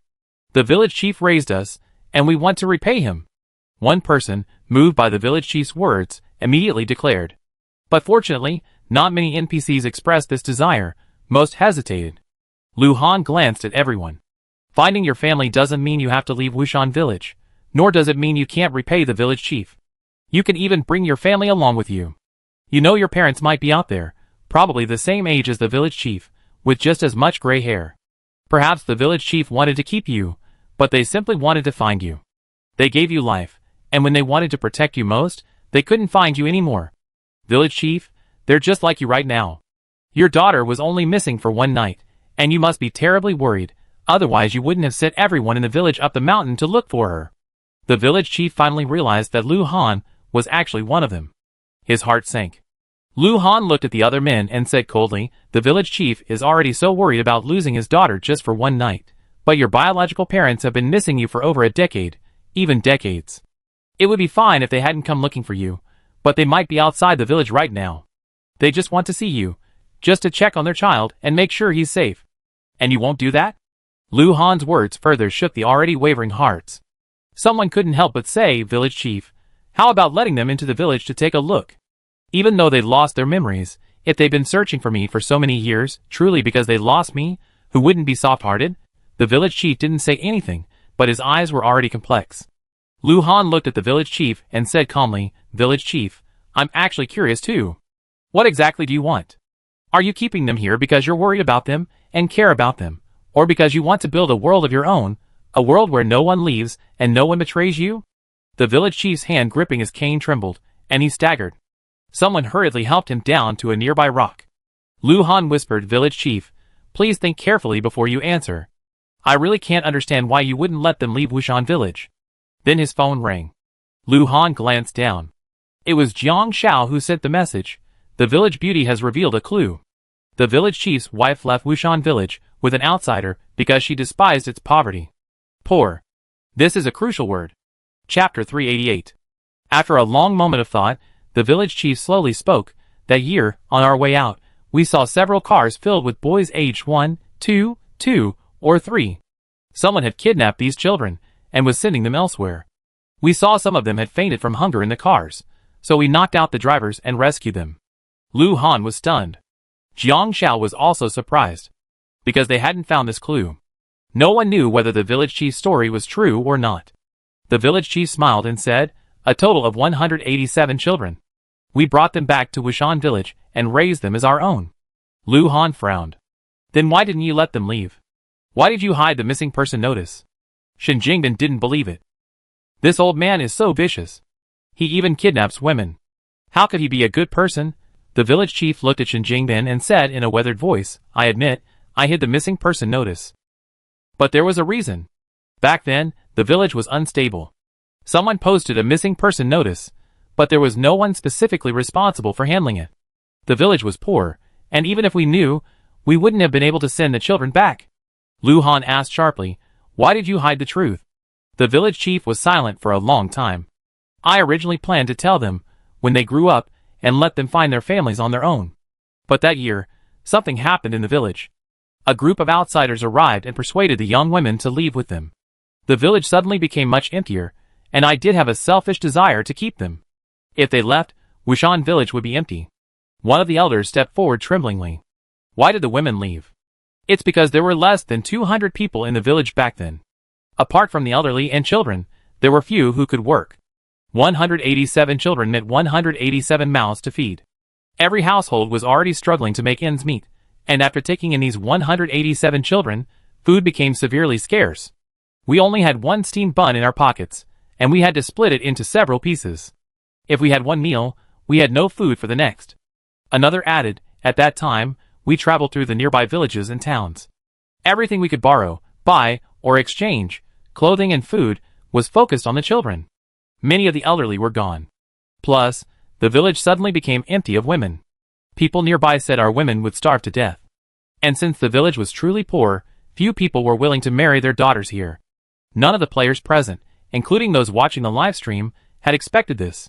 From the game until now, every indication had pointed to Wushan village being a poor, backward village where women were trafficked, and its people weren't good people. Jiang Xiao realized. If that made sense, everything made sense. Why buy women? Why not let them leave? There's a reason Ah Hua, despite knowing some of the truth, still refused to leave Wushan village. Thankfully, the children were sensible. After those years, they helped the village, raising chickens and ducks, hunting. Life in the village improved considerably. Although there wasn't much money, there was enough food, and life was getting better. The village chief's eyes were filled with relief. Lu Han said in a deep voice, so, you didn't want them to leave even more. To keep Wushan village going, you asked a human trafficker to help you buy wives from outside. And to prevent the women from leaving, you stipulated that they must be locked up. Chapter 389. Perhaps a person's life always starts with a good intention, but one wrong step can lead to a vicious cycle. The village chief remained silent. Lu Han looked at the group of young men. Do the wives you bought truly accept you? Have they ever thought about going back? Have you ever considered that they are not just individuals, but also have families, friends, and relatives? The men exchanged glances.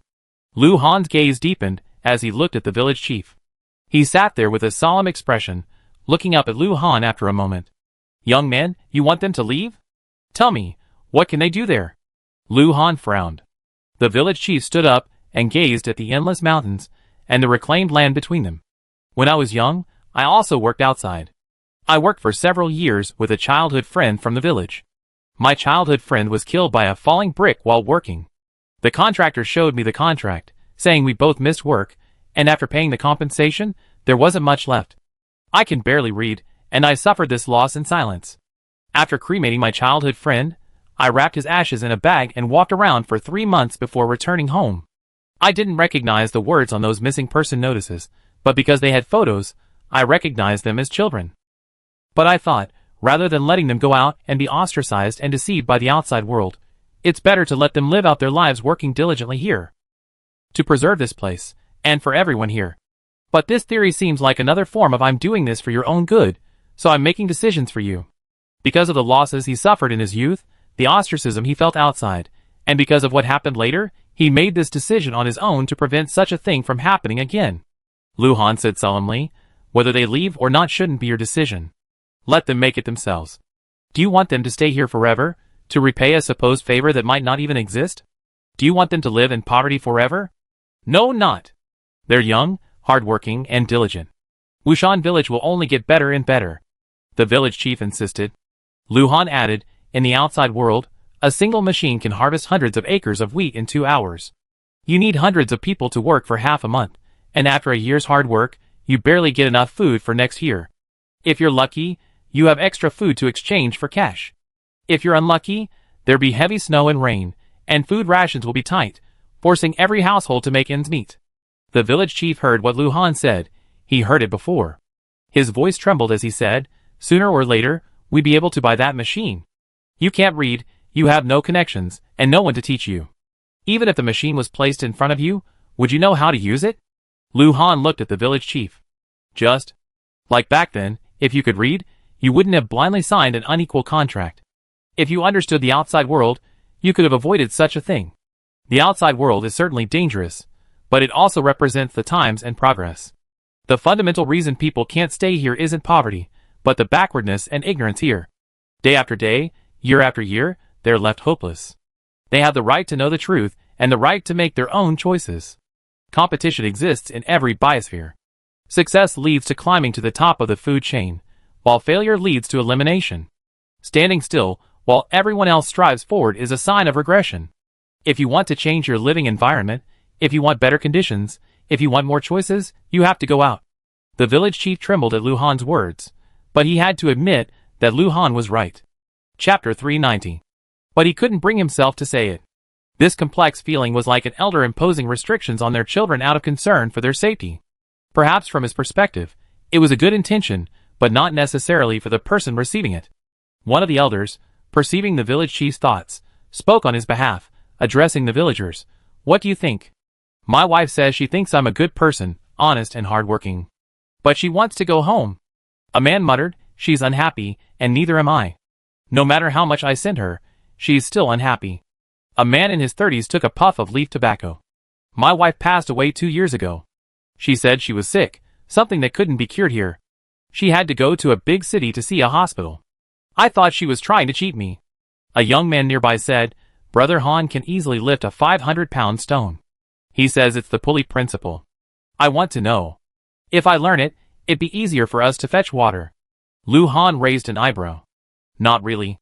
Have you ever thought that once you learn this, you won't have to go to the river to fetch water anymore? More and more people were talking. Lu Han signaled to Shen Jingbin, who had backed to release the village beauty and Zhou Yang. Actually, nothing had happened to them.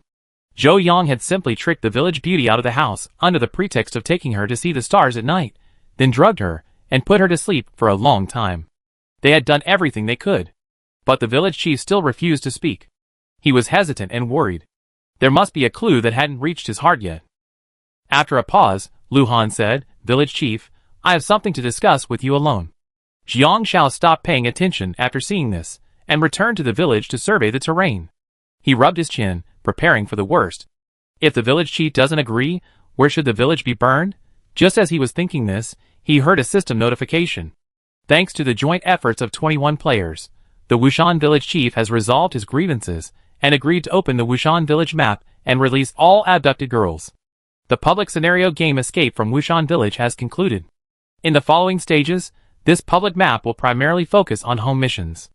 The unified rewards for this public game are Social Contribution plus 20, Exposure plus 1. Other rewards will be distributed based on the plot paths players have conquered. I see. After a moment's wait, Jiang Shao heard her own system notification. Your plot character in this public game is a woman forced to marry into Wushan Village, deprived of her right to choose her own path. You are eligible for a divorce permit, which is transferable. Jiang Shao, ? Looking down, she saw a paper certificate item. Divorce permit. Description: this marriage is forced and not legally protected. Players can use this to unilaterally agree to divorce teammates in a simulated marriage, without any impact on the marital relationship. Instructions: submit a certificate to the Civil Affairs Bureau staff to dissolve the marriage. Jiang Shao was stunned. Marriage. Xian was right. The live streamer suddenly exclaimed, oh my god, when they saw this opportunity notification. Ha ha ha, Sister Han and Brother Han haven't even gotten married yet, and they already got the divorce permit. Hilarious. Ah, that girl was right. There really is a marriage-related gameplay section later. Looking forward to the rules of the next round, I'd be waiting patiently. Suddenly, I feel like Brother Han is in danger. Chapter 391. Yin Boya quickly arrived with his men. Jiang Shao received the news and left. The women in the village were also released. Dozens, perhaps even hundreds, of people gathered at the village gate, many of them elderly. Lu Han also released the NPCs he had hidden in the back mountains. Suddenly, the village gate became much busier. Lu Han was talking to the village chief. The village chief said in a deep voice, remember what you promised me. Lu Han nodded and looked over his shoulder. Xian had just slid over to Jiang Shao, and the two girls were chatting. That Du Yufei is toxic. I told him I wanted that trash can that never gets full, and he didn't want to fix the toilet, so I said I'd fix it myself and give it to me after I was done. Jiang Shao blinked. Will it help? Yes. Xian said, you should have gotten the invalid marriage license, so I'm sure there will be a simulated marriage in the next session. It won't be like the previous sessions, with all the running around. We live in Nanshire, so we're probably living in the city. Have you considered that the next session might have more city rules, like garbage sorting? Jiang Zhao's pupils suddenly shrank after hearing this. She shuddered, the hairs on her back standing on end. How terrifying! Garbage sorting is divided into 4 categories: recyclables, hazardous waste, wet waste, and dry waste. Wet waste is perishable household waste, and most food is wet waste. There's a saying online, wet waste is what pigs can eat without dying, hazardous waste is what pigs would die from, dry waste is what pigs won't eat, and recyclable waste is what you can sell for pigs. So wet garbage is often called kitchen waste, but kitchen waste isn't necessarily dry garbage. For example, a large bone with meat inside is wet garbage, but the meat isn't. Durian is wet garbage, but the durian shell isn't. Sugarcane is wet garbage, but the sugarcane skin isn't. Although Jiang Zhao didn't know what the penalties were in the game, she didn't want to be fined or forced to sort the garbage. Lu Han walked over. He seemed to have heard something about an invalid marriage license. Props? Would it be convenient for me to join in on your conversation? Lu Han asked. Jiang Zhao turned around, grabbed Lu Han's shirt, and looked relieved. Let's go dig a toilet. Before they gave up on the mission. Lu Han, ?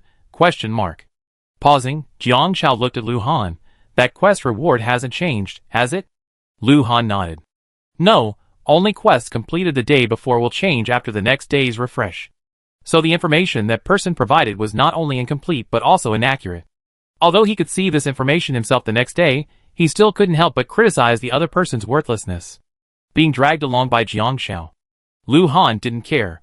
Digging a toilet wasn't a big deal. Jiang Zhao simply wanted a trash can. Wasn't that easy? What reward did you get? Lu Han asked. Jiang Zhao said calmly, it's the usual rewards, but I did get a marriage annulment certificate, a special reward for the public scenario game. I guess there's a simulated marriage team later in the game.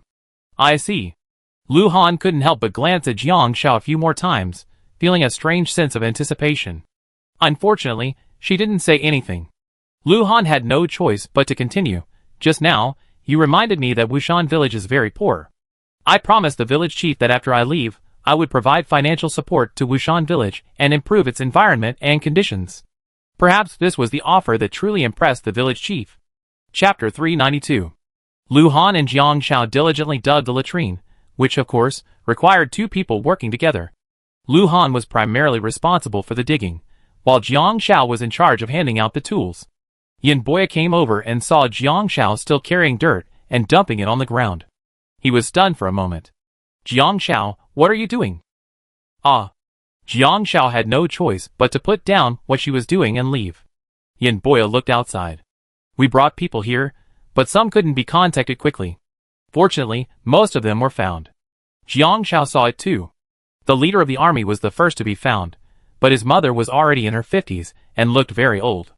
Even though they hadn't seen each other in all those years, the moment they met, tears welled up in their eyes. But there were also many others who looked lost. Especially those who saw their families had been found. Those who hadn't found theirs showed sadness in their eyes. The longest time, 30 years. Yin Boya sighed. 30 years of separation, this place lacks a backward education, and no one can provide for them. How despicable these human traffickers are. Jiang Zhao walked out, looking at the crowd outside. In fact, Jiang Zhao was mostly indifferent, because she had never experienced this feeling before. If she had once wondered if she would one day be reunited with her family now, after this moment, Jiang Zhao had no desire at all. Because whether she knew they had deliberately abandoned her, or that they had been searching for her for years, it was not easy. Since they were already lost, let's just pretend it never happened. Yin Boya said, this incident has already begun to ferment within the country. I never thought these people would ever be found, and it would be the largest missing persons recovery in history. By the way, I met a few reporters on my way here. They're all here for interviews. Would you like to meet them? You know most people here aren't very talkative. Jiang Zhao heard the system's voice. The storyline about the public welfare NPC Yin Boya's adventure was triggered, granting a targeted interview. Jiang Zhao thought for a moment, okay. Thank you so much for troubling you. I told them about this matter in advance. Because you and your friends helped, they want to know some specific information. Yin Boya breathed a sigh of relief. I don't really know the details of this matter. You're really in danger. By the way, do you want to come with your friends? Don't bring too many though, just one will be enough. Jiang Zhao blinked, Could they even be interviewed together? So Jiang Xiao went back to call Lu Han. At that moment, Lu Han was already covered in mud from digging in the pit. After hearing what Jiang Xiao said, he quickly grabbed his groceries and went to meet the reporters with Jiang Xiao. Unexpectedly, the reporter who came to interview her was Lin Nin. Jiang Xiao. Lin Nin said happily, I didn't expect to meet you here. What a coincidence. Lin Nin only got the news through connections. She was currently experiencing a breakthrough in her career and had never done an on-location interview like this before. This time, she mustered up the courage to step out, but she didn't expect to meet him. Seeing Jiang Xiao, Lin Nin instantly beamed with joy. Jiang Xiao felt incredibly lucky. Soon, Jiang Xiao, Lu Han, and Yin Boya finished their interview together. Jiang Xiao also took the opportunity to promote Yin Boya's missing persons private self-help rescue team. After Lu Han finished the interview, he suddenly raised his eyebrows. Is fame really that good? What? Jiang Xiao was puzzled. Lu Han rubbed his nose. I have an investor blessing. After unlocking fame points in the game, I was reminded that higher fame points, when linked to investor blessings, unlock a successful entrepreneurial career. Furthermore, higher fame points increase the returns on my long-term business investments. Jiang Xiao blinked. Did you just unlock fame points? Lu Han, ? She seemed to be asking him again. Did you just come from the countryside? Chapter 393. Sorry. Jiang Xiao suddenly realized she shouldn't have asked that. She should be used to it. Lu Han suddenly didn't know what to say, but Jiang Xiao's polite apology struck him as odd. If he replied, it's okay, it would seem polite, but if he didn't say anything, the conversation would really be dead. So Lu Han responded seriously, you're right. Next time, remember to give me some advice, so I can buy my ticket to Europe sooner. Jiang Xiao, This has nothing to do with advice. Besides the reveal of her career Easter egg, Jiang Xiao's fame comes from the adventures and special NPCs she obtains. But which of these two could Lu Han have encountered? Just as he was speaking, Shen Jingdan ran over. Brother Han, there are a few NPCs over there looking for you. They were the parents of the abducted girls Lu Han had rescued. I go first, Lu Han said. Jiang Xiao nodded. Shen Jingdan's face was practically broken with laughter. Jiang Xiao was puzzled. Happy? Not happy? Shen Jingdan asked back. Under Jiang Xiao's pensive gaze, Shen Jingdan let out a sly smile. I got a special reward. Guess what I got? Huh? Ding dong dong dong. Shen Jingdan pulled out a small notebook, opened it, and pointed to the large characters on it, spelling out word by word, Special Disability Certificate. This is a certificate for people with special disabilities or mobility impairments. Jiang Xiao blinked. This didn't sound like a good thing. This certificate is obtained through a special plot in Wishan village. Only the controlled player, who is the first to escape successfully, can receive a special disability certificate. Everyone else gets a regular disability certificate. With this certificate, I won't have to wait in line at the hospital anymore. I have a dedicated ticket line, and most importantly, it comes with 30 points of social sympathy. Jiang Xiao looked at Shen Jingdan. Shen Jingdan said, social sympathy points? Unless something major happens, every NPC will sympathize with me, even strangers. No matter how pitiful I get, they trust me even more. Jiang Xiao understood. This item is perfect for exposure, like when gaining exposure, like she and Lu Han just did. Even if she says something wrong, the sympathy points can shift public opinion. Having this item is a surefire way to deal with media exposure. Shen Jingdan, worried Jiang Xiao wouldn't understand, said, I show you. Then Shen Jingdan took out his special disability certificate and approached a nearby man who looked dejected, likely because he hadn't found his family. Shen Jingdan patted him, then took out his own disability certificate and poked it. The man looked at it, then at Shen Jingdan. Shen Jingdan winked at the man and rubbed his hands. The man froze for a moment, then looked at his certificate, and then at Shen Jingdan. Finally, he took out a coin and placed it in Shen Jingdan's hand. Forget it, for your pity. Shen Jingdan took the coin and rushed back to Jiang Xiao. See? I didn't say a word, and he just gave me the money. Tell me, is this certificate useful? Jiang Xiao looked at Shen Jingdan, then at the certificate. He touched his nose, his expression a little subtle. It suits you very well. Shen Jingdan laughed excitedly. I knew it was a good thing. Live broadcast room. Disabled. I think he got a very good thing, but why did he use it so? Well, it's hard to describe. Well, I don't know what to say. I let the readers draw their own conclusions. Chapter 394. After Shen Jingbin finished speaking, he took the disability certificate away like a treasure. Let's go! Shen Jingbin said to Jiang Xiao, waiting for Brother Han outside the village. We should go back.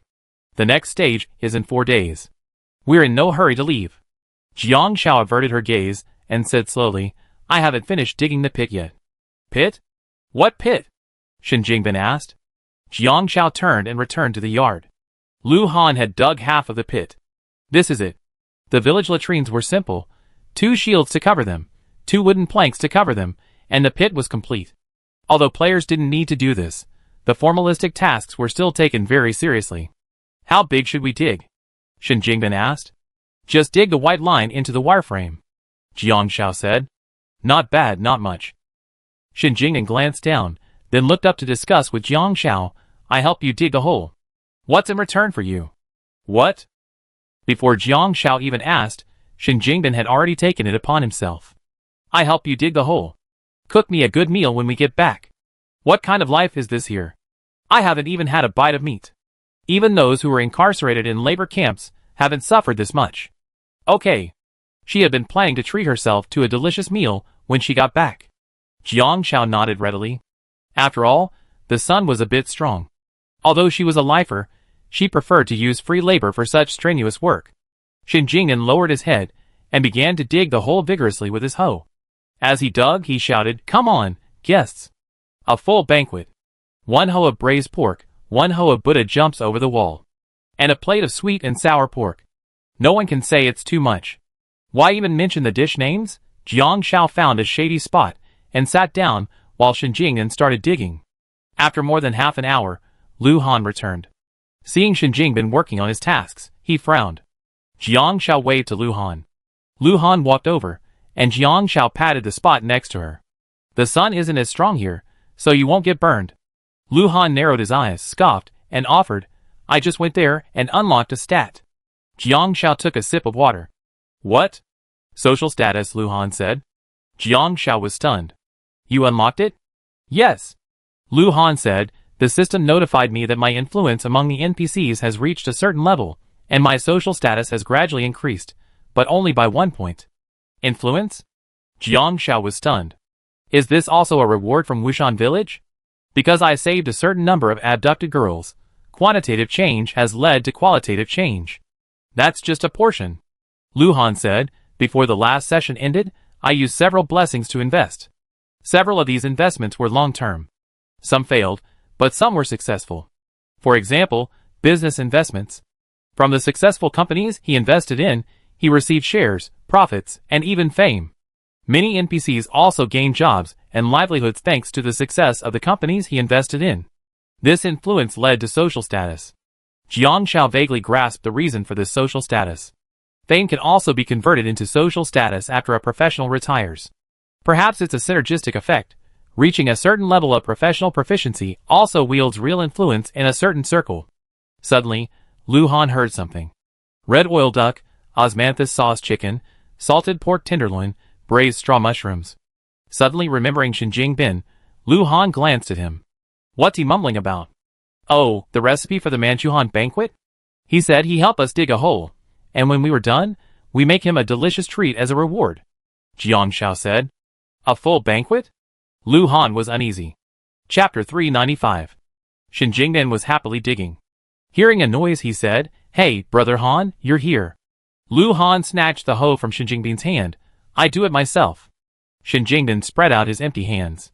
No hoe. Jiang Xiao, do you have another hoe? Jiang Xiao actually did have one. Just as she was about to pull it out, Lu Han said in a deep voice, Jiang Xiao, this is our own family toilet. The mission had to be completed with my new partner. What was Shen Jingbin? He was nothing. Jiang Xiao blinked. What's going on? Digging a toilet has made you possessive? A toilet? Shen Jingbin expressed confusion. You're digging such a big hole, thinking you're going to use it as a toilet? Lu Han said without hesitation, Shen Jingbin, if you don't want to dig, get up there. Don't take up my space. It's affecting his performance, okay? Then give me back my hoe. Shen Jingbin was unhappy. Jiang Xiao, it's not that I don't want to dig, but my Manhan banquet is about to be taken away by Lu Han. Lu Han raised an eyebrow. Jiang Xiao quickly took out the hoe and threw it to Shen Jingbin. Alright, dig. Lu Han then said nothing. Jiang Shao only had to help move the excess soil from the top of the pit. The two-person task became a three-person job, and of course, the progress was much faster. What would have taken half a day was completed in just a few hours. Alright. Lu Han held out a trash can. Mission reward? What's this? Shen Jingden was closer. Curiosity brought it over for a look. A beige one, about knee-high, with a flip-top lid, but there is a size limit for the garbage that can be thrown away, and the largest one can be thrown away is as big as Shen Jingbin's head. A trash can that never fills up. How can you even put a living person in it? Formatting and deleting it. What happens if a player manages to get in? Will they be gone? Shen Jingbin's voice echoed against the inside of the trash can. Jiang Shao twitched her lips and snatched the trash can from Shen Jingbin's head. A trash can that never fills up.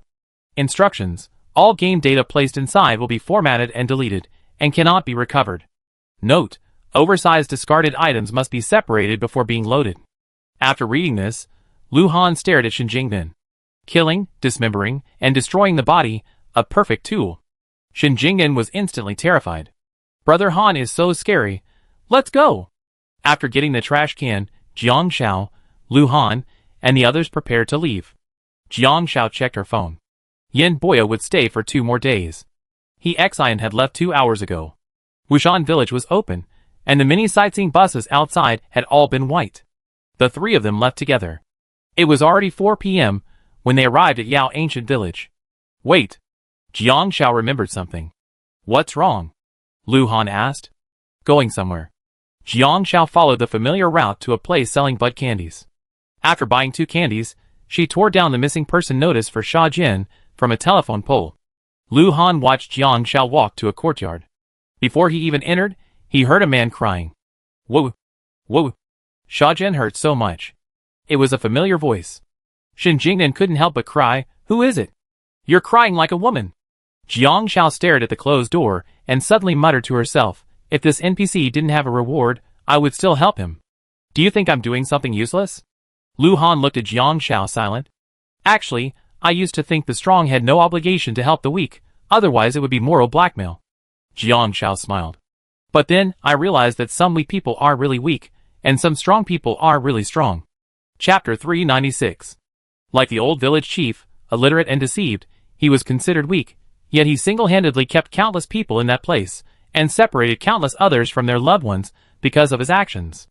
Or Li Na, who chose the shortcut and became a sales champion, possessing things at a young age that many people never possess in their lifetimes. She was considered strong, yet her life seemed filled with helplessness, surprise, and sorrow. Lu Han said, thoughtfully, The strong help each other, the weak tear each other apart. The strong help each other, building each other up and building themselves up. The weak, on the other hand, only harm each other for petty gains, sabotaging each other, and ultimately harming themselves and others. You're right, but I prefer another statement. Jiang Shao looked at Lu Han, her eyes curved into a crescent. Tell me about it. Lu Han listened with pleasure. Jiang Shao turned her head and whispered softly. A truly strong person is willing to sacrifice the equality, life, and freedom of the weak. Everyone has a different interpretation of life, so there's no need to worry about others' opinions. Although today's strong may become weaker when encountering an even stronger person, she wants to be the one climbing the ladder to power. With that, Jiang Shao pushed open the courtyard gate. Lu Han stood there, murmuring Jiang Zhao's words. When he looked up, he saw Jiang Shao, her eyes curved, coaxing Sha Jin with 2 bud candies. Sha Jin, her tears suddenly stopped, and she began to talk to Jiang Shao. Finally, he excitedly hugged Jiang Shao, like a giant bear lovingly embracing its beloved. Beside the 1.8-meter-tall man, Jiang Shao was undoubtedly weak. But beneath her skin lay the soul of a strong, growing powerhouse. Lu Han raised his hand to the sky, his slender fingertips pinching his brow. Suddenly, a strange feeling struck him. It seems, I'm a little unworthy. It wasn't his appearance, his abilities, or anything else. It was that Lu Han didn't possess such a noble, clean, pure soul. He simply wanted to climb the ladder, unwilling to be easily trampled upon. In reality, he was selfish and independent, seeking to gain by any means necessary to invade and possess. He was, in reality, just a maggot in disguise, festering in the light yet still wanting to bask in the sun. Brother Han? Shen Jingden waved his hand in front of Lu Han's face. Lu Han came to his senses. What are you two talking about? Shin Jingbin was puzzled. Why couldn't he understand? It was clearly Chinese, but it sounded like a mysterious book to him. Or is it because his spiritual level is too low to grasp such profound philosophy? Lu Han slowly uttered two words, "Love talk." Shin Jingbin, Why had he become such a fan in the first place? He even topped the charts for a week. Is it too late to refund his money now? Can't he just say he's underage? Jiang Shao successfully tricked Sha Jin into leaving with 2 lollipops. When she came out, the 2 grown men were still standing outside. She had a strange look on her face. She glanced at the 2 of them, and walked away in a strange manner. Behind her, Sha Jin, holding 2 lollipops in each hand, had the same twisted expression as Jiang Shao. He also looked at the 2 of them in a strange manner, snorted softly, and followed Jiang Shao away happily. Leaving Yagu village, they first had to take a 3-hour private bus to the town to stay overnight. From the town, they would rush to the airport the next morning and then return to Nanshur. But Sha Jin had a problem. He had no ID and was an illegal immigrant, so he couldn't buy a plane ticket. Chapter 397. There's a star-rated hotel in town. The entire process was expensive, so the group saved money, with Shin Jingbin paying and Jiang Shao booking it. A deluxe suite cost a few thousand coins. Shin Jingbin was about to ask why he had to pay, but when he saw Jiang Zhao's discount card, he dutifully paid. The deluxe suite in the star-rated hotel not only had a master bedroom, but also a second bedroom, and the living room sofa was large enough for sleeping. Proletarians couldn't stay in the deluxe suite, but Lu Han and Shin Jingbin were both capitalists, so they could. There was no requirement to book a separate room, which was likely a hidden hint, suggesting that players need companions, preferably with the same status as their own, to save money. The meals delivered to the deluxe suite were quite good, and Shin Jingbin had a good meal. Jiang Shao chatted with Sha Jin. Although Sha Jin was mentally retarded, he wasn't disabled. He knew the basics of dressing and washing, but his brain wasn't very good. Using lollipops to teach Sha Jin how to count, he's basically incapable of counting numbers above 20, probably the intelligence of an average 2- or 3-year-old. Lu Han saw Jiang Shao and Sha Jin sitting on the ground, playing a game of clap your hands. Lu Han came over and sat down. Have you figured out how to get Sha Jin back? I asked Uncle Yin for help. He said it's a bit tricky. Sha Jin has no identity. He wasn't abducted by traffickers and left illegally, so he has no record of leaving the country. If he wants to go back, he needs identity, but it's not something that can be obtained overnight. It requires connections, and it'd take at least a week, Jiang Shao said. Would he wait here? Lu Han asked. Jiang Shao shook her head. I'm going back. I still have to participate in Chen Mingmen's competition. Uncle Yan's friend will come pick up Sha Jin tomorrow morning. Lu Han nodded.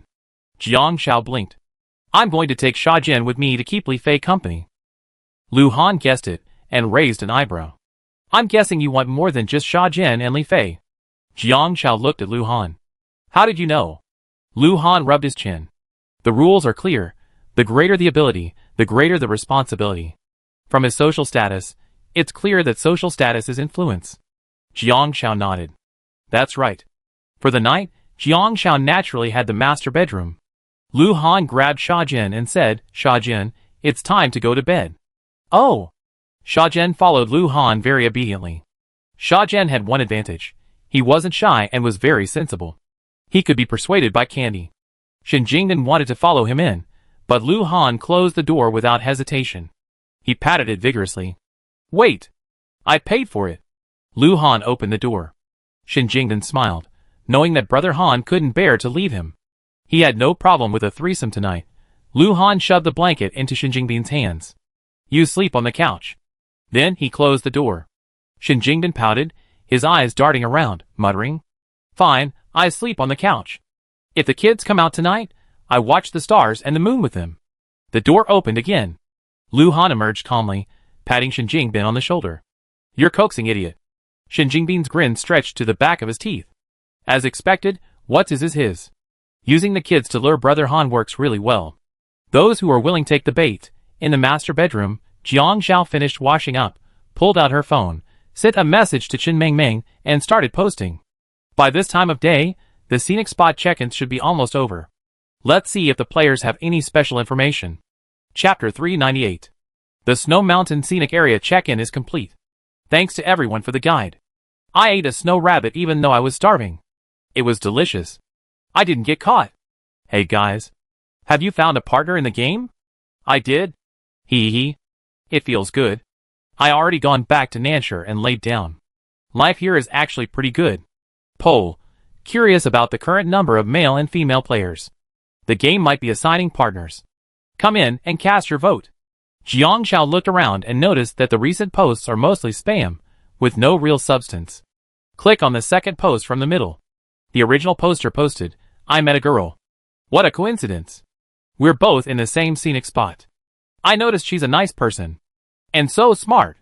She asked me if we wanted to team up, because there might be a marriage mode later. Second post, marriage mode? Holy crap. This game includes a partner? I love it. I definitely give it a 5-star review. Third post, how come I didn't meet any girls, but this shameless guy is following me around and fucking me? I can't kick him away. He's forcing me to split the bill to save money. I'm going crazy. Fourth post, confirmed.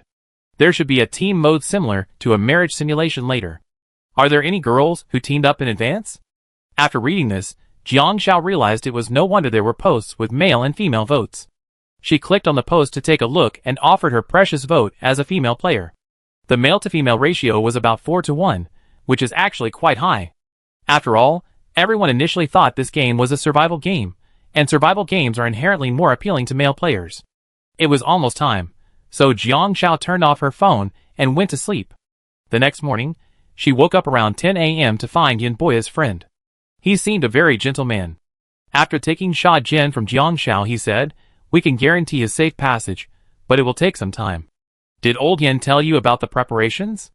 Jiang Xiao knew it was all about money. Nodding okay. Old Yin, please contact me directly if you need any. Okay. Sha Jin, looking back every few steps, got into the car. Jiang Xiao rubbed his head. I pick you up in a few days. Oh. Sha Jin rubbed his eyes. Then I must come pick you up. Okay. After watching Sha Jin leave, they took a photo of the license plate and sent it to Yin Boya before heading to the airport. The flight took off at noon and landed at 2 p.m. The private car picked them up, and they returned to the villa a little after 3 p.m. Upon entering the villa, I saw Liu Yuqing and Jiang Rong holding hands in the living room, Liu Yuqing even feeding Jiang Rong fruit. Jiang Rong pushed him away. No, Yuqing, I really can't eat anymore. I'm full, really full. Liu Yuqing gave him a stern look. Jiang Rong let go, biting down, and mumbled, the last one. Liu Yuqing's face lit up instantly. Good boy. With that, she kissed Jiang Rong on the cheek. Lu Han and Jiang Xiao were stunned for a moment. One had a bewildered expression, the other a meaningful look. Only Shen Jingbin exclaimed, fuck. Shocked, the two of them. Jiang Rong quickly stood up, standing very straight, his face flushed. You're back. Liu Yuqing was a little shy, but not too shy. Well, now that everyone's back, let's have dinner together tonight. Shen Jingbin rubbed his eyes, shocked. No, when did you two get together? Chapter 399. Liu Yuqing glanced at Jiang Rong quickly, her warning obvious, and Jiang Rong instantly tensed. Didn't I post a photo? Shen Jingbin looked puzzled. What photo? Heart. Jiang Rong said, Yuqing and I announced our official announcement. Didn't we take a photo? Shen Jingbin fished out his phone. He didn't reply, then pondered for a moment why he hadn't replied. Oh, I forgot. Although the photo didn't look like an official announcement at all, it looked like something was about to be nestled. Jiang Xiao said slowly, I go back to my room first. Jiang Xiao went straight upstairs. Lu Han asked, where are they? Jiang Rong paused. Only Song Yuqing is back. And Zhang Shen. Liu Yuqing said quickly, this idiot didn't even participate in a single public game. He rushed back after checking in, found a part-time job at the nightclub, and is now sleeping upstairs. Lu Han nodded. It was understandable. This kind of scenic spot is prone to incidents, let alone public games. Competent players all want to try the public game, but it requires both skill and luck, and the chances of mishaps are high, so not being able to return is unsurprising. However, there are only 7 people officially living in the villa right now. As the competition progresses, the number of players will decrease as they are eliminated. Lu Han nodded and followed him upstairs. His first priority upon returning was to plan and organize his supplies. In the room, Jiang Xiao had already collected all her supplies. Her current stats are as follows. Name, Jiang Xiao, real name verification, blessings, senior chef's blessing, mountain's blessing, science's blessing. Identity, capitalist. Occupation, junior fashion model, advanced to next level upon reaching reputation 10, satisfaction, 118 to 160. Cleaning, 104/150. Stamina, 302/370. Social reputation, 6, you will surely shine in a certain field in the future. Social contribution, 50, your efforts will surely be noticed. Status, none. Warehouse, omitted. Survival fund, 1.1185 million. Jiang Xiao suddenly noticed that the time limit after becoming a junior fashion model had disappeared. Not only had 2 extra characters been added before the fame level, but the limit had also disappeared, replaced by a different reminder. This meant that once her fame reached 10 points, she could be promoted from junior fashion model to intermediate fashion model. There were also notes added after the social fame and social contribution levels. Could the game have secretly modified this? The only explanation was that the game had online upgrades. Lu Han sent a message, no need to cook tonight, get some rest. Jiang Xiao replied, okay. So Jiang Xiao really didn't cook tonight. Lu Han ordered takeout instead of eating out. After all, everyone had just returned from outside, and the unanimous decision was to stay home and rest. Xingchen woke up in the afternoon and, upon learning that Jiang Xiao and the others had returned, he quickly came down to find Jiang Xiao. Jiang Xiao was watching the news on the sofa. The female reporter in the news was none other than Lin Min, reporting on a story about a missing girl hidden in an unnamed mountain village, who had been reunited with her nearly 60-year-old biological parents after 30 years. Thanks to Lu Han and Jiang Xiao's interviews, and the beautification filters applied by Yin Boya and Lin Min, they became heroes who infiltrated the remote village to rescue these innocent girls. Jiang Xiao also observed the live comments nearby. Occasionally, an NPC would say something like, this girl is so beautiful, I think I've seen her somewhere. She looks like a model. She's truly beautiful and kind. Who else would be if you weren't famous? This is the fame effect. I didn't expect this effect to be so realistic. The NPC trolls are truly amazing. Jiang Xiao, let's discuss something. Xingchen leaned over. Jiang Xiao looked up at Xingchen. Xingchen seemed slightly different, but she couldn't quite put her finger on what. Tell me. Xingchen asked tentatively, that hangover soup business, can you give it to me again? That's right. He wanted to get back to his old business. Chapter 400. Hangover soup. Hangover soup is a thriving business right now, thanks to the availability of blood packs, allowing for mass production. Jiang Xiao still had over 1 million yuan in funds, and curiously asked Xingchen, are you short on cash right now? Although the rules for the next round weren't specified, it seemed like money wasn't a mandatory requirement. Xingchen had obtained the status of a millionaire capitalist in the second round. Xingchen hesitated. No. I only have 8,000 coins on me right now. Jiang Xiao blinked. You got scammed? This was the only explanation she could think of. No. Xingchen said, I did donate. 2 nights ago, I went to a nightclub and came out and saw a woman kneeling and begging for money. She said her daughter had acute leukemia and was undergoing chemotherapy. The doctor said it could be cured, but she just needed money. So I gave her the money. Shen Jingnan came down and couldn't help but say, then you were scammed. Xingchen stretched his neck to explain, no. She really did go to the hospital, but her mother collapsed again, and they were diagnosed with cancer. Fuck. Shen Jingnan said, it's so tragic, why not save her? Mother and child are just walking together. You know shit. Xingchen couldn't help but curse. Jiang Xiao looked at Xingchen. Xingchen finally explained, the little girl's father works on a construction site, and her mother usually takes care of her. They even sold their house in their hometown to pay for her medical treatment. I figured it was just a game, so I donated the money. I don't know if she can be cured, but it was a token of my appreciation. Doing good deeds costs money, and so does doing charity. No matter what you do, you must first save yourself and then save others. Without money, you can't move forward. Jiang Xiao nodded, okay. Agreed? Xingchen was puzzled. Yes. Jiang Xiao continued watching TV. Xingchen hadn't expected it to be so easy. What about the selling price? We can do it in bulk, but it requires an investment. Jiang Xiao thought for a moment. Around 350,000 yuan can produce about 16,000 stamina points, but that won't last long. The pharmacy only delivers ginseng every 10 days. But bulk sales mean expanding the market, which requires formal channels and methods, possibly a food business license and ingredient testing.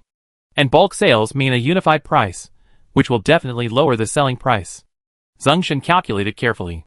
Buying one ginseng root every 10 days would require an initial investment of 350,000 yuan. This translates to 16,000 stamina points, which translates to 8,000 servings of hangover soup. Selling 800 servings a day wouldn't require a food business license or ingredient testing, as that would be too much trouble. It's okay. I just make the effort and go to a few more places, Zhongshan said. 800 copies. A nightclub can only sell 80 copies at most in one night, and demand varies from club to club. If you want to sell more, you have to travel to more places, which is a very tiring task. Traveling to many places means talking and chatting with people. Jiang Xiao can't do it. She feels like she can barely remember all the NPCs she has, let alone remembering distributors. Jiang Xiao nodded, then 46 points this time. Zhongshan nodded, okay. Then I set the price at 800 and see how it goes. Okay. Jiang Xiao had no objection. To be honest, with limited sales, the price of 800 will eventually fail to sell, unless Zhongshan can open up new markets. Lu Han stepped down and said gravely, "Do you need my help?" Zhongshan quickly replied, "Brother Han, do you have any suggestions?" Lu Han said, "I can introduce you to an NPC. He's the owner of a restaurant I successfully invested in, and he also knows many NPCs. The restaurant has potential customers for you, and you can get regular supplies from it, just like a nightclub. It might require you to work harder, visiting more locations, and developing the market will be difficult in the early stages, but it's safer than a nightclub." Chapter 401. Selling solely to nightclubs would be a disaster. Honestly, selling to nightclubs isn't even safe. Nightclubs are full of mixed bag. If those clients realized it was the touts who tricked them into drinking Zhongshan's hangover soup, Zhongshan would undoubtedly be retaliated against. It would be better to find a more respectable place. Restaurants, on the other hand, are relatively stable, catering to a clientele of drinking and socializing customers. While daily demand may not be high, it's always there. Zhongshan only needs to pick up the goods and run to a few more locations to deliver them to the owners. Zhongshan quickly realized, then, Brother Han, do you want a 10% cut too? This way, Lu Han would be the middleman. Lu Han glanced at Jiang Xiao. No, if you give Jiang Xiao a cut, you're giving it to me. Zhongshan glanced back and forth between their faces, finally realizing, you too, it's a deal? Lu Han looked puzzled. You didn't know?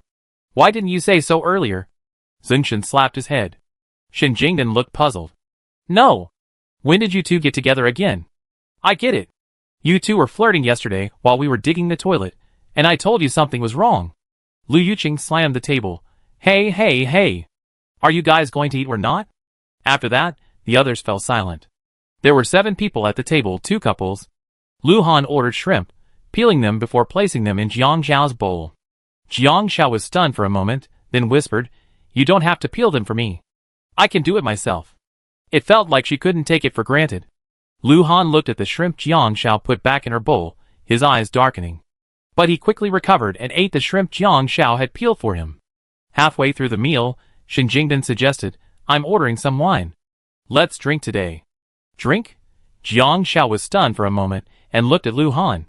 Shen Jingdan quickly blocked Jiang Xiao's view with his chopsticks. No hangover soup today. Drinking is only fun when you're drunk. Lu Han nodded. Okay. And so the boys began to drink. Jiang Xiao didn't drink, so she and Lu Yuqing watched TV. Lu Yuqing expressed her confusion over the fact that Jiang Xiao and Lu Han hadn't officially announced their relationship, and excitedly asked, Hey, who confessed first, you or Brother Han? Who said they were together first? It had to be Brother Han, right? Jiang Xiao nodded slightly as she watched TV. Yeah. Lu Yuqing said, it must be really nice to be in a relationship with Brother Han. I think he's quite caring. Jiang Xiao blinked. Not bad. Lu Yuqing felt a little strange. Jiang Xiao, why do you sound so asexual? Although Lu Yuqing hated to use that adjective, Jiang Xiao gave her the impression of being asexual. Asexual, Jiang Xiao, ? Why was she asexual? What did being in a relationship with Lu Han have to do with those 3 words? Jiang Xiao suddenly turned around like a puppet and stared at Lu Yuqing. Why? Livestream. Is this a topic we can discuss? Sister Han has a low libido?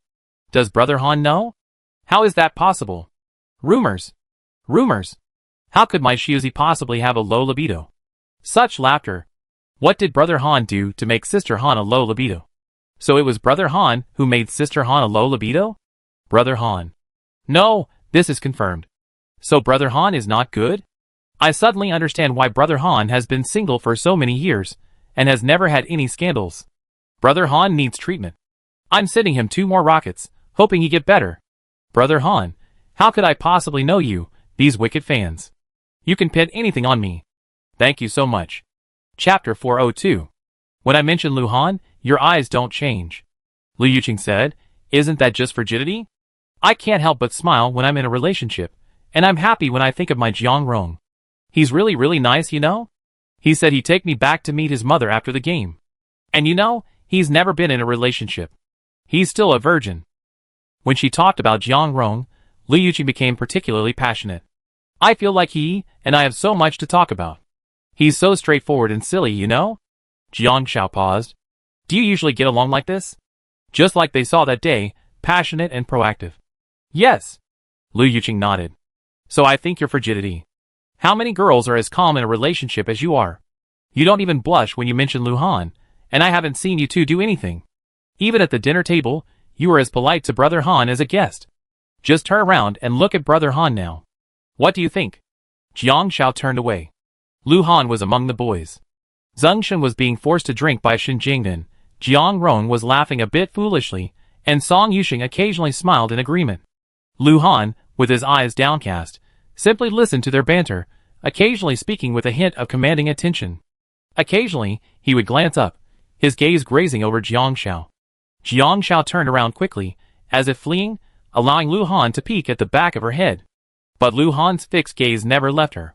Jiang Xiao involuntarily straightened her back. How is it? Lu Yuqing asked.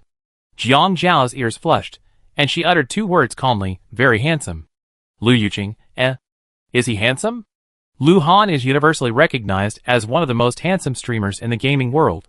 Jiang Xiao realized what was happening and looked at Lu Yuqing. Can you guarantee you always be this enthusiastic about him? Lu Yuqing was stunned.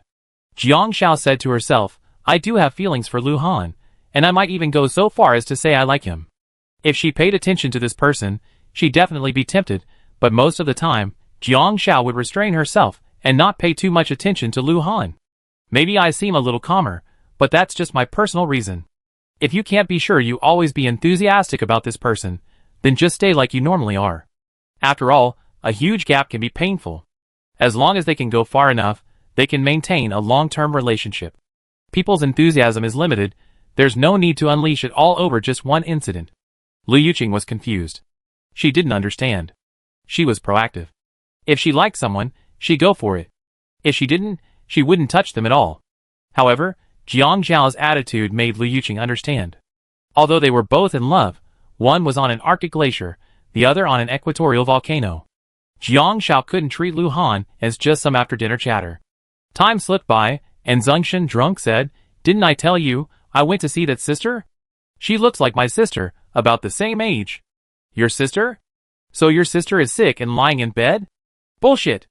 Zheng Shen cursed, my sister is perfectly healthy. Not only is she healthy, but she's also incredibly annoying.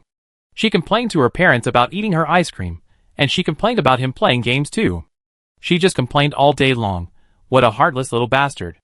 In that instant, it suddenly occurred to her that they were the same age. Some people have parents who love them and have healthy families, while others suffer from illness, which can lead to a bit of kindness. No more drinking. Zheng Shen waved his hand. Drink any more and your stamina will be gone. Lu Han grabbed a bottle of beer, stood up, and walked out to the balcony. Jiang Rong approached the coffee table. Lu Yuqing sat down next to Jiang Rong. Jiang Rong said to Jiang Xiao, Brother Han, are you feeling down? You haven't said much despite the drinks. Do you want to go check on him? Chapter 403. Lu Han was on the balcony. The night scene in the game resembled a starry sky in an anime, with the occasional shooting star streaking across. Drunk emo? Jiang Xiao came over and leaned against the balcony, looking down. The villa complex was lit only by dim night lights, like an airport during a night landing. Lu Han clutched a bottle of wine. No, I'm thinking. Jiang Xiao asked, What? I'm thinking.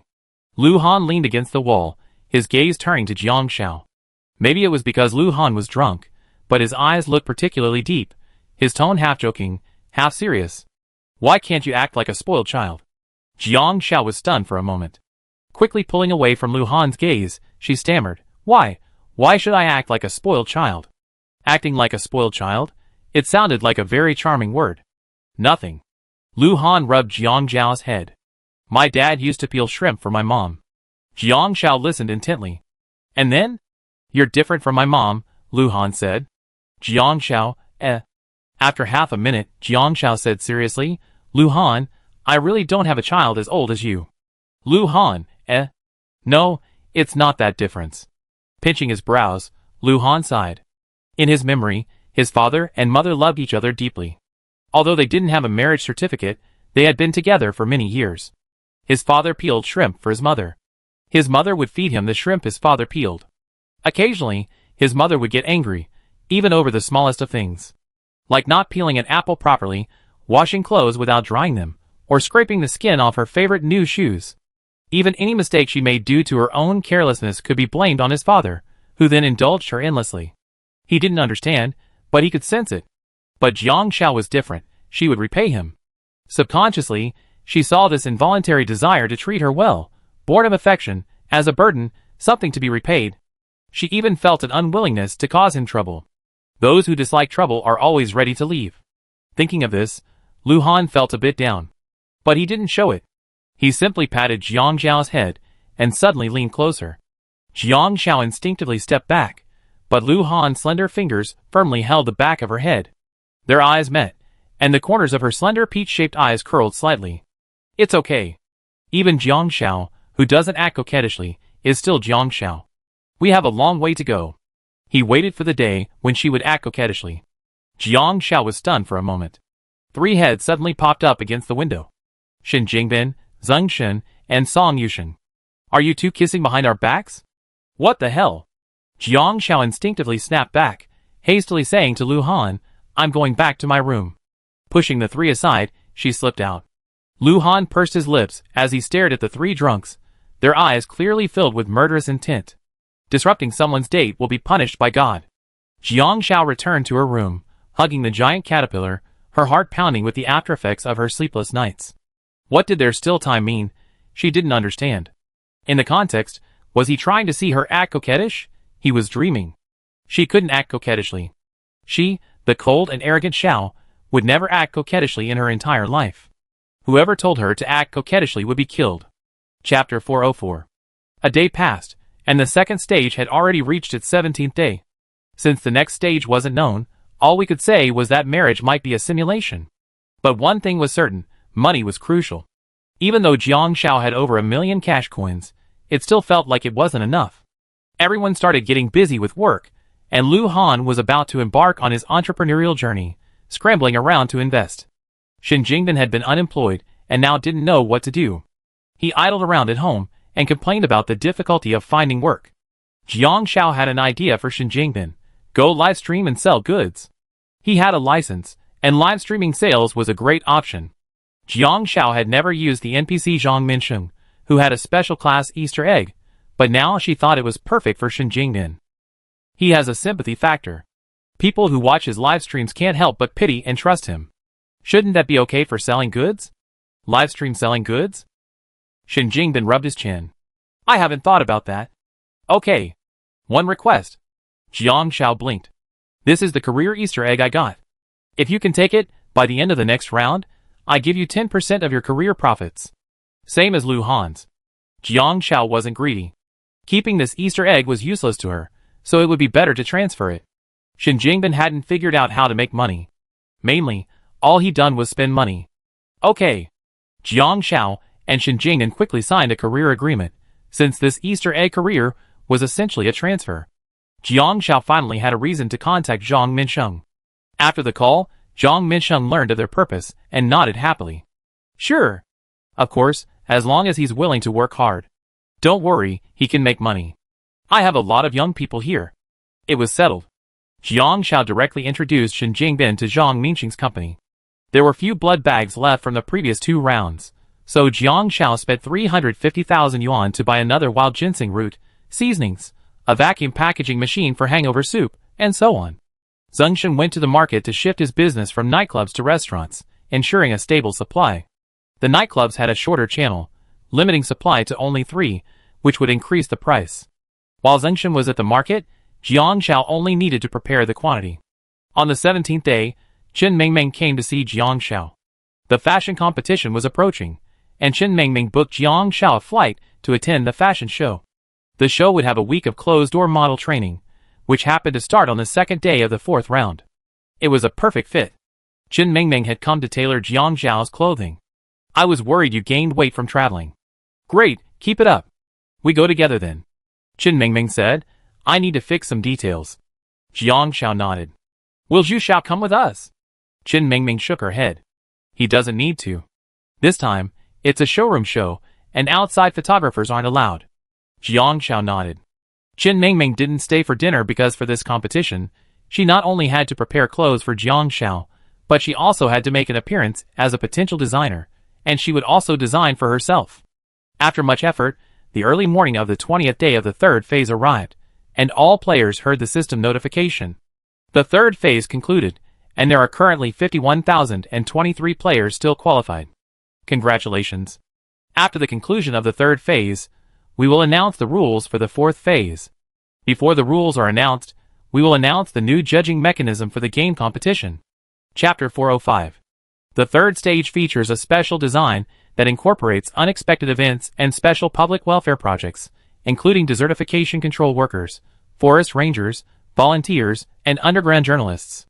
You see people and things you never seen before. Not everyone can reach the summit, and not every journey is safe and sound. Life's journey holds many beautiful sights, and perhaps a sunset is the place you like to linger. Don't think of yourself as insignificant, for great things can still be accomplished in humble corners. Dreams can certainly fly, but no matter where you go, please protect yourself. Life only happens once, and being alive is a blessing.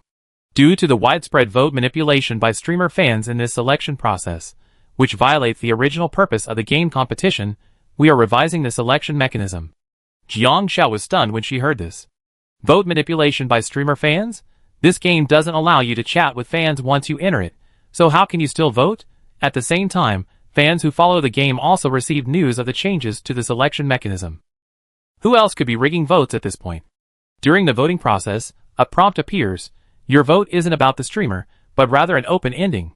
Do you agree with the streamer's outlook on life, values, and money? Do you want to be like them? Or if such a streamer becomes a popular streamer, would you be willing to have your family, friends, spouse, and children emulate them? So most people hoard their votes. I didn't expect the game to notify people about vote manipulation. The live stream wasn't open, but fans still popped in from time to time. I hurried to check. The live stream was pitch black. Although the holographic game base wasn't live streaming, the number of players had increased. They changed the mechanics. What's going on? Awesome. I just checked the rankings. Do you know who's in first place? You never guess. Who? Lu Lin. Who's Lu Lin? Ah, I checked. A busted female streamer. Lin Lindsay? Wasn't this streamer dead a long time ago? Is she still alive? Though cursing is bad, I really thought she was gone. She reappeared during the forced opening of the 3rd round. However, because the live stream was closed for so long, her votes were suppressed, pushing her out of the top 100. No one noticed, but her votes are growing so fast. I'm so amused. I went out to check and saw she's trending. She got a female celebrity Easter egg class in the game, which seemed pretty good. She even filmed in-game. She didn't even do any public games in the 3rd round. She just found a bunch of NPCs to protect her and check in, and then left after the game. Someone posted her in-game videos online, and issued a press release claiming she was prettier than a celebrity. Now they're diverting people who don't even follow the game to vote for her. That's incredible. Could it be that she's actually thinking about breaking into the entertainment industry? That's incredible. With such big breasts, I'm going to dig up some dirt on her, and sell it to her when she becomes famous. Guys, wait for me. Jiang Shao is a player, so of course she can't see the livestream rankings. If they were simply modifying the game selection mechanism, there's no need for the game to tell the streamer players. They only need to tell the fans who voted. This shows that the selection mechanism is connected to the streamer players. Chapter 406. Players who have achieved 3 special endings by the end of the 3rd round will receive a sponsorship bonus, but will not participate in the subsequent voting round. The competition is not based on survival time. The purpose is to showcase a person's perspectives, achievements, happiness, and experiences. There are millions of different lives, and there is no first or last place. The goal of the competition is to determine which life inspires us and inspires us to strive for it. In the fourth round, corresponding rankings will be created. There will be no elimination rounds. The top 100 players on each ranking will advance to the finals. After the game concludes, the players' playstyles will be edited and presented in a storyline format. A 1-month public voting period will follow, with fans limited to one valid vote. The top 100 players will receive prize money, and the top 10 will have the opportunity to collaborate with Tomato Games for a showcase. Fan voting during the live stream will determine the order of public votes. The higher the number of votes, the higher the priority. The following is how to play the fourth stage. In the fourth stage, the game will unlock the following rankings: fame, wealth, contribution, status, achievements, and happiness, each with a maximum of 100 entries.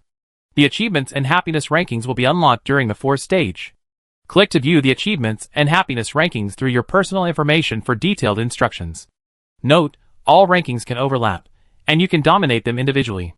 The fourth stage lasts for 20 days, and officially begins after 24 hours. Waited for 2 minutes. Jiang Xiao didn't hear the prompt. The meaning was clear. Starting from the fourth stage, all competitions would have leaderboards. The fame, wealth, contribution, and status rankings could be triggered cumulatively through previous stages, ensuring that some players' preemptive efforts would not be in vain. The achievement and happiness rankings were only unlocked in the fourth stage, meaning they offered all players with average stats a new opportunity to compete. There were 6 leaderboards in total, and even without stacking, a maximum of 600 players would advance to the finals. The game claimed that someone was manipulating the leaderboards because votes were previously awarded based on the length of time fans spent in the live stream. Therefore, if someone stayed in a live stream long enough, they would have a lot of votes. However, if all gameplay videos of these 600 players were edited and broadcast publicly in the holographic videos streaming area for a month, each player would only have 1 vote, making it impossible to manipulate the votes. Although fan votes would pin a person's live stream to the top, pinning the live stream to the top didn't guarantee that the votes would be cast for that person. After Jiang Xiao finished her analysis, she muttered to herself, "Vote manipulation is unavoidable, and this method is only a way to minimize it." The final display will only include a maximum of 600 videos, eliminating the need to sift through tens of thousands of player videos. The fan effect is like letting others see the variety show, but whether they like the artist is another matter. It's like the wealth rankings. Even if you make it, your gameplay videos will reveal your involvement, how you earned your money, and how you made it to the list. If you made it to the list through deception, some people might not agree with you after watching your gameplay videos and won't vote for you. Suddenly, Jiang Zhao's phone rang, and she took it out to check. Lu Han sent a message, "Team up."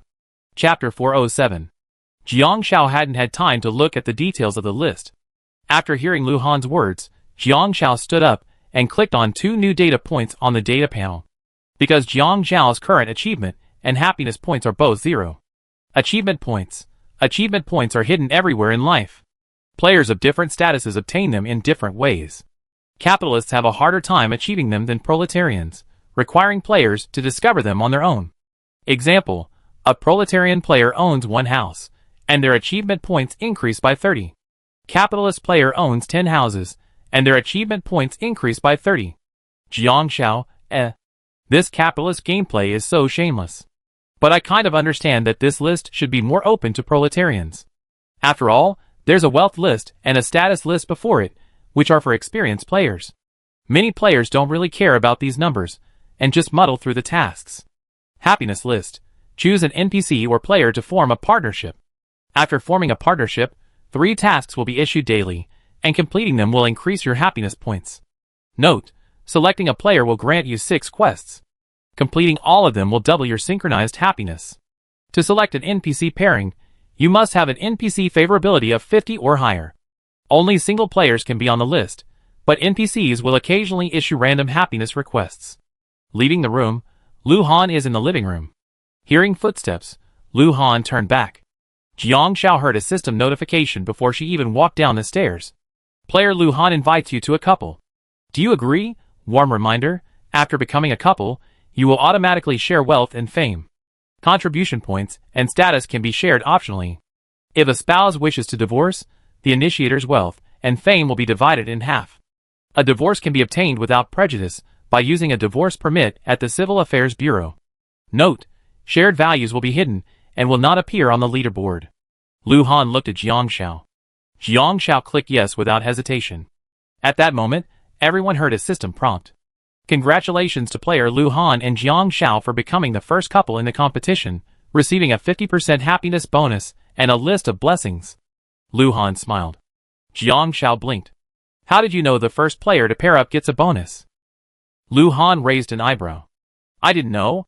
I just wanted to confirm our relationship with her right away, just in case. Just then, Liu Yuqing's door opened. Official. I want an official announcement too. He quickly rushed to Jiang Rong's room and banged on the door. Shen Jingbin emerged from his room. Fuck. Old John's asleep, right? He never stays up late. Zheng Shen also emerged, looking at Lu Han and Jiang Shao. You two should announce it to the entire district. Shen Jingbin scratched his head. This list is so ridiculous. Are those without partners not compatible? At that moment, all the awake players heard a second notification.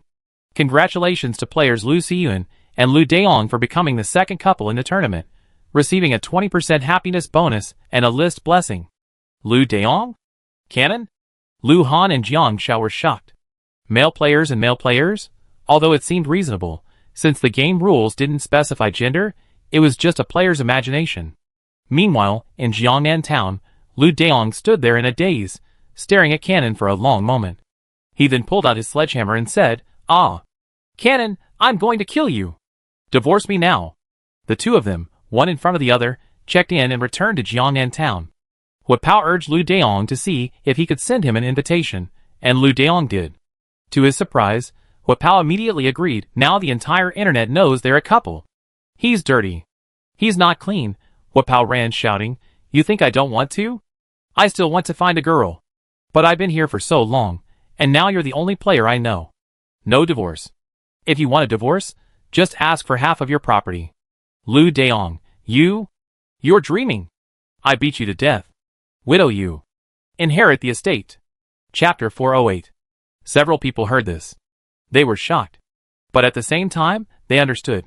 The next morning, Hua Pao's livestream was probably going to explode. Soon, the third couple appeared, with a 10% bonus to their happiness. According to this pattern, there shouldn't be any bonuses after that. Liu Yuqing stopped knocking. Forget it. If there's no reward, then it doesn't matter. Let's team up tomorrow. Shen Jingbin was stunned for a moment, then turned around and said excitedly, male players can team up with male players. Who of you wants to team up with me? As soon as he finished speaking, he saw Zheng Shen and Song Yusheng both clench their fists. Brothers? Go, Shen Jingbin. ? Who should I team up with? No one wants to team up with me. Snap! All his teammates were gone. Lu Han and Jiang Shao were talking, and Liu Yuqing had already returned to her room.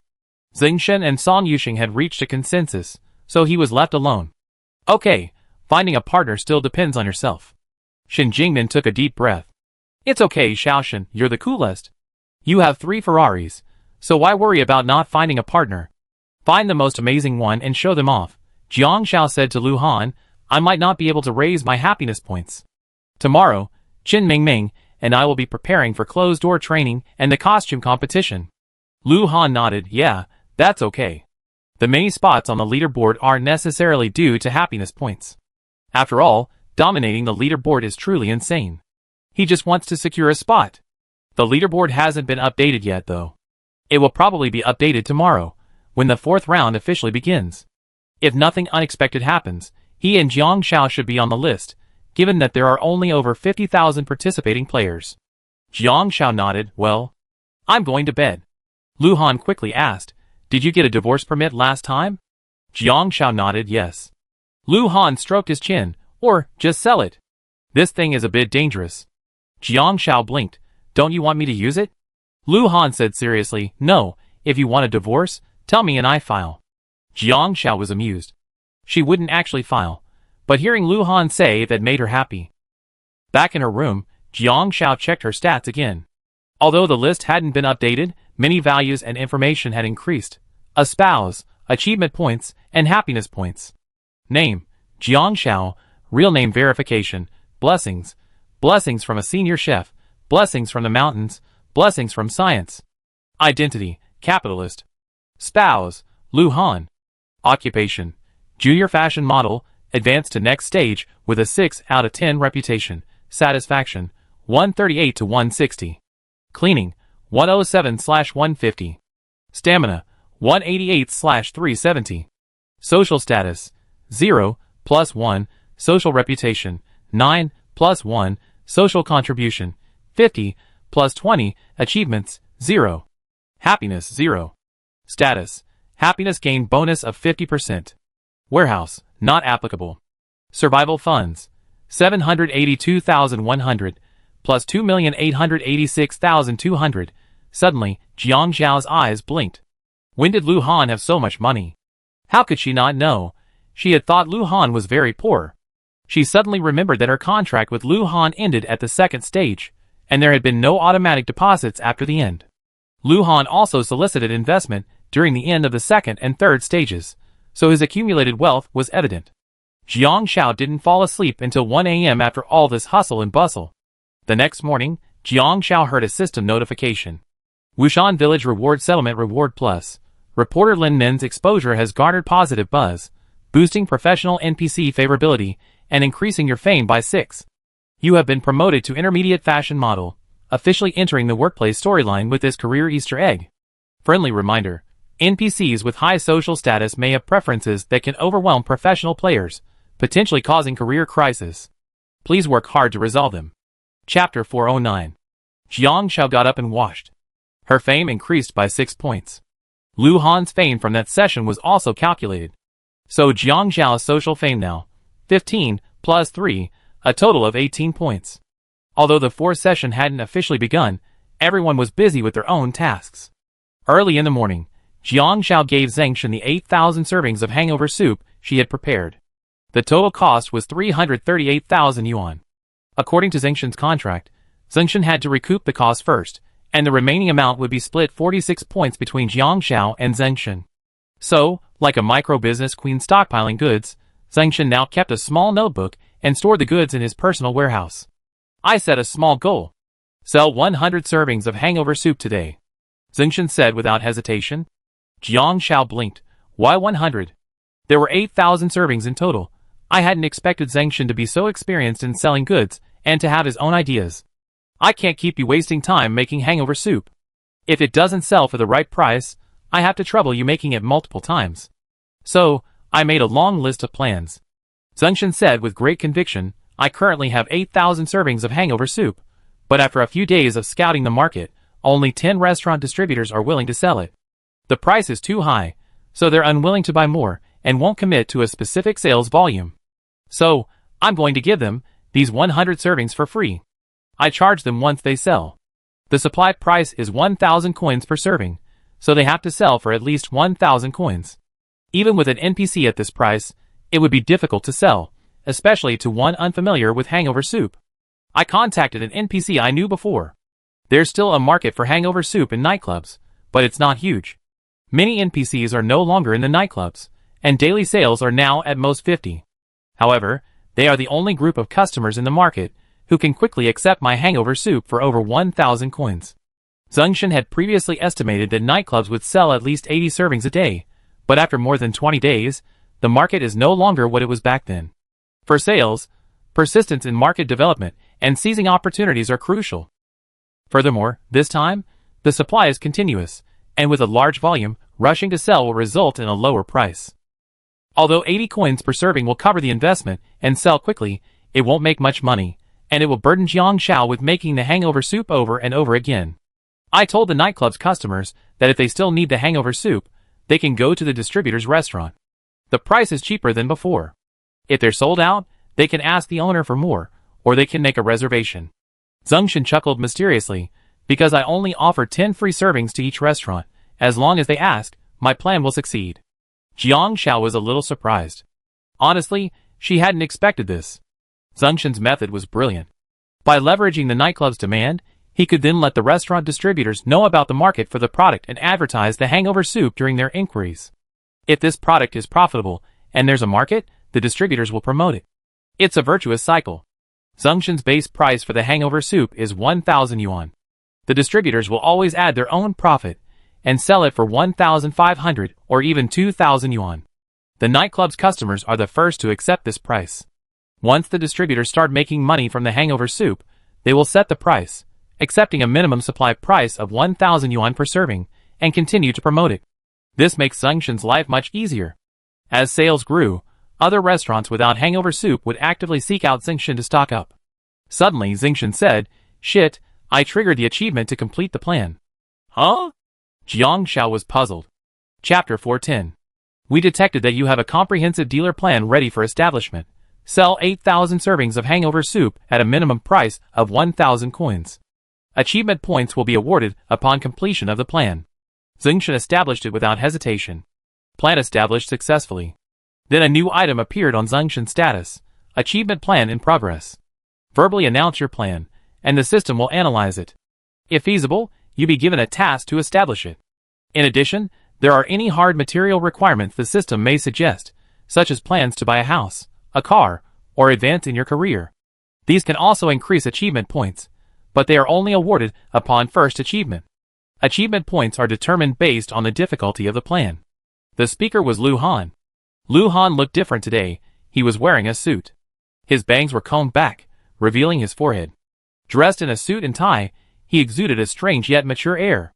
He tried to suppress his emotions and asked in a low voice, "Have you verified it?" "Well, we didn't make any progress last night, but some hardcore gamers tested it all night long. I'm sure they already racked up quite a few," Lu Han said. Zhengshan quickly looked down at the post. Lu Han had already walked over to Jiang Xiao, holding a tie and asking, "Do you know how to tie a tie?" Jiang Xiao instinctively shook her head. Lu Han's expression was slightly regretful. Jiang Xiao was puzzled. "You don't know how? Then why are you wearing a suit?" Lu Han said, "Today we have a very important shareholders meeting, and the game reminds me to pay attention to my image. After all, I'm now a major shareholder with a lot of social status. My image will affect the company's image, leading to lower profits. For example, he couldn't wear beggar's clothes and beg for money like Shen Jingdan did." Jiang Xiao nodded. "I see.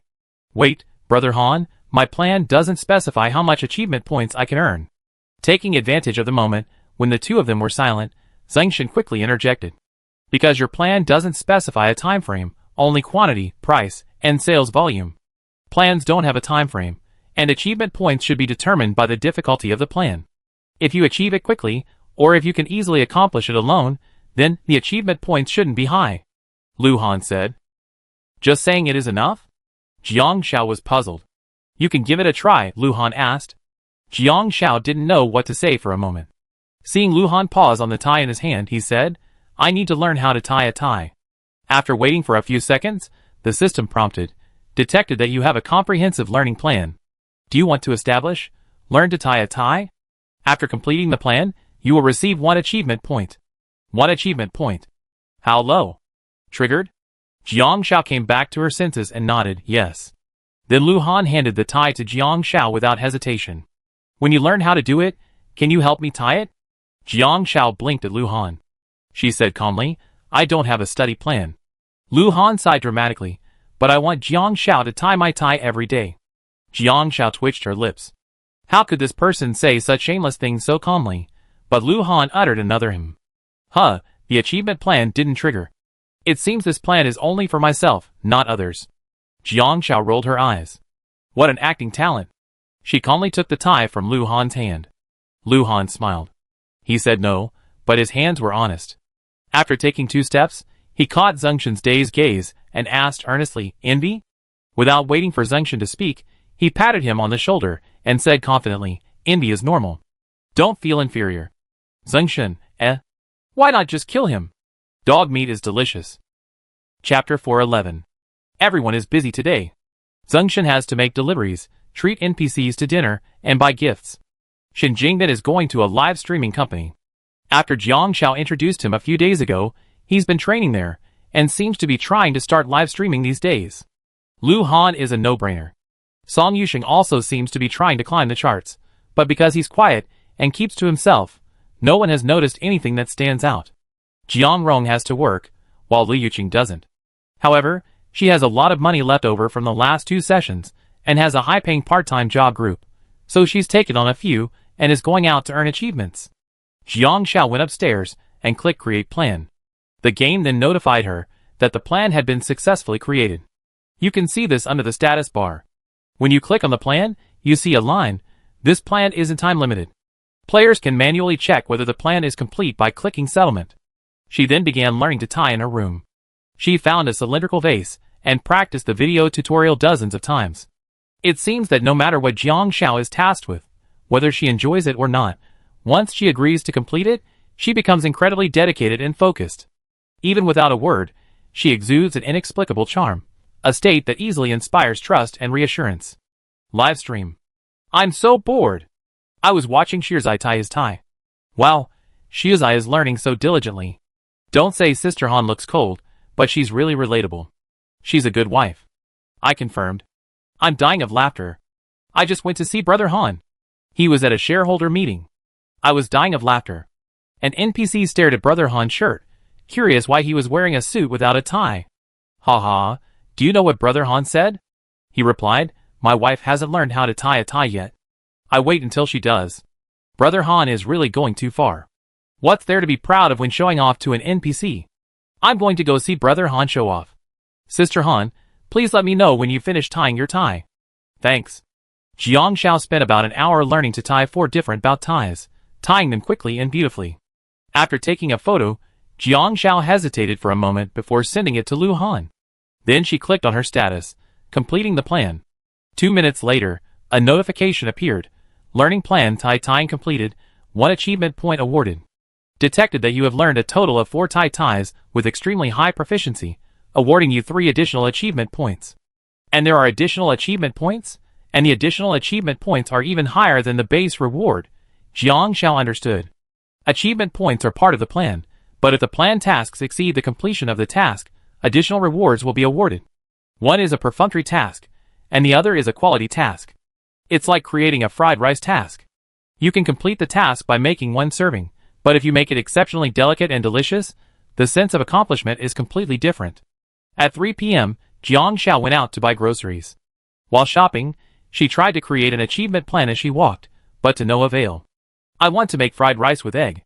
I'm going to learn how to make kung pao pork. Also unsuccessful. Jiang Xiao frowned, paused after buying groceries, and then changed her mind to create a plan. I'm going to make dinner for Lu Han. Detected you have a date plan. Do you want to create it? Prepare dinner for your spouse. Completing the plan will earn you 1 achievement point. It's actually possible. Jiang Xiao nodded yes. At that moment, Lu Han received a system notification. Your spouse, Jiang Xiao, has created a date plan. Prepare dinner for you. This plan is a date plan. Upon completion, the intended date must receive a satisfaction rating of 1 to 5 points from the intended date. The higher the satisfaction rating, the more achievement points the intended date will receive. Lu Han narrowed his eyes at the roadside, turned his hand on the steering wheel, and headed for the flower shop. Chapter 412. Jiang Xiao confirmed the rules for establishing achievement value plans by sending a system verification to Lu Han. Achievement value plans must have an objective purpose, and planned actions cannot be repeated. Learning plans cannot be actions that have already occurred during this phase. Furthermore, major actions are categorized and cannot be individually applied. For example, Zhengxin's dealer plan has a set purpose for making money. Jiang Xiao's learning plan, tying a tie, is an action she has never performed since entering the game, and it is a daily behavior that cannot be categorized. Her mentions of making fried rice and learning kung pao chicken are both categorized as major actions. Cooking. These are actions she has always performed. Cooking a meal for Lu Han, however, transforms this plan into a purposeful date plan. This plan, which has never been established before, can be successfully established. After establishing it, Jiang Xiao will see a plan notification in her status. This date plan is not time limited. After completing the series of actions, the player can manually click to settle.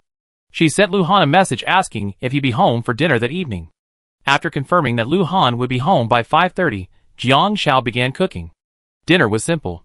A steamed fish head with chopped peppers and a sanshou sauce, stir-fried cauliflower, 2 sliced Sichuan sausages, and half a pot of steamed rice.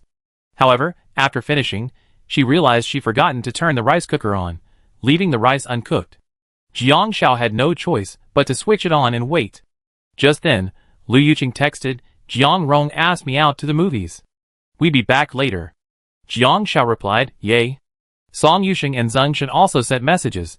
It seemed they found a way to work together on achievements. Even Shen Jingbin sent a photo, showing him with his other hand hooked. Shen Jingbin, hey! I found a spouse. I'm going to improve my favorability today. I'm not coming back. Is improving my favorability? Could it be an NPC? Jiang Shao shook her head. Actually, finding a male player would work. After all, NPCs are full of uncertainty. But Shen Jingbin was probably straight, and didn't want to be tied to a male player, so he found an NPC instead. Jiang Shao was looking at her phone when a large bouquet of sunflowers suddenly appeared before her. Jiang Shao looked up and saw Lu Han. Sunflowers? Lu Han nodded. Yes. Actually, after browsing the flower shop, the owner recommended roses. But Lu Han didn't think roses were appropriate for Jiang Shao. Sunflowers, however, were nice, loyal followers of light. But the flower shop's sunflowers were too stingy, so Lu Han drove over half an hour to a sunflower field on the outskirts of the city and asked a farmer to pick a few half-ripe sunflowers. They were striking and unique. Jiang Shao indeed thought it looked quite pretty. She looked at the sunflower, then at Lu Han. She reached up and scraped at the center of the sunflower, picking away at a few tender seeds. Her eyes lit up. They're quite delicious. Lu Han raised an eyebrow. Really? He followed Jiang Shao's lead and scraped away a few more seeds. They tasted quite good indeed, crisp and fresh. Unlike the usual sunflower seeds, they had a rawer texture, and it seemed like they could be eaten with the skins. Not eating? Lu Han glanced at her. The air was thick with a fragrant aroma. Jiang Shao scraped away a few more seeds. I forgot to cook rice earlier. I guess we have to wait a while. Lu Han nodded and followed Jiang Shao in scraping away a few more. Lu Han picked a total of 6 sunflower seeds, and Jiang Shao gave him a bunch.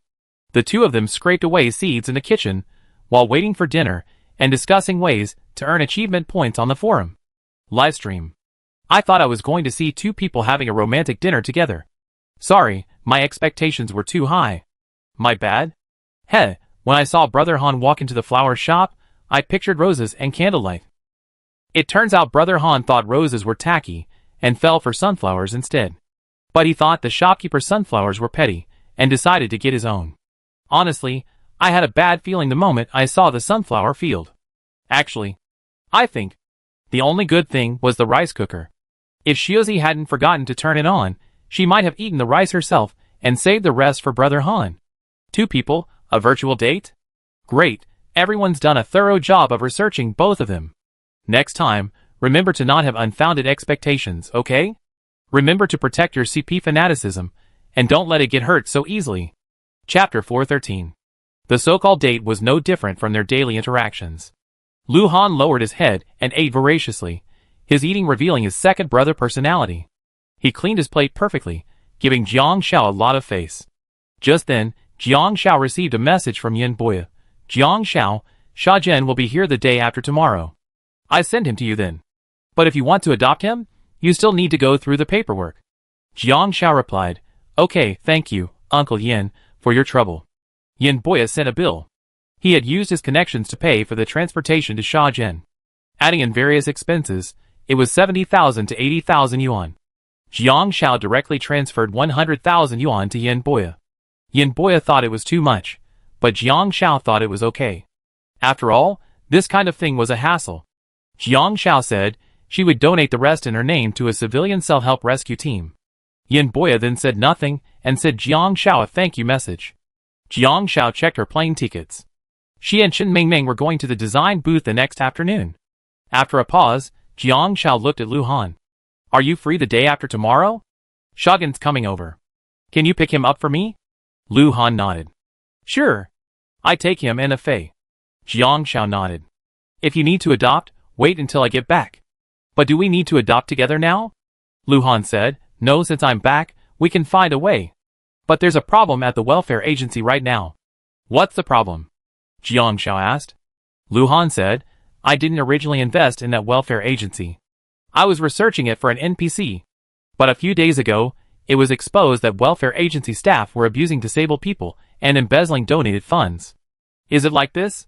What about Ah Fei? Jiang Shao was stunned. Lu Han said that NPC was exposed for tax evasion, and all the companies under his name are the same. This is how entrepreneurs are set up in the game. If an entrepreneur makes an unfavorable choice for the sake of a huge profit, then the companies under his name will have corresponding negative information exposed. Negative information? For example? Jiang Xiao asked. For example?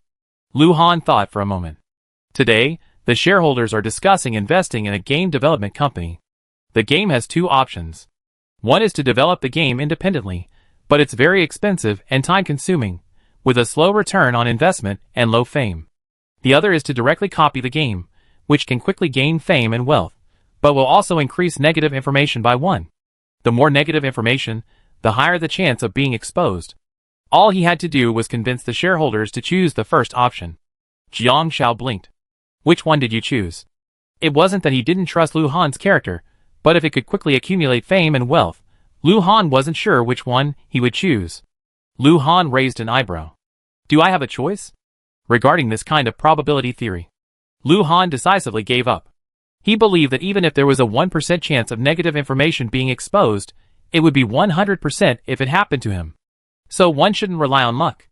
Oh, Jiang Xiao thought to herself, that was true. Seeing the funds, Lu Han's funds had indeed shrunk by half. After dinner, Lu Han cleared the dishes and went to wash them. Jiang Xiao clicked complete plan. Lu Han received a system notification for ratings, and she also gave Jiang Xiao a 5-star review. Date plan completed. Prepare dinner for your spouse, earning 1 achievement point. Thanks to your dedication, your spouse was very happy with this plan, and gave you a 5-star review, awarding you an additional 5 achievement points. Jiang Xiao was stunned for a moment, then blushed as she watched Lu Han washing dishes in the kitchen. How could you even give a good review? No, isn't this just a mutual reward for a sense of accomplishment? Chapter 414. Jiang Xiao's achievement value now stands at 10. Lu Han paused while washing dishes and said, "Prepare a meal for Jiang Xiao." No prompt. Lu Han mechanically repeated himself several times. Prepare a meal for Jiang Xiao. Prepare a meal for Jiang Xiao.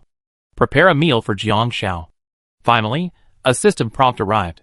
Detected a player attempting to create a planned task. Cook dinner for your spouse.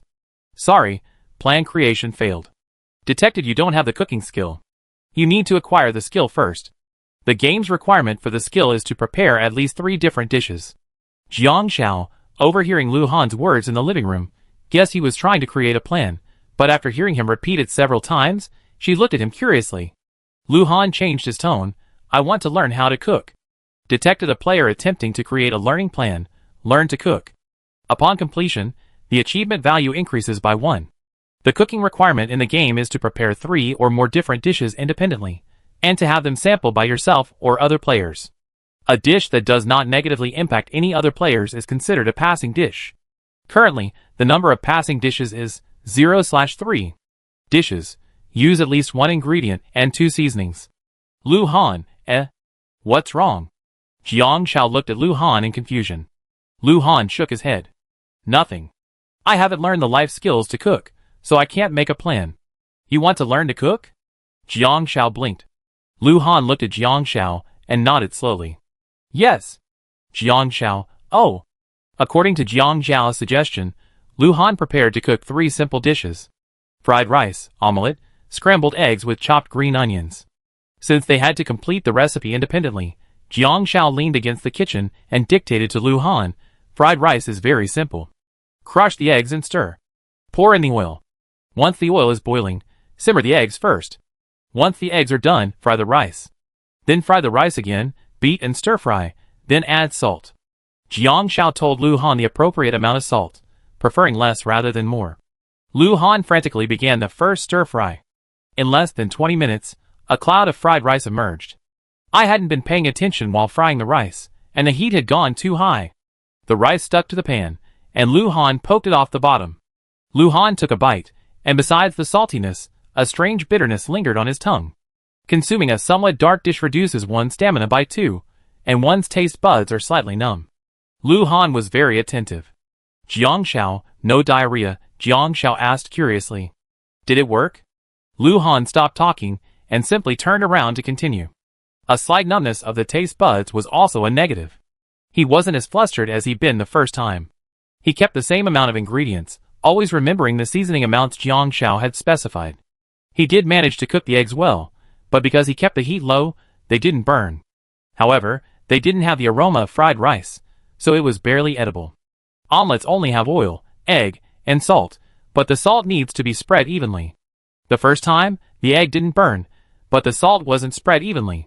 He bit right into the salter side, and it numbed Lu Han's taste buds for 3 minutes, requiring him to drink several sips of water for the pain to subside. Lu Han fried another one. The steamed egg was a success. As long as he didn't overdo the seasoning and only steamed the egg, salt, and water, according to Jiang Zhao's instructions, he didn't overcook it. But it wasn't a dish, since water doesn't count as a seasoning. Lu Han simply added some soy sauce, and his shaking hands instantly made it incredibly salty. The live streamers were puzzled. It's been an hour, and he still hasn't managed 3 simple dishes. Even if he succeeds, it only gets him 1 achievement point. I don't understand it either. I don't understand Han Ge, the house husband. He clearly has no talent for this. Haha, didn't you notice the look in Han Ji's eyes? He was enjoying it. When Han Ge was making his first batch of fried rice, he had an urge to lift the spoon. He actually wanted to lift the spoon. What a terrifying thought. Then he turned up the heat and tried to lift the spoon. Who would dare to lift the spoon without some skill? How could he dare? I noticed that when Han Ge was frying the eggs, although he didn't add anything else, he actually imitated the steak sprinkles on them on Douyin. I saw the smile on his face. He seemed genuinely quite accomplished. It was as if he was saying, although I can't cook, my chef's form is spot on. How terrifying. And that steamed egg? When it didn't work the first time, he tried to fix it. He added soy sauce, light soy sauce, vinegar, and even sugar, trying to make it taste better. You know what made him think that? Because he clearly can't cook, yet he wants to transform a dish with his amazing talent. So the problem with dark cuisine isn't that the chef doesn't know how to cook, but that they lack a clear understanding of themselves, letting their imagination run wild and creating bold but illogical creations. The above person has the correct answer. Chapter 415. From 7 to 9 o'clock, Lu Han finally finished 3 dishes. Steamed eggs are surprisingly simple, after all. Serving the dishes, Lu Han tasted all 3 himself. He found no negative effects, but the flavors were just average.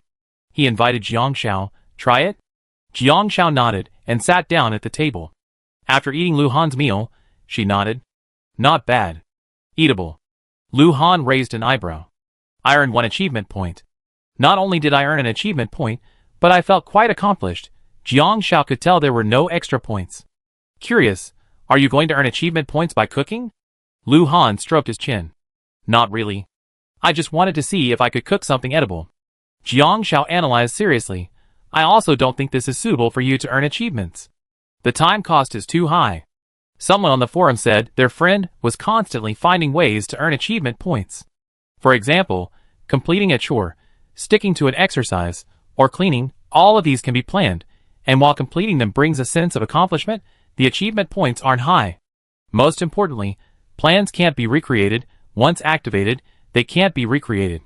But someone encountered a bug and planned to cook a meal for a friend. This friend wasn't limited to ABCD. The plan statistics would then show a task, organize, and complete a dinner party. After the dinner, participating friends could rate their satisfaction and receive additional points, but earning these achievement points was time-consuming. Lu Han lowered his eyes, then hummed a little after a moment, agreeing with Jiang Xiao. He knew it wasn't tasty, so he turned and carried the food into the kitchen. His back looked a little lonely. Jiang Xiao thought for a moment, then stepped closer to Lu Han and whispered soothingly. I'm not saying you're bad. I just think you shouldn't force yourself to do things you're not good at. Everyone has their strengths. For example, I love cooking and food. I just happen to have a little bit of talent. I can learn a recipe just by looking at it once. So I don't ask you to do anything for me. Lu Han, just be yourself. No one is perfect. And while wasting food is abominable, Jiang Zhao's picky eating is truly a picky eater. Otherwise, she wouldn't have learned to cook on her own. But all Lu Han could hear was Jiang Zhao's words. Lu Han, just be yourself. It's hard to explain the feeling. This response was stronger than any before. Lu Han met Jiang Zhao's gaze, his lips curling slightly. Jiang Zhao, I'm glad you said that. He really wasn't good at it, nor did he enjoy it. He wouldn't cook unless absolutely necessary. After all, he'd barely been in the kitchen for the first half of his life, and he didn't have the energy to delve into cooking. Hiring a culinary assistant was more convenient than anything else. But Jiang Xiao, I'm not trying to get an achievement, I just want to try. Lu Han responded seriously, if it's a normal day, you can cook, and I can wash the dishes, no problem.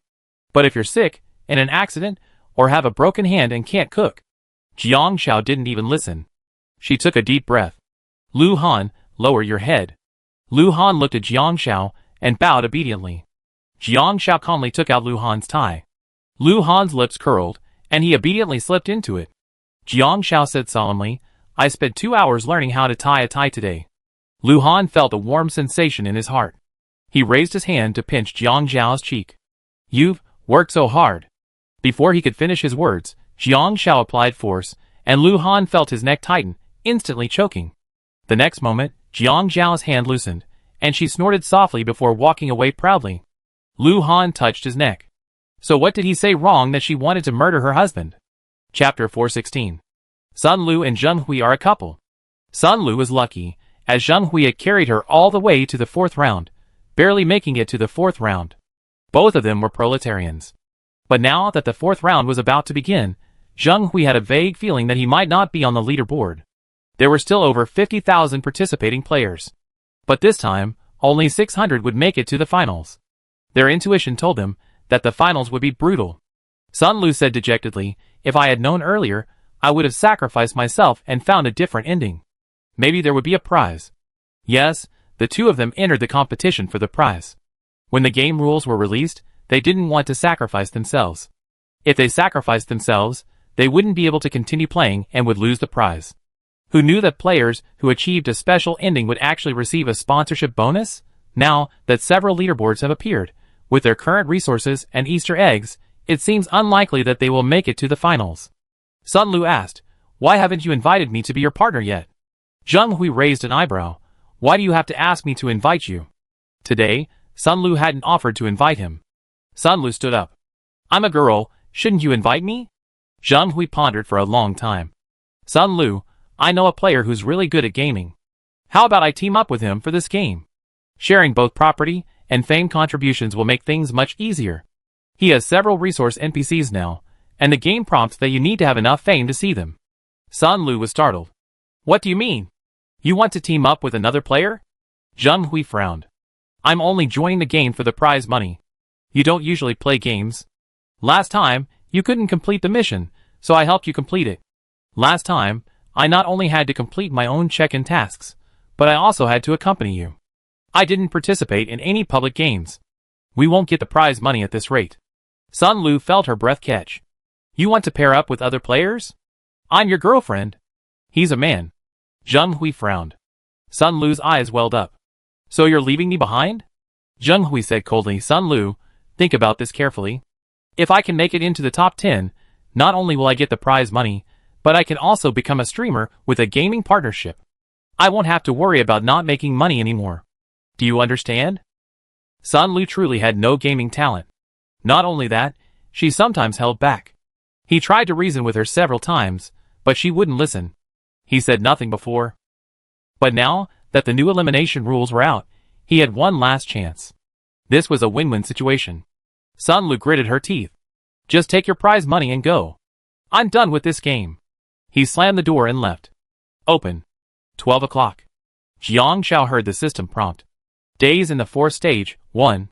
List updates are enabled. View them via the data panel. The list updates in real time. For the same data, ranking is based on time. Click the data panel to view the list. Not including Lu Han's values, Jiang Xiao herself has 15 fame points, over 700,000 in wealth, 50 contribution points, 0 status points, 10 achievement points, and 0 happiness points. She ranks 7th on the fame list. Looking at the list, she recognizes none of the names above her. The only familiar name is Lu Lin, who ranks 5th with 21 fame points. Ranked 56th on the wealth list, this is way down the list. There are still quite a few wealthy players. Lu Han currently has over 1 million, barely making the top 20. As for contribution, Jiang Xiao is firmly in first place, while many behind her have only 40 points. Social contribution only appears in public games during the 3rd stage. Jiang Xiao played 3 public games and completed them all, so she earned quite a bit. Lu Han's social contribution is only 25, placing him in the 40s. Status is quite uniform. Lu Han is in first place, though he only has 1 point of social status, while the players behind him all have 0 points. Only the achievement listed Jiang Xiao realize that there are still quite a few hardcore players in the game. In just one day, the top player had already reached 72 points, while her 10 points put her outside the top 90. The happiness list also had 0 points. But Jiang Xiao also heard the system notification sound. Updated spouse happiness tasks for today. 1. Watch a movie with your spouse. Upon completion, receive 15 happiness points, 50% bonus. 2. Go on a date with your spouse lasting at least 30 minutes. Upon completion, receive 15 happiness points, 50% bonus. 3. Give your spouse a gift worth at least 3,000 coins. Upon completion, receive 15 happiness points, 50% bonus. Note: these tasks can be completed simultaneously. Chapter 417. Jiang Xiao woke up at 7 a.m. Lu Han sent her a message. Date? Jiang Xiao replied coldly with 2 words. No. Lu Han, however, said Jiang Xiao a few more. Wait for me in the kitchen at 7:30. Jiang Xiao was just wondering when she heard a system notification. Your partner has invited you to a date in the kitchen at 7:30. Do you agree? The date timer will start when they both arrive at the kitchen. Jiang Xiao was stunned. She quickly came down and saw Lu Han, his arms crossed, waiting for her in the kitchen. Does being in the kitchen count as a date? Jiang Xiao thought they were going out. Lu Han chuckled. It's a bug. Clicking on the task lets you set a date destination. I set it to the kitchen. Jiang Xiao blinked. My flight is at 11 o'clock, and I have to meet up with Chen Mingming at 9 o'clock. Then there were 7 days of work. Lu Han nodded. I see. So we're going to start a 7-day long-distance relationship? Long-distance relationship. Jiang Xiao was amused by these 3 words. As they both stepped into the kitchen, the system prompted, Date timer starts. Please stay within 10 meters of each other during the date. If you exceed 10 meters, the date will be considered over. Sandwiches? Jiang Xiao asked. Yes. Of course, Lu Han wouldn't refuse. Then Jiang Xiao began frying eggs and bacon. Go make the milk. Because the kitchen was designated as the starting point of the date, as long as the 2 of them stayed within a certain distance, the date wouldn't end. So Lu Han followed Jiang Xiao around the kitchen, making milk, fetching chopsticks, and setting the table. Shen Jingbing followed her downstairs. Wow, making breakfast. Is there anything for me? No. Lu Han said coldly. Jiang Xiao said, you can have an egg. Make 1 sandwich with 3 slices of toast, cut in half. Jiang Xiao made 2, cut into quarters. Shen Jingbin, taking advantage of the 2 men's inattention, sneaked 1 away. Before Lu Han could shove his arm around him, he licked the sandwich vigorously, and placed it in front of Lu Han. Here you go.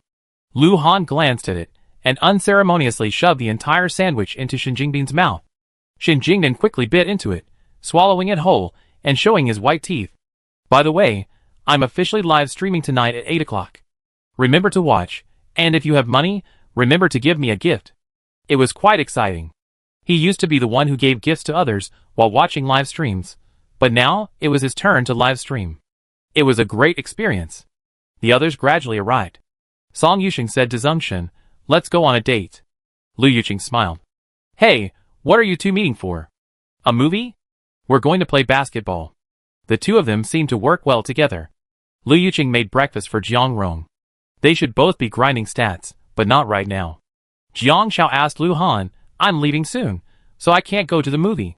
Lu Han was prepared. Check your contacts. Jiang Xiao was stunned for a moment, then took out her phone to check. There was a new family contact. Lu Han, your spouse. Automatically linked. Because this stage has a marriage mechanic, players couldn't originally communicate directly with each other, but now it does. This means you can complete quests through your phone. Jiang Xiao soon understood how to complete quests as Lu Han meant. Chen Mingming came to pick Jiang Xiao up. Chen Mingming had bought Jiang Xiao a flight. The destination was a designer's dream paradise, a new map not yet open to the public. After Jiang Xiao and Chen Mingming got into the car, Lu Han quickly sent her a message. Add me as a friend.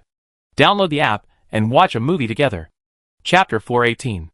When the livestream opened, I saw Jiang Xiao at the airport and Lu Han at the office, watching a movie online. Showing us this so early in the morning? Boring. Numb. Ha ha, But honestly, my boyfriend and I are in a long-distance relationship the same way. We watch movies online together, do the same things together, agree to do chores on the same day, and eat and lie down on the same day. Like now, we're watching a live stream together. Stop being so naive upstairs. I don't believe it. Call your boyfriend out if you can. Why do I feel like I'm being cuckolded in a long-distance relationship? I called my girlfriend and heard her panting. I asked her what she was doing, and she said she was running, but it was too quiet, so I hung up. I blocked her without breaking up. Those who understand will understand. Anyway, I don't believe long-distance relationships. Well said. As if being in a different place wouldn't mean I'd be cheated on. My bestie and I went shopping, and my ex-boyfriend told me he wouldn't be back that night and would sleep over at her house. Then my bestie and I went back to see my ex-boyfriend and his ex-girlfriend in bed. My ex-boyfriend turned around and started scolding me and my bestie. It was so disgusting. Why did he scold your bestie? Did he blame her for bringing you back? He said I was having an affair with my bestie. We were clearly just friends. If I had been having an affair with my bestie, we would have been together a long time ago, okay? Fuck, bestie. A male bestie? Yeah. Don't say we don't have a pure friendship. We really are just friends. Fuck guys, I can't help it. I never seen a bitch say that. Having a boyfriend and a male bestie is so tempting, even in dreams. I can't help myself when I see the word male bestie. Brother, calm down. Stop swearing, or you get banned. The live stream suddenly erupted in a frenzy, with heated discussions about everything from long-distance relationships to male besties, once again trending. It wasn't just about Lu Han and Jiang Xiao anymore. Jiang Xiao knew that, according to the course of life, marriage and love were both important stages. As the ex-Ian had said, illness and death were likely to follow. After watching a movie, the quest was completed, and now he had 30 happiness points. For the last one, Jiang Xiao asked Lu Han for the address. Lu Han went to the office and secretly completed quests with Jiang Xiao. Half an hour later, Lu Han heard a knock on the door. The NPC secretary said, "Mr. Lu, someone ordered takeout for you downstairs. Do you want us to bring it up?" Lu Han was stunned for a moment, then nodded. Okay. Then the secretary summoned a dozen young men from the office and returned with a stack of milk tea. Over 100 cups of milk tea, each costing 28 coins. This was Jiang Xiao's gift to Lu Han. Lu Han was stunned. Over 100 cups of milk tea, clearly too much for him to finish by himself. So he only took one cup, let them take the rest. Instantly, the whole office erupted in excitement. Wow! President Lu is so kind. I thought he was so cool. This milk tea was ordered by his wife, right? You don't know how impressive President Lu is. Yesterday, during the shareholders' meeting, he even said he wasn't wearing a tie because his wife hadn't learned how to tie one yet. So sweet. Lu Han received a system notification. It has been detected that your spouse's actions have increased your company's rapport, leading to a stronger sense of belonging among employees and a greater willingness to work. The company's profit ceiling has increased by 1%. It was truly a lucky coincidence. Lu Han stroked his chin and muttered to himself, a good spouse can help you improve and advance. I can only say that this kind of humanistic play is truly too realistic. Chapter 419. Jiang Xiao heard a system notification after getting off the plane. Welcome players to Fame City. Below is an introduction to Fame City. Fame City is a special public map open to public figures and other professions, including but not limited to actors, singers, models, idols, and broadcasters. To enter, you must be invited by an NPC of significant status in Fame City. Friendly reminder, Fame City does not have a public game where you can see the specific social status and fame of NPCs. Players should be cautious when dealing with NPCs with higher fame than you. NPCs are neither good nor bad, they can bring benefits or harm to players. Jiang Xiao turned to look at Chen Mingming. Junior designer. Social status 0. Social reputation 3. Chen Mingming grinned at Jiang Xiao. She's a friend of my mom's. She watched me grow up when I was little. She's now a well-known agent. Seeing my designs, she secured an invitation for me to compete here. My mom initially didn't want to give it to me, but she had no other choice. Let me tell you, if you're noticed by the organizers of this competition, developing your own branded clothing line is every designer's dream. Suddenly, Chen Mingming waved, Andy Jiang. I'm here. Jiang Xiao ran after Chen Mingming. She was a middle-aged woman. Andy Jiang, long time no see. Mingming, it's been a while. You've grown so much. Jiang Mei smiled, and patted Chen Mingming's head. She looked at Jiang Shao. This is my model. I'm really going to rely on her this time. Chen Mingming smiled. Hello. Jiang Shao saw Jiang Mei's message. Jiang Mei. Occupation, senior agent. Social reputation, 988. Social status, 7.8. Why does social status have decimal points? It seems it's truly hard to achieve. Suddenly, Jiang Shao felt a little jealous of Lu Han's sliver of social status. Hello. Jiang Mei was indifferent to Jiang Shao, then turned to Chen Mingming and smiled. Mingming, get in. And Jiang has arranged a hotel for you, and will treat you to dinner tonight. Jiang Mei led Chen Mingming to a business car. There was a driver in the front, a male assistant in the passenger seat, and a girl in the back. Jiang Shao conscientiously sat in the back. The girl had no messages, so she was probably a gamer, but neither of them spoke. Whispering at this time was rude and would only undermine goodwill. Chen Mingming and Jiang Mei chatted, and Jiang Mei asked Chen Mingming about Zhang Yuan's situation, clearly knowing about them. Chen Mingming was particularly understanding. I don't want to get married or have a relationship right now. If he really likes me as much as he says, then I wait a few more years. Jiang Mei smiled. That's right. For us women, love isn't necessary. Career is what we strive for throughout our lives. Jiang Shao looked down at her phone. Rooms here aren't determined by status as a capitalist or a proletarian. They're determined by reputation, or rather, by professional rank. For example, a model with a junior title can only stay in a standard room, a mid-level title gets a king-size bed, a senior title gets a business room, and a top-level title gets a luxury suite. She couldn't help but shake her head. The girl next to her handed her her phone, and the screen read, Yu Qingqing, actor, you too? It seemed she was an actress. The girl wasn't particularly beautiful, but she had a very recognizable face. But there shouldn't be a beauty statistic in the game. As long as you're not faking it, you have a chance of getting a professional title from any Easter egg you encounter. Jiang Shao texted, Jiang Shao, fashion model, did you get this job from the Easter egg? The girl shook her head. After they established contact on the forum, she sent Jiang Shao a message. In the second part, I worked part-time as an extra. After I won the director's favor, I gained exposure, gained fame, and was noticed by an agent. The Easter egg job was something that fell from the sky, without any foundation. She earned it through her own hard work. Chapter 420.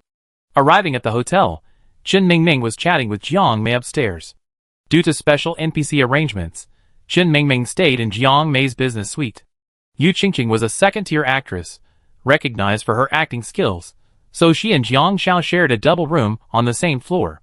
Jiang Shao sent Lu Han the address and rested for an hour. Lu Han checked the area. Perhaps because the City of Fame is populated by public figures, many of the nearby shops are luxury goods, so serving milk tea would definitely be inappropriate. When Chen Mingming knocked on the door, he saw the waiter handing over an exquisitely packaged bag. This brand, it looks like a ring. Chen Mingming knocked on the door and took a look. Jiang Shao was stunned. A ring from Lu Han? She took the bag, but before she could see what was inside the jewelry box, she saw the invoice. 1.58 million. Jiang Shao was stunned for a moment, then quickly looked at Lu Han's assets. It was 2.88 million before, but after the shareholders' resolution that day, 1.88 million remained, and now only 300,000. Jiang Shao felt a little choked up. She thought, even though this was Lu Han's own money, but Lu Han spent 1.58 million on this ring for her. She quickly called Lu Han, but he was driving and didn't answer for a long time. The ring you gave me was worth over $1 million? Jiang Shao asked bluntly. Lu Han smiled. Put it on. It helped you. Jiang Shao frowned. She didn't know how it would help, so she hung up. Chen Mingming reacted.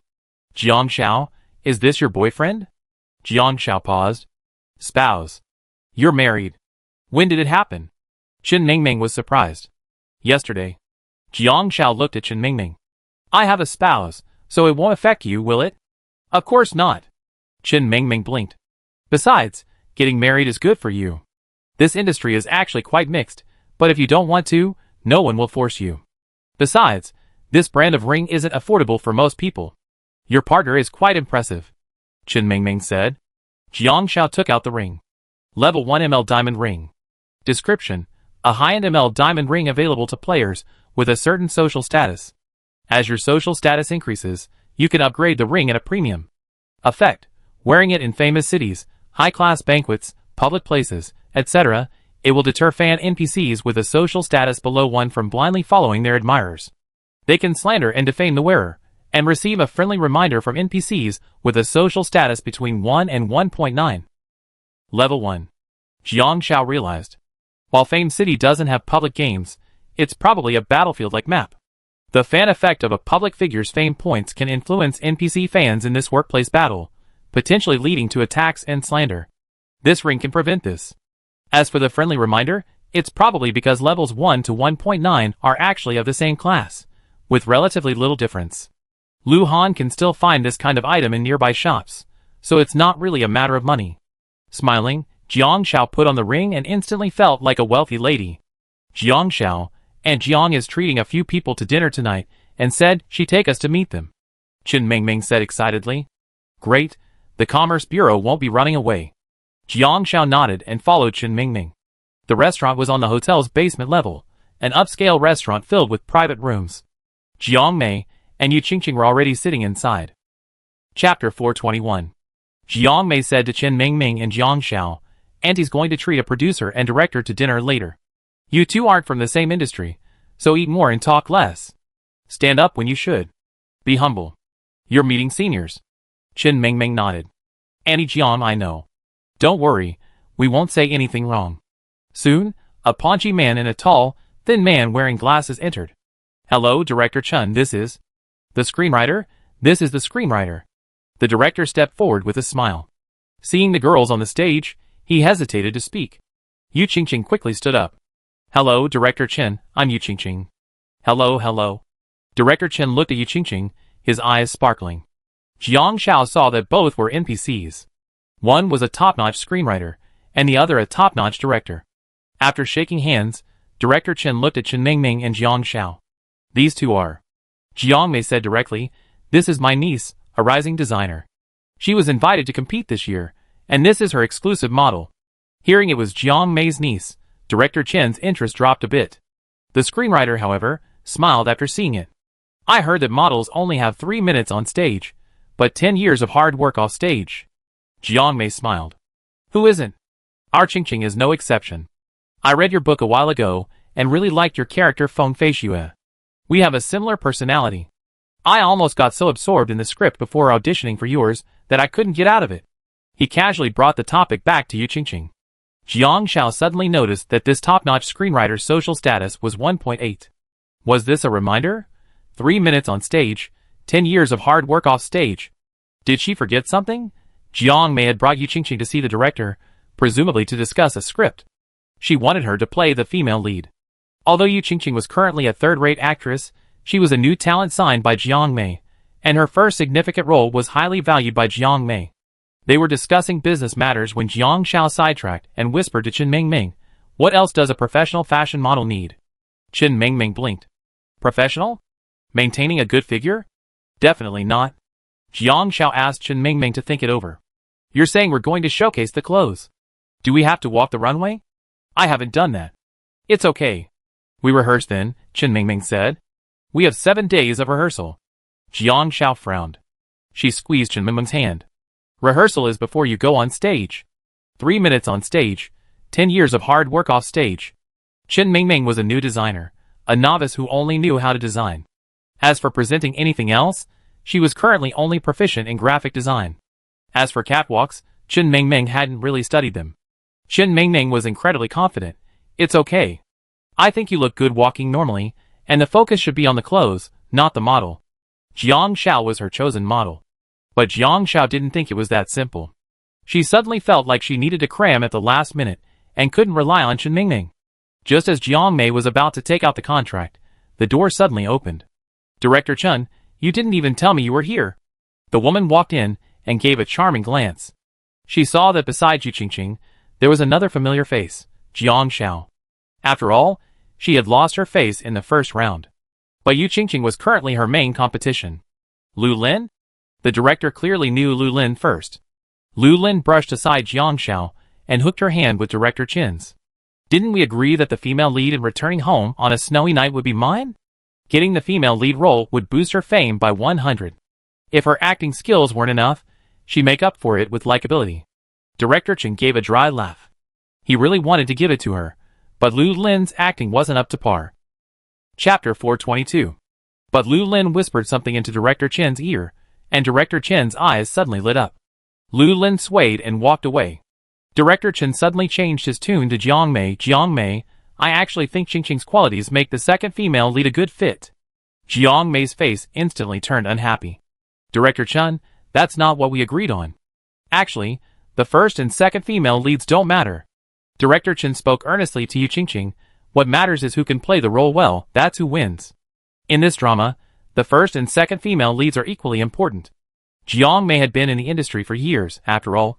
The agreed-upon deal, the contract ready, had been snatched away by a rising star who had barely established herself. Yu Qingqing was extremely adept at reading people's expressions, and quickly said, Director Chen is right. Whether it's the lead or the supporting actress, the winner is the one who can play the role well. That's right. Jiang Mei, your vision remains as strong as ever. The newcomer has a good attitude and is steady. Director Chen praised. Although this dinner had nothing to do with Jiang Xiao, she sensed it too. The workplace is a battlefield.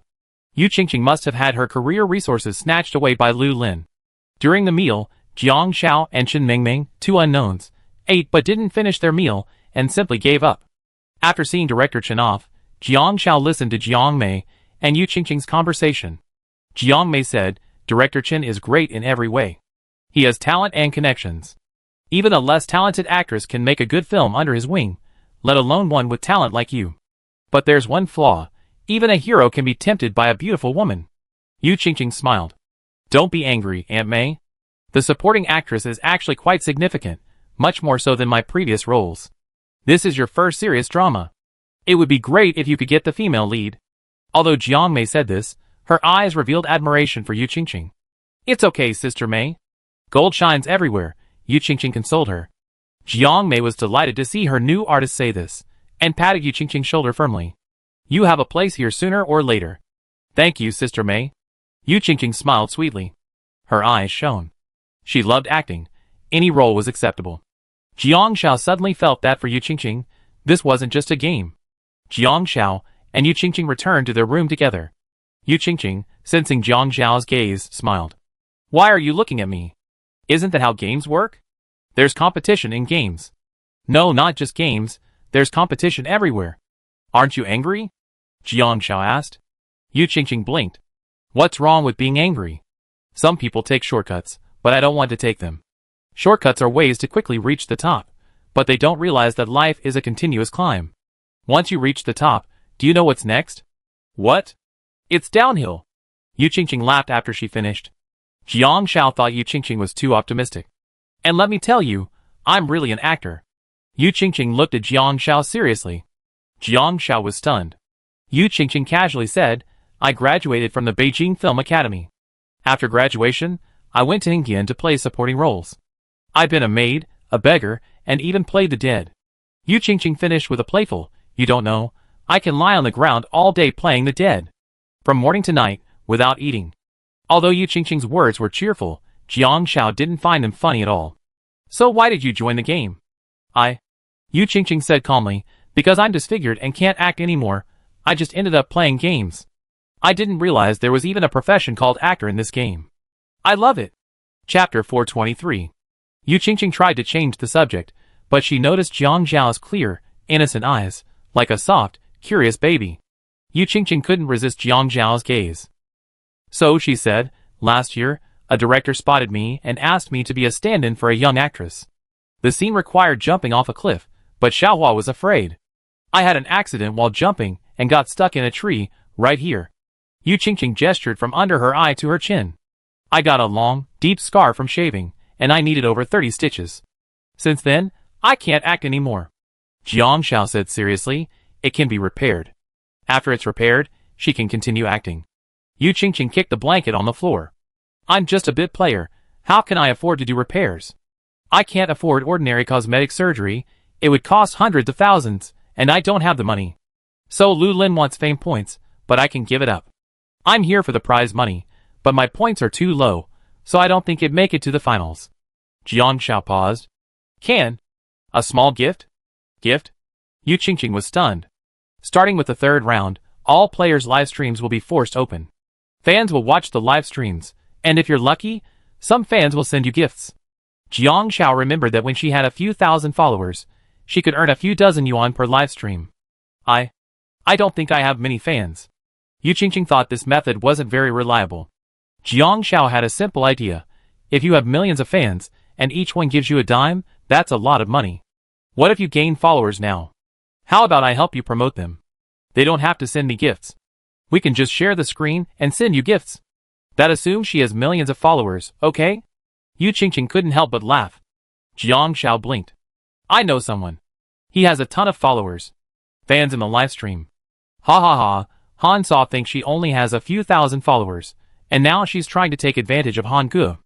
Okay, Han Sa, stop it. We get it, give it a try. I checked that girl's videos. She's really good at acting. At least in the game, she's much better than that Lu Lin. I go look for her.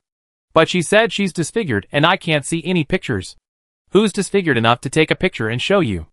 Do you know what shortcut Lu Lin uses in the game? I check it out. It's a game, a tricky trick, but honestly, I don't like it. What trick? Selling NPCs? Jiang Xiao truly wanted to help Yu Qingqing. Even though they had only known each other for a day, she saw Yu Qingqing's yearning for this career. She was definitely not just calculating a game. Checking her attribute values. The attribute values were changing in real time. Currently, her contribution value was still first, and her happiness value was tied with Lu Han for first place. Because her wealth value was growing slowly, other players had already fallen behind, ranking outside the top 100. Her fame value had dropped to 18, while Yu Qingqing's fame value wasn't far behind her, ranking 23. After returning to her room, Jiang Xiao had two things to do. After checking her phone, she sent a message to Lu Han. Are you busy? Are you ready for a video chat? In less than 10 seconds, Lu Han's video popped up. Jiang Xiao clicked it, and saw Lu Han sitting in his office chair, looking like a domineering CEO. He tugged at the tie Jiang Xiao had tied for him before she left that morning. Looking at Jiang Xiao on the phone, he raised an eyebrow and said, "Miss me?" Jiang Xiao, I really want to use his face to make pancakes. Chapter 424. Of course, it's just a thought, not an action. A fried dough pancake made with Lu Han's face is inedible. It's a waste of food. Jiang Xiao squeezed her throat and recounted the whole story to Lu Han. Lu Han raised an eyebrow after listening. And then? I like to ask. A favor. You have so many fans. Help me promote it. Jiang Xiao sent Lu Han a text message. Just read this in your live stream. She looked at Lu Han eagerly. Lu Han turned away from the video to read the text, his brow furrowed. He was being asked to read this kind of text? A game streamer with over 30 million followers was being asked to read this kind of text? He took a deep breath. Jiang Xiao, why am I? Please. Jiang Xiao's awkward, slightly soft voice suddenly rang out from the phone. Lu Han's ears twitched. Please. Please. Belatedly realizing what was happening, Lu Han quickly switched to Jiang Xiao's video feed. In the video, Jiang Xiao sat upright, her eyes fixed on Lu Han, her expression remarkably innocent, only a few blushes visible on her cheeks. Jiang Xiao, what did you just say? Jiang Xiao was incredibly serious. I was just being coquettish with you. She was as serious as if she had just finished reciting the Diamond Sutra. Lu Han was silent for a moment. Looking at the text message Jiang Xiao had sent, he began to read in a cold, indifferent voice.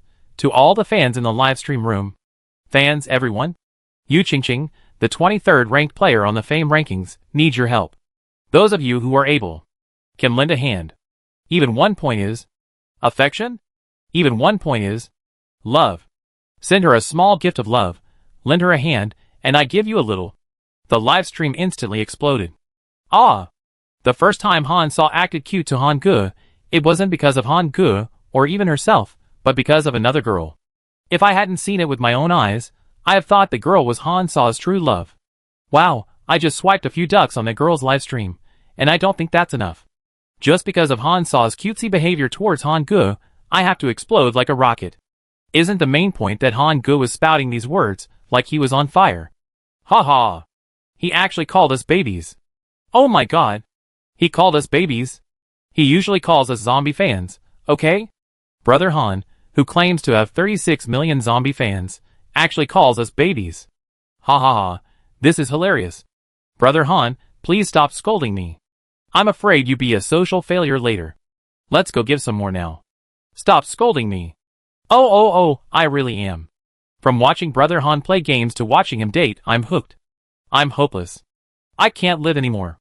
It's more addictive than watching dating shows. Heart. After saying the last two words, Lu Han quickly and unilaterally deleted the text, his hand shaking. Out of sight, out of mind. Looking at the screen, he said in a deep voice, Jiang Xiao, if you have the guts, show me how to act cute next time. Jiang Xiao blinked and said lightly, good night, Lu Han. The screen went black. Lu Han, eh? After hanging up the video, Jiang Xiao touched her heart.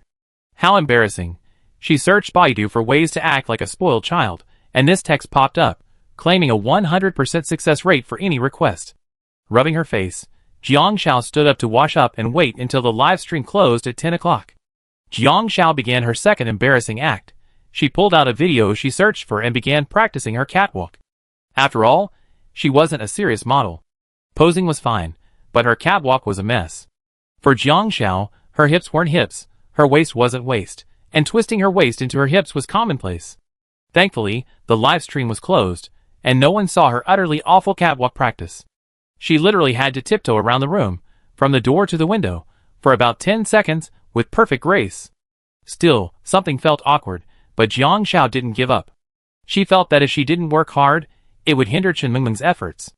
After about 3 hours of practice, Jiang Xiao suddenly heard a system notification.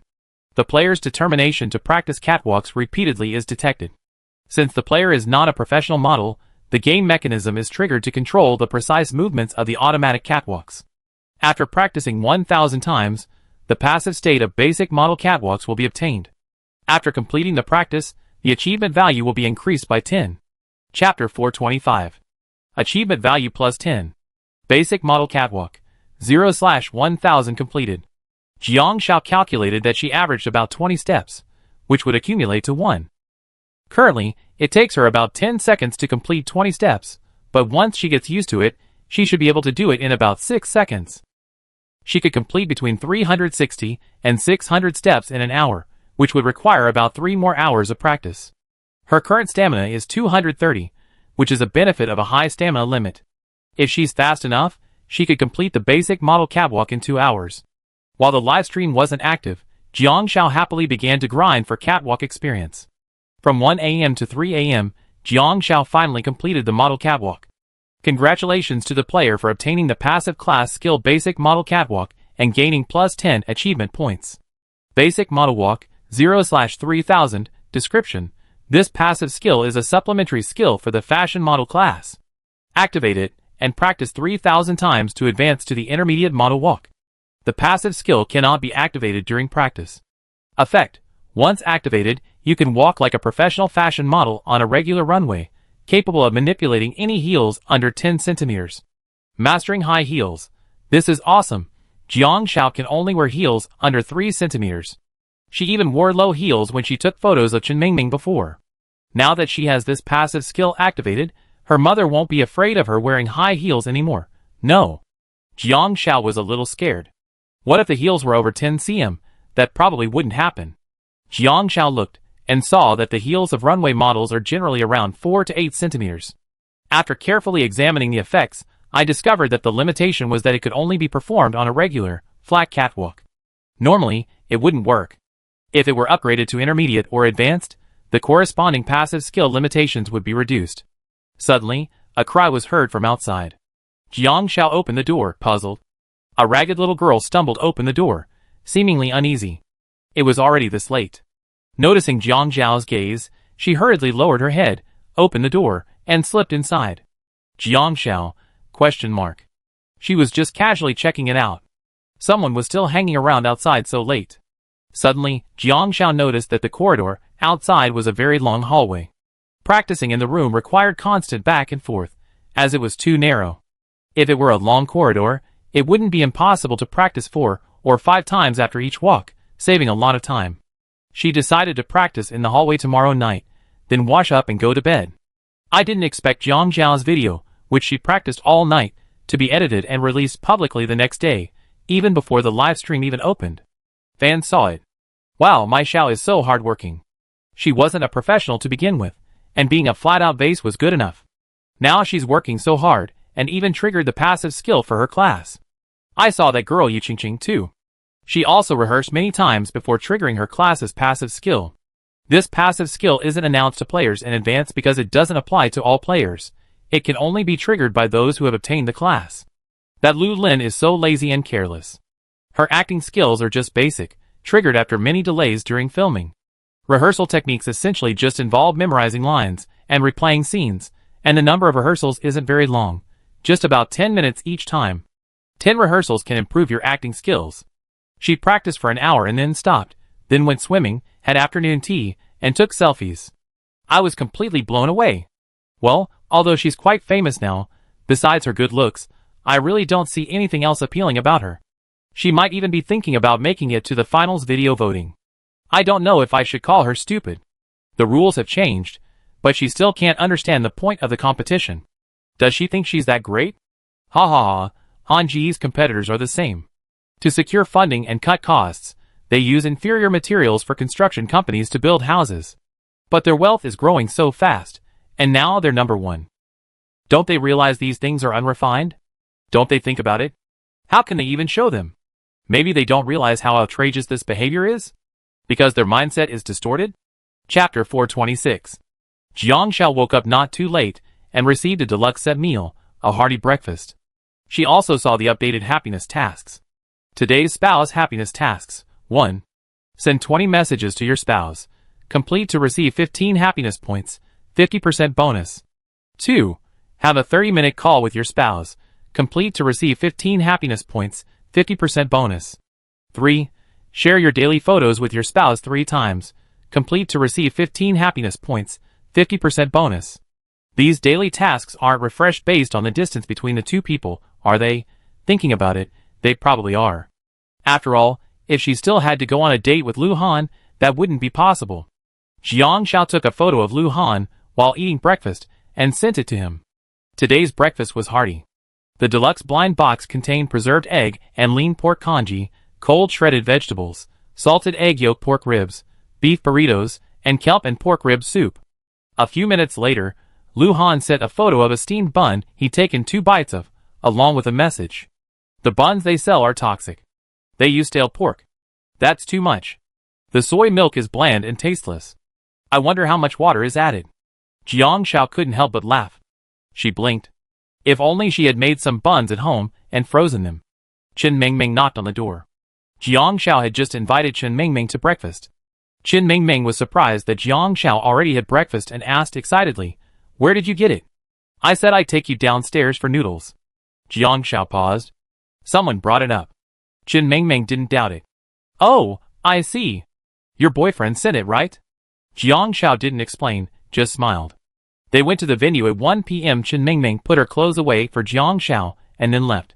The designer venue was founded by a high-end, well-known brand in the game. Chen Mingming and Jiang Xiao were greeted by the brand's top assistant, a male NPC named Zhou Ming, whose social status was a whopping 3.7. The other person hadn't expected Chen Mingming to bring her own model. After sizing up Jiang Xiao, he said coldly, "Our designs this time are targeted at accessible designs, but we have professional models. The exhibition has professional requirements for models. They're not just random models who can just take a couple of photos and go on stage." Ah! Chen Mingming was stunned. She hadn't known this.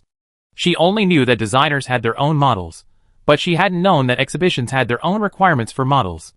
Jiang Xiao said to Zhou Ming, "Teacher, what you're saying is that as long as the professional requirements are met, we can still participate in the show, right?"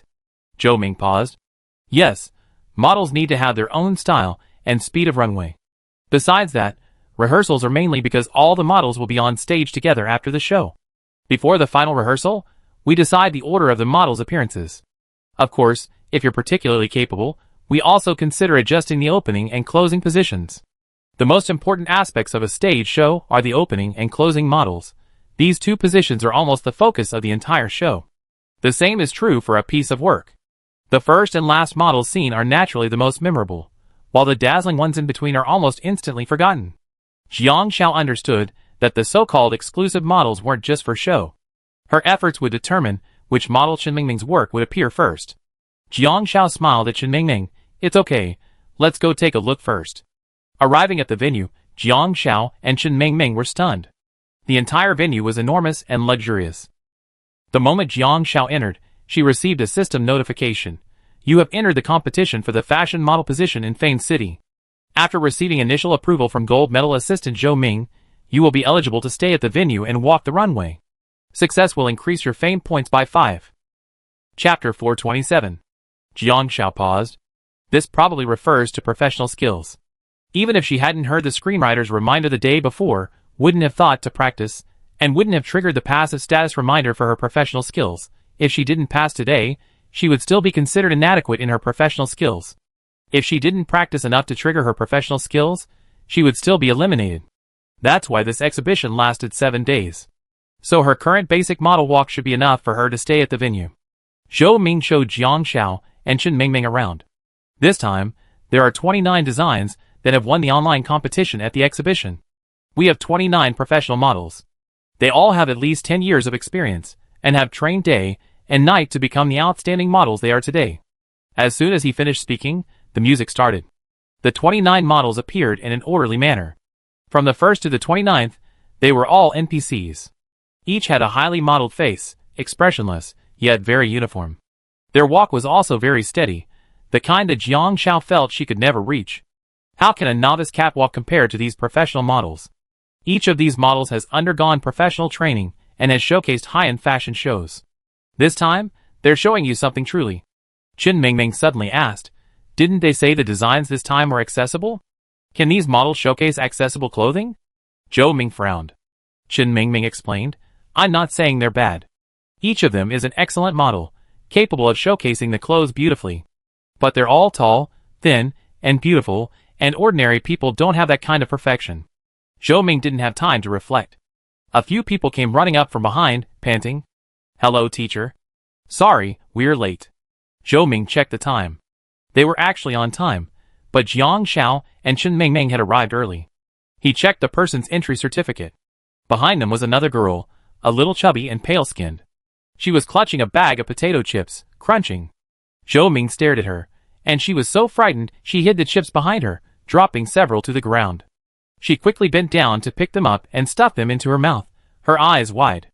Jiang Xiao couldn't help but laugh. Zhou Ming realized, did you all bring your own models? Yes. Another girl chimed in. There were 29 junior fashion designers this time, and it was hard to tell their details. In the City of Fame, all you could see were names, professional titles, fame, and social status. Jiang Xiao was dazzled by the information she was trying to read. Some of them brought player models, while others didn't. It's just that the game doesn't seem to have a fashion designer class currently available. That's true, though, such a class requires a lot of originality, making it difficult to showcase in-game. The models on the runway remained organized, unaffected by the situation. Zhou Ming paused, wait a moment. Stepping aside to make a phone call, Chen Mingming pulled Jiang Xiao aside. There are so many people. I'm so nervous. She hadn't seen anyone else's work, but she knew those who made it must be exceptional. After a few minutes, Zhou Ming came over and said, I just mentioned this issue. If that's the case, we change the format for this year's design show. We have new and top models sharing the stage, and 29 top design mentors will be here to select your designs and work with you to recreate and refine them. Chapter 428. After Zhou Ming finished speaking to Chen Mingming and the others, he turned his gaze to several player models brought by NPCs, and said, we have over 30 backup models for this show. If you lack the professional qualities to be a model, we will use backup models. The list of new models will be decided today and tomorrow. You now have 2 hours to prepare. Hearing Zhou Ming's words, Jiang Xiao knew the real competition had begun. 29 top design mentors were selecting designers. This was Chen Mingming's battleground. While whether or not a new model would make the runway was the players' battleground. The designer followed Zhou Ming and left. The remaining players looked at each other in bewilderment. Jiang Xiao glanced at the show. A female player named Yushio said, my name is Yushio. I'm a player, and currently an intermediate model. What about you? My name is Wang Qian, also a junior model. My name is Chen Cheng, a junior model. My name is Gao Yuanyuan, said the chubby girl eating potato chips. Yushio squinted at the other person and scoffed, you're so fat, and you still have the nerve to be a model? Gao Yuanyuan's eyes narrowed at Yushio's words. a flicker of inferiority in her eyes. She sighed inwardly. She finally managed to eat snacks in the game without gaining weight, and yet she's not allowed to eat more. She looked at Jiang Xiao beside her and asked, "What about you?" Jiang Xiao said instinctively. Jiang Xiao? Is she the one with the highest contribution and happiness points? Lu Han's partner? Wang Qian couldn't help but ask. Jiang Xiao decisively denied it. No, it's a homophone. After all, players can't see their stats. Yu Xiao's eyes flashed with a complex expression, but she quickly recovered. Then I take the lead. I'm a mid-level model. There aren't many players competing, but we're all competitors. Jiang Xiao blinked. No competitors, no elimination. Perhaps because not many players have taken the model profession, there's no elimination system. After all, there are 29 fashion designers. Yu Xiao glanced at Jiang Xiao and couldn't help but ask, "Do you know the rules well?" Jiang Xiao said, "No, didn't the game tell you? All you need is Zhou Ming's approval." "But how do you get Zhou Ming's approval?" A nearby player named Chen Cheng asked curiously. Yu Xiao also fell into deep thought. Out of the corner of her eye, she saw Jiang Xiao had already walked to the bottom of the catwalk. The top models, who had been training, had already returned backstage. Jiang Xiao was observing the distance, position, and width of the catwalk. She checked the lighting on the stage. Yu Xiao couldn't help but ask, "What are you doing? Don't you know you're not allowed to wander around here?" Jiang Xiao blinked. "I didn't say that." Suddenly, Jiang Xiao looked at Yu Xiao. "You're a mid-level model, Yu Xiao?" Yu Xiao raised her chin. "Yes." Jiang Xiao said bluntly, "You're not a contestant." The others exchanged glances. Yu Xiao froze for a moment, her expression a little awkward. She quickly replied, "So what if I'm not a contestant?" She wasn't eligible to compete, having been eliminated from the first round because she didn't arrive in Nan City on time. No. Jiang Xiao was just being cautious. Because there are many players who have lost competitions in the game, it's possible that some of the remaining players might harbor hostility. Yu Xiao had already reached mid-level model, and her fame value should be 10+. The last player on the social fame list currently had a fame value of 8, so Jiang Xiao didn't see Yu Xiao's name on the leaderboard. It was only for participating players. Gao Yuanyuan quickly said, "I'm not a contestant either." Yu Xiao sneered inwardly. Although she wasn't a player, she was a streamer. She wasn't good at survival, so the game itself was unfair. If she could disqualify these so-called players without even qualifying, wouldn't that prove her ability? Chapter 429. A woman, also an assistant, soon arrived. "Follow me." Several player models were led backstage. Most of the backstage staff were NPC junior models, of little fame or status. Jiang Xiao realized that she was fortunately starting from the same starting line as most players. The basic requirement for a model is a steady catwalk. Secondly, you need to have your own unique style. Top models not only have a unique style, but also excellent on-the-spot adaptability. The woman said, "Assistant Zhou will be here to review you soon. You can practice on the stage first. We have a requirement that model shoes on the catwalk must be at least 4 centimeters tall. If you don't have any shoes, you can find a size that fits you here. Get ready." Jiang Xiao was wearing white sneakers. She definitely needed to change her shoes. 4 centimeters? I never worn high heels before. Wang Qian couldn't help but exclaim. Yu Xiao smiled. Jiang Xiao wasn't in a hurry. She could use this time to increase her number of attempts. So she started walking straight from backstage onto the stage. Having practiced all night, Jiang Xiao's walk was barely passable without her passive skills. Yu Xiao curled her lips. What's wrong with the contestants? They wondered if just walking wasn't enough, it required skill. Several people looked at Jiang Xiao. Gao Yuanyuan was the first to applaud after she finished. Beautiful. As expected, a beautiful sister looks good no matter how she walks. Ah. Thank you. Jiang Xiao felt a little embarrassed. She knew she was just copying. But then she glanced at her experience points. Basic model catwalk, June 3000. One round took about 120 steps, or 60 seconds, so the experience points were gaining pretty quickly. Yu Xiao was soon the next to take the stage. Her entire aura changed as she entered, her walk incredibly steady. Jiang Xiao could tell at a glance that she was using a skill. Chen Cheng and Wang Qian were surprised. So steady. Are you really not a professional model? Jiang Xiao remained silent. Gao Yuanyuan muttered, for the model profession, practicing your catwalk 1,000 times unlocks a passive skill experience point. After using this passive skill, the system forcibly controls the player's body, allowing them to perform a model's walk. Yu Xiao glared at Gao Yuanyuan. If you don't speak, no one will think you're mute. Qin Cheng and Wang Qian reacted. Wang Qian, it's over. I don't know. I'm walking like a crab right now. I'm definitely not going to make it. Qin Cheng was the same. Jiang Xiao said, you might still have time to practice now, today and tomorrow. It was Gao Yuanyuan's turn. Not only was her walk steady, but she also wore a smile the moment she took the stage. Her naive and approachable demeanor made her slightly plump figure almost invisible. It seems Gao Yuanyuan's skills are even more advanced than Yu Xiao's. She must have reached the advanced catwalk level. Gao Yuanyuan said, you guys got the model profession, right? Chen Cheng complained, even though I got it, I don't have time to study it. The competition tasks in the last round were so heavy, with both money and check-ins. I barely finished the public tasks, so how could I have time to study this? That's true. Competition players still have competition tasks, while players just trying the game have more time to study the gameplay. Even Jiang Xiao only remembered it because the NPC reminded her. Jiang Xiao paused, looking at the ring on her finger. Lu Han must have searched for a long time in the nearby shops before finding this item that could help her. So how could she help Lu Han? She carefully checked the happiness bar. The reminder on the happiness bar said, become a spouse. Completing daily spouse tasks will earn you happiness points. But this was just a reminder on the participating player leaderboard. Jiang Xiao took out her phone and searched directly for the official website of the Civil Affairs Bureau in the game. After entering, the website had a huge banner. A good partner can be 1 + 1 = 2. Chapter 430. Because Qin Cheng and Wang Qian hadn't mastered the beginner catwalk, they were cramming. Jiang Xiao joined them. The new models on the waiting list remained silent. Yu Xiao joined in the conversation, and Jiang Xiao took a look. After 2 hours of several people taking turns, Jiang Xiao's catwalk experience points reached 246/3000. Zhou Ming quickly came over and found a stage. He took their list and said, today we do a simple test. You all met the beginner models.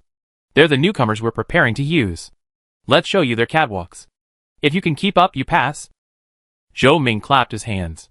The 29 new models on the waiting list took the stage one by one. As beginners, they lacked a certain flair, but their catwalks were steady. Jiang Xiao slipped quietly backstage, not that she was seeking attention. Instead, she went back to her room early to practice her catwalk. She calculated that, based on her pace and speed, it would take at least 7 hours of practice to reach an intermediate catwalk. So, after the last model finished walking, Jiang Xiao changed her shoes, activated her passive catwalk ability, and followed behind. Her appearance was orderly, and aside from the inconsistent outfits, her catwalk was seamless. Yu Xiao suddenly realized, she also activated her passive catwalk ability? Gao Yuanyuan said, she quickly guessed you weren't a competitor, and she knew you could activate your class's passive abilities through practice. How could you not have a catwalk ability? Although she was only at the beginner level, Gao Yuanyuan felt Jiang Xiao had great potential and might soon surpass them. Yu Xiao watched Gao Yuanyuan pull out a lollipop from somewhere and snorted, it's hindsight. How did you disqualify yourself from the competition? Gao Yuanyuan remained silent. Because she was lazy and gluttonous, she didn't want to clock in for the third round, just wanting to eat and wait for death. Zhou Ming, somewhat surprised, pushed his glasses and looked at Jiang Xiao. Jiang Xiao? Yes. Jiang Xiao nodded. Zhou Ming nodded. You passed. You can come and practice with them the day after tomorrow. We confirm the order of appearances the day before rehearsal. Okay. Jiang Xiao heard the system prompt. Received initial approval from gold medal assistant Zhou Ming, and gained +5 fame points. You have qualified for the show. The two most important positions on the catwalk are opening model and closing model. Winning any position will earn you +50 fame points. So Jiang Xiao currently has 20 fame points, but advancing to senior model requires 100 fame points. Soon, Gao Yuanyuan and Yu Xiao also satisfied Zhou Ming. Only Wang Qian and Qin Cheng fell slightly short. After reviewing the presentation, Zhou Ming said, today is your first time getting acquainted with the venue. I give you another chance. After all, you were personally selected by the designer and fit his style. I hope to see your performance tomorrow at this time. Yu Xiao, Jiang Xiao, Gao Yuanyuan, you all need to keep working hard. My approval is only the first step. Zhou Ming stood up. Also, I need to explain that our brand is a well-known women's clothing brand.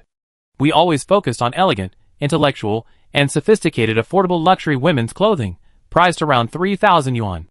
Our primary target audience is urban professionals, as our designs are at the forefront of fashion, have an independent culture, and promote female self-sufficiency. Due to market demand, this time we will be offering more accessible clothing designs, catering to both recent graduates and long-time working mothers. We aim to meet their every pursuit of beauty, allowing them to integrate into their daily lives and embrace a sense of purpose, showcasing extraordinary fashion in the ordinary. Jiang Shao lowered her head in thought. Gao Yuanyuan ate intently, and Yushio grew impatient. Zhou Ming finished his speech, saying, "All right, your designers have already selected their mentors. They be working on the costumes over the next few days, with the final pieces ready the day before the exhibition. All you need to do is train hard. The training grounds here are open from 10 a.m. to 6 p.m., and you can come over at other times." "Oh, an open training ground? That's something you can try." Chapter 431. Jiang Zhao's maximum stamina was 370, and after one morning, it had dropped to 340. Chen Mingming sent Jiang Zhao a message. "I've been chosen by my favorite instructor. She's truly outstanding. And she patiently teaches me. I'm busy. Remember to eat. Love you." Jiang Zhao smiled. She knew ahead of time that cooking wouldn't be convenient in a hotel, so she kept her essentials regularly stocked, so there was no need to worry. Since she couldn't use her passive skills when practicing catwalks, she worked hard to improve her speed. Finally, she could complete 8 catwalks in 1 minute, and then she would tirelessly practice in a room with music playing. To be honest, this practice might seem a bit boring to outsiders, but to the professionals themselves, it wasn't noticeable. They were immersed in it.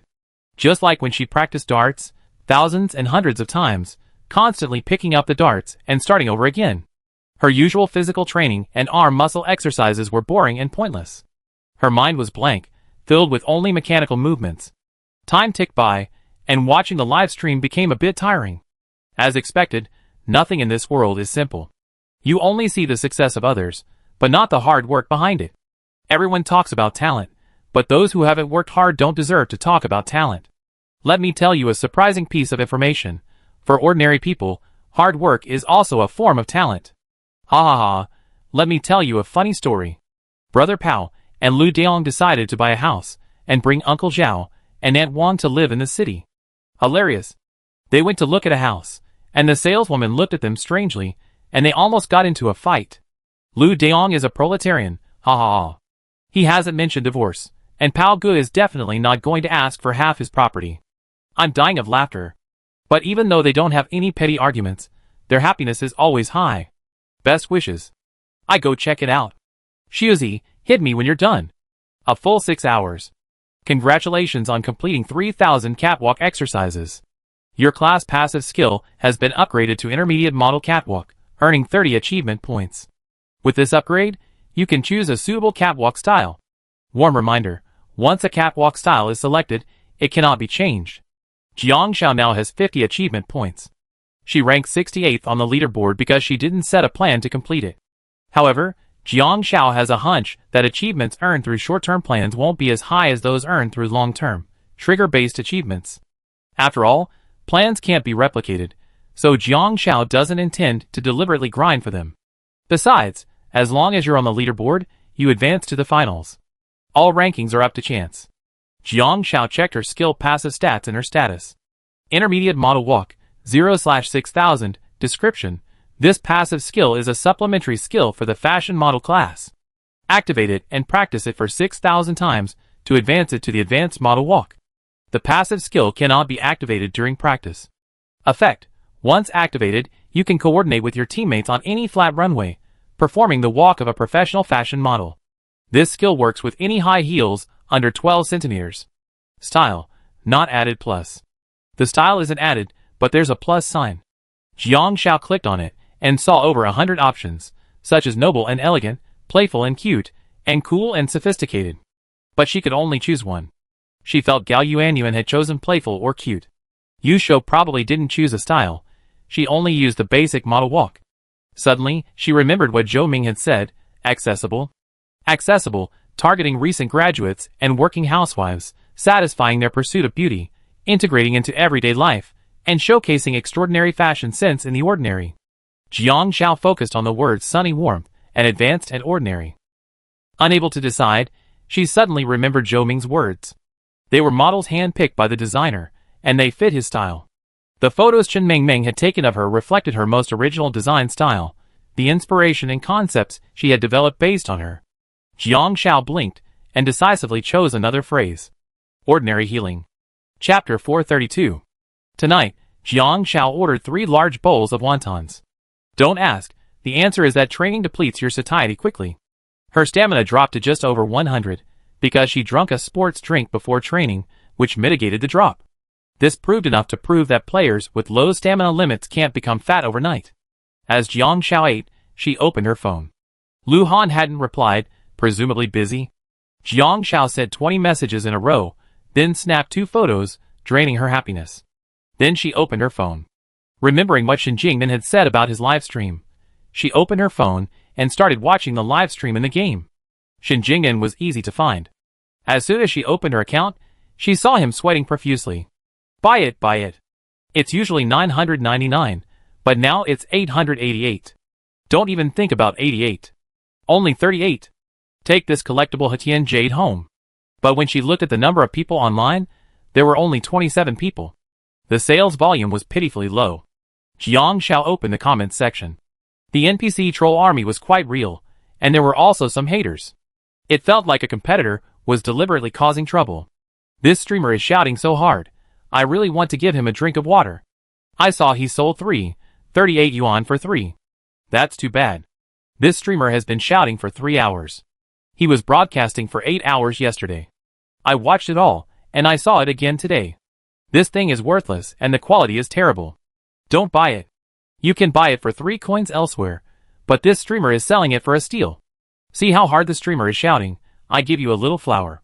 I don't know why, but when I see this streamer, I feel so sorry for him. I give him a little flower too. Jiang Xiao took a look. Wow, Shen Jingnan had received more tips than he sold.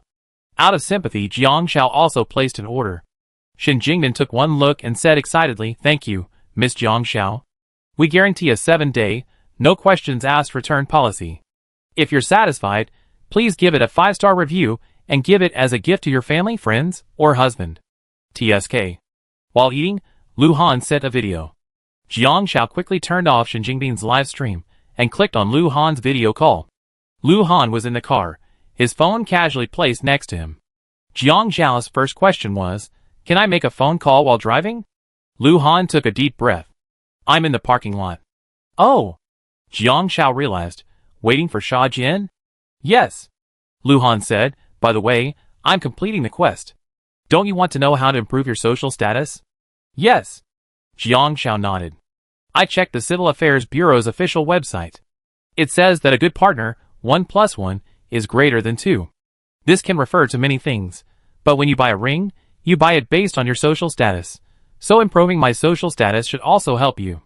Lu Han thought carefully. It's because of a project. One of the projects is an old factory, full of elderly and disabled people from the same backward village. The new project manager requested that manual labor be replaced with full mechanization. I disagreed and kept the original employees. The system reminded me that because my choice impacted the families of this group, the factory would provide livelihoods for the disabled and elderly, and I gained 1 point of social status. Jiang Xiao understood. Social status isn't necessarily about how much money you have, but about how many people you influence. This influence isn't necessarily good or bad. But for now, it seems the in-game performance requirements are at least a positive. Lu Han said gravely, but the game also reminds me that within the same social circle, I can make demands on NPCs of lower social status than me. The closer the social network, the higher the success rate, while the farther the network, the lower the success rate. Chapter 433. Jiang Xiao knew that NPCs also had social status and could potentially suppress others. Circle networks? Human social circles are made up of various circles.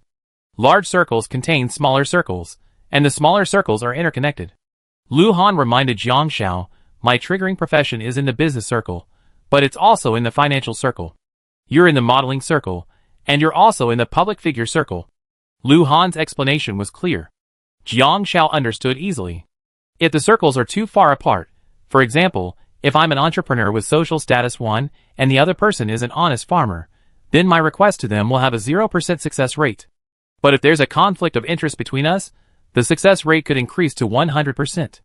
But generally speaking, the higher your social status, the more compulsively respectful and favorable you will be toward NPCs of lower social status within your circle. Jiang Xiao understood. While they were talking, Sha Jin arrived. Yan Boya personally brought Sha Jin to him, true to his promise. He even said hello to Jiang Xiao via video chat. In the video, Sha Jin was holding a bunch of candy, all sorts of lollipops. Yan Boya smiled and patted Sha Jin's head. He's easy to coax. He's very obedient when he has candy. Sha Jin recognized Lu Han, and seeing Jiang Xiao through the video chat, he felt relieved. Sister, Sha Jin is so good. When will you be back? Jiang Xiao soothed him. Soon. I have work to do. I'll be back when I'm done. Sha Jin nodded happily, even remembering to fasten his seatbelt. Lu Han had to drive, so he stopped talking to Jiang Xiao and simply kept the video chat ticking until he finished his task. Jiang Xiao glanced at him and turned off the call. Both completed the mission, and she and Lu Han were now tied for first place in happiness, both at 90 points. Lu Daong and Huapao followed closely behind, tied for second place, both at 72 points.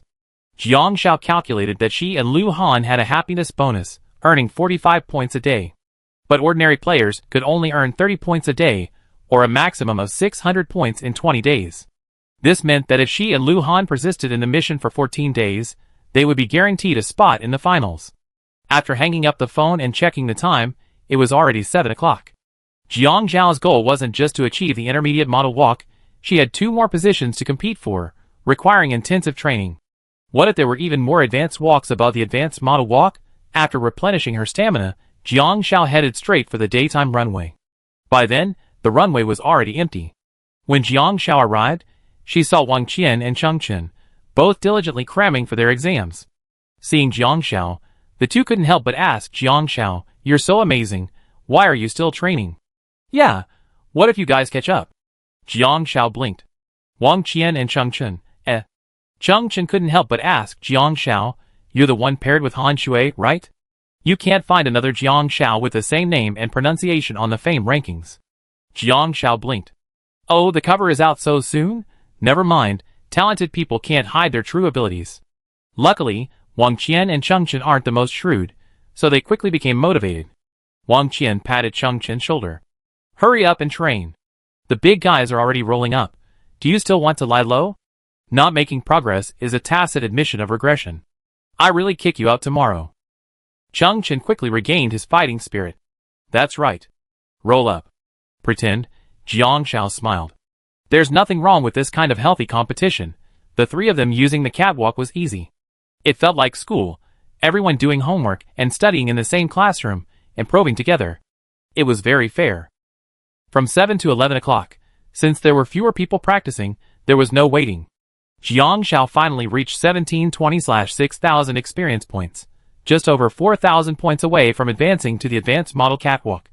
Chapter 434. Chen Cheng and Wang Qian seemed to be leaving. Before leaving, Chen Cheng suddenly asked, "Well, I want to ask, Jiang Xiao, you and Han Shui are paired together. Are you two in a relationship?" Jiang Xiao, ? Feigning confusion, "What?" Chen Cheng suddenly looked bitter and resentful. "My partner is paired with someone, and he wants to meet in person. He chats with me every day under the guise of completing quests. I'm fed up. Ever since we became a couple, I wanted to kill him with a knife." Jiang Xiao paused. "Is he greasy?" Chen Cheng pulled out his phone, a chill on his face. "He sent me a message, 'Baby, I got in 4 today. Guess what? I miss you day and night.'" Jiang Xiao couldn't help but laugh. "Baby, my car got splashed with mud today. Guess what kind of mud? I wanted to get splashed with mud." Chen Cheng finished, wanting to pick at the goosebumps all over his body. Wang Qian burst into tears upon hearing this. "Be content. Your boyfriend is still attached to you, but my boyfriend just keeps scolding me. I almost got into a fight with him before I left." Jiang Xiao blinked. "Did he?" Wang Qian looked innocent. "I numbed him with a stun gun, tied him up, and beat him with a cane. He became obedient." Chen Cheng's eyes lit up upon hearing this. "Great idea. Next time he tries to get close to me, I tie him up and beat him with a cane." Jiang Xiao, For some reason, the image of Lu Han being tied to a small stool and beaten with a cane flashed through her mind. Toxic. She quickly shook her head. "Okay, I'm going back to rest." Having had enough of the stun, Jiang Xiao returned to her accommodations. They weren't staying at the same hotel, so it wasn't convenient for them to go that way. On the way back to the hotel, Jiang Xiao bought an ice cream when she heard a burst of crying. One of them looked familiar, and the other stood with her hands on her hips. Who gives her the right to order you around? You're all celebrities, so why would she ask you to accompany that old man? You too, why didn't you refuse? She has a good relationship with her agent. She said if I didn't go, she'd freeze me out. I don't have the money to pay the penalty. The girl sobbed. Jiang Xiao started to walk over, but then stumbled back. The girl stood up, seemingly determined. I can't do anything. Director Wang is still waiting for me. Both girls were NPCs, new actors with no fame or status, not even third rate. After a moment's thought, Jiang Xiao asked, "Do you need any help?" The two girls were startled and looked at Jiang Xiao warily. Jiang Xiao knew she was being abrupt, but how could she miss an NPC that clearly looked like it might lead to a storyline? Don't mind me, I'm just asking. It's dangerous for you two girls to be out there this late.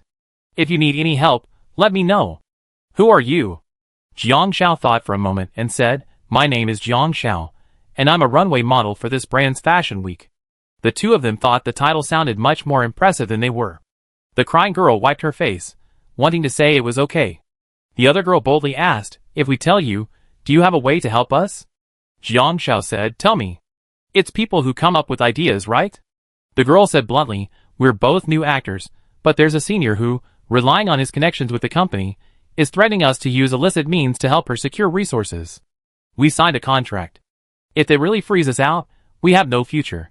Jiang Xiao asked bluntly, Do you have any evidence? The two girls were silent, then shook their heads. Chapter 435. Jiang Xiao was silent. Forget it. The weaker girl stood up and tugged at the other girl's sleeve. The girl looked at Jiang Xiao and said, You have no solution? Or do you think this is normal, and we should accept it? Jiang Xiao shook her head. I'm not asking you to accept it, but the information you've given me isn't enough for me to find a solution. For example, what are they asking you to do? What illicit means are they using? How determined are you to resist, or are you prepared to accept it? Without evidence, are you still willing to try to resist this injustice? The weaker girl sobbed. Sister Lin asked me to accompany a director. Last night at a drinking party, they took advantage of me. I wanted to resist, but I didn't dare. Today, they just put the room card in my hand and are waiting for me in the room. Sister Lin told me that if I want to stay in this business, I should just listen to her. Lu Lin? Jiang Xiao was puzzled. How do you know? Another girl asked warily, Do you know each other? A rising star, I met her once. Jiang Xiao blinked. So your first question is, how are you going to deal with the director tonight? Jiang Xiao checked the list. She felt that Lu Lin was using her social status to impose demands on the other party. But Lu Lin didn't have any social status on the list. Lu Han was still number 1 on the status list, and the other players hadn't gained any. Thinking for a moment, Jiang Xiao checked her happiness score. Lu Lin was prominently listed on the happiness score list, ranked 88th. Could it be that Lu Lin wasn't paired with a player, but with an NPC? If so, Lu Lin could share the NPC's hidden social status. Although the modeling and acting circles are both public figures, their resources aren't actually the same. Jiang Xiao turned to the resolute girl, her brows brimming with heroic spirit, and she could sense her deep dissatisfaction with the situation. You want to help her? I want to know, are you simply trying to help her with her current predicament, or are you just being sympathetic and wanting to avoid ending up in the same situation yourself? Jiang Xiao's glance revealed the girl's true feelings. Yes, she didn't just want to help her. But she was also new in the industry. Today it was her, tomorrow it would be me. Jiang Xiao picked up a small card from the ground. If we need to handle tonight's situation, it's easy. This card lists someone who specializes in this kind of work. Of course, the price might be a bit higher. But I think in the dark, the other party won't notice the difference. As long as you pay, we should be able to find a way to conceal it. But the details depend on your cooperation. After all, some things don't require hands-on instruction. If you want more justice, if you want to fight back, you must obtain evidence. Jiang Xiao said seriously, but I must remind you that resistance isn't something that can be achieved overnight. Without sufficient power and status, you lose control. Only when you gain control can you even hope to change the situation. This is like the situation in Wushan village. Although Lu Han knew that human trafficking was taking place in that village, it was a lawless area. Even Lu Han had to agree to help the village chief invest in Wushan village to change the situation before he would agree to open the public map. But if Lu Han invested in Wushan village and gained capitalist status there, he could change the situation and significantly reduce human trafficking. Even if it did occur, he would always give people a little face and release them. Though it's sad, it's also reality. Not all criminals are punished immediately. The darkness of this society is far greater than people imagine. It's only when white is mixed and that gray becomes gray. Perhaps many people still find it difficult to accept gray, but it is only through continuous resistance that the current situation has been changed. Despite this, it is still impossible to completely stop the occurrence of certain unspoken rules. Chapter 436. The girl's face froze slightly after hearing this.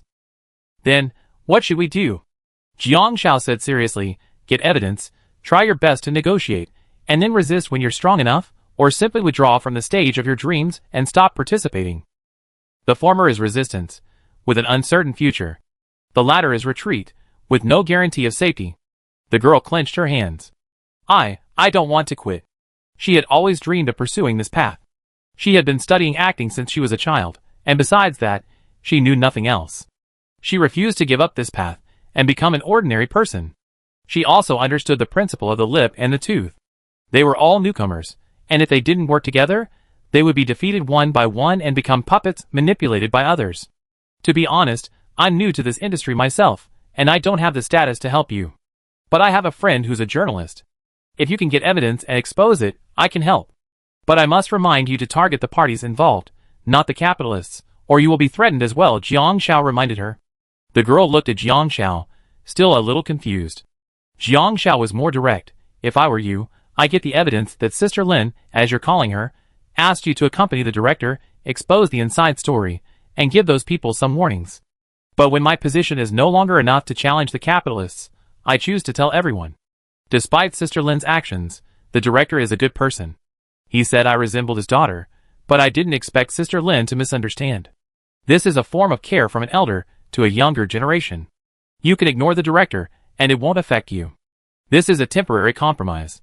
Exposing both Lu Lin and the director would offend both of them, and the director's social status is likely higher.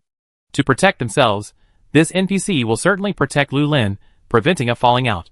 But if only Lu Lin is attacked, she'd be a pawn without social standing, easily discarded in the capitalist world. She only needs to explain that she exposed Lu Lin due to personal vendettas, then maneuver and let others see her tactics. Possessing extraordinary tactics is also a form of ability. At Jiang Shao's words, the girl's eyes suddenly lit up. I understand. Thank you. She looked at Jiang Shao, as if wanting to memorize her face. Ding. Jiang Shao heard a system notification. You changed the mindset of the NPC by Shuangxin, a potential top-tier actress, allowing her to achieve a greater vision on her acting career. Influenced by your words, her life goal is to strive for a higher level of rights, and to help more newcomers, who, like her, once signed unequal treaties due to their status, finally secure a place in the entertainment industry. Because you earn the admiration of this growth-oriented NPC, you gain a small amount of social status as it grows. You also change the way player Lu Lin uses her social status to issue commands to other players, allowing you to intercept their rewards from this career competition. Social status +1 intercepted? Jiang Shao was stunned. Could Lu Lin also have some hidden mission? Probably not. Oh, Jiang Shao remembered. If Lu Lin's actions sparked a new cult, while a negative influence would still be present, it would be an influence nonetheless, and social status could be gained through illicit means. She had accidentally intercepted Lu Lin's social status reward. And by Shuangxin's a game prompt meant that the higher Bai Shuangxin's status grew, the more social status Jiang Shao could gain through her. It was like growing vegetables. All she had to do was let her develop on her own, provide assistance whenever and wherever needed, and wait for the harvest. So for Jiang Shao, Bai Shuangxin was just a bunch of green, unripe leeks. Thought the system announcement was over, Jiang Shao heard another prompt. Chapter 437. Triggering the hidden spouse rule. A proper spouse relationship requires mutual progress and support. In the game, if spouses reach the same social status, the hidden spouse progress rule corresponding to their social status will be triggered. 1 + 1 is greater than 2. If you and your spouse both reach social status 1, you have a 100% chance of successfully competing against NPCs with a social status of 3 or less in social competitions. NPCs with a social status of 4 or less cannot directly challenge you. Jiang Xiao was stunned. 100% chance of successfully competing against NPCs with a social status of 3 or less. Before she could grasp the meaning, Bai Shuangxing discussed it with the little girl next to her. Bai Shuangxing took the initiative to ask for Jiang Xiao's phone number and said, "Thank you. It's true that resistance, when we're weak, is futile. We can only save ourselves now. But I want to know, will you really help us?" Jiang Xiao nodded. "I can provide you with all the help I can." Bai Shuangxing made up her mind to leave with the little girl, making a phone call. Jiang Xiao sighed softly. "I never thought I'd become one of those people who cuts off people. Lu Lin must be furious right now." While both the modeling and acting circles are public figures, the hierarchy and resources within them are quite different, unless there's a conflict of interest, perhaps involving brand endorsements or something like that. So, a good iron must be forged with its own strength. Lu Lin likely became the spouse of an NPC, relying on the NPC's hidden social status to issue orders and allow her to cut off her position. Just then, Lu Han sent a message with an emoji. "Not bad progress." Patching head.jpg is an emoji of a panda patting its head. Jiang Xiao paused and replied, "Was it helpful to you?" Lu Han replied, "Yes, a lot. Look at the leaderboard." He had several projects. If they were just ordinary, low-return investments, like the initial 1,000 or 10,000 coin personal investments, ordinary business investments were straightforward. But when it came to large corporate investments, even with a high-ranking NPC behind him, there would still be competition. After Jiang Xiao's social status increased, he could compete for resources with opponents at higher levels. Jiang Xiao checked the leaderboard.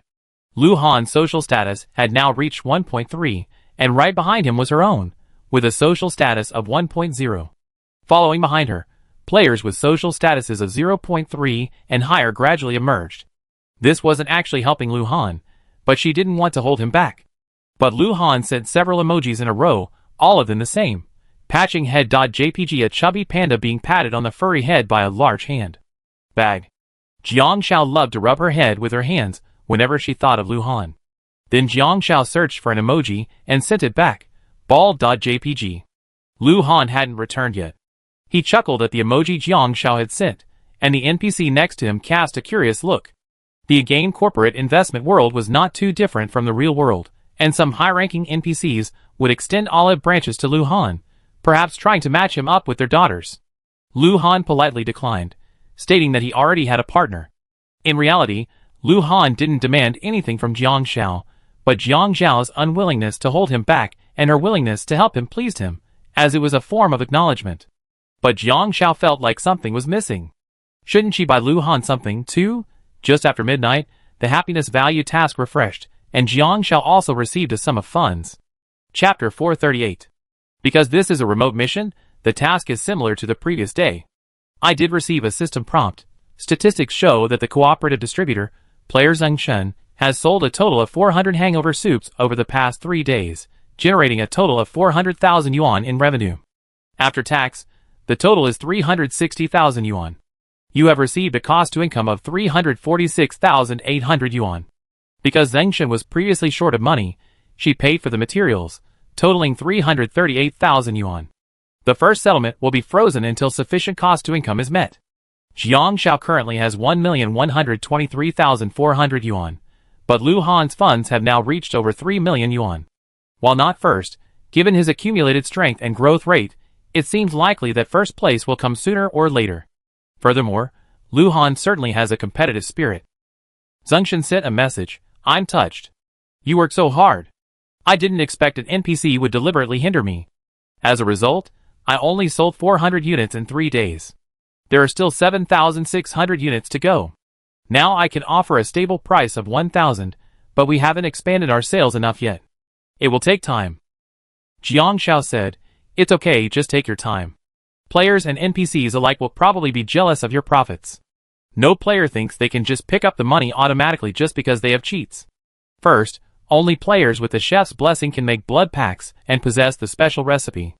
Now, Jiang Xiao has no doubt that once Zheng Shen's sales reach a peak, other players will likely follow suit and sell the same product. If other players with the chef's blessing discover they can ask NPCs for the recipe, they might engage in malicious competition, lowering their prices, and further cutting off Zheng Shen's sales. Making money isn't easy. The first mover is the winner.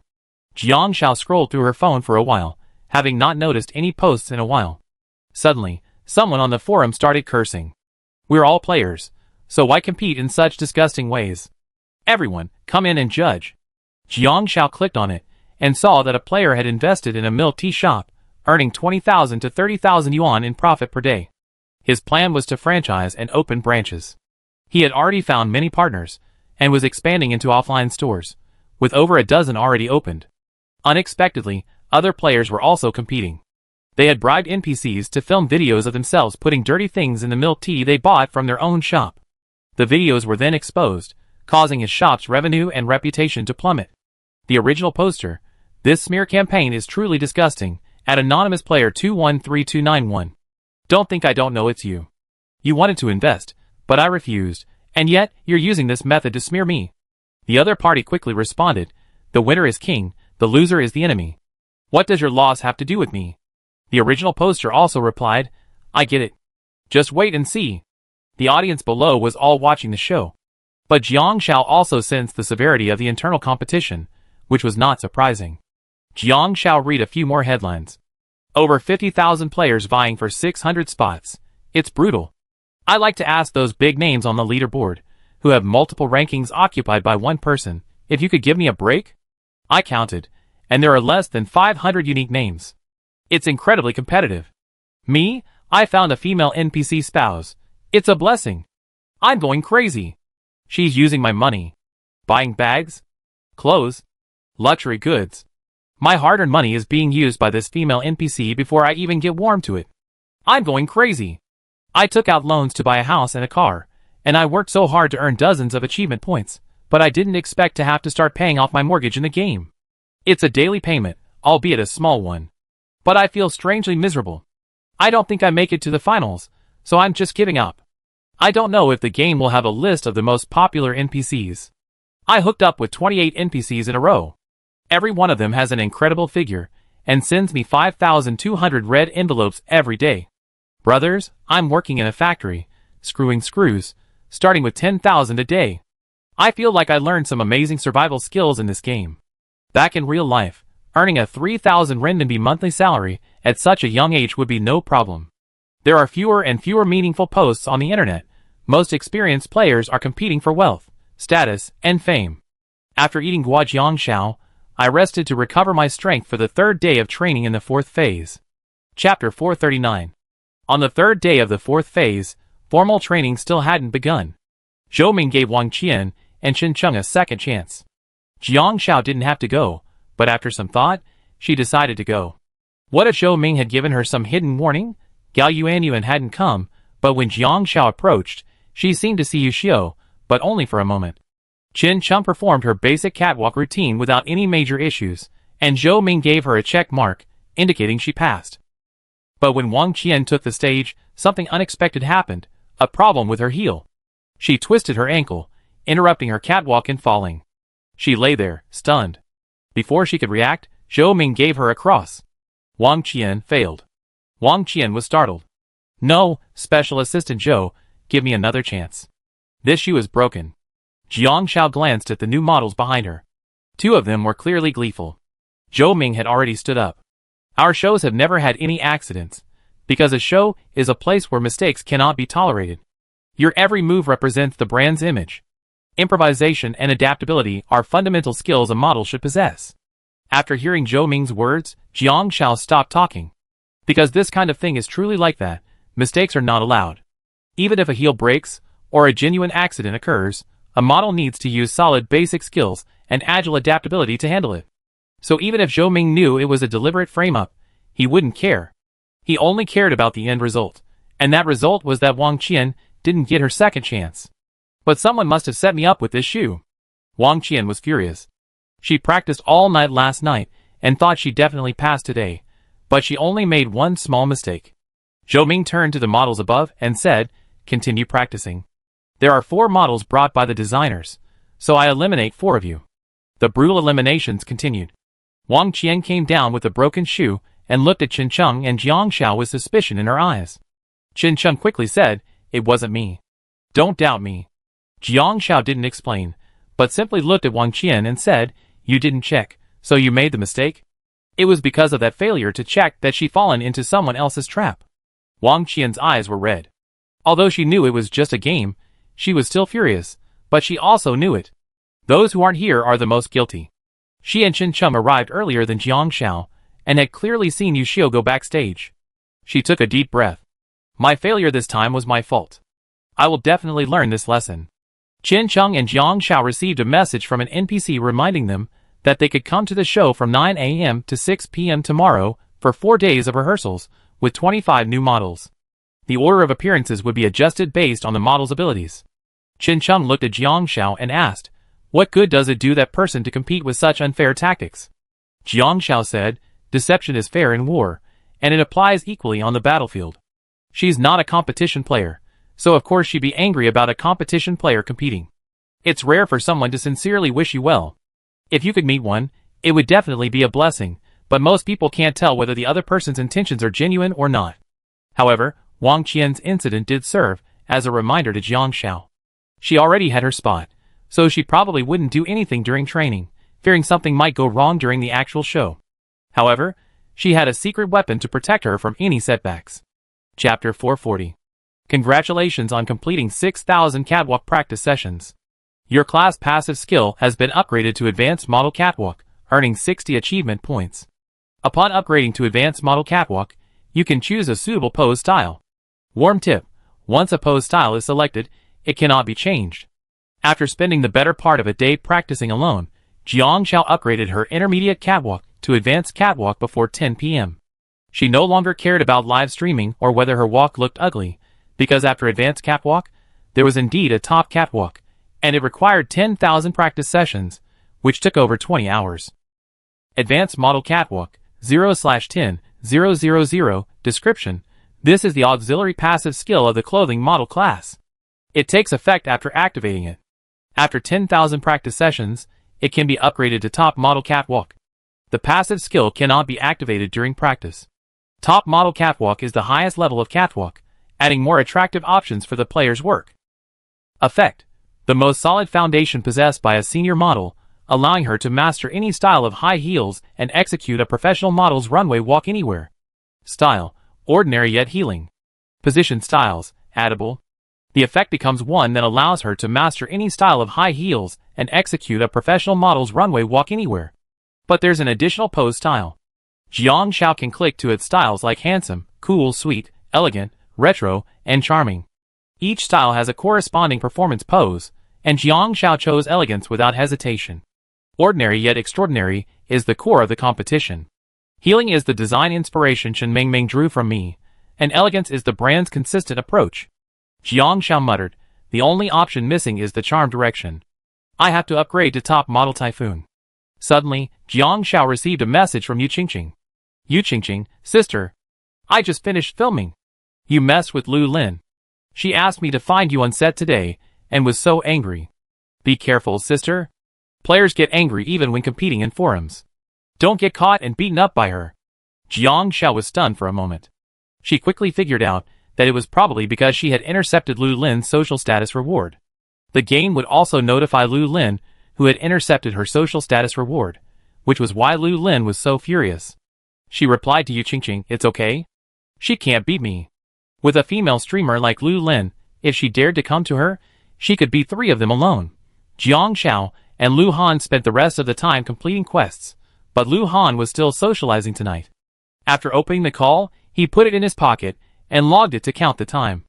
Although the game assigns tasks, it doesn't force players to achieve specific outputs, so completing them isn't difficult. After washing up, it wasn't even time yet. Since today's task was to talk on the phone for an hour, Jiang Xiao yawned, put her phone next to her pillow, and went to sleep. Lu Han finished his work at 1 a.m., having lasted over 3 hours on the phone, and had already completed one of the tasks that ended after midnight. Fortunately, the gaming phone didn't have a battery life limit, otherwise 10 non-fu batteries wouldn't have been enough. The next morning, Jiang Xiao washed up and rushed to the venue for training. The 25 NPC models and 4-player models had all arrived. One drawback was that training required constant activation of their passive skills, so Jiang Xiao couldn't use her regular training time to gain skill experience points. 10 a.m. Lu Lin, wearing a designer bag, stormed into the venue. Jiang Xiao. Get out there. The team of models, who were training in an orderly manner, stopped. In order not to disturb the team's training, Jiang Xiao had to ask Zhou Ming for leave to meet Lu Lin, and turned on the conversation recording on her mobile phone. Chapter 441. Jiang Xiao, did I offend you? Lu Lin glared at Jiang Xiao angrily. Jiang Xiao glanced at her and retorted, shouldn't you ask yourself whether you offended me? Lu Lin was stunned for a moment. Remembering something, Lu Lin's expression subtly changed. She asked directly, Jiang Xiao, you intercepted my mission reward? How do you account for it? Jiang Xiao said seriously, Lu Lin, first of all, I didn't know it was your mission reward. After a pause, Jiang Xiao continued, the night before, I saw two little girls crying on the side of the road. I wanted to help them, so I went over to ask them. I learned that a senior colleague had asked them to accompany the director to compete for a role, so I tried to comfort them. I had no idea you had anything to do with this. Lu Lin folded her hands. Jiang Xiao, you ruined my plan. You offended me. Do you know that? What will happen? Jiang Xiao said, Lu Lin, you're a top actress now, right? I'm a model, a profession completely unrelated to yours. I don't know what the consequences of offending you would be. But I'm curious, as an actress, you're using newcomers as stepping stones to pave your own way. Can you live with your conscience? What does this have to do with you? Lu Lin angrily said, Jiang Xiao, I'm warning you, stay out of my business. The people behind me are not someone you can mess with. Jiang Zhao's social status is only 1 point, and Lu Han's is only 1.3. Her spouse is an NPC with a social status of 3 points, a minor figure in the community. Originally, Lu Lin wanted to choose someone with a higher social status, but was told that NPCs also have different levels of status, and their status cannot exceed 3 points. To move up, she would have to raise her social status. For example, if her social status reaches 1, she can choose NPCs with a social status of 4 or lower, and 2, she can choose NPCs with a social status of 5 or lower. Social status is like a class transition. She has no interest in hoarding happiness points. Both NPCs and men are merely stepping stones. Jiang Xiao said gravely, Lu Lin, you are an actor. The highest achievement of an actor's profession is to create a masterpiece that reflects upon the public and fans. Yet, instead of deeply pursuing your profession, you exploit unorthodox methods to profit, undermine newcomers, and compete unfairly for roles. If a public figure fails to set an example for the public, then they are unworthy of their position. You enjoy the benefits of fans and traffic, yet you act like this. Are you truly qualified for this profession? Jiang Xiao was constantly mindful that if any references to game or NPC mechanics were revealed in the conversation, it would not be submitted as evidence to the NPC. So, she could only avoid keywords. Language is an art form. She hoped the resulting recording would be free of excessive pixelation. What does it have to do with you? Lu Lin said coldly, don't think you're anything special just because you're with Lu Han. Lu Han is just a nobody now. Jiang Xiao frowned, not expecting Lu Lin to mention Lu Han. After a moment's thought, she waded in, Lu Han is certainly a nobody now, but at least he's never harmed anyone, never built his own self-interest on hurting others. He has his limits. Those two girls are still young, I just can't bear to ruin their lives. Lu Lin felt something was off, but she couldn't put her finger on it. She could only say, Jiang Xiao, those are just a few NPCs. You and I have nothing to do with each other. You be the model, I be the actor. Stay out of my way. It seemed like this sentence was definitely no longer valid. So Jiang Xiao stopped being polite. The previous paragraph was enough. Lu Lin. Jiang Xiao said seriously, this is just a game, and everyone's playing it seriously. You're a streamer, and a public figure. Are you using such tactics to harm NPCs, and compete unfairly? Can anyone really accept that? Lu Lin said coldly, the best tactics are those that guarantee victory. Chapter 442. Hearing Lu Lin's words, Jiang Xiao fell silent. There are indeed countless ways to achieve success, but for some people, they may only have one chance in their lifetime, so they all yearn for fair competition. Just like the college entrance examination, if even such an opportunity cannot be afforded fair competition, most people would find it unacceptable. So Jiang Xiao stopped talking to Lu Lin and simply smiled, okay. Lu Lin looked at Jiang Xiao, feeling as if she had been slapped by a ball of cotton wool. She said coldly, I won't be polite to you from now on. Yeah. Jiang Xiao nodded and said no more. After Lu Lin left, Jiang Xiao pulled out her phone, stopped recording, and muttered to herself, brains are a good thing. Livestream. I'm dying of laughter. Shuzi is mocking the other person for playing games without using their brains. Some people actually think winning is just a literal win. This is a competition, and one with judges. If Lu Lin wins with this kind of performance, then there's definitely something fishy going on. My Shuzi is so smart. I love her.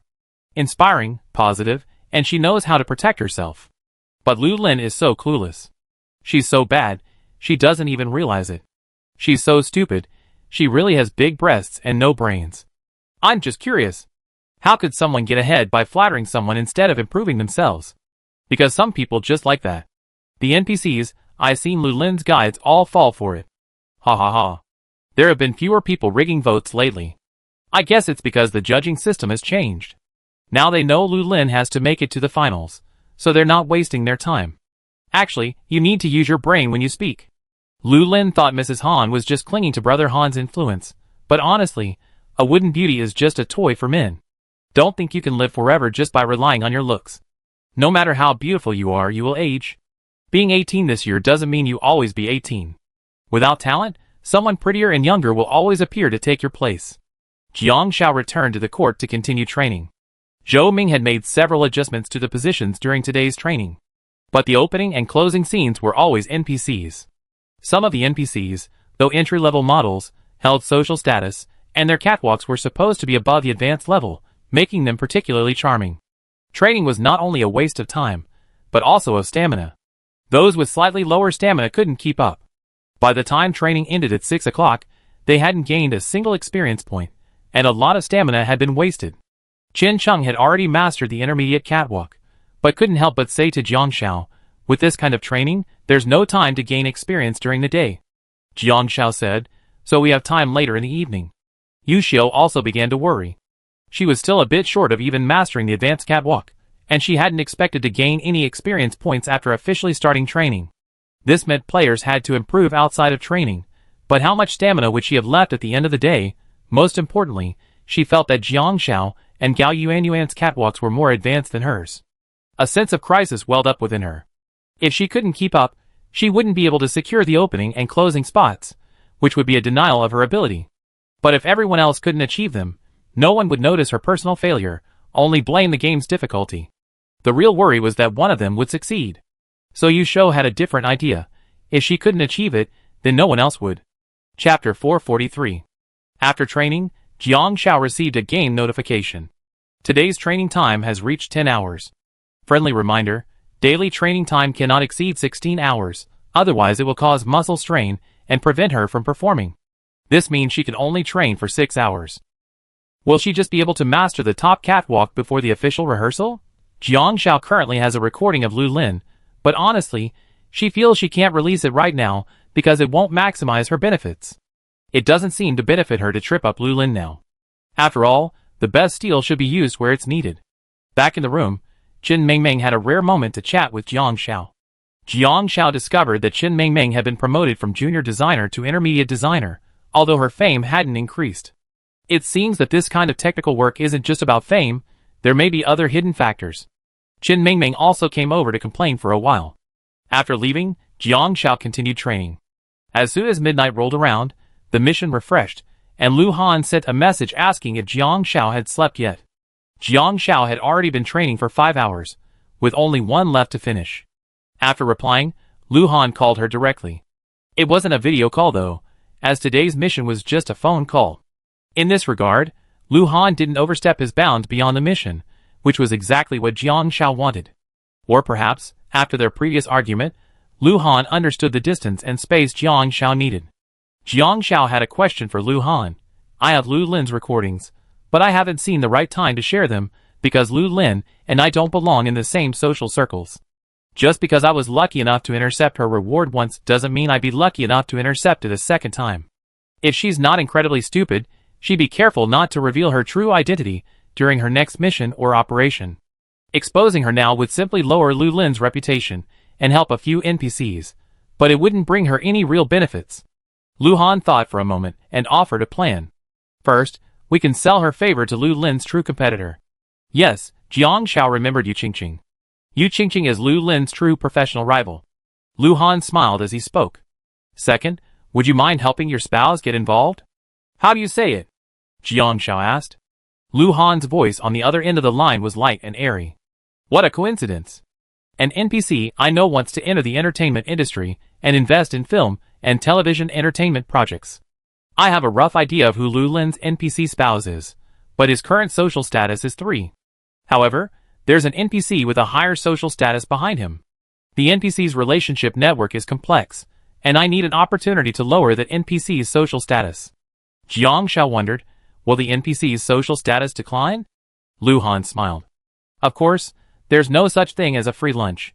All players start with no social status, while NPCs have extremely high social status. If players and NPCs become spouses, wouldn't that be quite unbalanced? The game's fairness is that players' social status can be continuously improved through hard work, while NPCs with established social status can only decline. Adhering to the hidden rule of the Yangtze River, the new wave pushes the old wave forward, and the old wave dies on the beach. NPC's social status will only be constantly replaced by new NPCs, and each NPC's social status has a ceiling. After reaching a certain peak, it will stagnate and then decline. So, while shortcuts are fast, they also have drawbacks. Chapter 444. Jiang Xiao felt that these two options didn't conflict. She could either sell the recording to Yu Qingqing or discuss it with Lu Han, both options simultaneously. So Jiang Xiao sent the recording to Lu Han. After listening to it, Lu Han felt that only the part from Jiang Xiao's words the night before to "I couldn't bear to see their lives ruined" was usable. But Lu Han couldn't help but play it again. Jiang Xiao listened to him replay it, puzzled. Did you catch anything? Well, Lu Lin said, she's got someone you can't afford to offend. I can use that part. Lu Han played it again. Jiang Xiao was puzzled. Then why did you play it so many times? Lu Han stroked his chin and repeated what Jiang Xiao had said. Lu Han is certainly a nobody now, but at least he's never harmed anyone, never built his own interests on hurting others. He has his boundaries. You make me feel guilty. Sorry, seriously, at least before he met Jiang Xiao, he had no boundaries. It's a shame his wife drew the line. Without boundaries, there's no wife. Jiang Xiao paused. Honestly, it's impossible to say that Lu Han hasn't tricked NPCs before. From the very first stage, he'd been tricking not only NPCs, but also players. He changed his ways, after realizing this wasn't the survival game he always been. Despite this, he still tricked NPCs and players, but his methods were a little more overt. After hesitating for 3 minutes, Jiang Xiao said seriously, "It's a good thing I didn't meet you. What would happen if I met you?" Jiang Xiao thought for a moment. Stay away from you, and just go for it. Trickling. After all, Lu Han was a man of many tricks. Jiang Xiao didn't like playing tricks. Although she had some, she didn't have as many as Lu Han, and counting them was exhausting. Lu Han sighed, "Jiang Xiao, can you please be more effective?" Jiang Xiao was puzzled. Have you ever thought about it? Lu Han chuckled softly. If I met you, I would surrender. Jiang Xiao's ears flushed as she realized it. Glancing at the time, she hung up without hesitation after completing her mission. Lu Han looked at the hung-up call and raised an eyebrow slightly. Are you shy again? It seemed that Lu Lin had become wary after the last conversation. She had been filming for the past few days, and hadn't done anything else, probably to prevent her performance from declining again. That's why Bai Shuangxin hadn't found any evidence. Lu Han wasn't in a rush to use it, so Jiang Xiao didn't send the recording of her conversation with Lu Lin to Yu Qingqing.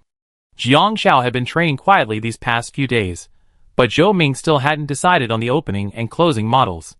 The night before the official rehearsal, Jiang Xiao finally reached the top level of her skills and received a system notification. Congratulations on completing 10,000 catwalk practice sessions. Your class passive skill has been upgraded to top model catwalk, earning 100 achievement points. Upgrading to top model catwalk allows you to choose a suitable pose style. Note, once a pose style is selected, it cannot be changed. Top model catwalk. Description: this is a passive skill for the fashion model auxiliary class. Once activated, it takes effect. Top model catwalk is the highest level of catwalk, adding a new charm option for the player's work. Effect: top model catwalk is visible in everyday life and can enhance some natural charm. Style: ordinary and healing. Position style: elegant. Charm: addable.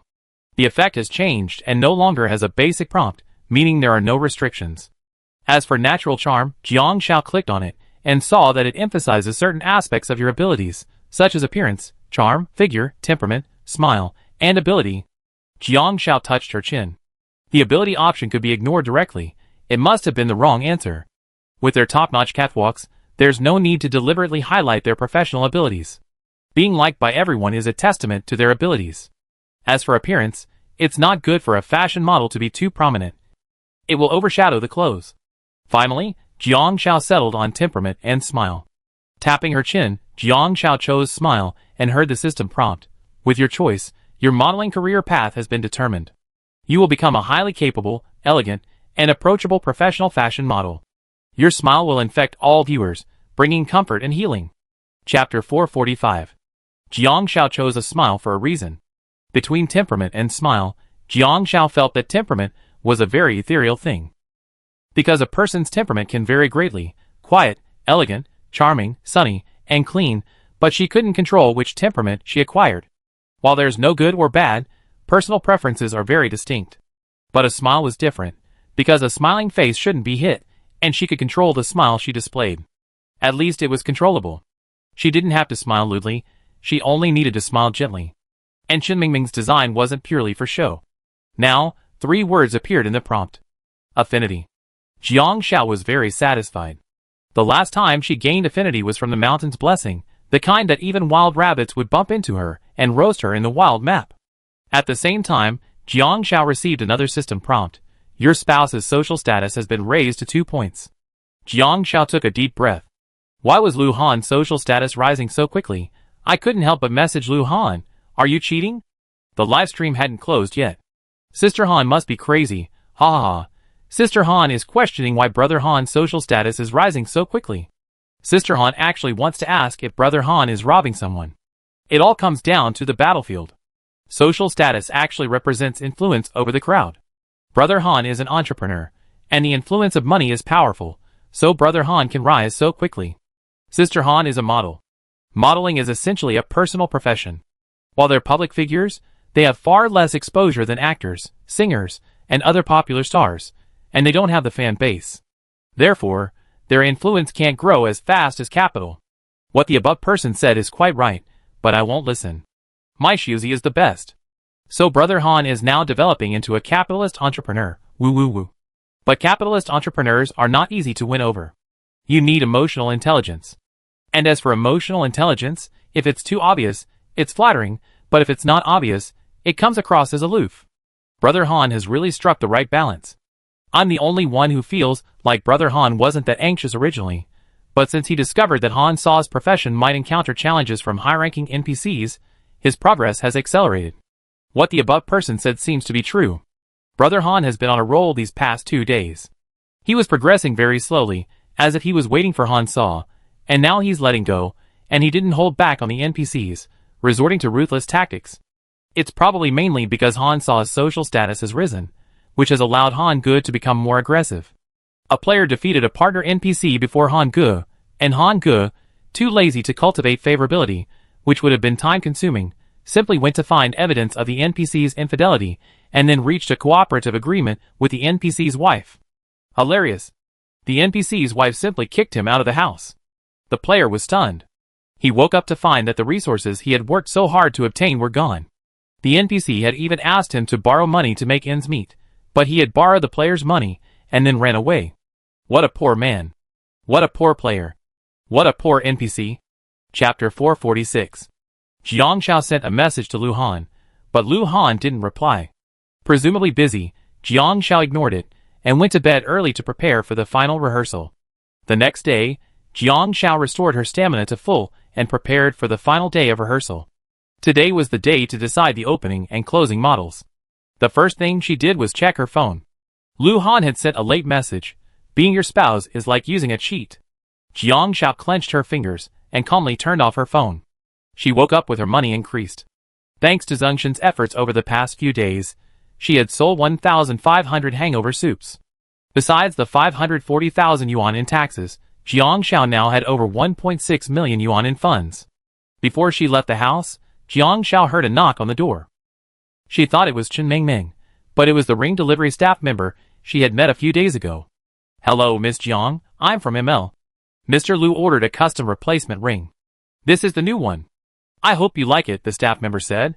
Jiang Shao blinked. Lu Han was probably still asleep, but the first thing he did was change his ring, which felt pretty good. By the way, do you have men's rings? Jiang Xiao asked. Yes, actually, 2 rings are custom-made, one for each man and woman. The men's ring has already been delivered to Mr. Lu, the staff member said. The women's ring is more exquisite, while the men's ring is more ordinary, with just a small diamond. I see. Jiang Xiao nodded. What about the original ring? Do you need it returned to you? Each ring is uniquely custom-made, with different styles. Miss Jiang, you can keep it as a collection, or change it up for different occasions. After the staff left, Jiang Xiao opened the box. Level 2 ML Diamond Ring.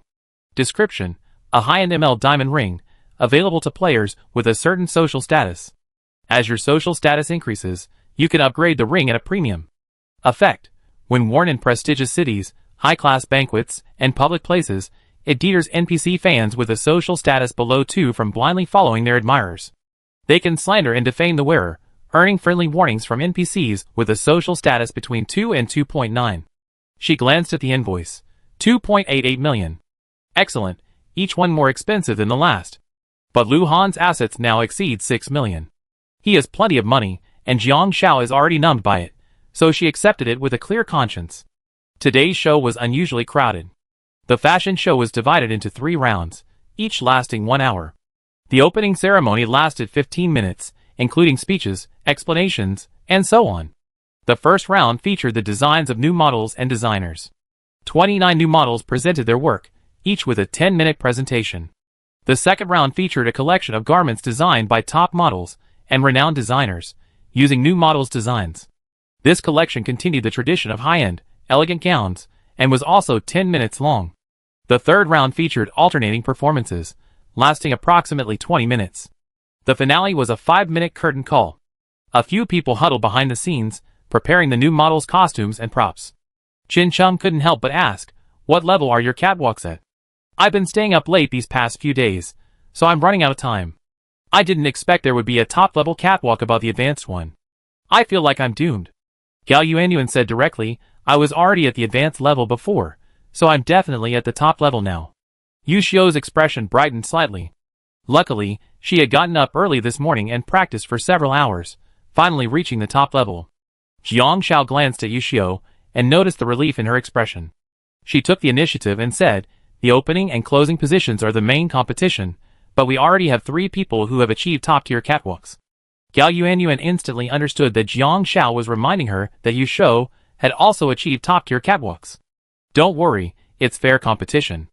Gao Yuanyuan said loudly, "Everyone interprets the NPC's prompts differently, and the styles and poses they choose are all different. It all depends on which one the NPC likes more." Chapter 447. Jiang Xiao went backstage to prepare. Although the backstage was filled with NPC rookie models, their social status varied. The highest was only 1.7, so Jiang Xiao couldn't get any clues. However, she used her scientific blessing to check her shoes as she picked them up, confirming there were no problems before putting them on. Although Qin Cheng didn't have a top-notch catwalk, she also checked carefully. After all, Wang Qian was a lesson learned. Gao Yuanyuan looked innocent, but she wasn't completely clueless. She just didn't think much. This time, in addition to Zhou Ming, 3 other showroom managers participated in the judging. Jiang Xiao drew a label of 27, the second to last, which wasn't too bad. The third was Yu Xiu, the 7th was Qin Qin, and the 18th was Gao Yuanyuan. Yu Xiu immediately launched into a top-notch catwalk, her chin raised high, her aura cool, her features radiating charm. Her steps were methodical, and her poses were identical to those of the brand's previous top models. Several managers murmured among themselves. When it was Cheng Chen's turn, they calmly considered it, but none of them hesitated. When Gao Yuanyuan took the stage, her steps were noticeably more energetic. Although chubby, her smile was incredibly infectious, and even the managers couldn't help but beam. Gao Yuanyuan's pose was also quite distinctive. She spun around, seemingly showing off her dress, and then, with a particularly cute salute, turned and left. Several managers seemed to have a disagreement, then lowered their heads to compare the designers' outfits. Then came Jiang Xiao. Jiang Xiao's smile was somewhat different from Gao Yuanyuan's. Gao Yuanyuan's was bright and sunny, while Jiang Xiao's was a gentle pursed smile, with a dimple on her lips, giving a sense of gentle tranquility. Jiang Xiao's catwalk was impeccable, a highly professional performance. Beyond that expertise, she also possessed her own unique style. Especially, her poses weren't as flamboyant as Gao Yuanyuan's. She simply turned a small circle, then gracefully looked up, smiling and winking at everyone. That single wink instantly brought her entire show to life. It was as if the playful girl next door at the opening had grown up overnight. She possessed a temperament somewhere between innocence and maturity. She was incredibly comforting, and watching her made it impossible not to vote for her, and the several executives were no exception. The runway show concluded. All the models stood in line. Zhou Ming stood up and announced, "Gao Yuanyuan, are you up to the opening model position?" Gao Yuanyuan's eyes narrowed, and she nodded hurriedly, "I can." "Excellent. Half of the bonus is in hand." Time to eat. Yu Xiao's grip clenched. Only one spot remained. Finale model. Zhou Ming glanced at it, and finally uttered two words, "Jiang Xiao." As Zhou Ming announced, Jiang Xiao also heard the system notification. Congratulations to the player for securing the finale model position in this professional competition. Fame points increased by 50. The next professional quest has been triggered. Complete all 3 rounds of tomorrow's show with 0 mistakes. Upon completion, fame points will increase by 100. 0 mistakes, Jiang Xiao secretly noted. The NPC models on the field were disappointed upon hearing the result, but none complained. Yu Xiao couldn't help but ask, "Why? What's wrong with me? Everyone has top-notch catwalks, so why did she lose? Why?" She had also examined her own style. It clearly matched the brand's established style. Why wasn't she given a spot? Chapter 448. Suddenly, Yu Xiao couldn't help but ask, "Is it because of her status that you gave her the vote?" Last time, Qin Cheng accidentally revealed Jiang Xiao's presence on the leaderboard. While Yu Xiao couldn't see the leaderboard, she could access the Tieba forum. Ever since she realized the forum was losing valuable information, Jiang Xiao had rarely paid attention. Unaware that her and Lu Han's rising social status had left those behind feeling left behind, someone took a screenshot and posted a message on the forum. "These two big guys, both big guys. Who could possibly be paired with Han Shui? It's their strength, isn't it? Just like that, I finally understand what a perfect match is." Jiang Xiao didn't know, but Yu Xiao did. Jiang Xiao was not only a competitive player, but also a skilled, high-level competitive player. Critically, Jiang Xiao's social status was far higher than Yu Xiao's. So, given the same competition, the NPC's preference for resources towards players of higher social status was a hidden rule. Zhou Ming said, "Yu Xiao, you're excellent, and your professional skills are no different from any of the brand's previous models. You should have read the brand's previous philosophy: luxury, femininity, and independence. 2 words all summed up. A queen, someone who doesn't have to smile to anyone and still be a queen. A luxury brand only a queen can wield. Becoming your own queen is the goal of every independent woman." Yu Xiao said, "Yes, I believe my performance was spot on." Zhou Ming said, "If this were the brand's own model show, you would have definitely been selected, but our theme this time is accessibility. The reason we chose new models and designers is because the brand plans to launch a sub-brand it has been incubating for years. Although it hasn't yet launched, the initial concept expresses that a queen doesn't have to be aloof. She can be approachable and unassuming. As long as she maintains a smile and elegance, she can still win the love of her people, just like Queen Elizabeth II. Secondly, Gao Yuanyuan's smile is incredibly infectious. While the opening was a bit too lively, it perfectly matched her designer's work. The dresses her designer created are also vibrant and bright, with many youthful elements, such as traditional Chinese style and Lolita. They're perfect for an opening and are eye-catching. Although Jiang Xiao is the opposite of Gao Yuanyuan, she hasn't deviated from her designer's philosophy. Her designer's style is simple and healing, simplistic and elegant, like a field of rustic elegance. Jiang Xiao's performance also brought the stage back to elegance. No matter where she was, she still exuded her own charm. This is a step-by-step progression for a woman. Therefore, the two of them, as the opening and closing act, were a perfect match. Gao Yuanyuan secretly gave Jiang Xiao a yes sign. Jiang Xiao smiled. "It's actually very simple: likability. Affinity is something that increases the favorability of unfamiliar NPCs. After all, at this stage, not every NPC can be defeated one by one. It's like the relationship between an idol and their fans. When you're just a sign hanging there, these people don't understand your abilities or your character, and they don't have the time to delve into your fascinating soul. They can only see you through the most tangible things." Zhou Ming looked at the photo and said to Yu Xiao finally, "It's you." "Yu Xiao, You defy the designer's design philosophy. Her designs convey a mature, intellectual, and approachable girl-next-door vibe, but you project a cool, charming air. A brand's runway isn't just about showcasing the clothes, it's about creating a sophisticated fusion of fashion, model, and stage, and you haven't achieved that. Chapter 449. Yushio frowned. But if it's this style, the rest of the outfits won't be able to be shown. Because the catwalk has a fixed style, Yushio knew she was going against the designer's principles when she chose her outfit. She couldn't change the initial style, but she chose to follow the brand's ideas for her later styles. Zhou Ming looked at Yushio quizzically, then smiled softly after a moment. So, are you planning to break away from your designer? Yushio was stunned. Gao Yuanyuan tugged at Jiang Zhao's sleeve. Has she forgotten that we're participating as the designer's exclusive models? Jiang Zhao raised an eyebrow. Probably. From the very beginning, the game had warned players that designers could not be eliminated, while models could be removed at any time. This hidden rule was, don't even think about breaking away from the designer. Without the designer, players wouldn't even be eligible to enter the show. Qin Mingming had also told Jiang Zhao that her work was inspired by Jiang Zhao as a muse, so the designer and exclusive model complemented each other. If Jiang Zhao had wanted to be a regular model, she could have signed the contract right from the start. Qin Mingming entered this competition to showcase her work.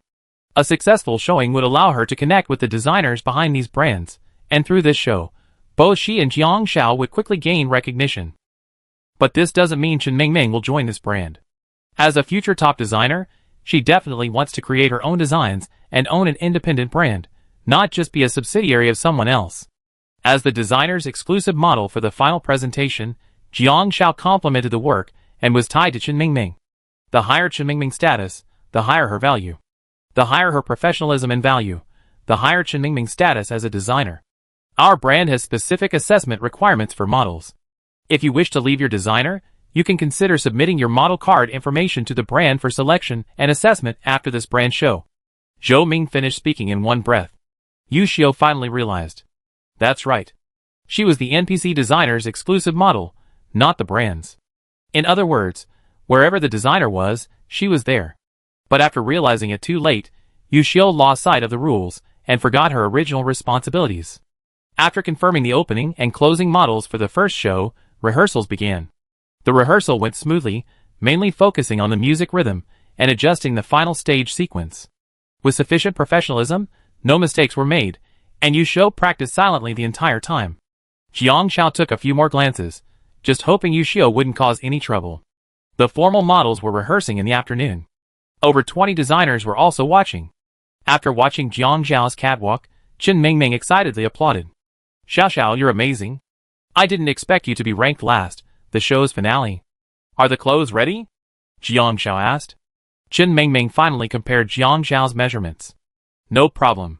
You have no idea how difficult it was to select 29 designs from over 30,000.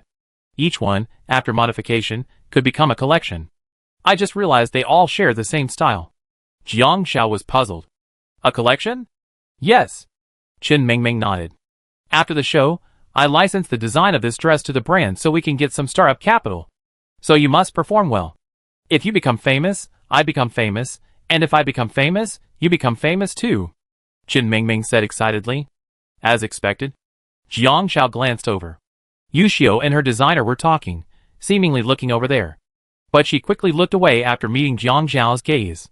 Jiang Zhao thought for a moment, and went to find Gao Yuanyuan. Since they were opening and closing the show, they could coordinate some moves. Chapter 450. The next morning arrived quickly, and at 6 a.m., the final rehearsal was scheduled. All the models gathered.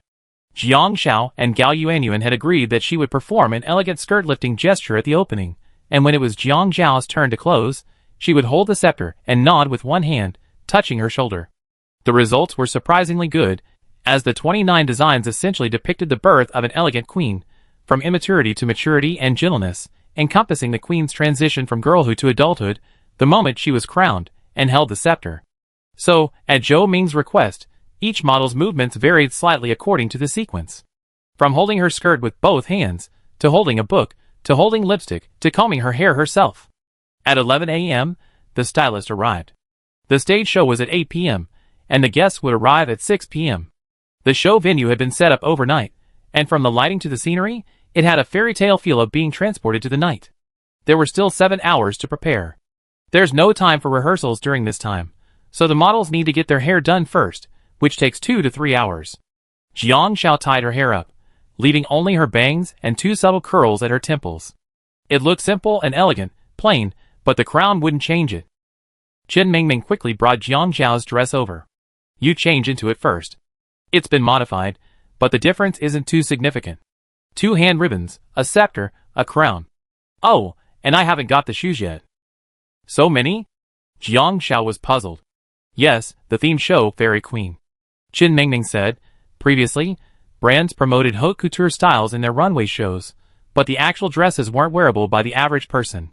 This time, however, our designs are made of ordinary fabrics, and the measurements aren't particularly demanding, so they can be mass-produced. Therefore, there will be a dedicated videographer for the show, and we'll be promoting it later, directly serving as pre-sale advertising. Haute couture designs have very detailed requirements for body measurements, down to waist, bust, and hip circumferences. These 29 designs come in 3 sizes, with some sized up to 300 pounds, like the one worn by Gao Yuan. A tall, top-tier model NPC approached Jiang Xiao. She was wearing haute couture, designed by a top designer based on Chen Mingming's designs. The silk and lace pieces were vintage and sexy, with embellished gemstones. She looked at Jiang Xiao and said, "Don't worry, I wear all my accessories and try not to cause you any trouble." After that, she sat at the dressing table and let the stylist touch up her makeup. Jiang Xiao noticed that the NPC's social status was 2.3, so this was a reminder. The reason for not causing Jiang Xiao any trouble was that during the 3rd show, Jiang Xiao was behind her. If accessories were dropped from the runway, it could cause accidents for the models behind them. Jiang Xiao, as the final model, was the last one to appear. There was a high chance that the models ahead of her would intentionally leave something behind. Yu Xiao, after adjusting her position, was 13th, and Chen Cheng was still behind her. But even this reminder was improvisational. After checking her outfit with a scientific method to ensure it was in good condition, Jiang Xiao went into the dressing room to change into her dress. Chen Mingming, mindful of the several minutes it would take, placed the accessories tray on the table and went to get Jiang Xiao's shoes. When Jiang Xiao emerged from her dress, she didn't see Chen Mingming, but she noticed something different on the tray: the ribbon. The black jeweled ribbon, originally meant to be tied around Jiang Xiao's wrist, had broken into 4 sections.